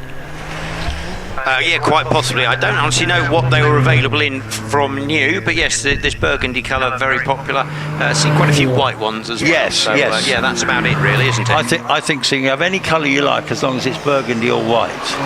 Now that looks to me like young Pete Richards from Coventry in the Golf R. This is a real beast of a four-wheel drive car with about 400 horsepower. He's been doing PBs all weekend. He's with you. Yeah, so Golf coming on through past me at crossing. Just look back at times. Tim Goodwin 34.68, Tony Hawkins 33.46. So interestingly, these four-wheel drive cars now going quicker than their morning runs. Well, this one's a rapid one. This is Neil Lacey. This has got about 500 odd horsepower, this Subaru. What do you think? Yeah, fantastic. Lapworth Motorsport Subaru, and really quick machine this. Rasping its way past me. We'll keep an eye on his time. 33.56 for Peter Richings, so he's going very well as well. Yes, so is that a Lapworth car then, is it? Yes, it is, yeah. I didn't know that. Right, well, anyway, we do have Johnny Toon in the Fisher Fury with you. Yeah, so the Fisher Fury is Johnny Toon. Car 42 lifting its front wheel as it goes through crossing there, absolutely flat out on the pace, and I believe that brings us into Class B runners. Yes, well, it's showing personal best there for Neil Lacey. There are 32.84, 33.56 for Pete Richards PB, but Johnny Toon going through the clocks now, and he's followed by Tom Price in this very rapid little West Caterham 7. That's right, so yeah, we are into these specialist road-going production cars, and they are very, very quick. It was close competition this morning, Richard Price being the quickest in the end, but Tom Price a close second. Right, okay, so Tom Price, yeah, 31.09, 32.65 for Johnny Toon, and Robert Brodie in this little bike engine Fisher Fury, a little wild machine that, isn't it? Yeah, this is a fantastic little car. This in that orange and yellow paint scheme. Runs very close to the Armco on the exit of crossing. Looks like this will be a good time. Robert this morning did a 33.13. We'll see if he can improve. Jez Rogers in that Westfield Mega Booster. What a weapon that is too, isn't it? Yeah, Mega Booster engine making these cars incredibly quick. It's so light, they can really throw them around the corners, running very well. Robert Brodie, 32.93, goes quicker, as did Tom Price with a 31.09. So these cars too finding some pace in this afternoon heat. Excellent stuff. So carrying on, I reckon we're going to have Richard Price in the Richard Price in the Caterham 7. Won the Midland Hill Climb Championship last year, did Richard? Yeah, that's right. Hugely successful car, this Caterham 7. Often the Caterhams, because of their road-going engines, are heavier, but Richard manages to cope with the extra weight very, very well. He was quickest this morning, 30.96 he did. That'll be a tough one to beat. Yes, it will. He's a very experienced car and driver, isn't it?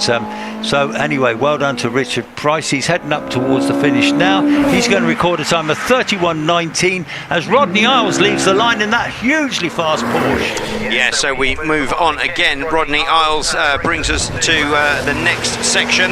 Actually, no, I think Rodney Isles is running late. He was in Class A3 in that Porsche 911. Yes, I think you're right. Yeah, so I think he's just slightly behind schedule. He is indeed. So I think that looks like Steve Garner to me in the Westfield wide body SE1. Steve always nip and tuck with Richard Price in this class. Let's just confirm that it is him. It is Steve Garner. Yes, the Rover K Series engine 1, and he's absolutely on a mission. Yeah, so Rodney Isles finishes his run. He does a 31.18. As we come back to the final of the Class B runners, Rodney Isles. Rodney was pretty quick this morning. We'll see whether he's able to go any faster. Yeah, so Steve Garner heads through the S's, and Chris Bentley-Jones is just taking off in the Mini Cooper S. Yeah, that brings us into Class C1 with the Mini. That will be for modified series production cars under 1400. Great to see this little Mini up the hill. I think that'd be an absolute blast to drive that car. Yes, lovely little thing, isn't it, to be fair? Nice original looking Mini too, isn't it? And then we have we have the Ginetta G15 of Andrew Russell, who's been campaigning this car for well over 20 years. Regular class winner too, actually. Tiny little car, very well driven. Yeah, possibly even longer than that, Chris. I heard somebody say maybe 40 years with this car. 40 years? So incredible running indeed. And I suspect if he's owned it for its entire life, that's entirely possible. Yes, you're probably right. You're certainly... and it's got a little imp engine in the back, so the imps were a fair while ago, weren't they? So, yeah, now this is a Growling Morgan. This is Rob Toon in the Growling V8 Morgan. Yeah, so Rob Toon brings us into Class C3. With that little Mini and the Ginetta having finished their runs, both of them going ever so slightly slower. So again, that heat possibly, or maybe just weariness of the exciting day. Yes, indeed. Now the Clio is not looking well. It's left the line. That was Chris Scrivens in that very potent Clio, but unfortunately it's going to go back into triangle now. Red flags are out. No damage to car or driver, but something internal there, and he's going to try and make his way back to the paddock. And we have the big Morgan Plus 8 waiting to go. Of that looks to me like Mike Meredith. And that car was going very well earlier, wasn't it? It was, yeah. Now, Rob Toon, it's come up as personal best on my screen, 33.49, and that was, good, quicker than this morning's run, so I think probably is a personal best. Yes, indeed. So the marshals have just walked up to see the driver. They're going to work out what happens now. Is he going to reverse back, or they'll push him back into the...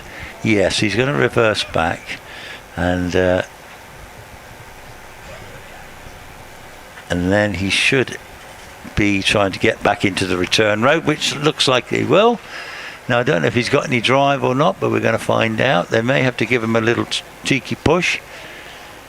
Okay, he's right. Let your handbrake off. Oh, it's quite hard work because he's pushing uphill.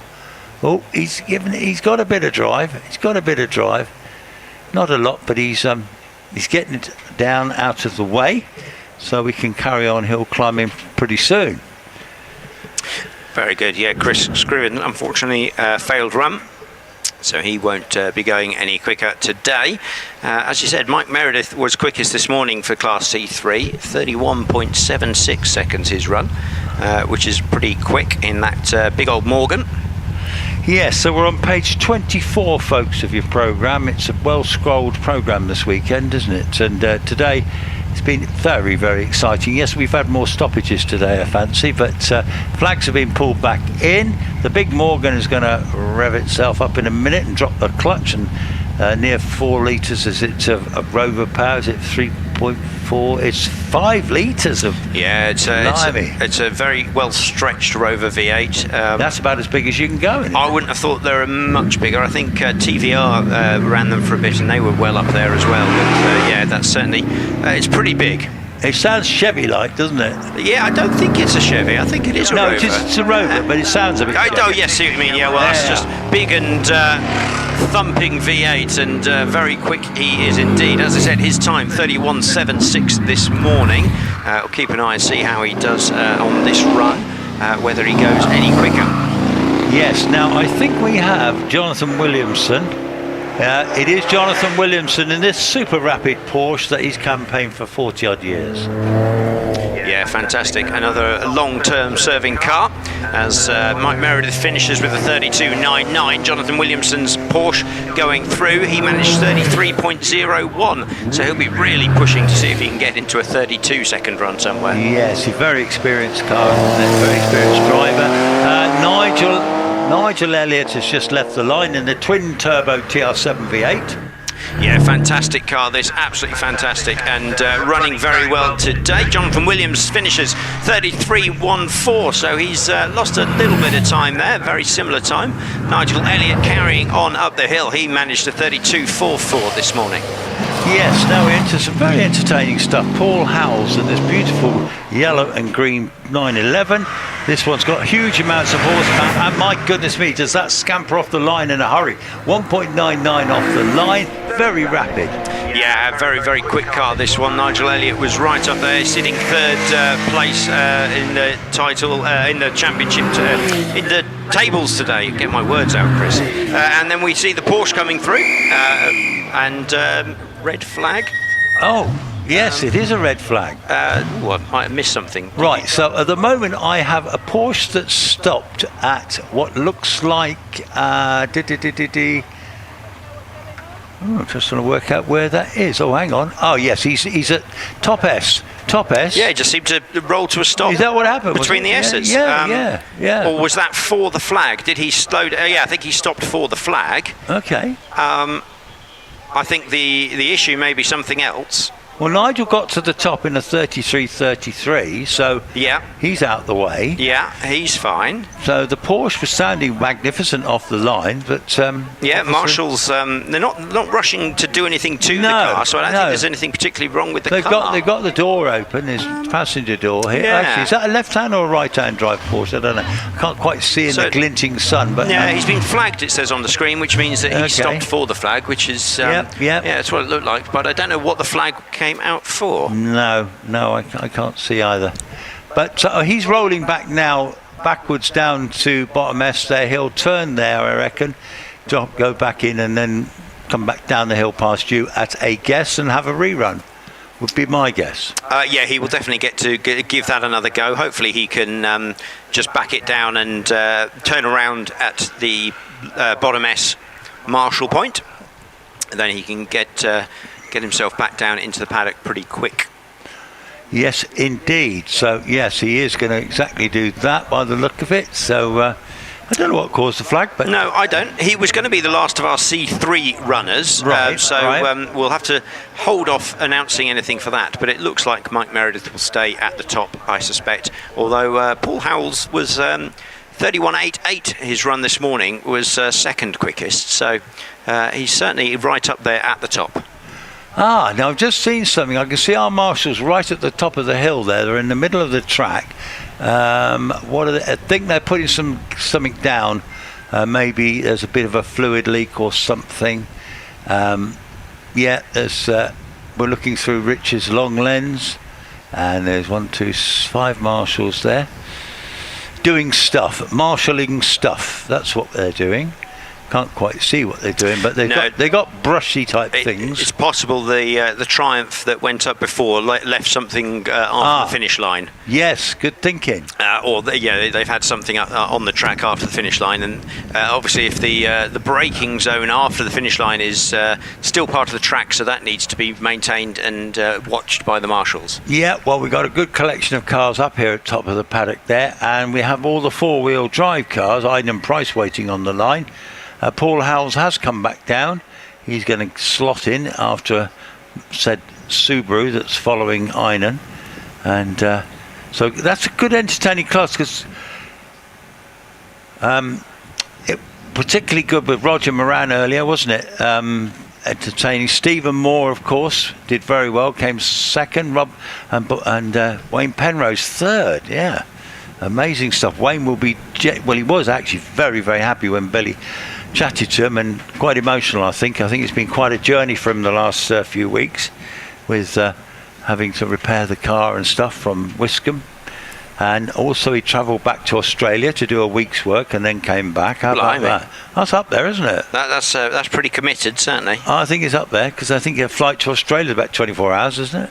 It's certainly it's longer than it'll take me to get home. Yeah, I know, definitely longer than it'll take me to get home. So there you go. So sun's still blasting out by the look of it. It's a unique sight here, Shelsley, when everything's so yellow, but there is still green trees opposite, isn't there? So yeah, it is looking quite fantastic across the valley. One of the benefits of being up on the hill is that you get this glorious view out over the valley. Can't see any livestock, can you? No, it's all quite still out there. Certainly there's not a lot animals or anything. I don't know what they normally have on these hills, in fairness. We have some sheep in the fields, don't we? Yeah, they like a sheep quite like a nibble. But I suspect the sheep, being sensible, are under a tree. If they've got any sense, they usually find a bit of shade and they sit down throughout the day, and then they'll be coming out later at night when it's cooler and finding a bit of grass to munch on. Now, I was having a discussion with somebody yesterday. He said, well, there's no grass there for them to eat at the moment on most of the fields, but they tend to, even if there's nothing left, they'll actually dig the whole place up, because they're desperate to find something to pull all the roots up. They prefer the green stuff, but obviously they can eat the drier parts. Yes. And if you do look, some of the fields, although it's pale, there is some green splodgers here and there. Okay. So I'm sure the sheep will find some. They'll also probably be getting some supplements put in their troughs. Would that be sheep nuts? Possibly. Well, I'm sure we got some farming folk here today, but I think sheep nuts is quite popular, actually. Yeah, they'll get their pellets, which are all crushed up and compressed, which have vitamins and nutrients and whatever in them, and it sort of gives them a bit of a boost to their grass eating. Well, I haven't talked about my foxes yet today, have I? No? No, well, because I feed my foxes on... I don't have a fox sanctuary, by the way, folks, but I have foxes visit me every night, and 2 badgers. And I feed them, and I particularly found the goodbye to Max Hawks there. He's just wandering off to get some more snaps, and feed them on. Get it from Aldi, and you can get 12 kilos for £9 of these dog biscuits that are all inclusive of everything a dog needs. But the foxes seem big fans, as are the badgers. Well, very good. But we had whistles there, Alex. Flags are back in, so we should be running once again. Yeah, we got Einen Price waiting on the line, ex-single-seater, ex-rally driver. Great driver, actually, Einen. And he's a contractor in Wales. But anyway, he's in his 4-wheel drive Audi that he bought off eBay. Yeah, so Einen Price brings us into Class C4. He's running in the modified 4-wheel drive cars. So Einen first up the hill in this Audi Quattro TT. Yes, and he'll be followed by Jeff Chalk from, I think he's from Hampshire. And another very impressive looking Impreza, isn't it? Fantastic looking machine this as well. Running very well. Huge, great rear wing on that thing. All the bells and whistles that you'd want on a rally car. Yes, so Einan Price just rattled up in the 32.84. Jeff Chalk heads towards the finish, and then Paul Howells is just set off on his rerun, and he is absolutely flying. Yeah, so Paul Howells getting a second go at his run from the Class C3. He'll be the final one of those, looking very good indeed. Einan Price finished his run 32.84. Jeff Chalk just did a 33.72. So again, struggling to improve on their times from this morning. Interesting. Now Richard Andrews is getting another go in his Porsche GT4. Here he comes now, this heavily sponsored car, sponsored by Carl Cox, the DJ apparently, and Michael Dunlop and Josh Brooks. Yeah, so Paul Howells finishes 32.09, so solid run for him, as we see Richard Andrews in that Porsche Cayman. Yeah, it's an impressive looking piece of kit, isn't it, this one? As I say, it's nice to get a bit of sponsorship as well. And Richard's a very capable driver. And he'd been looking to try and qualify for the tin top runoff, which he narrowly missed out on this morning. Yes, he's going well up the hill indeed. As we move back to the four-wheel drive runners, 59 is Ian Milford. Another Subaru as he heads his way on up, using all the track on the inside of crossing there, and then really stamps on the accelerator. So Richard Andrews did a 32.84 just then. Ian Milford heading halfway up the hill, and then we have a very impressive looking Impreza, which is a replica of a full sort of full rally car back in the day. This is the version of Nick Powell. Now it's a slow exit. I don't know what's happened there. Yeah, it is a bit slow off the line, 2.93 on that first 64 foot, so not that fast at all. Seems to be going okay, but steady, I would say, rather than spectacular for Nick Powell. Now, I think when Billy was interviewing him at lunchtime... I know, red flag, sorry, yeah. Okay, I'm sure he said the engine was only like 230 brake or something. I don't know if that's right, but it didn't make the exit all the rest of them are doing, is it? No, it stopped at bottom S for some reason. Yeah. So, he stopped at bottom S. Yeah, I see it now. Yeah, perhaps it's a little bit poorly, that engine. He's going to reverse back in and probably come back down the hill to get out of the way. We'll see. They may just tuck him into the S's and leave him there. Oh, till the end of the batch. Yeah, that's true. Oh no, he seems to be going on. No, gang coming back. He can't decide. He's coming back. We'll see. Yeah, so I don't know. Something not quite right with that Subaru, but he obviously backed out of it thinking he didn't want to continue with the run. Yes. Now, Richard Hampstead is just going back to do his burnout again. Stephen Moore's behind him. And Richard Hampstead, he's been making some nice progress on the hills this year, hasn't he? He's been quite impressive, I think. The car is getting quicker. He's getting quicker. He's got about 400 horsepower now, I think he was telling me. He doesn't match up to Stephen's sort of 600-700 horsepower Evos and stuff, but nevertheless 400 horsepower in Impreza is going to push you along, isn't it? Yeah, I think that will be all right for a quick blast up the hill. Yeah, I think so, particularly that four-wheel drive. So yes, and here he comes now.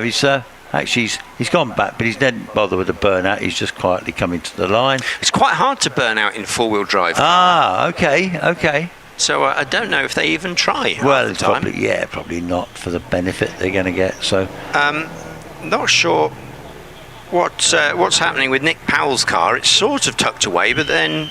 It's moving, isn't it? Isn't it moving? Yeah, it's coming back down. Yeah. So he is returning to the paddock. He's coming up on the screen as being flagged, so maybe it wasn't his problem after all. Okay. Which, well, we'll see. We will see, as they say. We will see. And so it's definitely a bittier afternoon, isn't it? But we will have all the big cars coming later on, trying to qualify for the runners again. No doubt we'll get some more ballistic action later on. Whether we'll be able to surpass their earlier efforts, well, that would be quite something, wouldn't it, really? But see young Martin Bannister here, just gone into Rich's place there. He's our Chief Marshal here in his resplendent orange. If you fancy becoming a marshal, by the way, we thank all our marshals for a massive effort today, but also go and have a word with one of our marshals in the courtyard afterwards, and they'll tell you how you can get involved. And it's a great way, isn't it, of getting close to the action. Yeah, and we are always looking for marshals because we need them to run any motorsport event in this country. Hill climbs right the way through every class of motorsport there is. So always welcome new marshals. I'm just going to have a word with young Martin. All right, Richard Hampstead on his way on up the hill. He's now going through the bottom S. He'll be climbing up to second S, and we'll see how he manages his earlier run today, 31.30. And he climbs now the final stretch to the flag, 31.04 he goes. So good run for Richard Hampstead, an improvement. We've not had many of those so far this afternoon. Next up, Stephen Moore in the Mitsubishi Evo 6. Fantastic running car, these amazing rally cars these were back in the late 90s, early 2000s, and yeah, popping and banging as he changes down the gears. Out he comes. Stephen Moore managed 30.41 seconds to come second fastest. We'll see whether he can improve at all. He manages 29.91. Great run there for Stephen Moore, absolutely fantastic in the end. So that was a fantastic run indeed. Nick Powell, though, gets to rerun his run, and it seems a little bit quicker than before. Certainly not as fast as the Mitsubishi that just went up, but Nick Powell at least getting past the S's this time around, so no flags stopping him.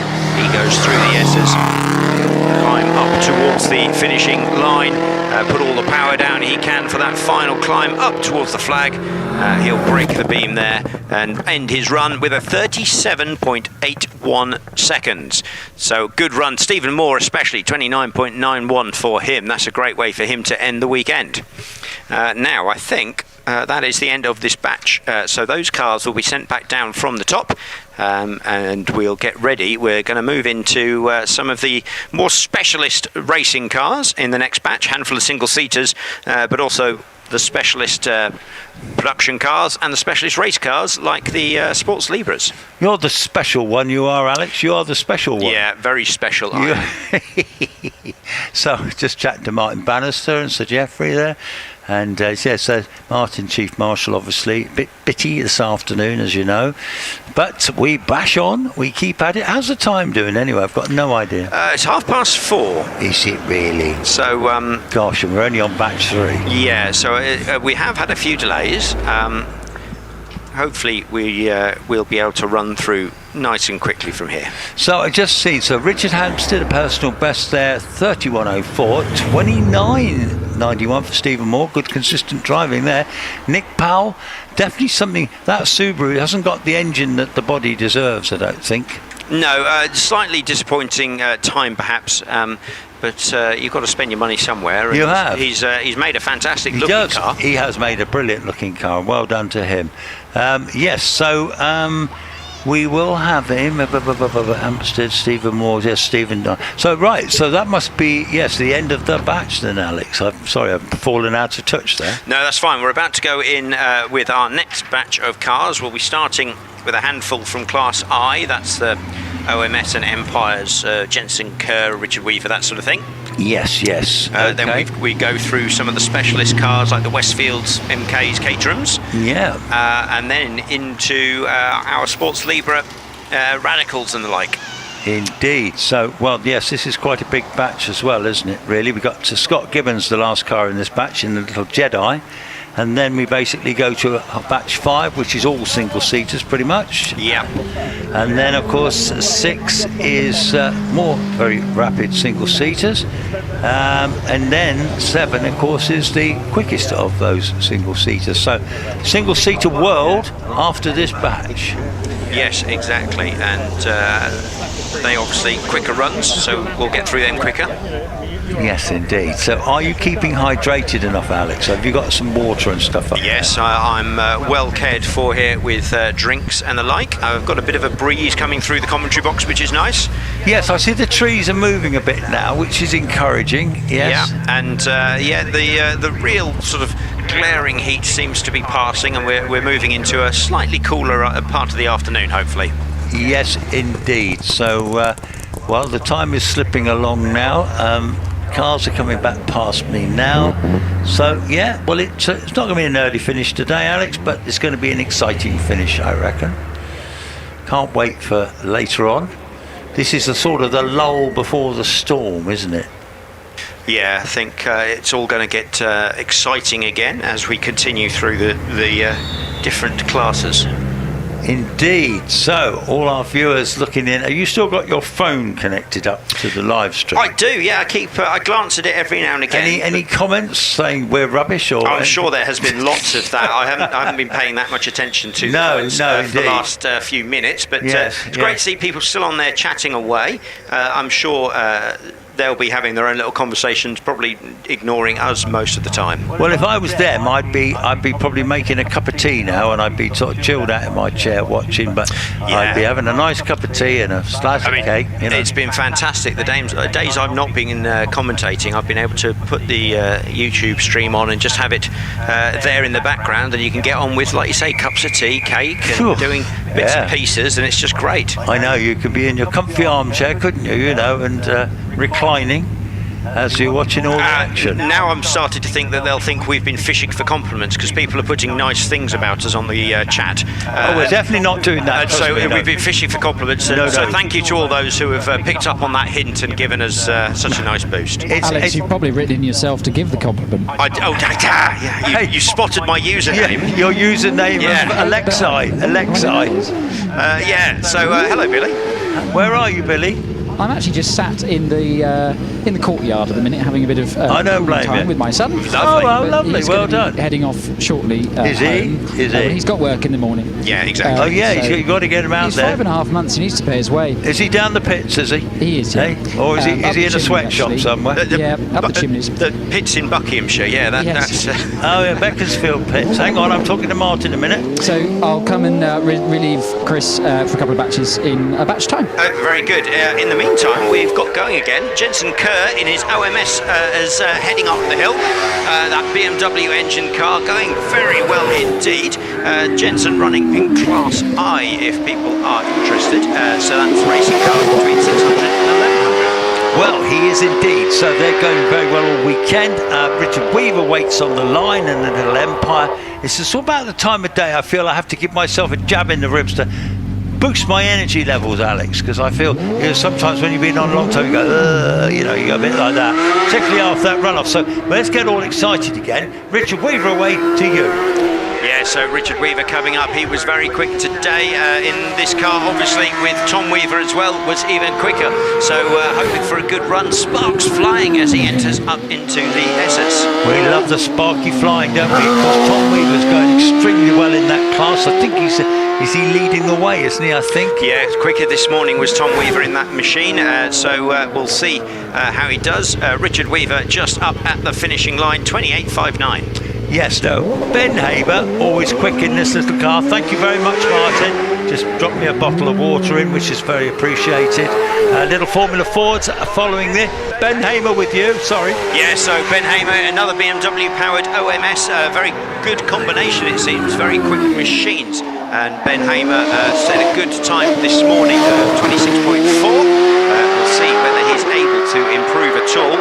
It's been difficult running, I think, this afternoon. People struggling to get any improvements. 26.57 he goes. Okay, well, here comes Kirsten Ryder in the Van Diemen RF86. Yeah, this is back into Class J1 for the Van Diemens, Classic Van Diemens pre-94. Slightly depressing to think that 94 is considered classic these days. But there you go, makes us feel old, hey Chris? Well, I'm obviously not old, you know that. So Nicola Dearden will be following too, Andrew Henson's daughter, and he's the man that sells racing cars, so this is one of his fleet. Oh, very good. Yeah, Nicola coming on through now, running up towards crossing, takes the left-hander there, nice and close to the earth bank, runs through the middle of the track, up towards the kink, and then will be braking hard into the S's. Yes, indeed, and she will be followed by Bernie Kevill, in the little Van Diemen, and he leads the line now. And of course, Simon Andrews went very well in this car earlier too, didn't he? Yeah, Simon Andrews was third quickest this morning. Bernie Keble usually quite close, but it's such a close competition in this field. He's a few spots behind. Bernard did a 34.36 this morning, and let's see whether he's on for anywhere near that now. That's interesting, because Bernie, I don't have a time down for this morning for Bernie Keble on my screen, on Rich's screen. Yeah, computers have been a little bit difficult with the heat, maybe. So, yes. I've had a few times where it's done that for me as well. Oh, okay, yeah. fair enough. It's not just me then, because you know me and computers are not very good. You've not broken it yet. No, well, I'm doing quite well today so far. That's a bit of a miracle, really. So Bernie Keble goes up in a 34.91, Nicola Dearden a 38.31, Kirsten Ryder a personal best there of 34.71, and then Ben Hamer was a 26.57 and Richard Weaver a 28.59. Now that looks to me like Liam Cooper on the line in the Fiat 500 Peppermint Green Force TA. We should point out it's just the colour that's Fiat 500. Yes. Not the engine or anything. No, exactly right. So Archie Cooper, son of, came up to tell us the exact colour, and we always like give the correct facts, don't we? We try. We usually fail, but we certainly like to. Well, we like to give it a go, don't we? Yeah, exactly. So fantastic looking colour. That's really an interesting choice for a racing car. Yes, indeed. Well, we don't always get the facts right, but we try our best, and that's all you can. We say them with conviction, so even when we don't know the facts, we give them a good go. Yes, I'm sure there's people say, those two don't know anything. Yeah, that's right. There we go. But there you go. So, yes, a little delay. Yes, so Liam was waiting there. They've come up from Exeter this weekend. And do you remember they were here at Classic Nostalgia in what do those little cars? Little 1100cc car. Oh, golly. I don't remember that. The little kit car. Buckler, a buckler. Oh yes, It was a buckler, wasn't it? Yeah, right. It was a good-looking buckler. It was a very sporty-looking buckler. Is theirs the lovely 60s like sports car? Yes, that's the one. Okay, yeah. That is the one. Very interesting. If people are unaware of Classic Nostalgia, it is a fantastic event, very similar in feel to things like Goodwood, where we get all these lovely old cars running up the hill, fantastic selection of cars in the paddock. It was a brilliant event this year, and I think if you don't know about it, put it in your calendar for next year, because it is such a good event. Right, so I see we've had a slight difficulty up by the finishing line. That's what the flags are for. We've had a few up there today, haven't we? One of the drivers has just come down with one of the marshals, actually, and they've just put a checkered board thing behind the fence there. Oh, got a running marshal there. Fair play. That's pretty steep up there as well. Well done to him. So Olivia came up with an umbrella for Liam, and now Archie is having a word with Dad. So it's a real family affair, this, on the start line. Perhaps they'll have an ice cream for him in a minute, and you can have a little munch. Hello, by the way. Oh, hello, Billy. I'm going to do a bit of roving till the end of the batch, and then I'll come and give you a break, Chris. Thank you, sir. I'm looking at the stream, and it looks like a driver walking up towards the finish, making me think something fell off. Yes. We've had a few things up there. I think maybe some liquid or something. Because we had a few times when something at the finish fell over. There was a checkerboard. The checkerboard that was there has now been put to one side. But right, the finishing board fell over. That's I think it could have been. Okay, right, Yeah. Interesting. Fair enough. So I'll have a little wander through the paddock whilst go I've got for a it. break. Go for it. Trying to find some shade. I've got Tom Weaver waiting to get in the car as well. About to come back down. Now I can't see you. Now you've moved your cap down 3 inches, Tom. Class lead at the moment? Yes, by a tenth and a bit from Dave Tatham, who woke up for that time run. But that was a PB for me, quicker than I went in the old car. So it was nice to get that monkey off my back, and we have done the right thing changing cars. So yes. Worth the investment. Yeah, definitely. So I'm just lining up my excuses for inevitably going slow on this run. A lot of people ask. I mean, it's just a bit hotter or greasier, or who knows. Yeah, I'm quietly confident that probably no one will go quicker, so I'm safe where I am. So I might do a 9/10 run and just make it back safe for a pint. Fair enough. Well, see you for a pint in a bit. Cheers. We're back to running. Yeah, Liam Cooper with you, Alex. Yeah, Liam Cooper coming through. It'd be interesting, Billy, if you could find out why drivers think it's slower in the afternoon. That would be an interesting little thing to add. Liam Cooper going well, though. They're only just a shade slower up these guys, so I don't know what the difference is. I don't know if parts of the hill are now in the shade. Yeah, it is very shady, yeah, so maybe it's that. Probably that. Yeah, could be. I got a feeling that I genuinely think that must be starting to feel tired. It's been a long weekend. They've had the delays. All the adrenaline's been right up there for that cracking runoff, and now it's they've got to do it all again. I think it's difficult. Paul Jones in the Force TA. Yes, so Liam Cooper finishes 26.89 his run, so nice time indeed. We're in Class J2, by the way, for these guys. And just to throw everything out the window, Liam has gone quicker than he did this morning. Paul Jones also on a good run.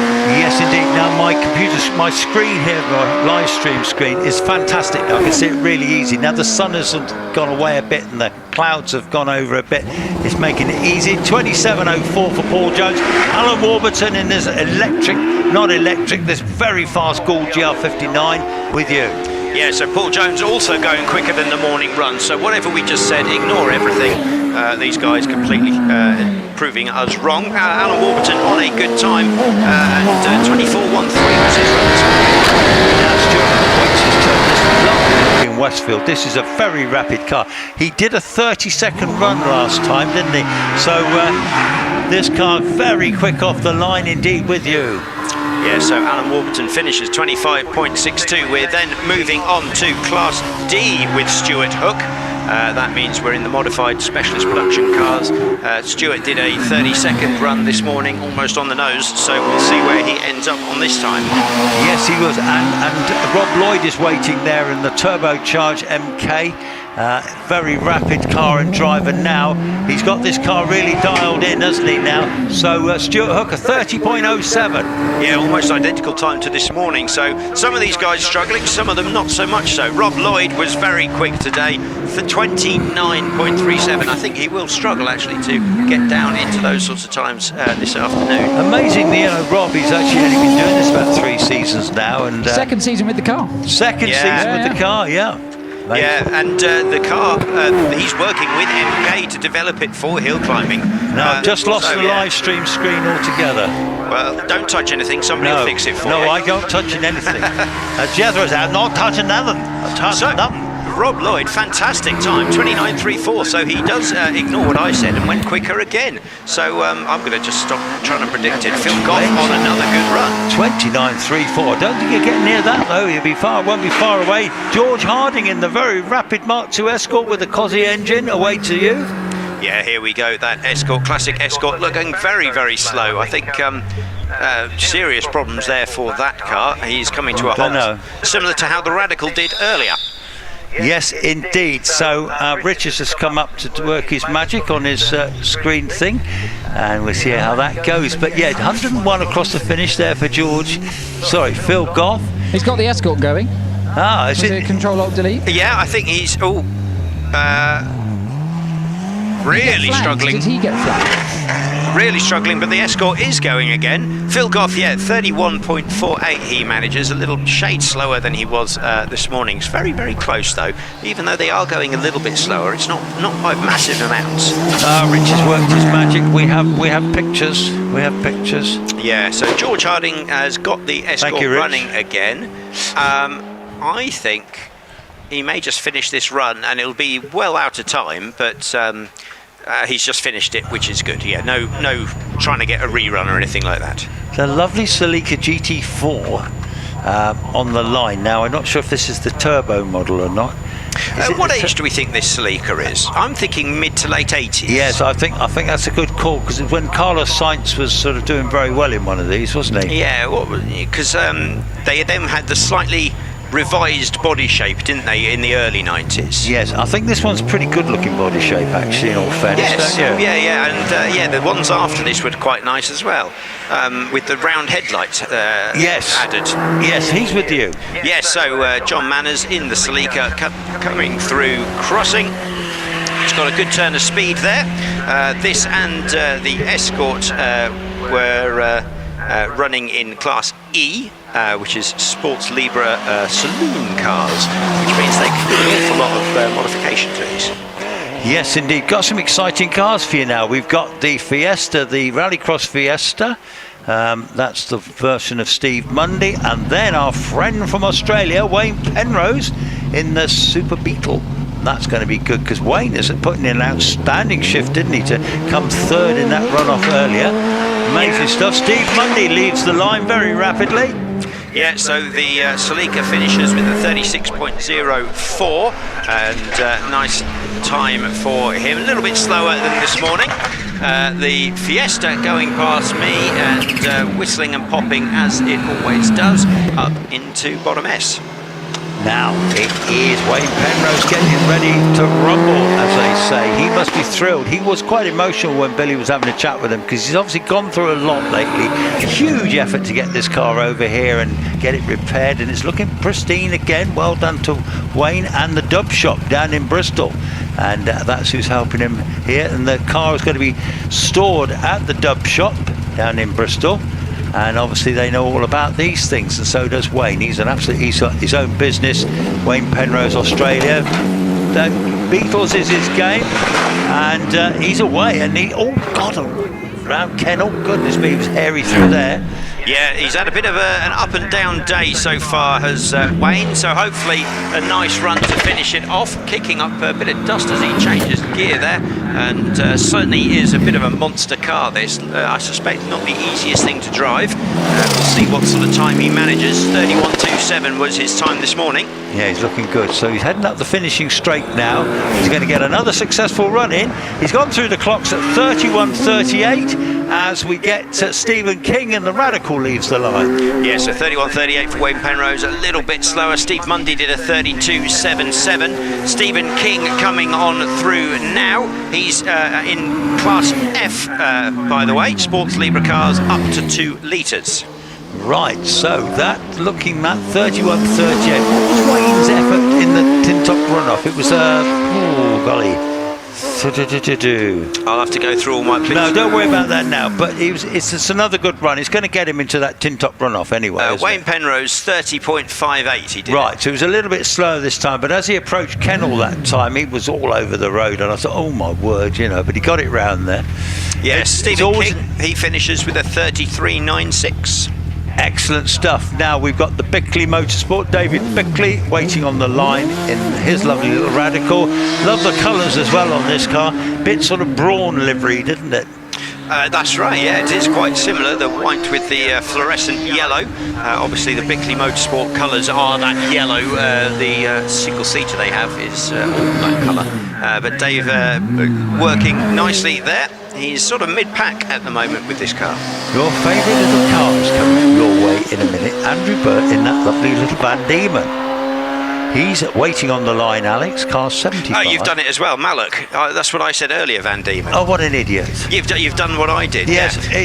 It's a word salad that you get to, after you've said a million words. You start to you know. But anyway, the Mallock is on its way.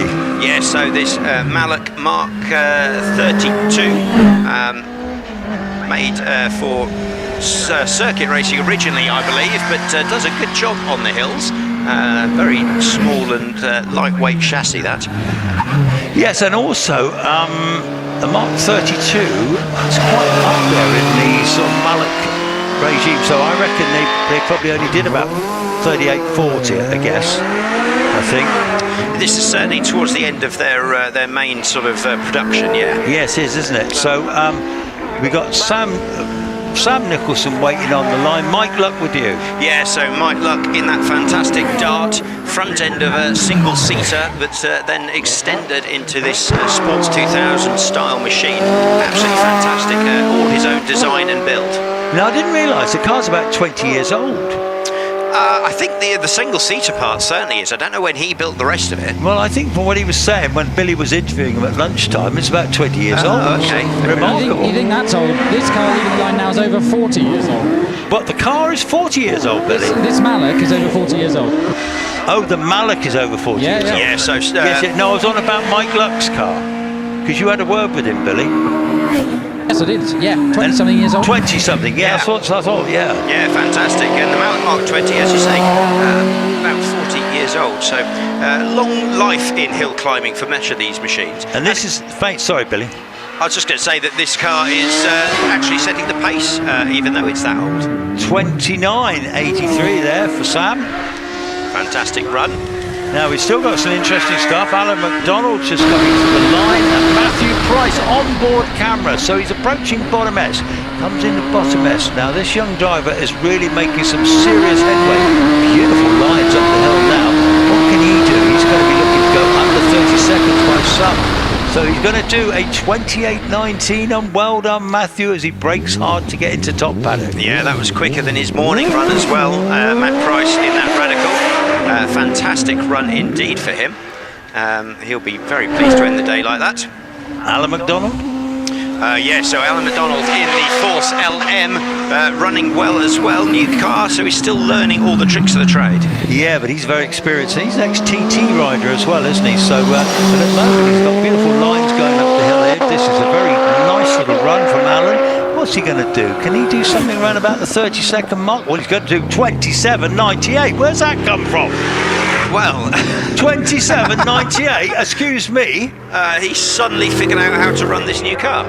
My goodness me, that's going to shake him up in that class, isn't it? Well, yeah, that will have upset a few people, no doubt. 27.98, brilliant run there for Alan McDonald. So he shoots the top of Class F, with leaving no time for anybody else to do anything about it as we move on to Class G with Nigel Hinton. Well, he'll be celebrating tonight too. He's come all the way down from Scotland. And in his new car, he's just gone and blasted the opposition. Well done to him.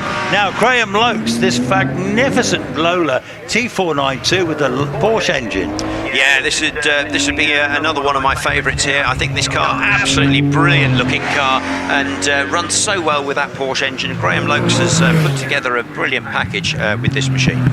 Yes, now the little Jedi is waiting to have a go, isn't it? So Graham Lokes is going through the S's now. He's going to pilot onto the finish now. He hasn't got a lot of opposition in this class. He was in the low 30s earlier. He's just going to do a 32.38. Scott Gibbons with you. Yeah, so we move into this Jedi 600cc machine, and running quite well.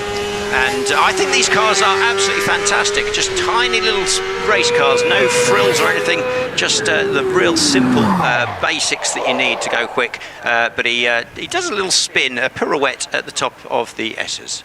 Yes, so interesting. Yes, you're quite right. A little spin, but no damage to the car from what I can see. So. No, he just for style points, he's spun it round in a most dramatic fashion. Yes. I don't think he actually touched anything. No, I think he's done well, hasn't he, really? Yeah, Given it's the end of the batch, that means he can just come down first. Yeah, I think he probably will just be sent straight back down. Unfortunately, the course car is going up, so we'll have to negotiate around that. But I'm going to sign off, Alex, because the Billy boy has turned back up. Bounding Billy has bounded back into the thing. You're having quite a day, Billy. Hot is the word, isn't it? Really hot. I'm going to sign off, Alex. I'll see you in a bit. Very good, thank you, Chris. Yes, that pretty much has finished off that batch. So we'll see the Jedi of Scott Gibbons come back down. I think he won't get to rerun anything. They'll just spin him round again, or actually I think he's facing the right way to come down the hill, and so we'll then move on to the next batch of cars, which is, I think, entirely single-seater based. Sorry, say again, what was that? We're into the next batch of cars very shortly, which is all the single-seaters. Yes, we've finished with sports cars. That was the last of the sports cars, was Alan McDonald, who, from what I heard, did a very quick run. Did get into the 27s. Wow. That's very good. He's just got that car. He clearly likes it. Yeah, we were just saying how he's got a new car and he's still learning, and then he's obviously learned. Yes, yeah, learning complete. Yeah. And brilliant run, and last run of the day to take the class win. Shall I go through a few class results? If you like. Why not? Just putting the dust off my screen so I can actually see what I'm reading. Have we done any yet? We've been keeping up on track. And do you know where we got to? No. Okay. Well, I'll work it out. Go through all of them, whatever. Yes, hang on a minute. Let me just load up my screen and go classes. I think we'll start off about class D, Specialist Production, I think is probably where we got to. Maybe C4. C4, which was Series Production Cars 4-wheel drive. So that was won by Stephen Darley on a 28.76, who unfortunately, of course, couldn't run this afternoon due to the incident in the tin top runoff. Second, Stephen Moore on a 29.91, and third, Richard Hampstead on a 31.04. So Subaru, then an Evo, and then another Subaru. Class, thanks Rich for putting them up on the screen. Class D, won by Rob Lloyd in the MK200 Cup. Had a nice chat with Rob earlier, really enjoying this car, only his second season in it, on a 29.34, which is a great time. And second place to Stuart Hook on a 30.07. Third place Phil Goff on a 31.48. Next we've got Sports Libra Saloon cars. Now, I think this was actually won by Roger Moran, who did a 20. Did he run his second run or not? I'd have to go with what the computer says now. Well, I think he's won the class anyway on 28.51. Followed by Wayne Penrose in the Superbug on a 31.27, and then Steve Mundy on a 32.38. I think the times that I'm seeing on screen are the times from the that have just gone, but I believe that Roger still wins a class on his morning run. You're right, I didn't see the Fiesta, not sure why. No, I'm just questioning it myself. I'm not sure he did another run. That's interesting. Right, Class F Sports Libra cars up to 2 litres. Won, as you just saw, by Alan McDonald. Great run there on a 27.98 to take the class win in the new to him Force LM, which is new for this week. I think it's his second event in it, which is great. Matt Price second in the Radical, just behind him on a 28.19, and then Sam Nicholson, very respectable 29.83 in the Venerable Mallet Mark 20 to take third in class. Fourth place goes to Robin Nicholson in the Mallock on a 30.55. Then we've got Specialist Sports Cars over 2 litres. That's Class G. That's won by Graham Lokes in the Lola Porsche on a 32.38, with Nigel Hinton in the MG TD V8 Roadster on a 34.45 that he's just done. So I think that's it. The only other class I can take for now is Scott Gibbons, who of course is in a class of 1, but his run was a 34.82 from this morning, given that he had a little pirouette just then. Now cars are coming back down the hill, so I'm guessing Scott didn't hit anything and it's just rolled back down the hill. No, he just literally spun it round on its own axis, which is very small on a Jedi, as you know. Yes. And stopped. It was a beautiful little manoeuvre. Oh, very nicely done. I would guessing just locked a rear brake. It was just under braking into the S's. Lock a rear and spins round. I wouldn't be surprised if it is a bit slippy up there because of dust and things. So if he happened to hit a spot that hasn't been cleaned off by previous runners or something, it wouldn't take a lot to throw that car round. No. So we've got the rest of the 1100 class to come, currently led by Tom Weaver on a 25.45, which is a very respectable time. Stuart Bickley is currently in second place on a 25.68, and then Dave Tatham in third on 25.86. So those three are, as usual, very close together, and Gary Warren not far behind on a 26.26 actually. So all to play for in the 1100s, which are coming up next. Still reflecting on that runoff. Yeah. We've seen some amazing times today, and some, like Alan McDonald's, came out of nowhere. Yes. And you think, oh blimey, it's a quick run. So there's still some pace in the hill, but it isn't as quick as it was.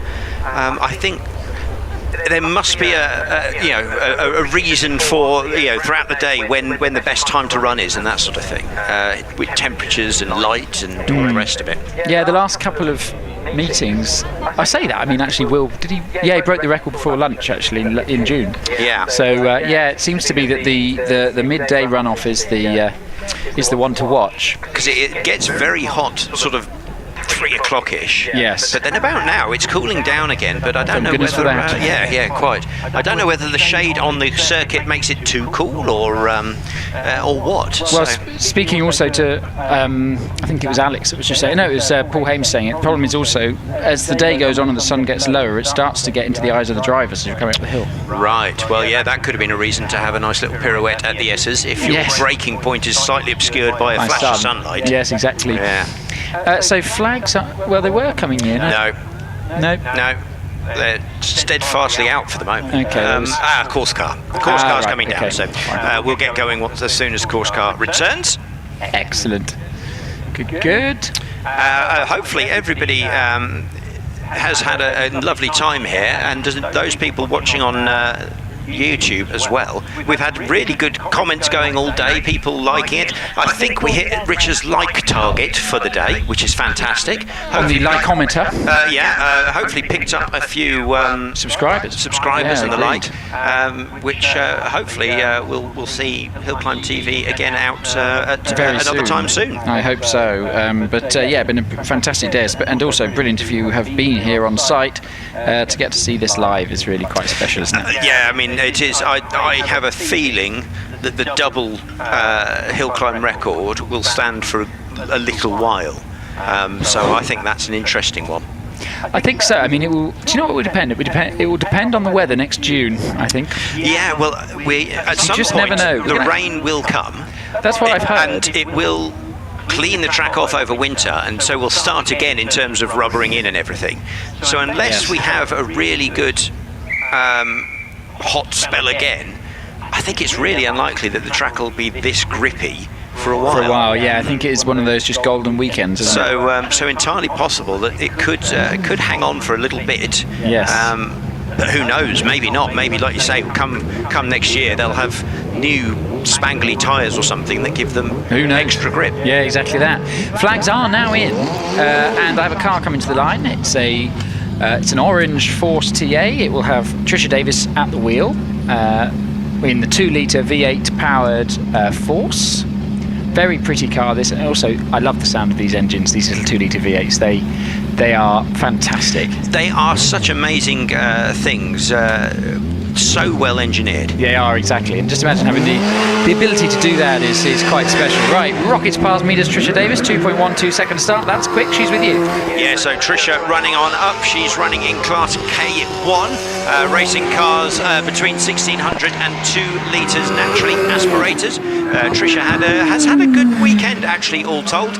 28.42 her morning's run. And nice and neat and tidy through bottom S as she then flicks the car through top S, gets the power down early. Let's see how close you can get to this morning's run.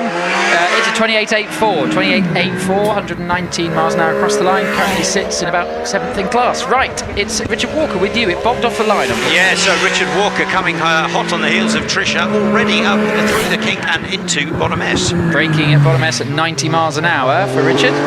Yes, it bogged down slightly, had to dip the clutch and go again, but this looks like a good run. It's still a 2.02 second start, so not too very nice indeed. Quite close to the sleepers on the exit of the top S, but he's still at a 29.04. Right, Steve Morgan with you. Yeah, Steve Morgan in that fantastic developed machine.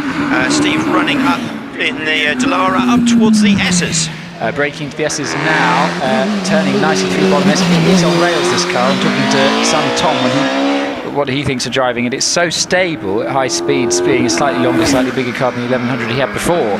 Crosses the line to do a 29.13. Right, Andrew Colborne in the Van Diemen with the fantastic matte black carbon fibre bodywork with you. Yeah, so Andrew coming through and taking the nice line through crossing, climbing all the way up to the S's, and again these guys not going quicker at the moment than their morning runs. No, let's see how Andrew gets on. Nice and neat time through the S's, heading up the finishing straight now. Did a 29.21 this morning, does a 29.72 this afternoon to stay where he is in class. Right, on the hill we're now into the forced induction class, so this is class K2, so this is up to 2 litres forced induction. On the line is a car that won't be in your programme. It's the Greenan car. It's Adam Greenan in the brand new to them Empire. They're just getting quicker and quicker all weekend. 1.96 second start. That's brilliant with you. Yeah, they've had a fantastic first weekend with this machine. Learnt an awful lot and picked up some genuine pace. I suspect this is going to be one to watch over the coming year. 120 miles an hour into bottom S. Really neat and tidy through bottom S. Really neat and tidy out top S. Got the power down really early. What's the time going to be? It's into the 25s. It's 25.14. 25.14. That's quicker by half a second than he went this morning. Yeah, picked up half a second. That's incredibly good. Pops up into 3rd in class in a car they have literally decided they were going to be driving this week. Yes, exactly. Great run. They only picked the car up a couple of weeks ago, and then I think he said Tuesday or something, it was finally decided. Yeah, they were going to bring, I think, the old one, and then someone paid a deposit on it to buy it. So they thought, well, we'll take the new one then. Yeah, so fair enough. Why not? Exactly that, right. Next on the hill, we've got Jamie Chalmers. Brings the family Rolt to the line, ex-Formula 3 tub, 1420cc turbocharged engine in the back. Goes very well, this car. Sounds fantastic as well. Sounds like an old rally car on the overrun. Jamie rockets past me. 1.9 second start. That's quick. He's with you. Yeah, Jamie been pretty quick in this car this weekend. He's doing very well though. Looks very quick through crossing, carrying plenty of speed through there. Hard on the brakes into bottom S. Braking to bottom S at 122. That car looks really stable, doesn't it, through the kick? Again, these Delaras and these Rolts, these Formula 3 chassis do fantastically well at the high speed. He's already out of top S, heading towards the finish. 25.89. That is about 0.6 quicker, half a second quicker than he went this morning. So there is a quite big improvement. Yeah, so maybe we've tipped over into running better times again. Who knows? Who knows? Keep an eye on that. Let's see what Kelvin Broad can do. Did a 26.15 this morning. Leaves the line as it storms past me. 2.03 second start to you. Already going very well indeed. Comes round crossing. Puts the power on as he goes out of there. Slightly odd lines through some of that hill, but seems to be running well. Braking to bottom S at 107, turns in quite early to bottom S, gets over the left hand. Well, it's right really in the middle of the road before he turns through top S. He's zero the road on the exit, but he's up towards the finish to complete his run in a time of 26.56. Right, what can Richard Summers do in the lovely little DJ Firehawk? Yeah, so brief dip into Class L for Richard Summers. He's had a nice weekend in this. It's not the quickest car, but it's certainly done some good times. Yes, so goes very well in this car indeed. Little 1100 DJ Firehawk. Very, very pretty car actually, really lovely. A design that's like 20 years old now, which is, it doesn't look it. Does a time of 27.93. What can Morgan Hamer do with you? So Class I for Morgan Hamer. This is racing cars 600 to 1100. This has been such a closely matched fight all weekend. Yes, Morgan did a 27.59 this morning. He's got the BMW engine in the back of this OMS 3000M. Quick car, quick driver, across the line. 28.11. It's a bit slower than he went this morning. So yes, I think Jamie Chalmers the outlier there, in that he went quite a bit quicker than he went this morning just now. But let's see what Tom Weaver can do. Currently leading the class on a 25.45. Which is a PB and quicker than he went in the old car. Here goes Tom Weaver, 2.03 second start. We've got the onboard as he turns through Kennel. Tom Weaver is currently class leader in Class I, and it's been such a quick day for him. Yeah, 25.45 is the current time. He wants to beat that if he can. Right at the top of the rev range in 6th gear, you can see on the dash as he goes into bottom S, really nicely through the S's, feeds it the gears, back into 5th, back into 6th, across the line. 25.71. It's in 6th gear before it gets to crossing, by the way, and it just stays in 6th all the way to bottom S. Quite remarkable. Right, Gary Warren with you.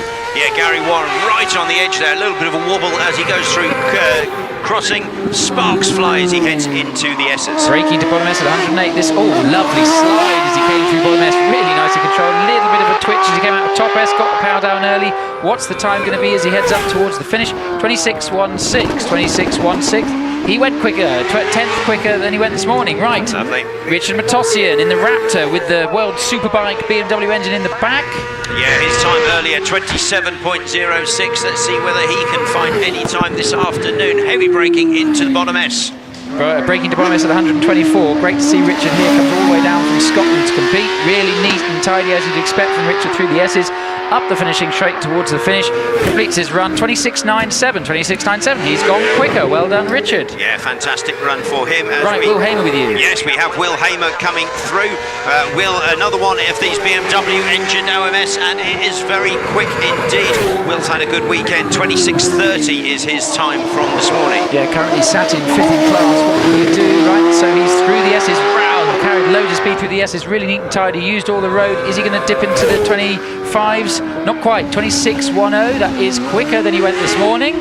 Moves up to 4th in class. Right, what can Dave Tatham do? So Dave Tatham coming through. He takes the left-hander crossing very nicely. A really good change of direction on this car. Slows it right down for the S's. Braking at 110 into the bottom S. Very neat, tidy as you'd expect from Dave through bottom S, feeds it through top S nicely, gets on the power early. What's the time going to be? Heads up the finishing straight. The finish is coming at him. It's a 25.92, ever so slightly slower than he went this morning. So he will be third in class.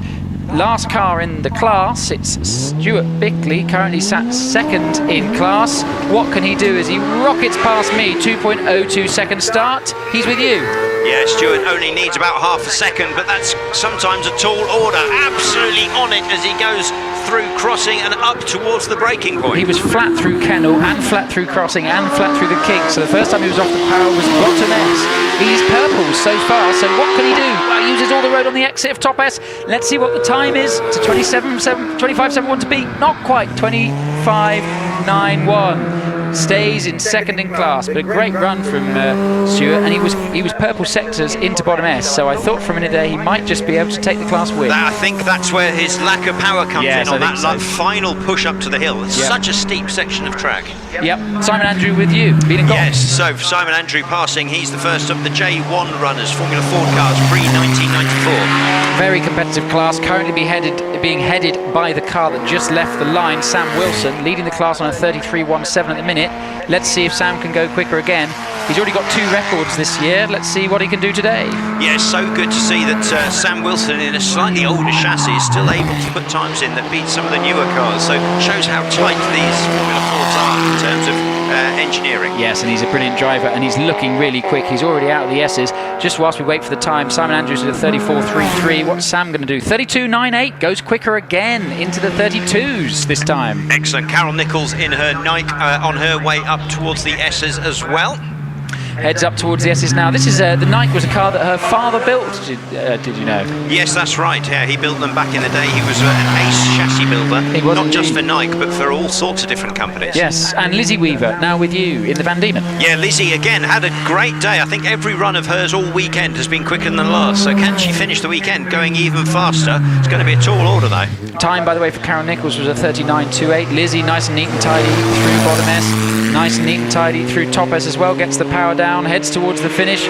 Let's see if she can go quicker again. Whilst we await the time, what's it going to be? It's a 35.72. 35.72, not quite as quick as this morning. Just misses out, never mind. Stuart Lugger though in the Swift coming through. Great looking car, the Swift. It is more modern looking, is the best way I can describe it. Quite kind of sculpted and quite curvy. It's a very pretty car. Yeah, I think it only just comes in pre-94. I don't know exactly on that. I think it's 93. 93, yeah. I think so. Yeah. Heads up towards the finish now. Currently sat about fourth in class, does a 33.69, so does improve slightly to stay where he is in class. Right, Mike Gallery with you. Yeah, Mike heading on through again. Slightly older machine this, but Mike has had pretty good runs today. 34.13 is his best time. It's a quick time, and he heads up through the S's. We then await the next car on the line, which is going to be, I think it's Caroline Ryder running next. Let's see what Mike can do. It's a 34.30. 34.30. That's a good time from him. Right, Caroline Ryder, 2.26 second start. That's really quick, actually, with you. Yeah, a good start in this Formula Ford. Caroline coming on up now. Caroline keeps putting in a really quick time and then sort of gets bumped down a couple of spots as other people run. We'll see whether she can do any better than her 33.97.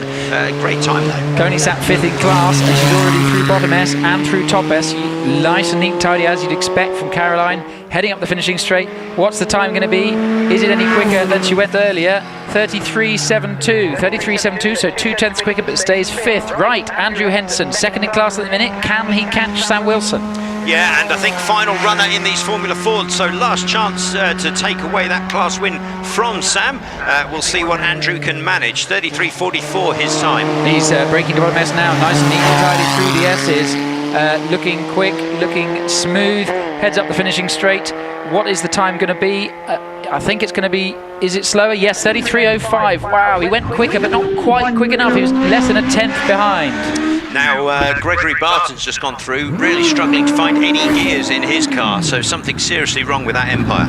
See, I thought I heard it had a slipping clutch this morning. Yeah, it could well be. And I reckon it's got clutch issues, because you're right, it's just not happy, is it? And it's coasting to a halt at the top S. Let's hope, oh, he can get it going, it's okay, he's got it going again, so let's see. Meanwhile, Pete Tatham's got a red flag, so he will be stopped and run again, I suspect. No red flags here, he's carrying on. Okay, maybe it was behind him. But anyway, Gregory Barton has got to the finish, so Pete can probably run in the brand new to him and brand new MS25. Yeah, so poor old Gregory Barton, he gets a 43, so not really worth even worrying about. Not a great way for him to end the day. Time for Pete Tatham, 29.40. We did have a flag, but the flags are coming in, so I think maybe they were thinking of flagging Pete. Because Gregory was slow, they didn't want him to catch him. But then he actually made it, so that's fine. That's fine. Right, so we've got the flags are in. We've got a black Force PC on the line. Slight pause. We're in class J2 if people are interested, which is race cars 1100 to 1600s. Yes, indeed, a great class this. A few people moving out of it at the end of the season. Darren Gumley moving up to the to class K2, the forced induction 2-litre class. Paul Jones obviously not driving because Darren Gumley's car is being sold, and the Greenlands have obviously moved out of this class this week since they bought that car. So some change for next year, but it's a very good class, the 1600 class. These cars are properly fast on it. Yeah, and I can see some of the smaller engine classes can get some such good times. You do wonder why people are spending the big money on the big cars. True. John Stockley already with you in the Force PC. Yeah, Force PC heading on through. Interesting looking car, I always think. This very unusual design compared to the other machines around it. Yes, it is indeed, but goes very quickly indeed. John already into bottom S, that's approaching 103, out of top S now, heading up the finishing straight. Let's see what the time is. It is a 27.29. John stays 9th in class, 10th of a second or so slower than he went this morning. Right, Robert Capper leaves the line in the 1600cc Empire Wraith. Lovely car, very quick driver car combo. He's with you. Yeah, Roberts again had a good weekend and seems to be running pretty well. He'd hope to improve if he can. 26.10 his morning's run. Let's see how he does. He's into the S's now at 110, so very quickly indeed. Neat, tidy as you expect from Robert through the S's. Bit of a twitch at exit of top S, but nothing to worry about. Across the line, 26.07, so improves by a whopping 300ths of a second. Oh, it all counts. It all counts, stays 4th in class. Right, next off the line, Jason Tunnicliffe. Let's see how he can do. He had a problem this morning, didn't he? Yeah, Jason Tunnicliffe running nicely now, though. A little bit of a correction as he goes through, crossing huge sparks as he goes through the kink. Breaking into bottom S at 117. Very wide through bottom S as he turns it in and the rear stepped out. It's all tidied up now. Exit top S. Let's see how he can do. Is he going to be into the 25s? I don't quite think so. No, 26.11. 26.11 sits in 6th in class. Just had a wiggle going into bottom S and therefore was wide of the apex, which cost him the time, I think. Right. Yeah, good run all the same, though. It was indeed. Mark Schlanker, car fixed after this morning. He's with you. Yeah, so Mark running nicely at the moment, goes through crossing, no problem, up towards the kink. He's running very well as he breaks down for bottom S. Breaking into bottom S at 110. Oh, big, huge oversteering moment through bottom S, but he picked it up nicely, exiting top S. I don't think it cost him too much time. Heading up the finishing straight now. What's the time? 26.35. 26.35. So even with that moment, he went quicker, which is very impressive indeed. Right, Olivia Cooper currently sat 4th in class on a 26 flat. Can she get into the 25? Come on, Olivia. Yeah, that would be great to see Olivia pushing on very nicely indeed through the kink. She goes hard braking. Breaking into bottom S at 113. Let's see what you can do through the S's. Nice and neat tidy through bottom S. Right in the middle of the road as she turns through top S. Lovely exit into top S. Power down. Watch the clock. What's it going to be? We wait the time. 26.10. 10th slower than this morning, but still a great time and 4th in class. Well done, Olivia. Can't be too disappointed, but 4th in class. That's pretty good running. Oh, I thought for a minute she might get into the 25s. Right, Darren Gumley on his last run in this car before it is sold and before he moves up a class. He's with you. Darren Gumley then running through the crossing up towards the kink. Takes a nice line through there, hard braking now. Bringing into bottom S at 124, that's quick. Ooh, a little bit of a twitch as he came to bottom S, but tied it up nicely. Great through top S, heading up the finishing straight. Can he get into the 25s again? Let's see. It's a 25.70, 25.70. Just, well, he I thought it was a 1-2 for... Yes, I think he says in third in class. Yes, yeah, I think so. Right, Dave Warburton is now the record holder in this class. What can he do this afternoon? He's with you. It would be amazing if he manages to go quicker. 24.13 was his run earlier today, but that does seem like a tall order to beat. Do you know he was flat through Kennel and Crossing this morning when he did that record run? He's 120 miles an hour into bottom S, neat and tidy as you like through the S's, on the power really early, uses all the road on exit. It's a beautiful run. What's the time? We watch the clock. 24.10 to a class record. He's done it again. Amazing. Well done, Dave. Incredible. 24.10.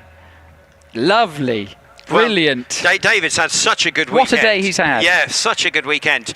2 class records and just flawless running all weekend. Unbelievable. And today, I think every single run's been within about 5/100ths of a second. So, I mean, you can't say fairer than that, can you? Absolutely remarkable. Yeah, he did a 24.13 this morning. He did a 24.16 in the runoff. He did a 24.10 just now. Talk about somebody completely in tune with their car and the hill. Brilliant. So, again, do give him a big round of applause. He's been working on that record for a couple of years, and like buses, 2 of them come along at once. Yeah, that's it. Absolutely smashed it this weekend. So, fantastic job by Dave Warburton indeed. Yeah. I interviewed him earlier, bless him. He was still, you could tell he was still full of adrenaline. He was shaking at the end of the interview, bless him, from how intense doing these runs are. It's quite remarkable. Yeah, absolutely. Yeah, amazing stuff. And we've had so much of that this weekend. Some have been close to records, and others have just been so on it. It's special. But to answer your question, is there still pace in this hill? Yes, there is. Yeah, obviously. Yeah. 24.10. That'll be well into the runoff, I suspect. Yeah, that would be good as well. So we do have a top 12 runoff to come, folks. We have another couple of batches of cars to go through first. We've got all of the single-seaters to run through before, and a handful of classics before we get to that runoff, though. Yeah, so we've got next batch. You'll see the dual-driven unlimited class cars. Also, another thing to keep an eye on. That this morning, Nicola Mingus, who's running in the next batch, did a 24.86, and her ladies' record is a 24.70. Yeah. Just remember the number. Yeah, that's another one that's ever so close and likely to go if I'd if love the it stars align. I'd love it if she did it again. That would be amazing. That would be amazing, and that would potentially get her into the runoff as well if she was continuing on that sort of pace. Not far off, is it? It's right on the bubble. Yeah, so we'll see. It depends obviously on other people how they go, but certainly would be a potential. It would indeed. So, shall I take you through some class results for you? Run through those ones. Well, we'll do class I, 600 cc to 1100 cc single seaters, won by Tom Weaver. His time this morning on a 25.45. He did tell me when I interviewed him earlier he was going to sort of do a 9/10 and just bring it home safely, and he did that indeed.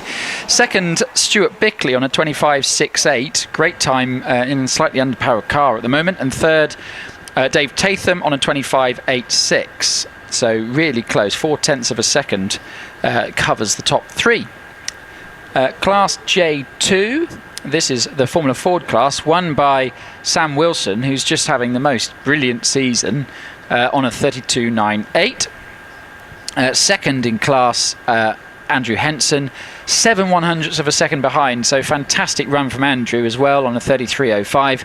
And third place, Simon Andrews on a 33.63. As always, phenomenally competitive class, the Formula Ford class. It's brilliant, really, really good.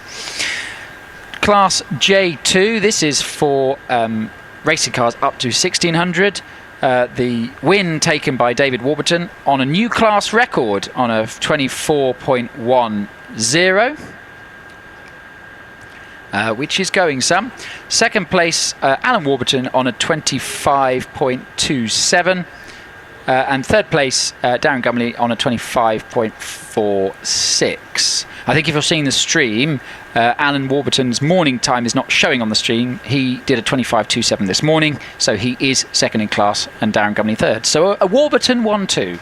And then a great run from Livia Cooper to slot into fourth on a 26 seconds flat. Class K1 for 2-litre cars, I can't do because we haven't had them all. But at the moment, it's being led by Jonathan Varley on a 24.59. He'll need to hopefully repeat that, not only to take the class win, but also to qualify for the run-off this afternoon. With Aaron Colburn currently sat in second and Andy Bagud in third. I can hear rounds of applause, well deserved for breaking the record for a second time for Dave Warburton. So absolutely brilliant, fantastic run, and that just on rails this afternoon, wasn't it? Yeah, we've had some fantastic drives, Dave Warburton in particular, but there's been some amazing performances all up and down. Sometimes they've not got class records, even like Stuart Bickley not managed to win, but the run was so exciting to watch all the same. Well, he was. It's been great entertainment. It has, and he was quickest in the class up to the bottom S. Yeah. Which tells you all you need to know about the power issues he's having. Exactly that, and I think he was. I spoke to him a few meetings ago, and he was very sort of a matter of fact about it. He knew that he was down on power compared to others, and would be struggling this year to get victories and that sort of thing. But by the sound of it, big plans for the future for that car. Well, yeah, exactly. He was telling me earlier next year he'll be sharing it with Will Hames, so Paul's son, which is really cool. And then he's aiming in a couple of years Stuart, to induce it or induct it, should I say? Yeah, so not induce, induct. That's the word. Exactly what engine and turbo or whatever combination he goes for will be interesting to see. 1300cc Hayabusa is what he said. Oh, okay. I don't know if it's turbo or supercharger. I didn't ask. No, but, and then so 1300 with the 1.5-ish multiplier. So he's up into the 2-litre class. So possibly, yeah. So they used to just have a 2-litre class, class K, but with all these... Oh, we've still got the onboard of Dave coming back into the paddock. Dave, if you can hear me on the speaker, wave at the onboard. I don't know if you can hear me, but he's tootling his way back into the paddock. But yes, I think Class K used to be one class, but then along came these supercharged and turbocharged Suzuki Hayabusa power cars that can be turned up to anything in the region of 500 horsepower. And to be honest, they had to split the class because even with this 1.3, I think it is, or 1.6 equivalent formula thing they have, where they try and balance to say if you're turbocharged, it has to be a certain certain cc. But even with that, they were just finding that the turbocharged and supercharged cars were hundreds of horsepower ahead of the naturally aspirated ones, which is why Class K has been split in two. Well, we'll see then where Stuart Bickley ends up. Exactly, depending on engine things. That will be exciting for the future. It will indeed. So I think, he will go into Class K2, which I can't wait to see that. He's a very quick driver, and we know that chassis it works well when it's forced induction, because look at the car that Alex Coles is driving so well. So that's going to be fantastic. A couple of years off yet, by the way, but it'll be great when it happens. Stuart Bickley, I've always thought he pushes 100% on every single run, which is what makes such an exciting driver to watch. Every corner, there was nothing left behind. So, exactly that. Really good. Indeed.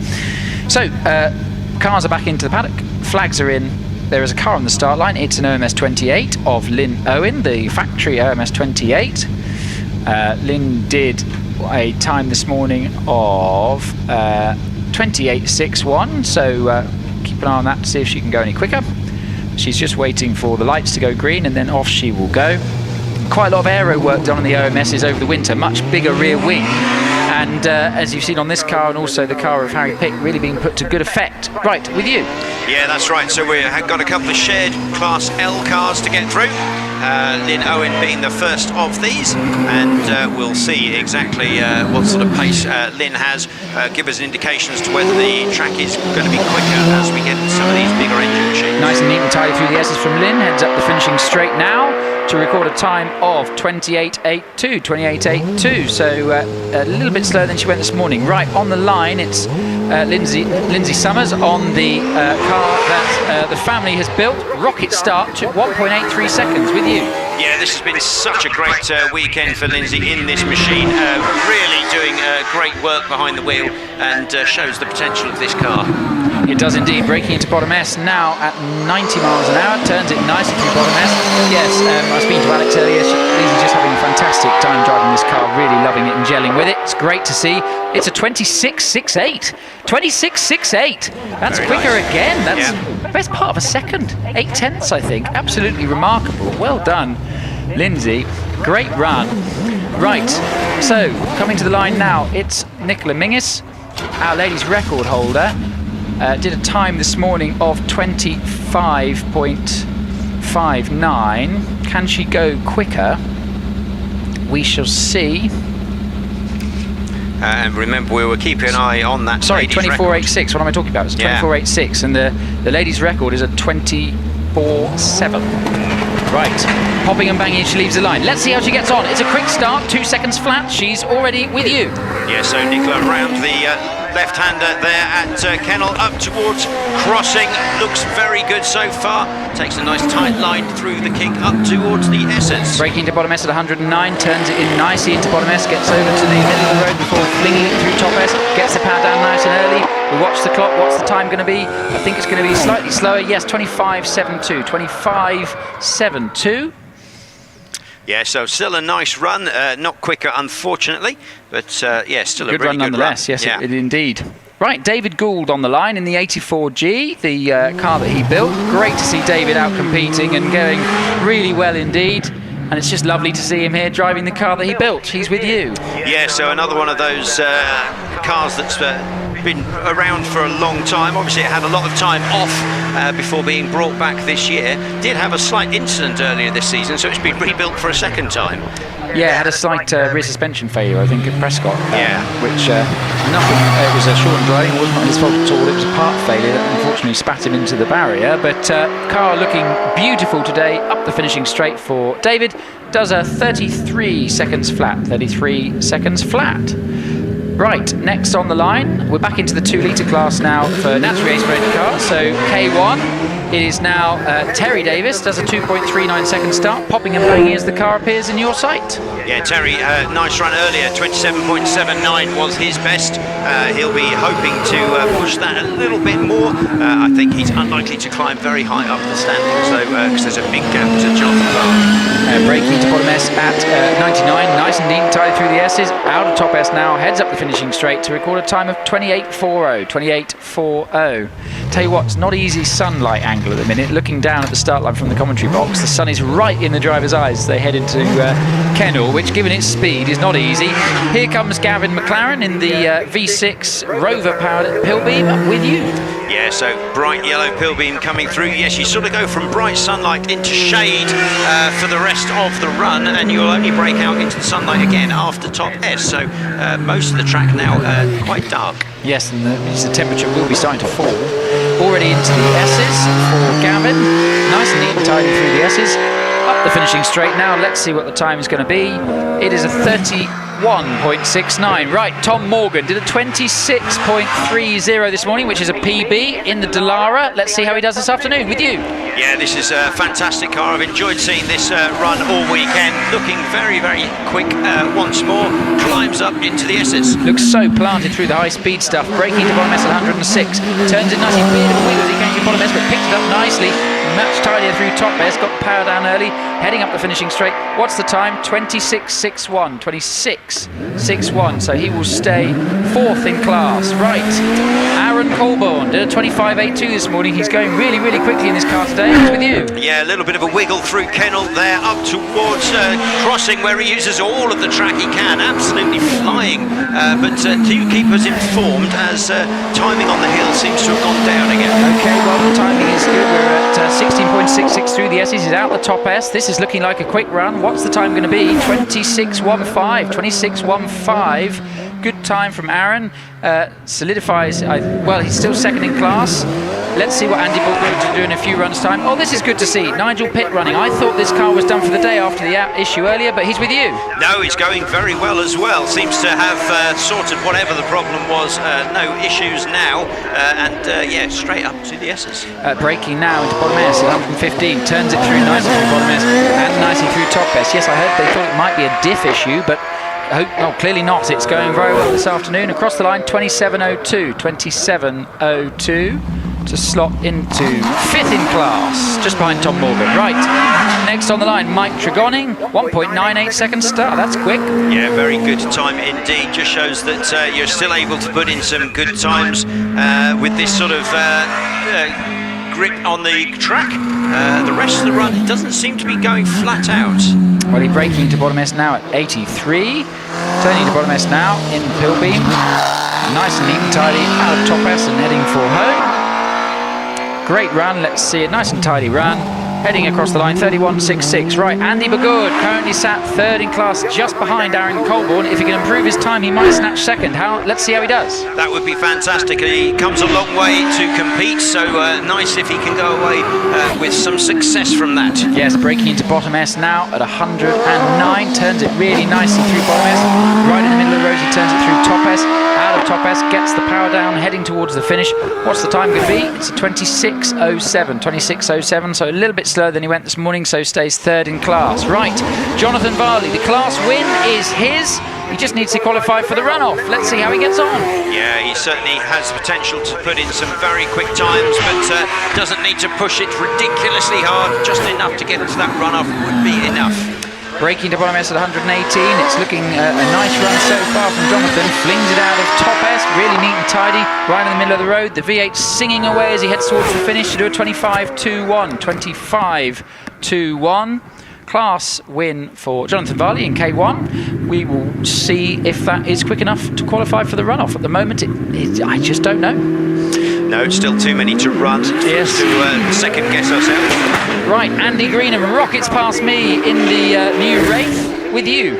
Yeah, so Andy Greenham running up the hill in this Wraith. This car has been so good today. A bit of a wiggle there after the kink, but he gathers it all together. Breaking into bottom S at 122. Nice and neat and tight through bottom S and great through top S. This is a neat run. Let's see what the time's going to be. It could be into the 25s. Yes, 25.04. 25.04, not far off the 24s. He should be very happy with that in what is the first weekend with the car, especially as he goes a 10th quicker than brother Adam. Yeah, well, that's the important one, isn't it? Yes, so just pops into 3rd in class there. Do you know that could qualify? We'll wait and see. Well, right. Sorry, you were saying? No, just interesting fact. It is, yeah. Right, Andrew Short. This car has not quite sounded like it's been working properly this weekend. No, he's struggled a bit, I think, for outright pace. We're in class K2, but yeah, this car not quite on song. No, turning nicely now into bottom S. It's just quite popular at the top of the rev range, but he's out of top S now, so it's going well. Heading up the finishing straight to record a 27.43. 27.43. Right, next on the line we've got John Chalmers, did a 25.71 this morning. Let's see what he can do this afternoon.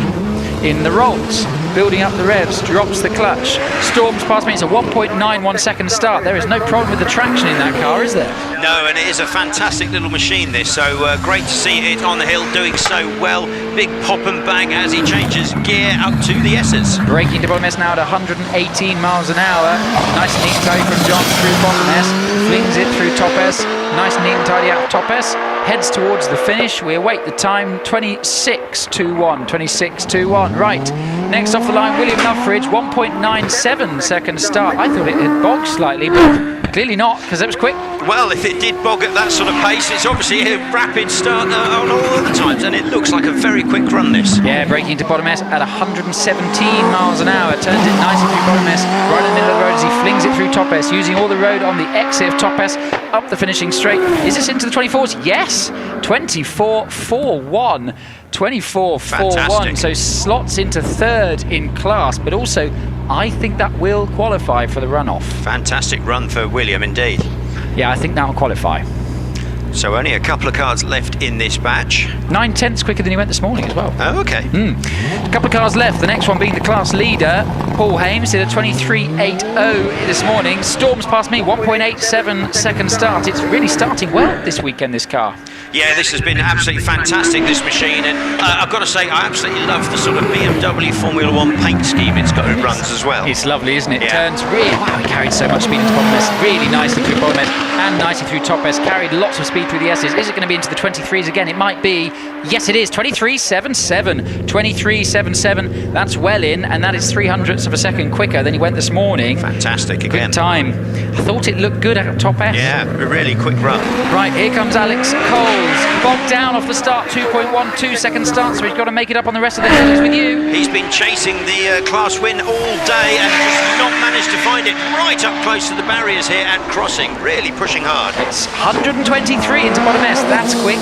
Lovely line through bottom S. Uses the apex of bottom S. Really nice out of top S. Really neat and tight. Uses all the road. Up the finishing straight. Is it going to be into the 24s? Yes. 24.34. Identical time to the one he did this morning. Identical. I think that will qualify, and he stays second in class. Good run, though. Good run. I'd just like to say to folks who are up the hill with me, a bit of an apology. We've had timing issues all day with the clocks not quite keeping up. So very sorry for those. Thank you, Billy, for reading out the times as you've seen them. That's all right. Our little red glowing clocks have struggled a bit. I don't know what the issue is, but every now and again they kick back in after a reset. But obviously, sorry to everyone who's not been able to keep up with the times themselves. Not a problem. I can read them out over here. Yes, exactly. And I think it was mentioned earlier that it was like a data issue or something, so the connections between timing and the rest of the hill have been a bit difficult, I think. Right. Oh, just a second. Oh, so getting updates from somebody official by the sound of things. So thank you, folks. Those who are still here, hope you're still enjoying it. It's moving on a pace, but yes, we are running a little bit behind after a few delays today. So thank you for hanging in with us. It's a lovely afternoon, moving into evening here, though. So nice place to be, nonetheless. I've just got an update, by the way. So a very kind lady called Hazel Galbraith has just been up, is going up in the course car now. She actually donated the hut at the top for all the marshals at the finishing line. So she's gone up to see it. It's her first time here in 20 years. Oh, That's excellent. Pretty exciting, isn't it? That's fantastic. Yeah, cool, isn't it? Right, Batch is coming back down the hill. I just got some clips of the unlimited class cars lining up in the paddock. We will have, the first car to run will be the little Tiger. We decided it was Tiger, didn't we? We've been told it's Tiger, but whichever way we go, we're bound to be told we're wrong. Fine, good. Well, I'm going to go for Tiger and Alpine. Why not? Yeah. Which sounds like a French law firm. Yeah, it's very good, actually, Tiger and Alpine. Yeah, Alpine Tigers, that would be good, wouldn't it? Oh, yeah. That would catch the skiers unawares. Well, also, of course, Sunbeam did a Tiger and an Alpine. They did. That confuses matters. Yes. Of course, I mean, we could be going wrong all along. There is debates on how to pronounce Porsche or Porsche, and I'm sure there's plenty of others that catch us out as well. So whatever way you go, somebody always has a different opinion. They do. I live in a town called Beaconsfield. I've been told by another people it's Beaconsfield. Yes. I've been told by people that have lived there for decades it's Beaconsfield, and I've been told by people that have lived there for decades it's Beaconsfield. Yeah. So I have very similar over my way. We have the River Nene or the River Nen, depending on who you talk to. So you can't please everyone all the time. Or the Nene. Yeah, exactly, the Nene. I think we'll go with that. That's what I use. Yeah. Decision done. Yeah. Good. So cars are coming back down the batch, coming back down the hill after the end of the batch. Great runs by a number of those drivers. I think we're going to probably see some of those cars again. I would suspect we will see, at the very least, we'll see Paul Hames, Alex Coles and William Luftridge all in the 24s in the runoff. Depending on the cut-off, we might see Andy Greenan on 25.04. Yeah, that would be fantastic, wouldn't it? So some really good times going there. Our next batch has a few of the bits and pieces to start with, and into Class L, which has it's been just delivering. It's been all right. Yeah, it's been fine. Delivering amazing stuff all weekend, really. They've all been in the 22s all weekend, and then they broke the record 3 times in the runoff, split by 200th of a second, and 2 of them were tied. I mean, but from the first practice run on Saturday morning, it was impressive times. Yeah. It's not like we've built up to it. No. They came out the gate running, didn't they? Yeah, which I've not seen that before. Not to this extent, usually certainly. There is a build-up, but to see them in the 22s on the first practice and then second practice for Will, I think also Will went up in that first practice because he obviously runs first of the three. He went up and did a low 23 in first practice, which tells Wallace and Matt that the hill is in good condition, and they dropped into the 22s, and then Will joined them in second practice, and then all of them were in there in third practice and in the qualifying and then in the runoff. It's amazing. Yeah, it has been a special day. Special weekend, I think. Yesterday we had only the couple of practices for these guys because we had the interclubs, and that was all pretty good as well. It was great. The Triumph ones class as well. records and things. It was fantastic. Yeah. Yeah, but August Shelsley is a special weekend in the calendar, and I would say it's delivered and some. And we're not finished. Yes. No, not quite. No, what time is it? It's 5:45, so we're getting on. It's getting on a little bit, so thank you for bearing with us, folks. Well done to all the marshals. They've had a good old stint out in the on their posts, haven't they? So thank you very much to all of them. Yeah, especially all the marshals, but especially the ones that work at from the King Cup to Bottom S, who had to rebuild the barrier on lunch break. What a stint they've done today. Yes, and of course, as the sun moves around, some of them start off sunny and end up shady, and others are now being baked in the sun to end the day. Also, we're all in shorts. They're in full overalls. There is that as well. Which, I don't know how you do it. But, by the way, just a very, very quick shout-out to our good friend and co-commentator Lloyd Hackett, who's been over at Prescott today. He's just messaged me saying he's locked in with us to watch the end of the day. So, hi, Lloyd. Very good. So, Prescott running on the same weekend. Yeah, they had a supercar event there, I see. Right, Joseph Mackerel off the line. Again, there's a grippy start in the old Tiger, as we're going with, 2.05 second start. Yes, the Tiger Peugeot. If Lloyd is on messages, he could tell us what engine this might have been from, what Peugeot this came from. I would, but unfortunately my phone only takes 3-page messages, and so that will be over that. Right, history of 2.05s. But very nicely done indeed from Joseph Mackerel. Did a 22.32 this morning, heads up the finishing straight to a 32.53. Right, Ian Stringer now on the hill in Simon Durling's Alpine. Yeah, it's Alpine. Alpine running up the hill and doing very nicely. I think Simon's had a great weekend. He's not been as fast as Simon in this car, but it's been a good one all the same. Yeah, I don't think he's actually driven it before, as far as at least I don't know if he has. I'll have to ask him, but he's going very well indeed. And he heads up out top S towards the finish. Right, Ed Burgess, who's been going very well in this GR55 this weekend. What can he do now? Yeah, so Ed coming through first of the Class L cars that we see in this batch. He seems to be on good pace as he heads up to the S's. Braking to bottom S now at 107 miles an hour. Very neat tidy to bottom S. Nice and neat tidy out. Top S2 gets it up. Uses all the road, clips the grass on the exit of top S, but no harm, no foul. 25.85. 25.85. Excellent stuff. Now, next on the line, we've got the GR59 of Dean Ty that he's bought very recently. He was having trouble with launch control and it got not giving him full power, so he's gone back to the foot method.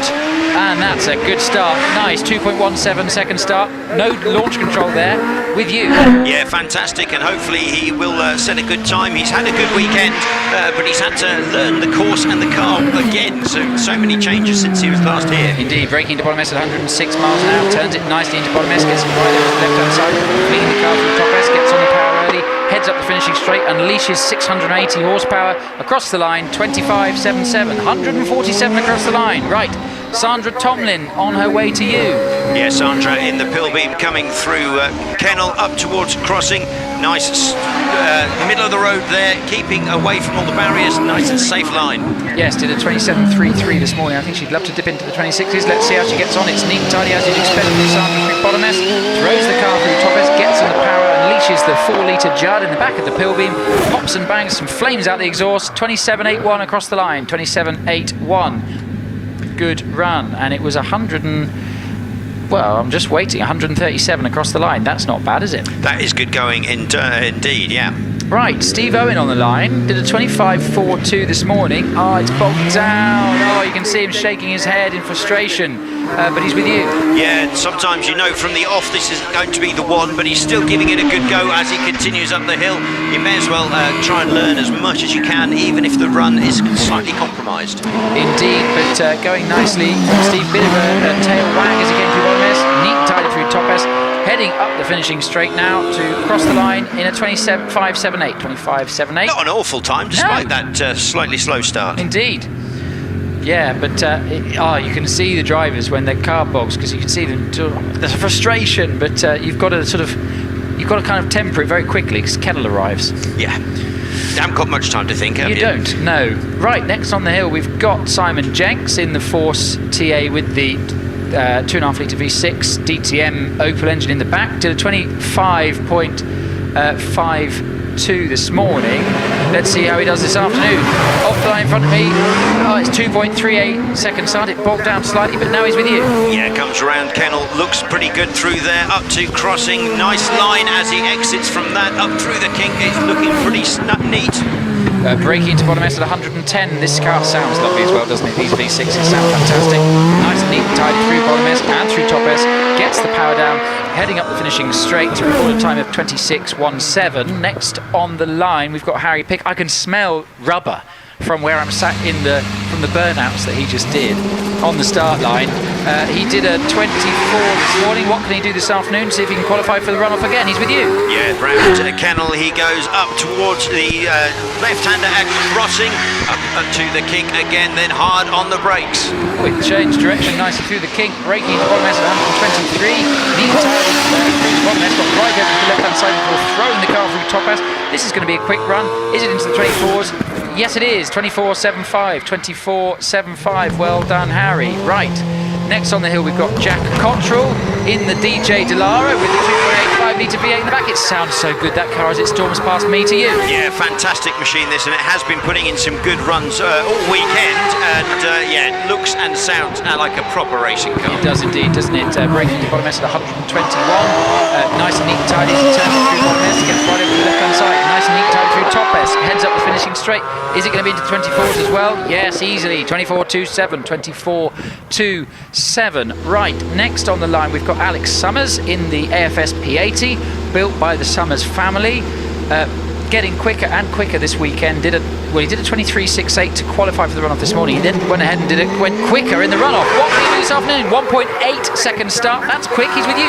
Yeah, 1.8, surprisingly, one of his slower starts of the weekend, but absolutely flying up the hill. This car has been so good all weekend. Really, really got the hang of it. He has, braking to bottom S at 120, turns it nicely through bottom S, uses a bit of a curve on the entrance to bottom S, but controls it nicely, exits top S, bit of a wiggle, but nothing to worry about. 24.04, just tickles into the 24s, but I'm sure he'll qualify with that. Right, tell you what, that 24.1 of Dave Warburton is looking quite handy in terms of where he's going to qualify, isn't it? Yeah, very good indeed. Right, Davey Wren on the line. Goes incredibly well here. Did a 23.21 this morning. Got a second place in the runoff, the second runoff of the day in June. What can he do this afternoon in the GR55? Knows this car like the back of his hand. So let's see how he does. Just sitting on the line, getting the launch control ready, getting the car ready for the run. Looking at the dash, looking sort of down at the dash. Yeah, got to select the right whatevers. Yeah, they're quite complicated to get off the lines, these cars, and you've also got to keep them in the right operating window from a temperature perspective. I hope everything's okay. It is. Launch control engaged. Drops the clutch. 1.9 second start to you. Yeah, running very nicely indeed through Kennel up to crossing, where he carries plenty of speed up through the kink. Looks like a solid run. It is, braking to bottom S at 132. That's quick. Turns it nicely to bottom S. Nice and neat tidy through top S as well. Gets on the power early. Feeds the gears to the car. Over the finish line any minute now. 23.69. 23.69. Fastest qualifier so far. Yeah, excellent run, 23.69. What can Trevor Willis do? Next on the line. Did a 23.75 to qualify this morning. What's he going to do this afternoon? Right, here we go. He storms past me. He's with you.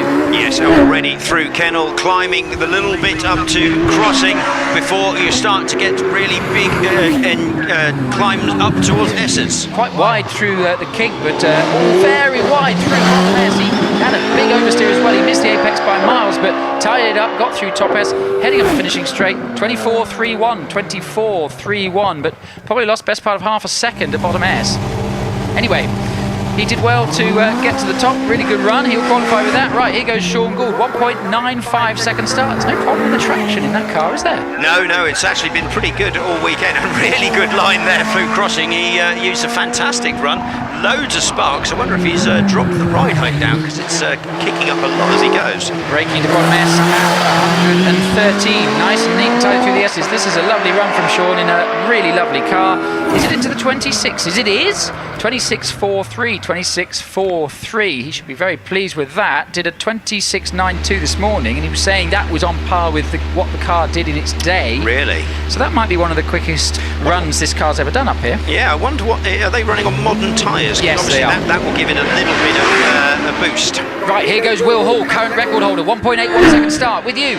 Yeah, Will Hall, fantastically quick all weekend, up through crossing and through the King. Looks like he's absolutely pushing it. He is 138 miles an hour into bottom S.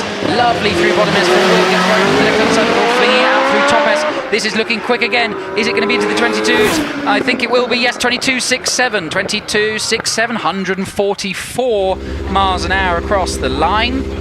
Yeah, fantastic. 22.67. That will certainly get him into the runoff. Yes, and some.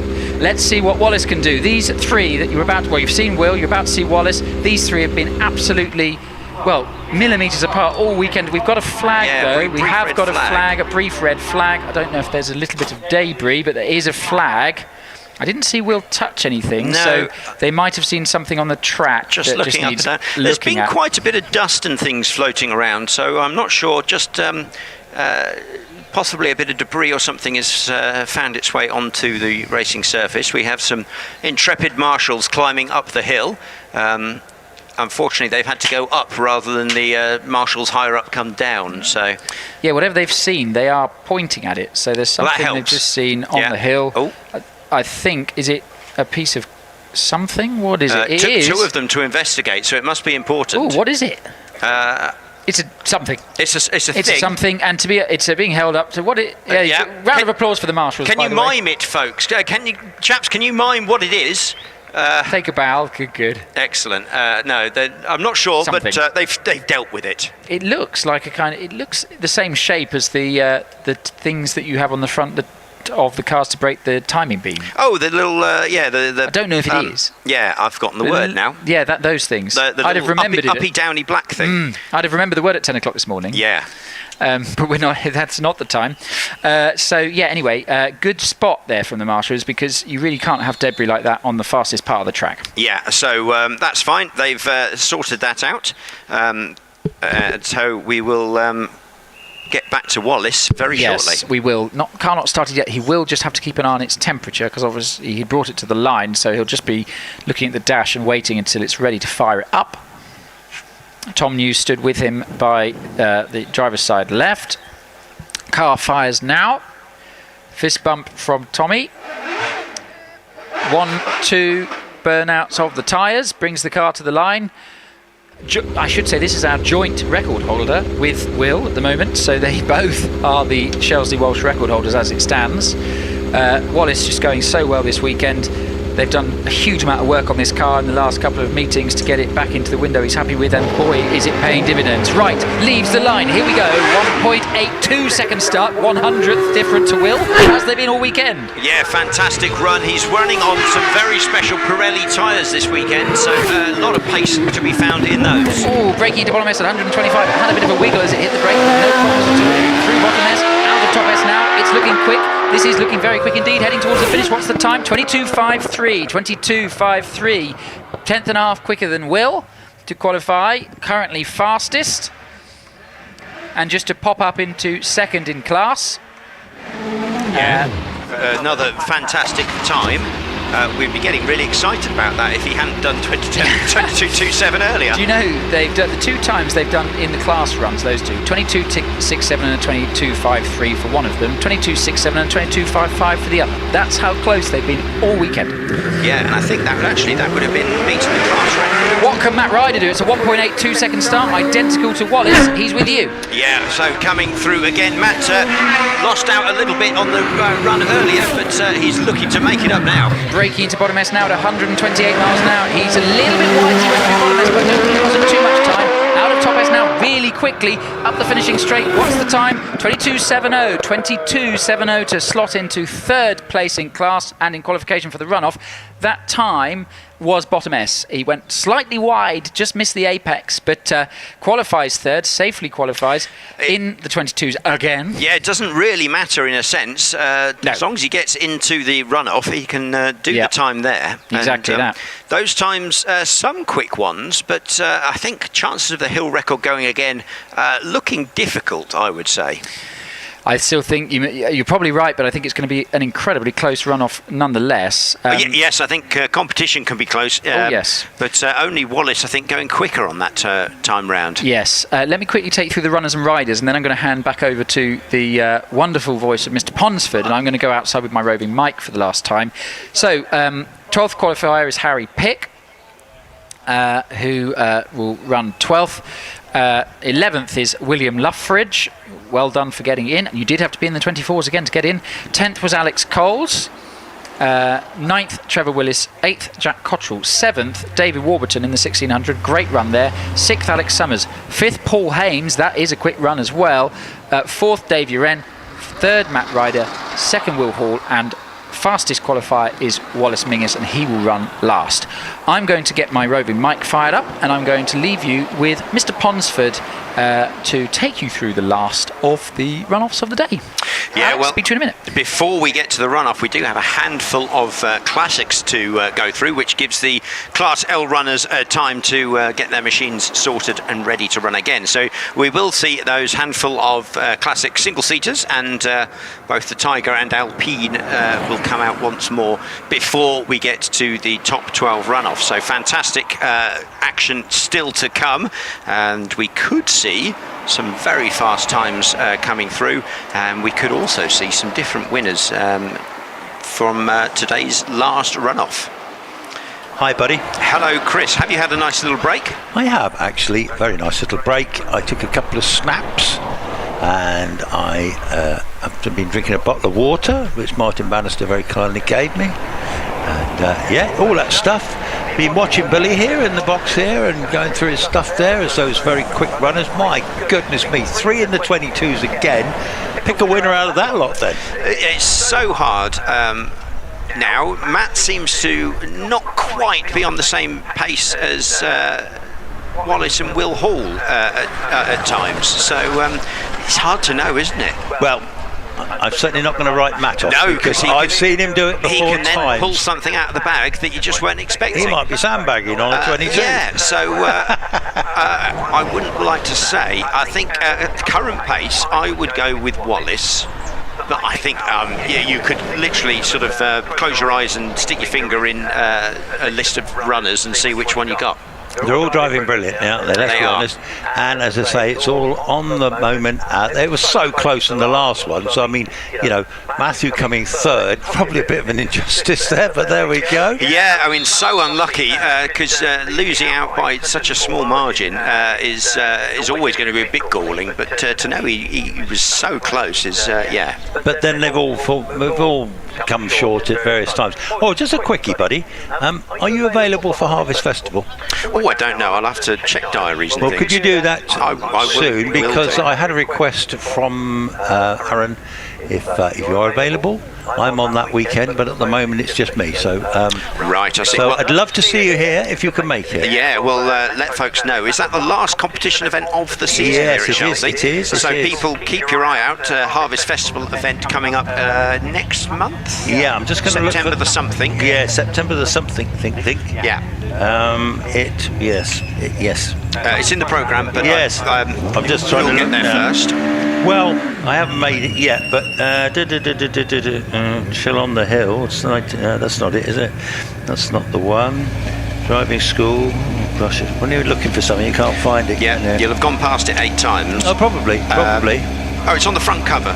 Inside of the front cover. Yeah, well, Harvest Festival, 12th and 13th of September. Well, your presence is very much required if you can join me. Me on the roving mic, chaps. Just checking. I had a battery change. I pitted for new tyres. You're a little bit wobbly, but you're there.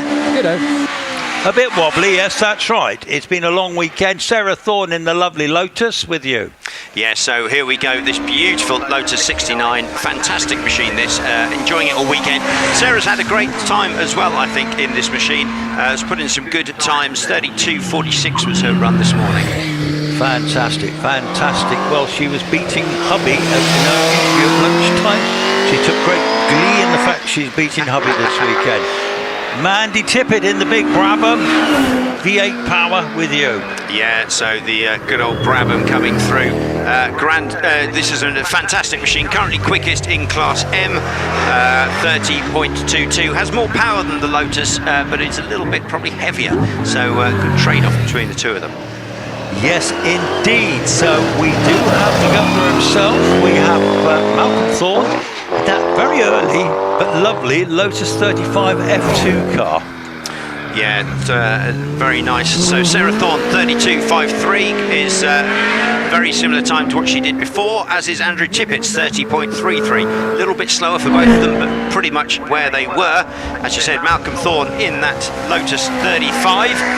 Gorgeous little machine that's really harking back to 60s F1 and Formula 2 machinery. Yeah, it is, isn't it, really? And Malcolm, they've got a nice collection of cars, but they've got these lovely Lotuses. They're great supporters, aren't they? And well, is he going to beat the missus? So the missus went up in a 32.53, and he's just going to do a 33.65. Well, so a good improvement, but not quite enough. Sarah said they were getting champagne out this evening, but you know how they live. That's fine. The Tiger, which we have settled on, is on the hill. Robin Johnson behind the wheel. Robin has been running this with Joseph Mackerel all weekend. Joseph's slightly quicker, but Robin did a 35.25 earlier. Yes, so Simon Durling waits his turn. He lives at the top of the hill. He's going up the hill. Will he stop up there, or will he come back down to watch the runoff? Who will say? I think he'll come and watch the runoff. I think so, yeah. Without a doubt. So, yes, now that is the last of our sort of batch 8 cars. The next job will be the runoff for the big cars, which we've just been watching. And we don't know which way things are going, are they? But yeah, it is so close to call. I think you could look very clever or very stupid very easily here, which I suppose that's where we live most of our lives, isn't it, Chris? Probably right, actually. But I did say Wallace last time, but I think you said Will. Yeah, we were both right. In that instance, we were both right. But it was really a shout of 1 out of 3, wasn't it? Really? Yeah, it is out of those 3 most likely, unless something very dramatic happens. Yeah, something drastic. So it looks like they'll all come back down now. Yes, they're on the move. They're on the move. Just finish off. Robin Johnson did a 35.89 and Simon Durling a 38.67. So yeah, that is all of our timed competition runs for the day.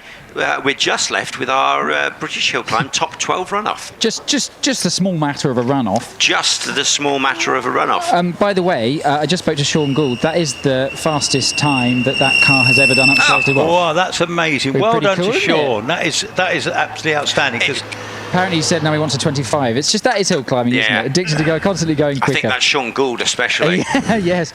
I've just been handed a piece of paper by Tim Wilson, championship organiser, with the runners and riders on for the championship. Have you got that yet, Chris? Or do you want me to I haven't, but you can shout that out if you like. Yep. So just to remind everybody, running first, car number 127. That's Harry Pick in the OMS 28, qualified on a time of 24.75. Running second, car 119. That's William Luffridge. In the Empire Wraith, qualified on a time of 24.41. Third to run, car 8, Alex Coles. In the Force TA, qualified on a time of 24.34. Then to run, fourth to run will be number 5, Trevor Willis, qualified on a time of 24.31. Next to run will be Jack Cottrell, that's number 9 in the Delara. That is qualified on a time of 24.27. Then Dave Warburton, number 107 in the Little Gould GR59, qualified on a time of 24.10. Next to run, Alex Summers, number 7 in the AFS P40, qualified on a time of 24.04. Then to run, Paul Hames, number 10 in the Gould GR59, who qualified on a time of 23.77. Fourth last to run will be Davey Wren, who qualified the number 6 Gould GR55 on a time of 23.69. And then Matt Ryder in the GR59 number 1, he qualified on a time of 22.70. Then Will Hall will run, who is the number 3, qualified on a time of 22.67. And finally, number 2, Wallace Menzies, who qualified on 22.53. And those 3 drivers are all driving GR59s. What is our current record? 22.27 from this morning. 22.27. But at the start of the day, it was 22.33. Yes, so in terms of points for the championship, the record doesn't change until the end of the day. So if anybody did a 22.31, they would get the bonus point for breaking the record, even though they are slightly outside of what is now the record. Did I make sense there? Yes. So on the on my screen here, Billy, it says Wallace Menzies class record with that 22.53. So I think that might be based on the class record as it was at the start of the meeting, to be honest. Yes, again, rather than the updated one, because... well, I know what the class record is. It's 22.29, because it's what Matt Ryder qualified on, and then went into the runoff and did a 22.29. Yeah. So the class record is a 22.29. Okay, okie dokie. But yes, the old class record would have gone to Wallace's last run as well. Yes, indeed. And 22.61 was the previous record. Yes, and so actually thinking about it, for the British Hill Climb Cup, which used to be called the Leaders' Championship, then you get points for breaking class records, and again, it's based on what it was at the beginning of the day. So, yes, Wallace would have, in the Cup, would have got a point for breaking the class record just then. Anyway, it's a flurry of activity down here as cars are cooled, warmed. Just been watching the live stream footage of all the cars being readied. Very interesting stuff. I thought it's worth pointing out those covers on the wheels aren't tyre warmers, they're just covers, aren't they? Yeah, they keep them clean, really. Less of a problem here. There's not quite as dirty, but when some of the paddocks are grass and stuff like that, especially keeping the front tyres clean. And a couple of years ago, they banned single-use plastics, which is why everyone's got these now permanent covers that you put on tyres. But yes, we're not allowed tyre warmers on these machines, so they go on with relatively low tyre temperatures. They do. I mean, today they'll be nice and warm because it's baking hot and they've all been sat out in the sun. But you're right, they go on relatively low. The tyre warmer thing goes back a few years, and my understanding is that it was decided nobody particularly liked the noise of all the generators in the paddock at night, so they were banned on grounds of cost and nuisance. Not on speed. No, but then again, look at the speeds they're doing today. It is amazing, isn't it? Because obviously you can get loads of heat into the rear tyres in the pre-start area, but you can't get heat into the fronts. So shows how grippy they are and how much grip these cars have, given that they're turning into kennel so quickly after the start. Exactly, yeah. It's interesting. I've seen at other events where the paddocks are partially shaded. If a car is pointing sort of side onto the sun, they'll actually cover the tyres up to stop them getting too hot, because they don't want the one side to be hotter than the other, because it's an imbalance. They prefer them both to be slightly cool rather than one side extra hot. Indeed. So lots going on down here. Lots of tyre changing, refuelling. Again, these cars have 5-litre tanks, maybe tiny little fuel tanks, because you don't need. Why take the weight of 2 runs of fuel up the hill? It did mean when we did the Masters a few years ago, we were slightly concerned if people would actually get to the top, but they did. So yeah, all the cars will be refueled. Tyres will be changed. I'm seeing a set of what looks like brand new rears, at least, going on Matt Ryder's Gould. I think they are scrubbed fronts, but they look like brand new Avon rears. Over at Team Menzies, again, I'd say scrubbed fronts on it at the minute. They've just jacked up the car. I'm looking at the rears that are going on, and if they've done I think they might be brand new. Yes, they are. They look brand new to me. Brand new set of rears, or at least they've been scraped, so I think they're brand new. Looking at Will's car, again, You'd probably get your money back if you took them to the shop. Those tyres look so new. So pretty new tyres going on all the cars, which is exciting to see. All the cars also have, a lot of them. Oh, where's David? Are you still with me, David? I can't see. Oh, you're there. If you look at Trevor Willis's OMS, this is quite interesting. These things here, you might have seen in the paddock if you wandered around and thought, what are they? This is actually an engine heater, which pumps warm water round the system to keep the engine warm. Such as you can't start these cars cold, you just seize the engine. So you've got to keep the engine in a pristine operating window, not too hot, which is a problem because they don't run fans or anything like that because you don't want the weight, but also not too cold. So you'll see these preheaters around, and they are warming the water, keeping the engine nice and warm. So yes, laptops and heaters all plugged into the OMS. Do they have to be, to start them then, do they have to see a certain temperature in the car? Yes, definitely, yeah. Right. If you just tried to turn it over cold, it just would seize solid. It just wouldn't work. Yeah, they often have oil warmers as well to do the same. Yes, they do. Run some warm oil through, and they don't want to cause any potential additional damage, although the engine probably would physically turn. It could potentially cause more damage than good, so you're best to warm everything up a bit. Indeed that, yeah. That young man there was just testing the tyre pressures, wasn't he? He was indeed. That was on David Duran's car, wasn't it? Yeah. And that was on, on one of the tyres. So, yeah, doing tyre pressures. What sort of pressures do you think they run at, Billy? Do you know, I've got no idea. I generally don't. Ask that young man. He knows. Chase him down. Yeah, he does. He knows. By the way, I've just got a lovely message from, Clive Austin, a regular hill climber. Oh, yes. He just texted me saying, I'm laid up at home with a broken pelvis, so your live stream commentary has been a lifeline. Well done, fella. So, Clive, if you're still watching... Clive, get better, Clive. I was soon, mate. I was informed he had a disagreement with a ladder, so, good luck to Clive with getting over that get one. well soon, Clive. Yeah, get well. Yeah, that's definitely right. Yes, it's very easily done. Us blokes get asked to do all these jobs, you see, on these lists, don't we? And then suddenly it all comes to grief, doesn't it, really? So, yes, not good. But Clive, one of our regular racers, got a lovely collection of cars, and normally we see him out in his little Empire, his quickest one, isn't it, really? So Trevor Willis, just stroking his chin there, thinking, what's going on here? What's happening there, do you think? Just sorting out all of the torque specs on wheels and getting everything ready by the look of it, going through all of the data. That's a lot going on, isn't there? Wayne Penrose's car there, his dub man is, I think it's his dub man rather than Wayne, fiddling about at the back there. You wouldn't have realised so much preparation. They've only just done a run. You wouldn't have thought they could need to change all that. Oh, there goes the tyre man on the Uren car. He's now on the rear, the near side rear, sorting that out. Well, first car just being wheeled out, by the way. It is Harry Pick in the OMS.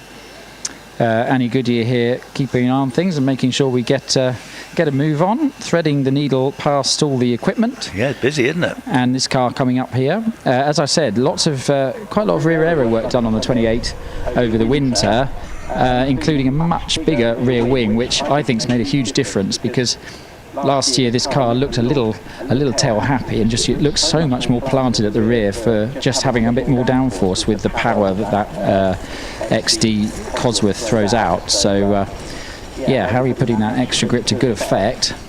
Tyres just being removed from their blankets. It's the calm before the storm. It is. And by the way, Billy, the calm before the storm starts, you've left your keys up here, old chap. My what? My keys? Your Mercedes keys, no less. Well, if you want me to walk around the car park looking for it, Do you know? I'd go home with a better car, wouldn't I? Drop it off home, that'd be lovely. Right, so it does look like young Harry Pick. Yeah, fantastic stuff. Yeah, we're getting thumbs up from organisers down here, so I think we've got flags in.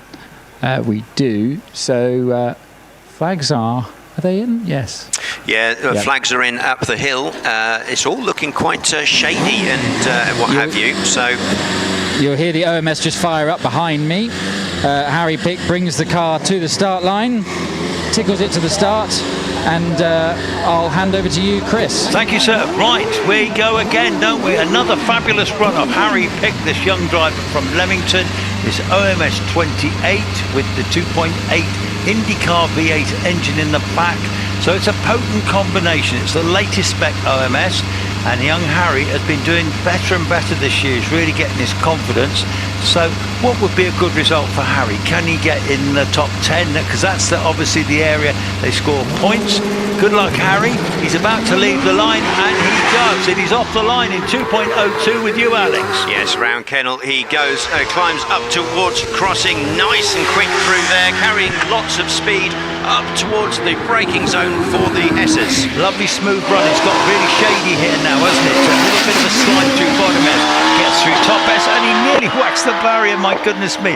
What's his time going to be? He's going to record a time of 24.87. Yes. Thank you. 24.87. Yeah. Good time indeed. And William Luffridge is next, just getting the fist bump from the team down here. They've done a lot of aero work on this Wraith recently. It is now sporting a rear engine cover, which it wasn't before. So they're working hard on the air of this car for a bit of a high-speed balance, as William put it in the interview earlier. Brings the car to the pre-start line. Qualified on a mid-24, which was a good time. Let's see what he can do now, Chris.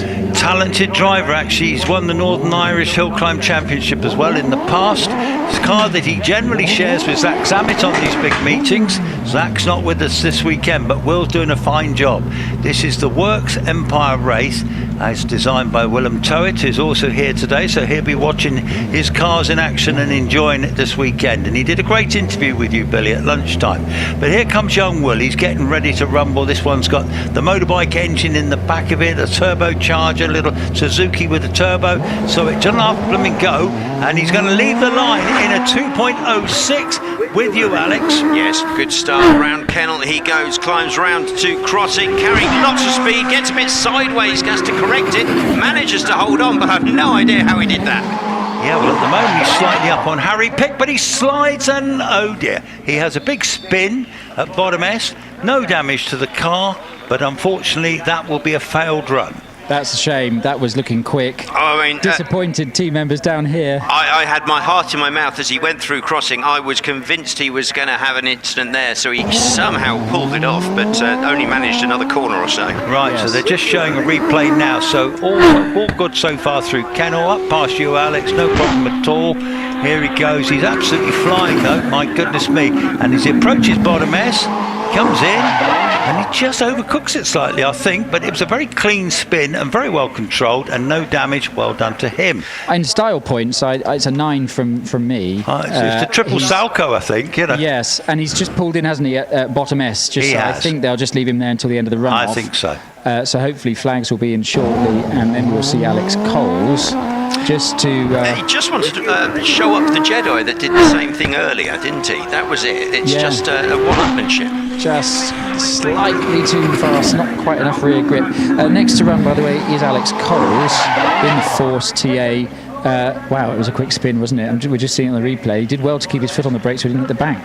Yes, he jolly well did. Now, Alex Coles has had a difficult weekend because the car obviously took a bashing at Wishcombe last, and they've done a great job. Last night, Alex said the car was undrivable, but they've done some magic, haven't they, in that front steering and suspension.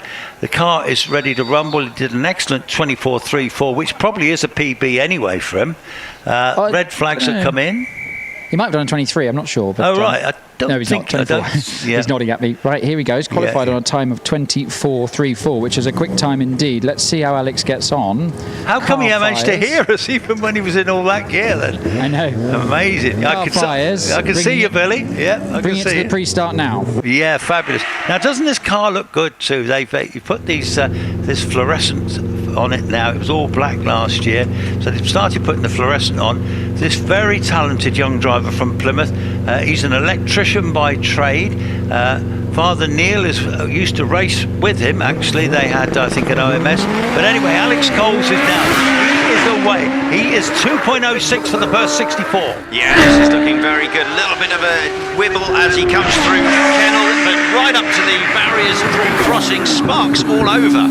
Yes, now Alex will be absolutely on the charge, but so far so good. Yeah, beautiful lines, very neat. Go on then, Alex. Oh, he's off to the finish already.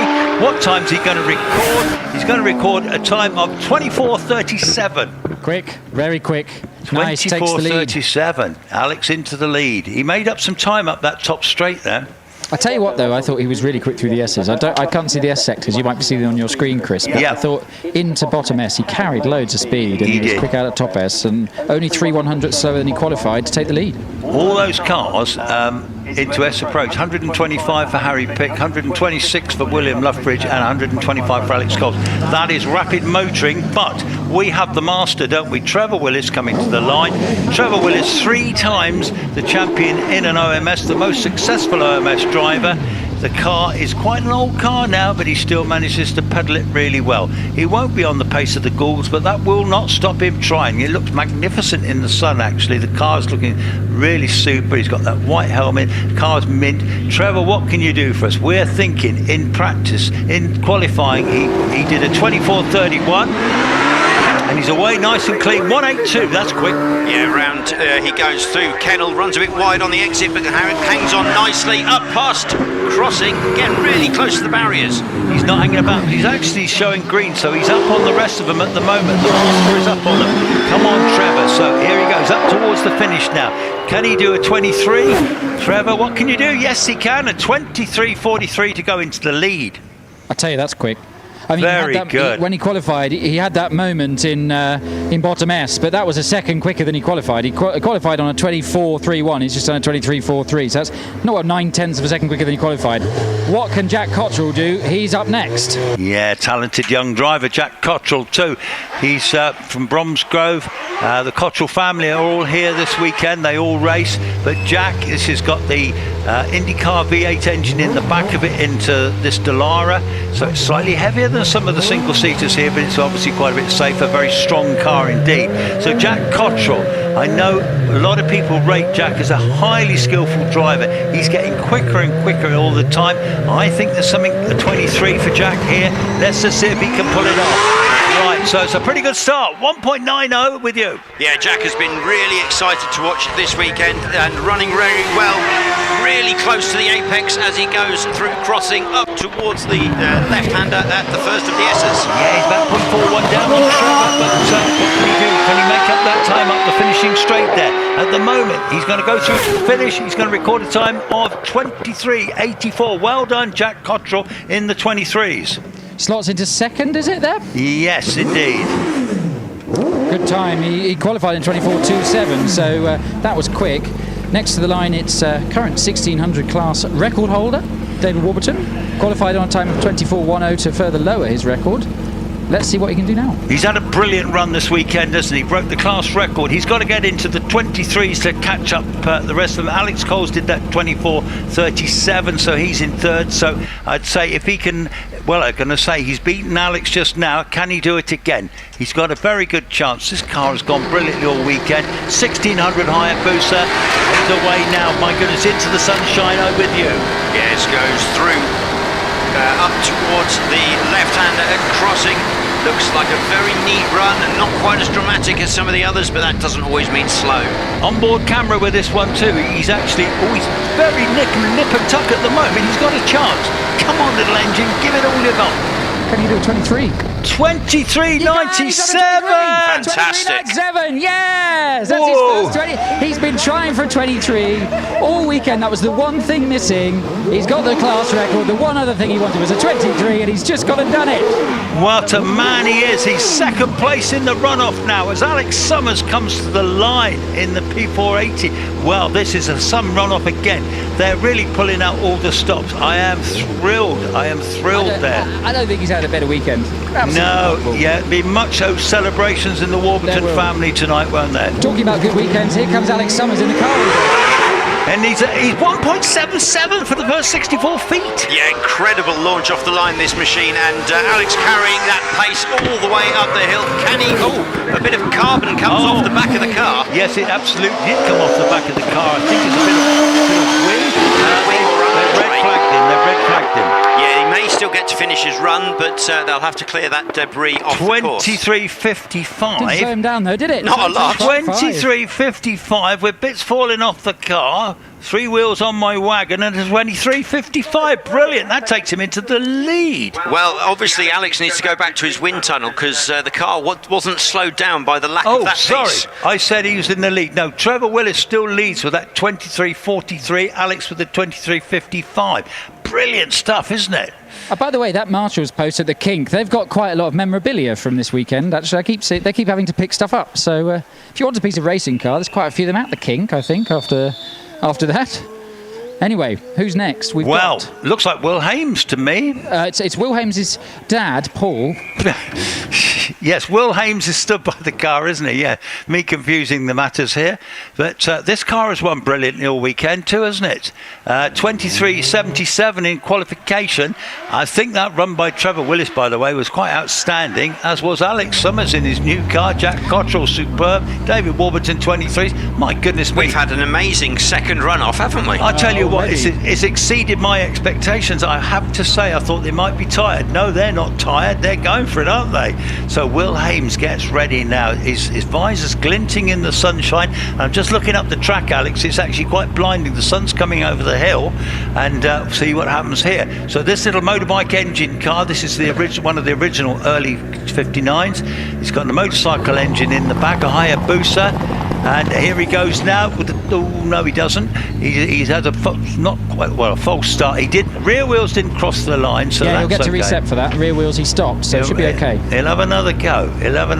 And obviously it's quite tricky. They would almost certainly be running traction control as well, and it's all a bit complicated computer stuff, setting them all up, isn't it? And it's getting the launch control, especially with the grip off the line. It's the launch control teaching it how much grip there is quite tricky. But best season I think he's had at this car this year. He's a load of fourth places.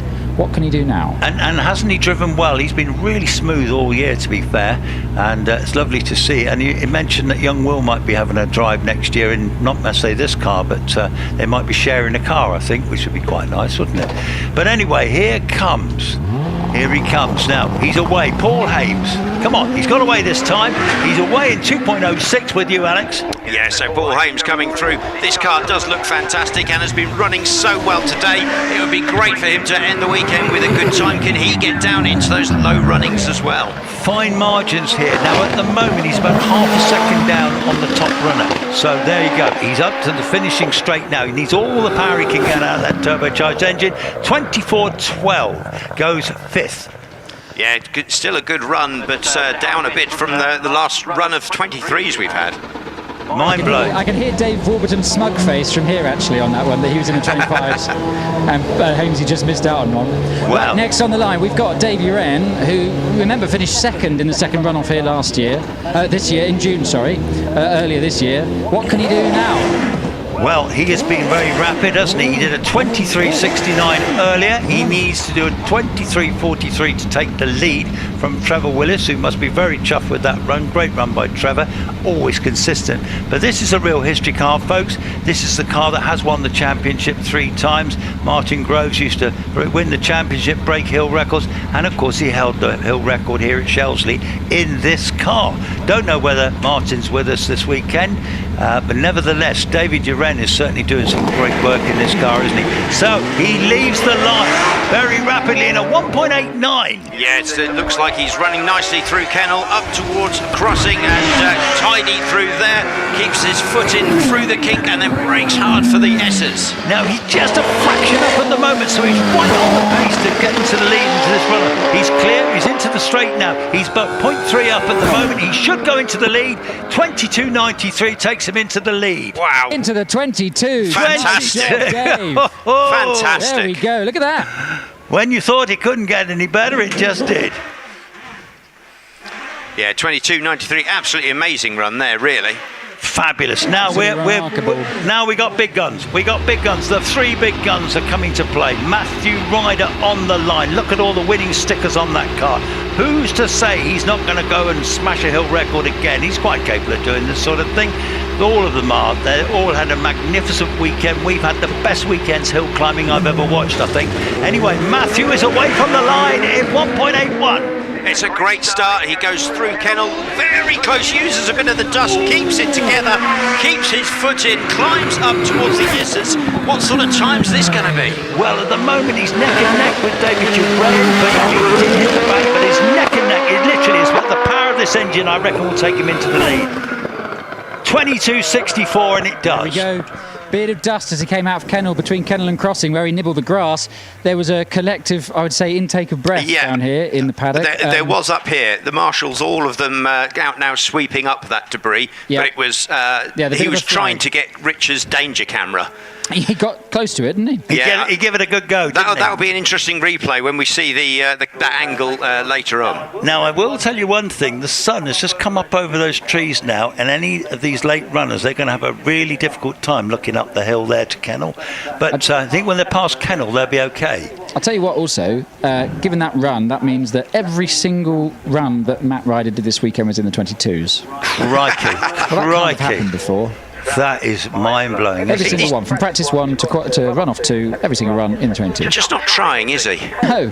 Now, in qualifying, Will Hall was a 22.67 and Wallace was a 22.53. So they've got to really step on that pace to give themselves a chance of this win.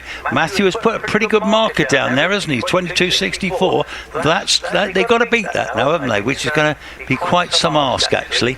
And I do think that sun will play a factor unless they've got a really good visor and they can't hold their hands up to shade it like I am at the moment.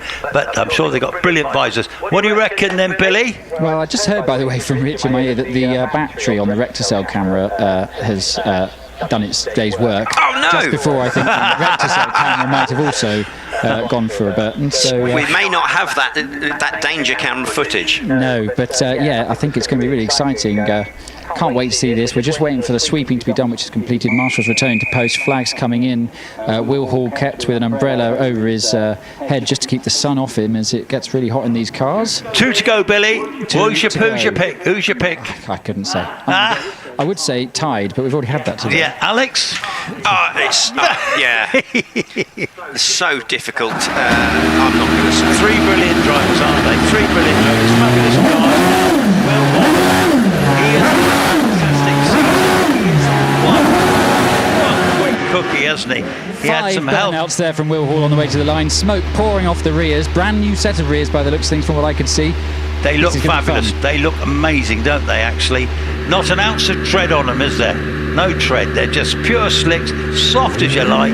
Matthew Ryder to beat, away from the line in a 1.74. Another very quick start. Will going round the corner, goes through that dust left previously, up towards crossing in through to the S's. William Beauty, you're up at the moment, matey. You're up at the moment, coming into bottom S. That beautiful line through there, through top S now. Now he's away to the finish now. He's going to win this run off. Come on, Will. 22.28. 22.28. What? Hundreds of a second slower than the record. Oh my word. But importantly, it's under the record from this morning, so that is a point for the championship. That's true. Oh my word. And the only way Wallace can win this now is to break the record. Goodness gracious me. Well, I'll tell you what, he's a very determined man, is Wallace. He's got a beautiful car. The engine noise on this car as it screams from the start is just mind-blowing. He'll have his very best tyres on. The visor's gone down. He's looking into the sun. It's glinting off his visor. But anyway, Wallace, he knows what he's got to do. He's got to put his pedal down now. Away from the line. Yes, he goes. He does. 1.75. Another very quick start. Wallace takes kennel very nicely, carries that speed through crossing, flies his way up to the braking zone for the S's. My goodness me, Wallace, you're just fractions up at the moment. It's neck and neck with Will. Can you win this run off? Can you get a hill record? Come on, Wallace. He's going to the finish now. 22.20. My word. Unbelievable.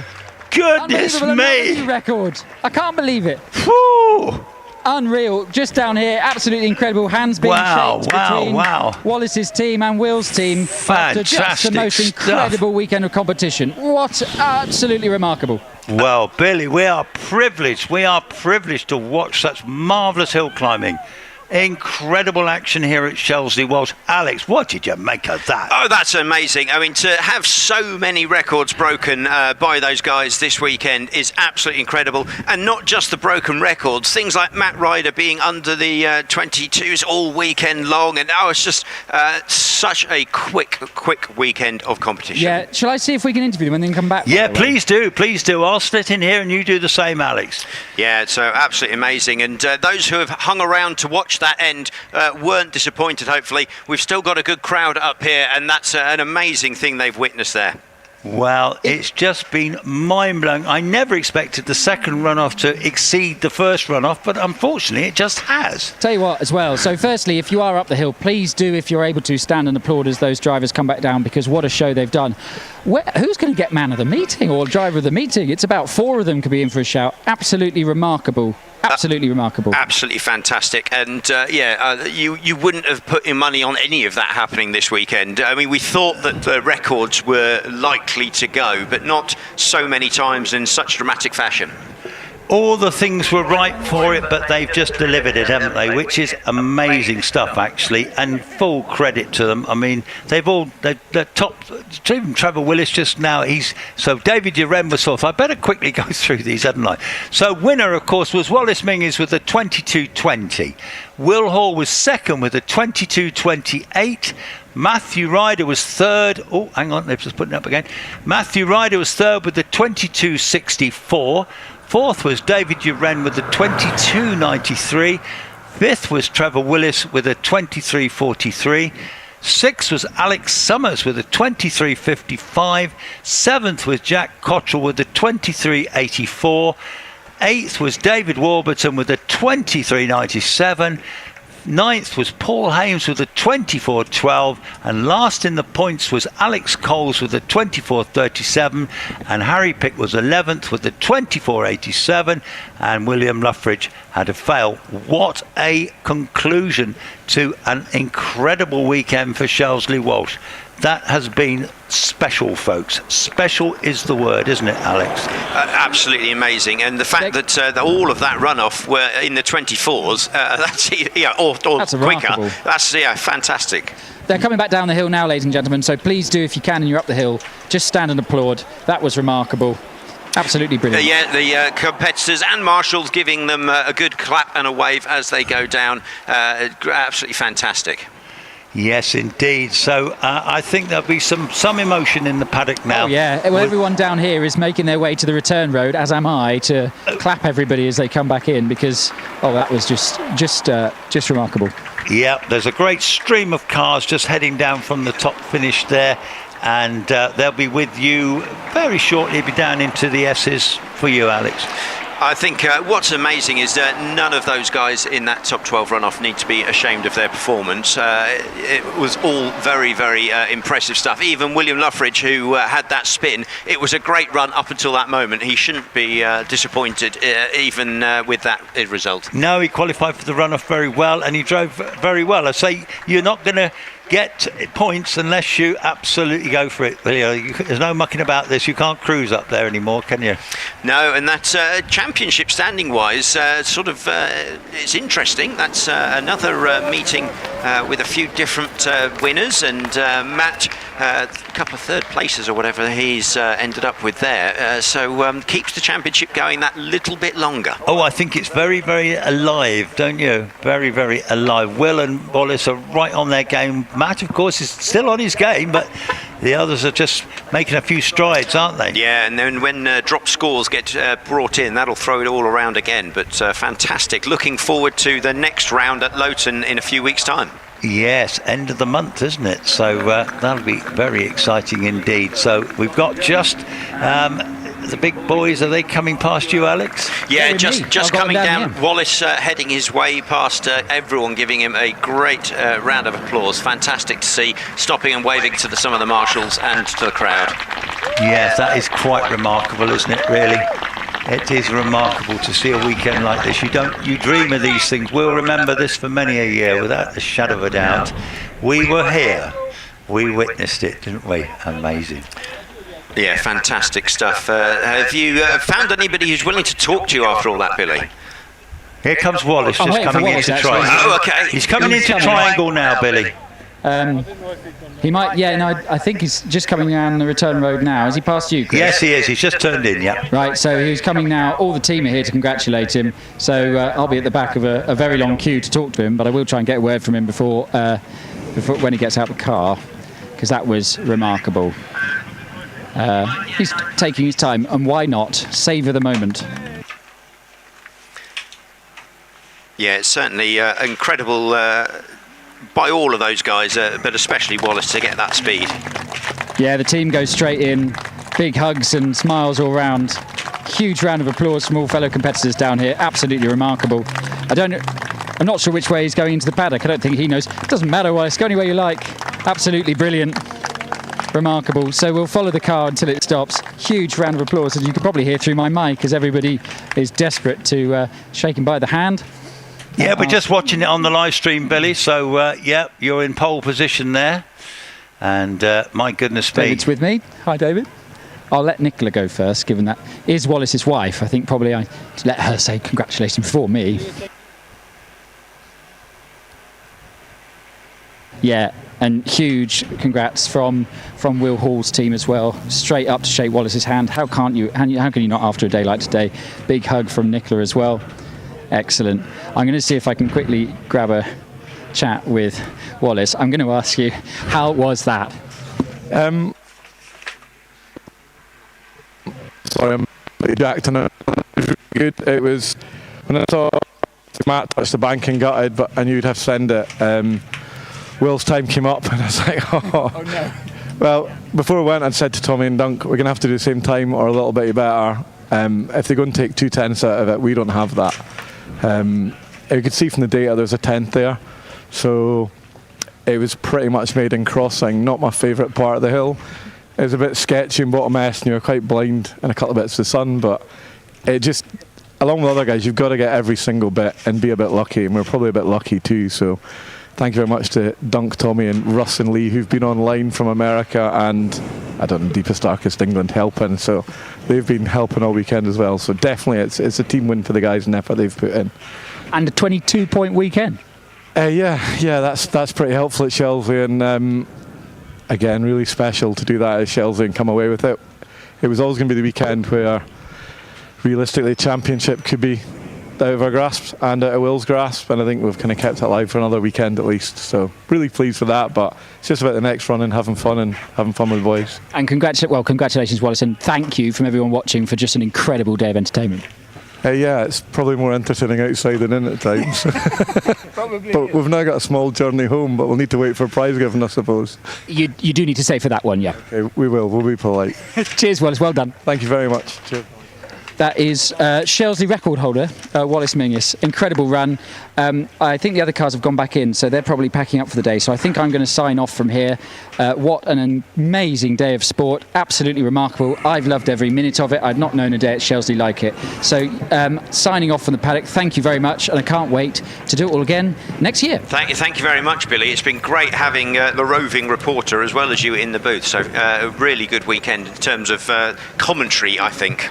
Well, yeah, I can't really top that. It has been my best ever weekend. I've been on commentary, witnessing very special things, and I even videoed Billy when the previous runoff and the car's coming off the line, so I'll send that to Billy.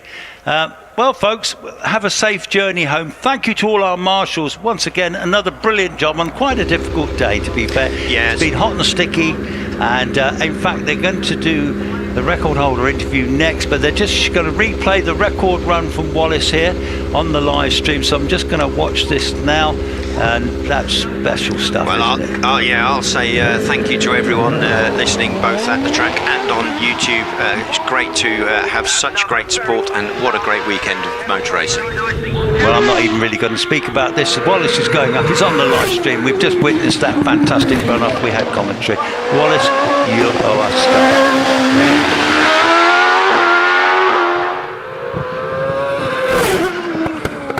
He goes through the finish there. I'm going to be signing off. My name's Chris Ponsford. It's been Alex Burnham up on Crossing Box there. and obviously Billy Grace did a fantastic job on the mic and in the paddock as well. I'm going to sign off. Have a safe journey home. There will be a presentation in the courtyard shortly. All our marshals heading down for a well-earned pint, and all our officials. Enjoy the day. We've had a wonderful day. Thank you very much indeed.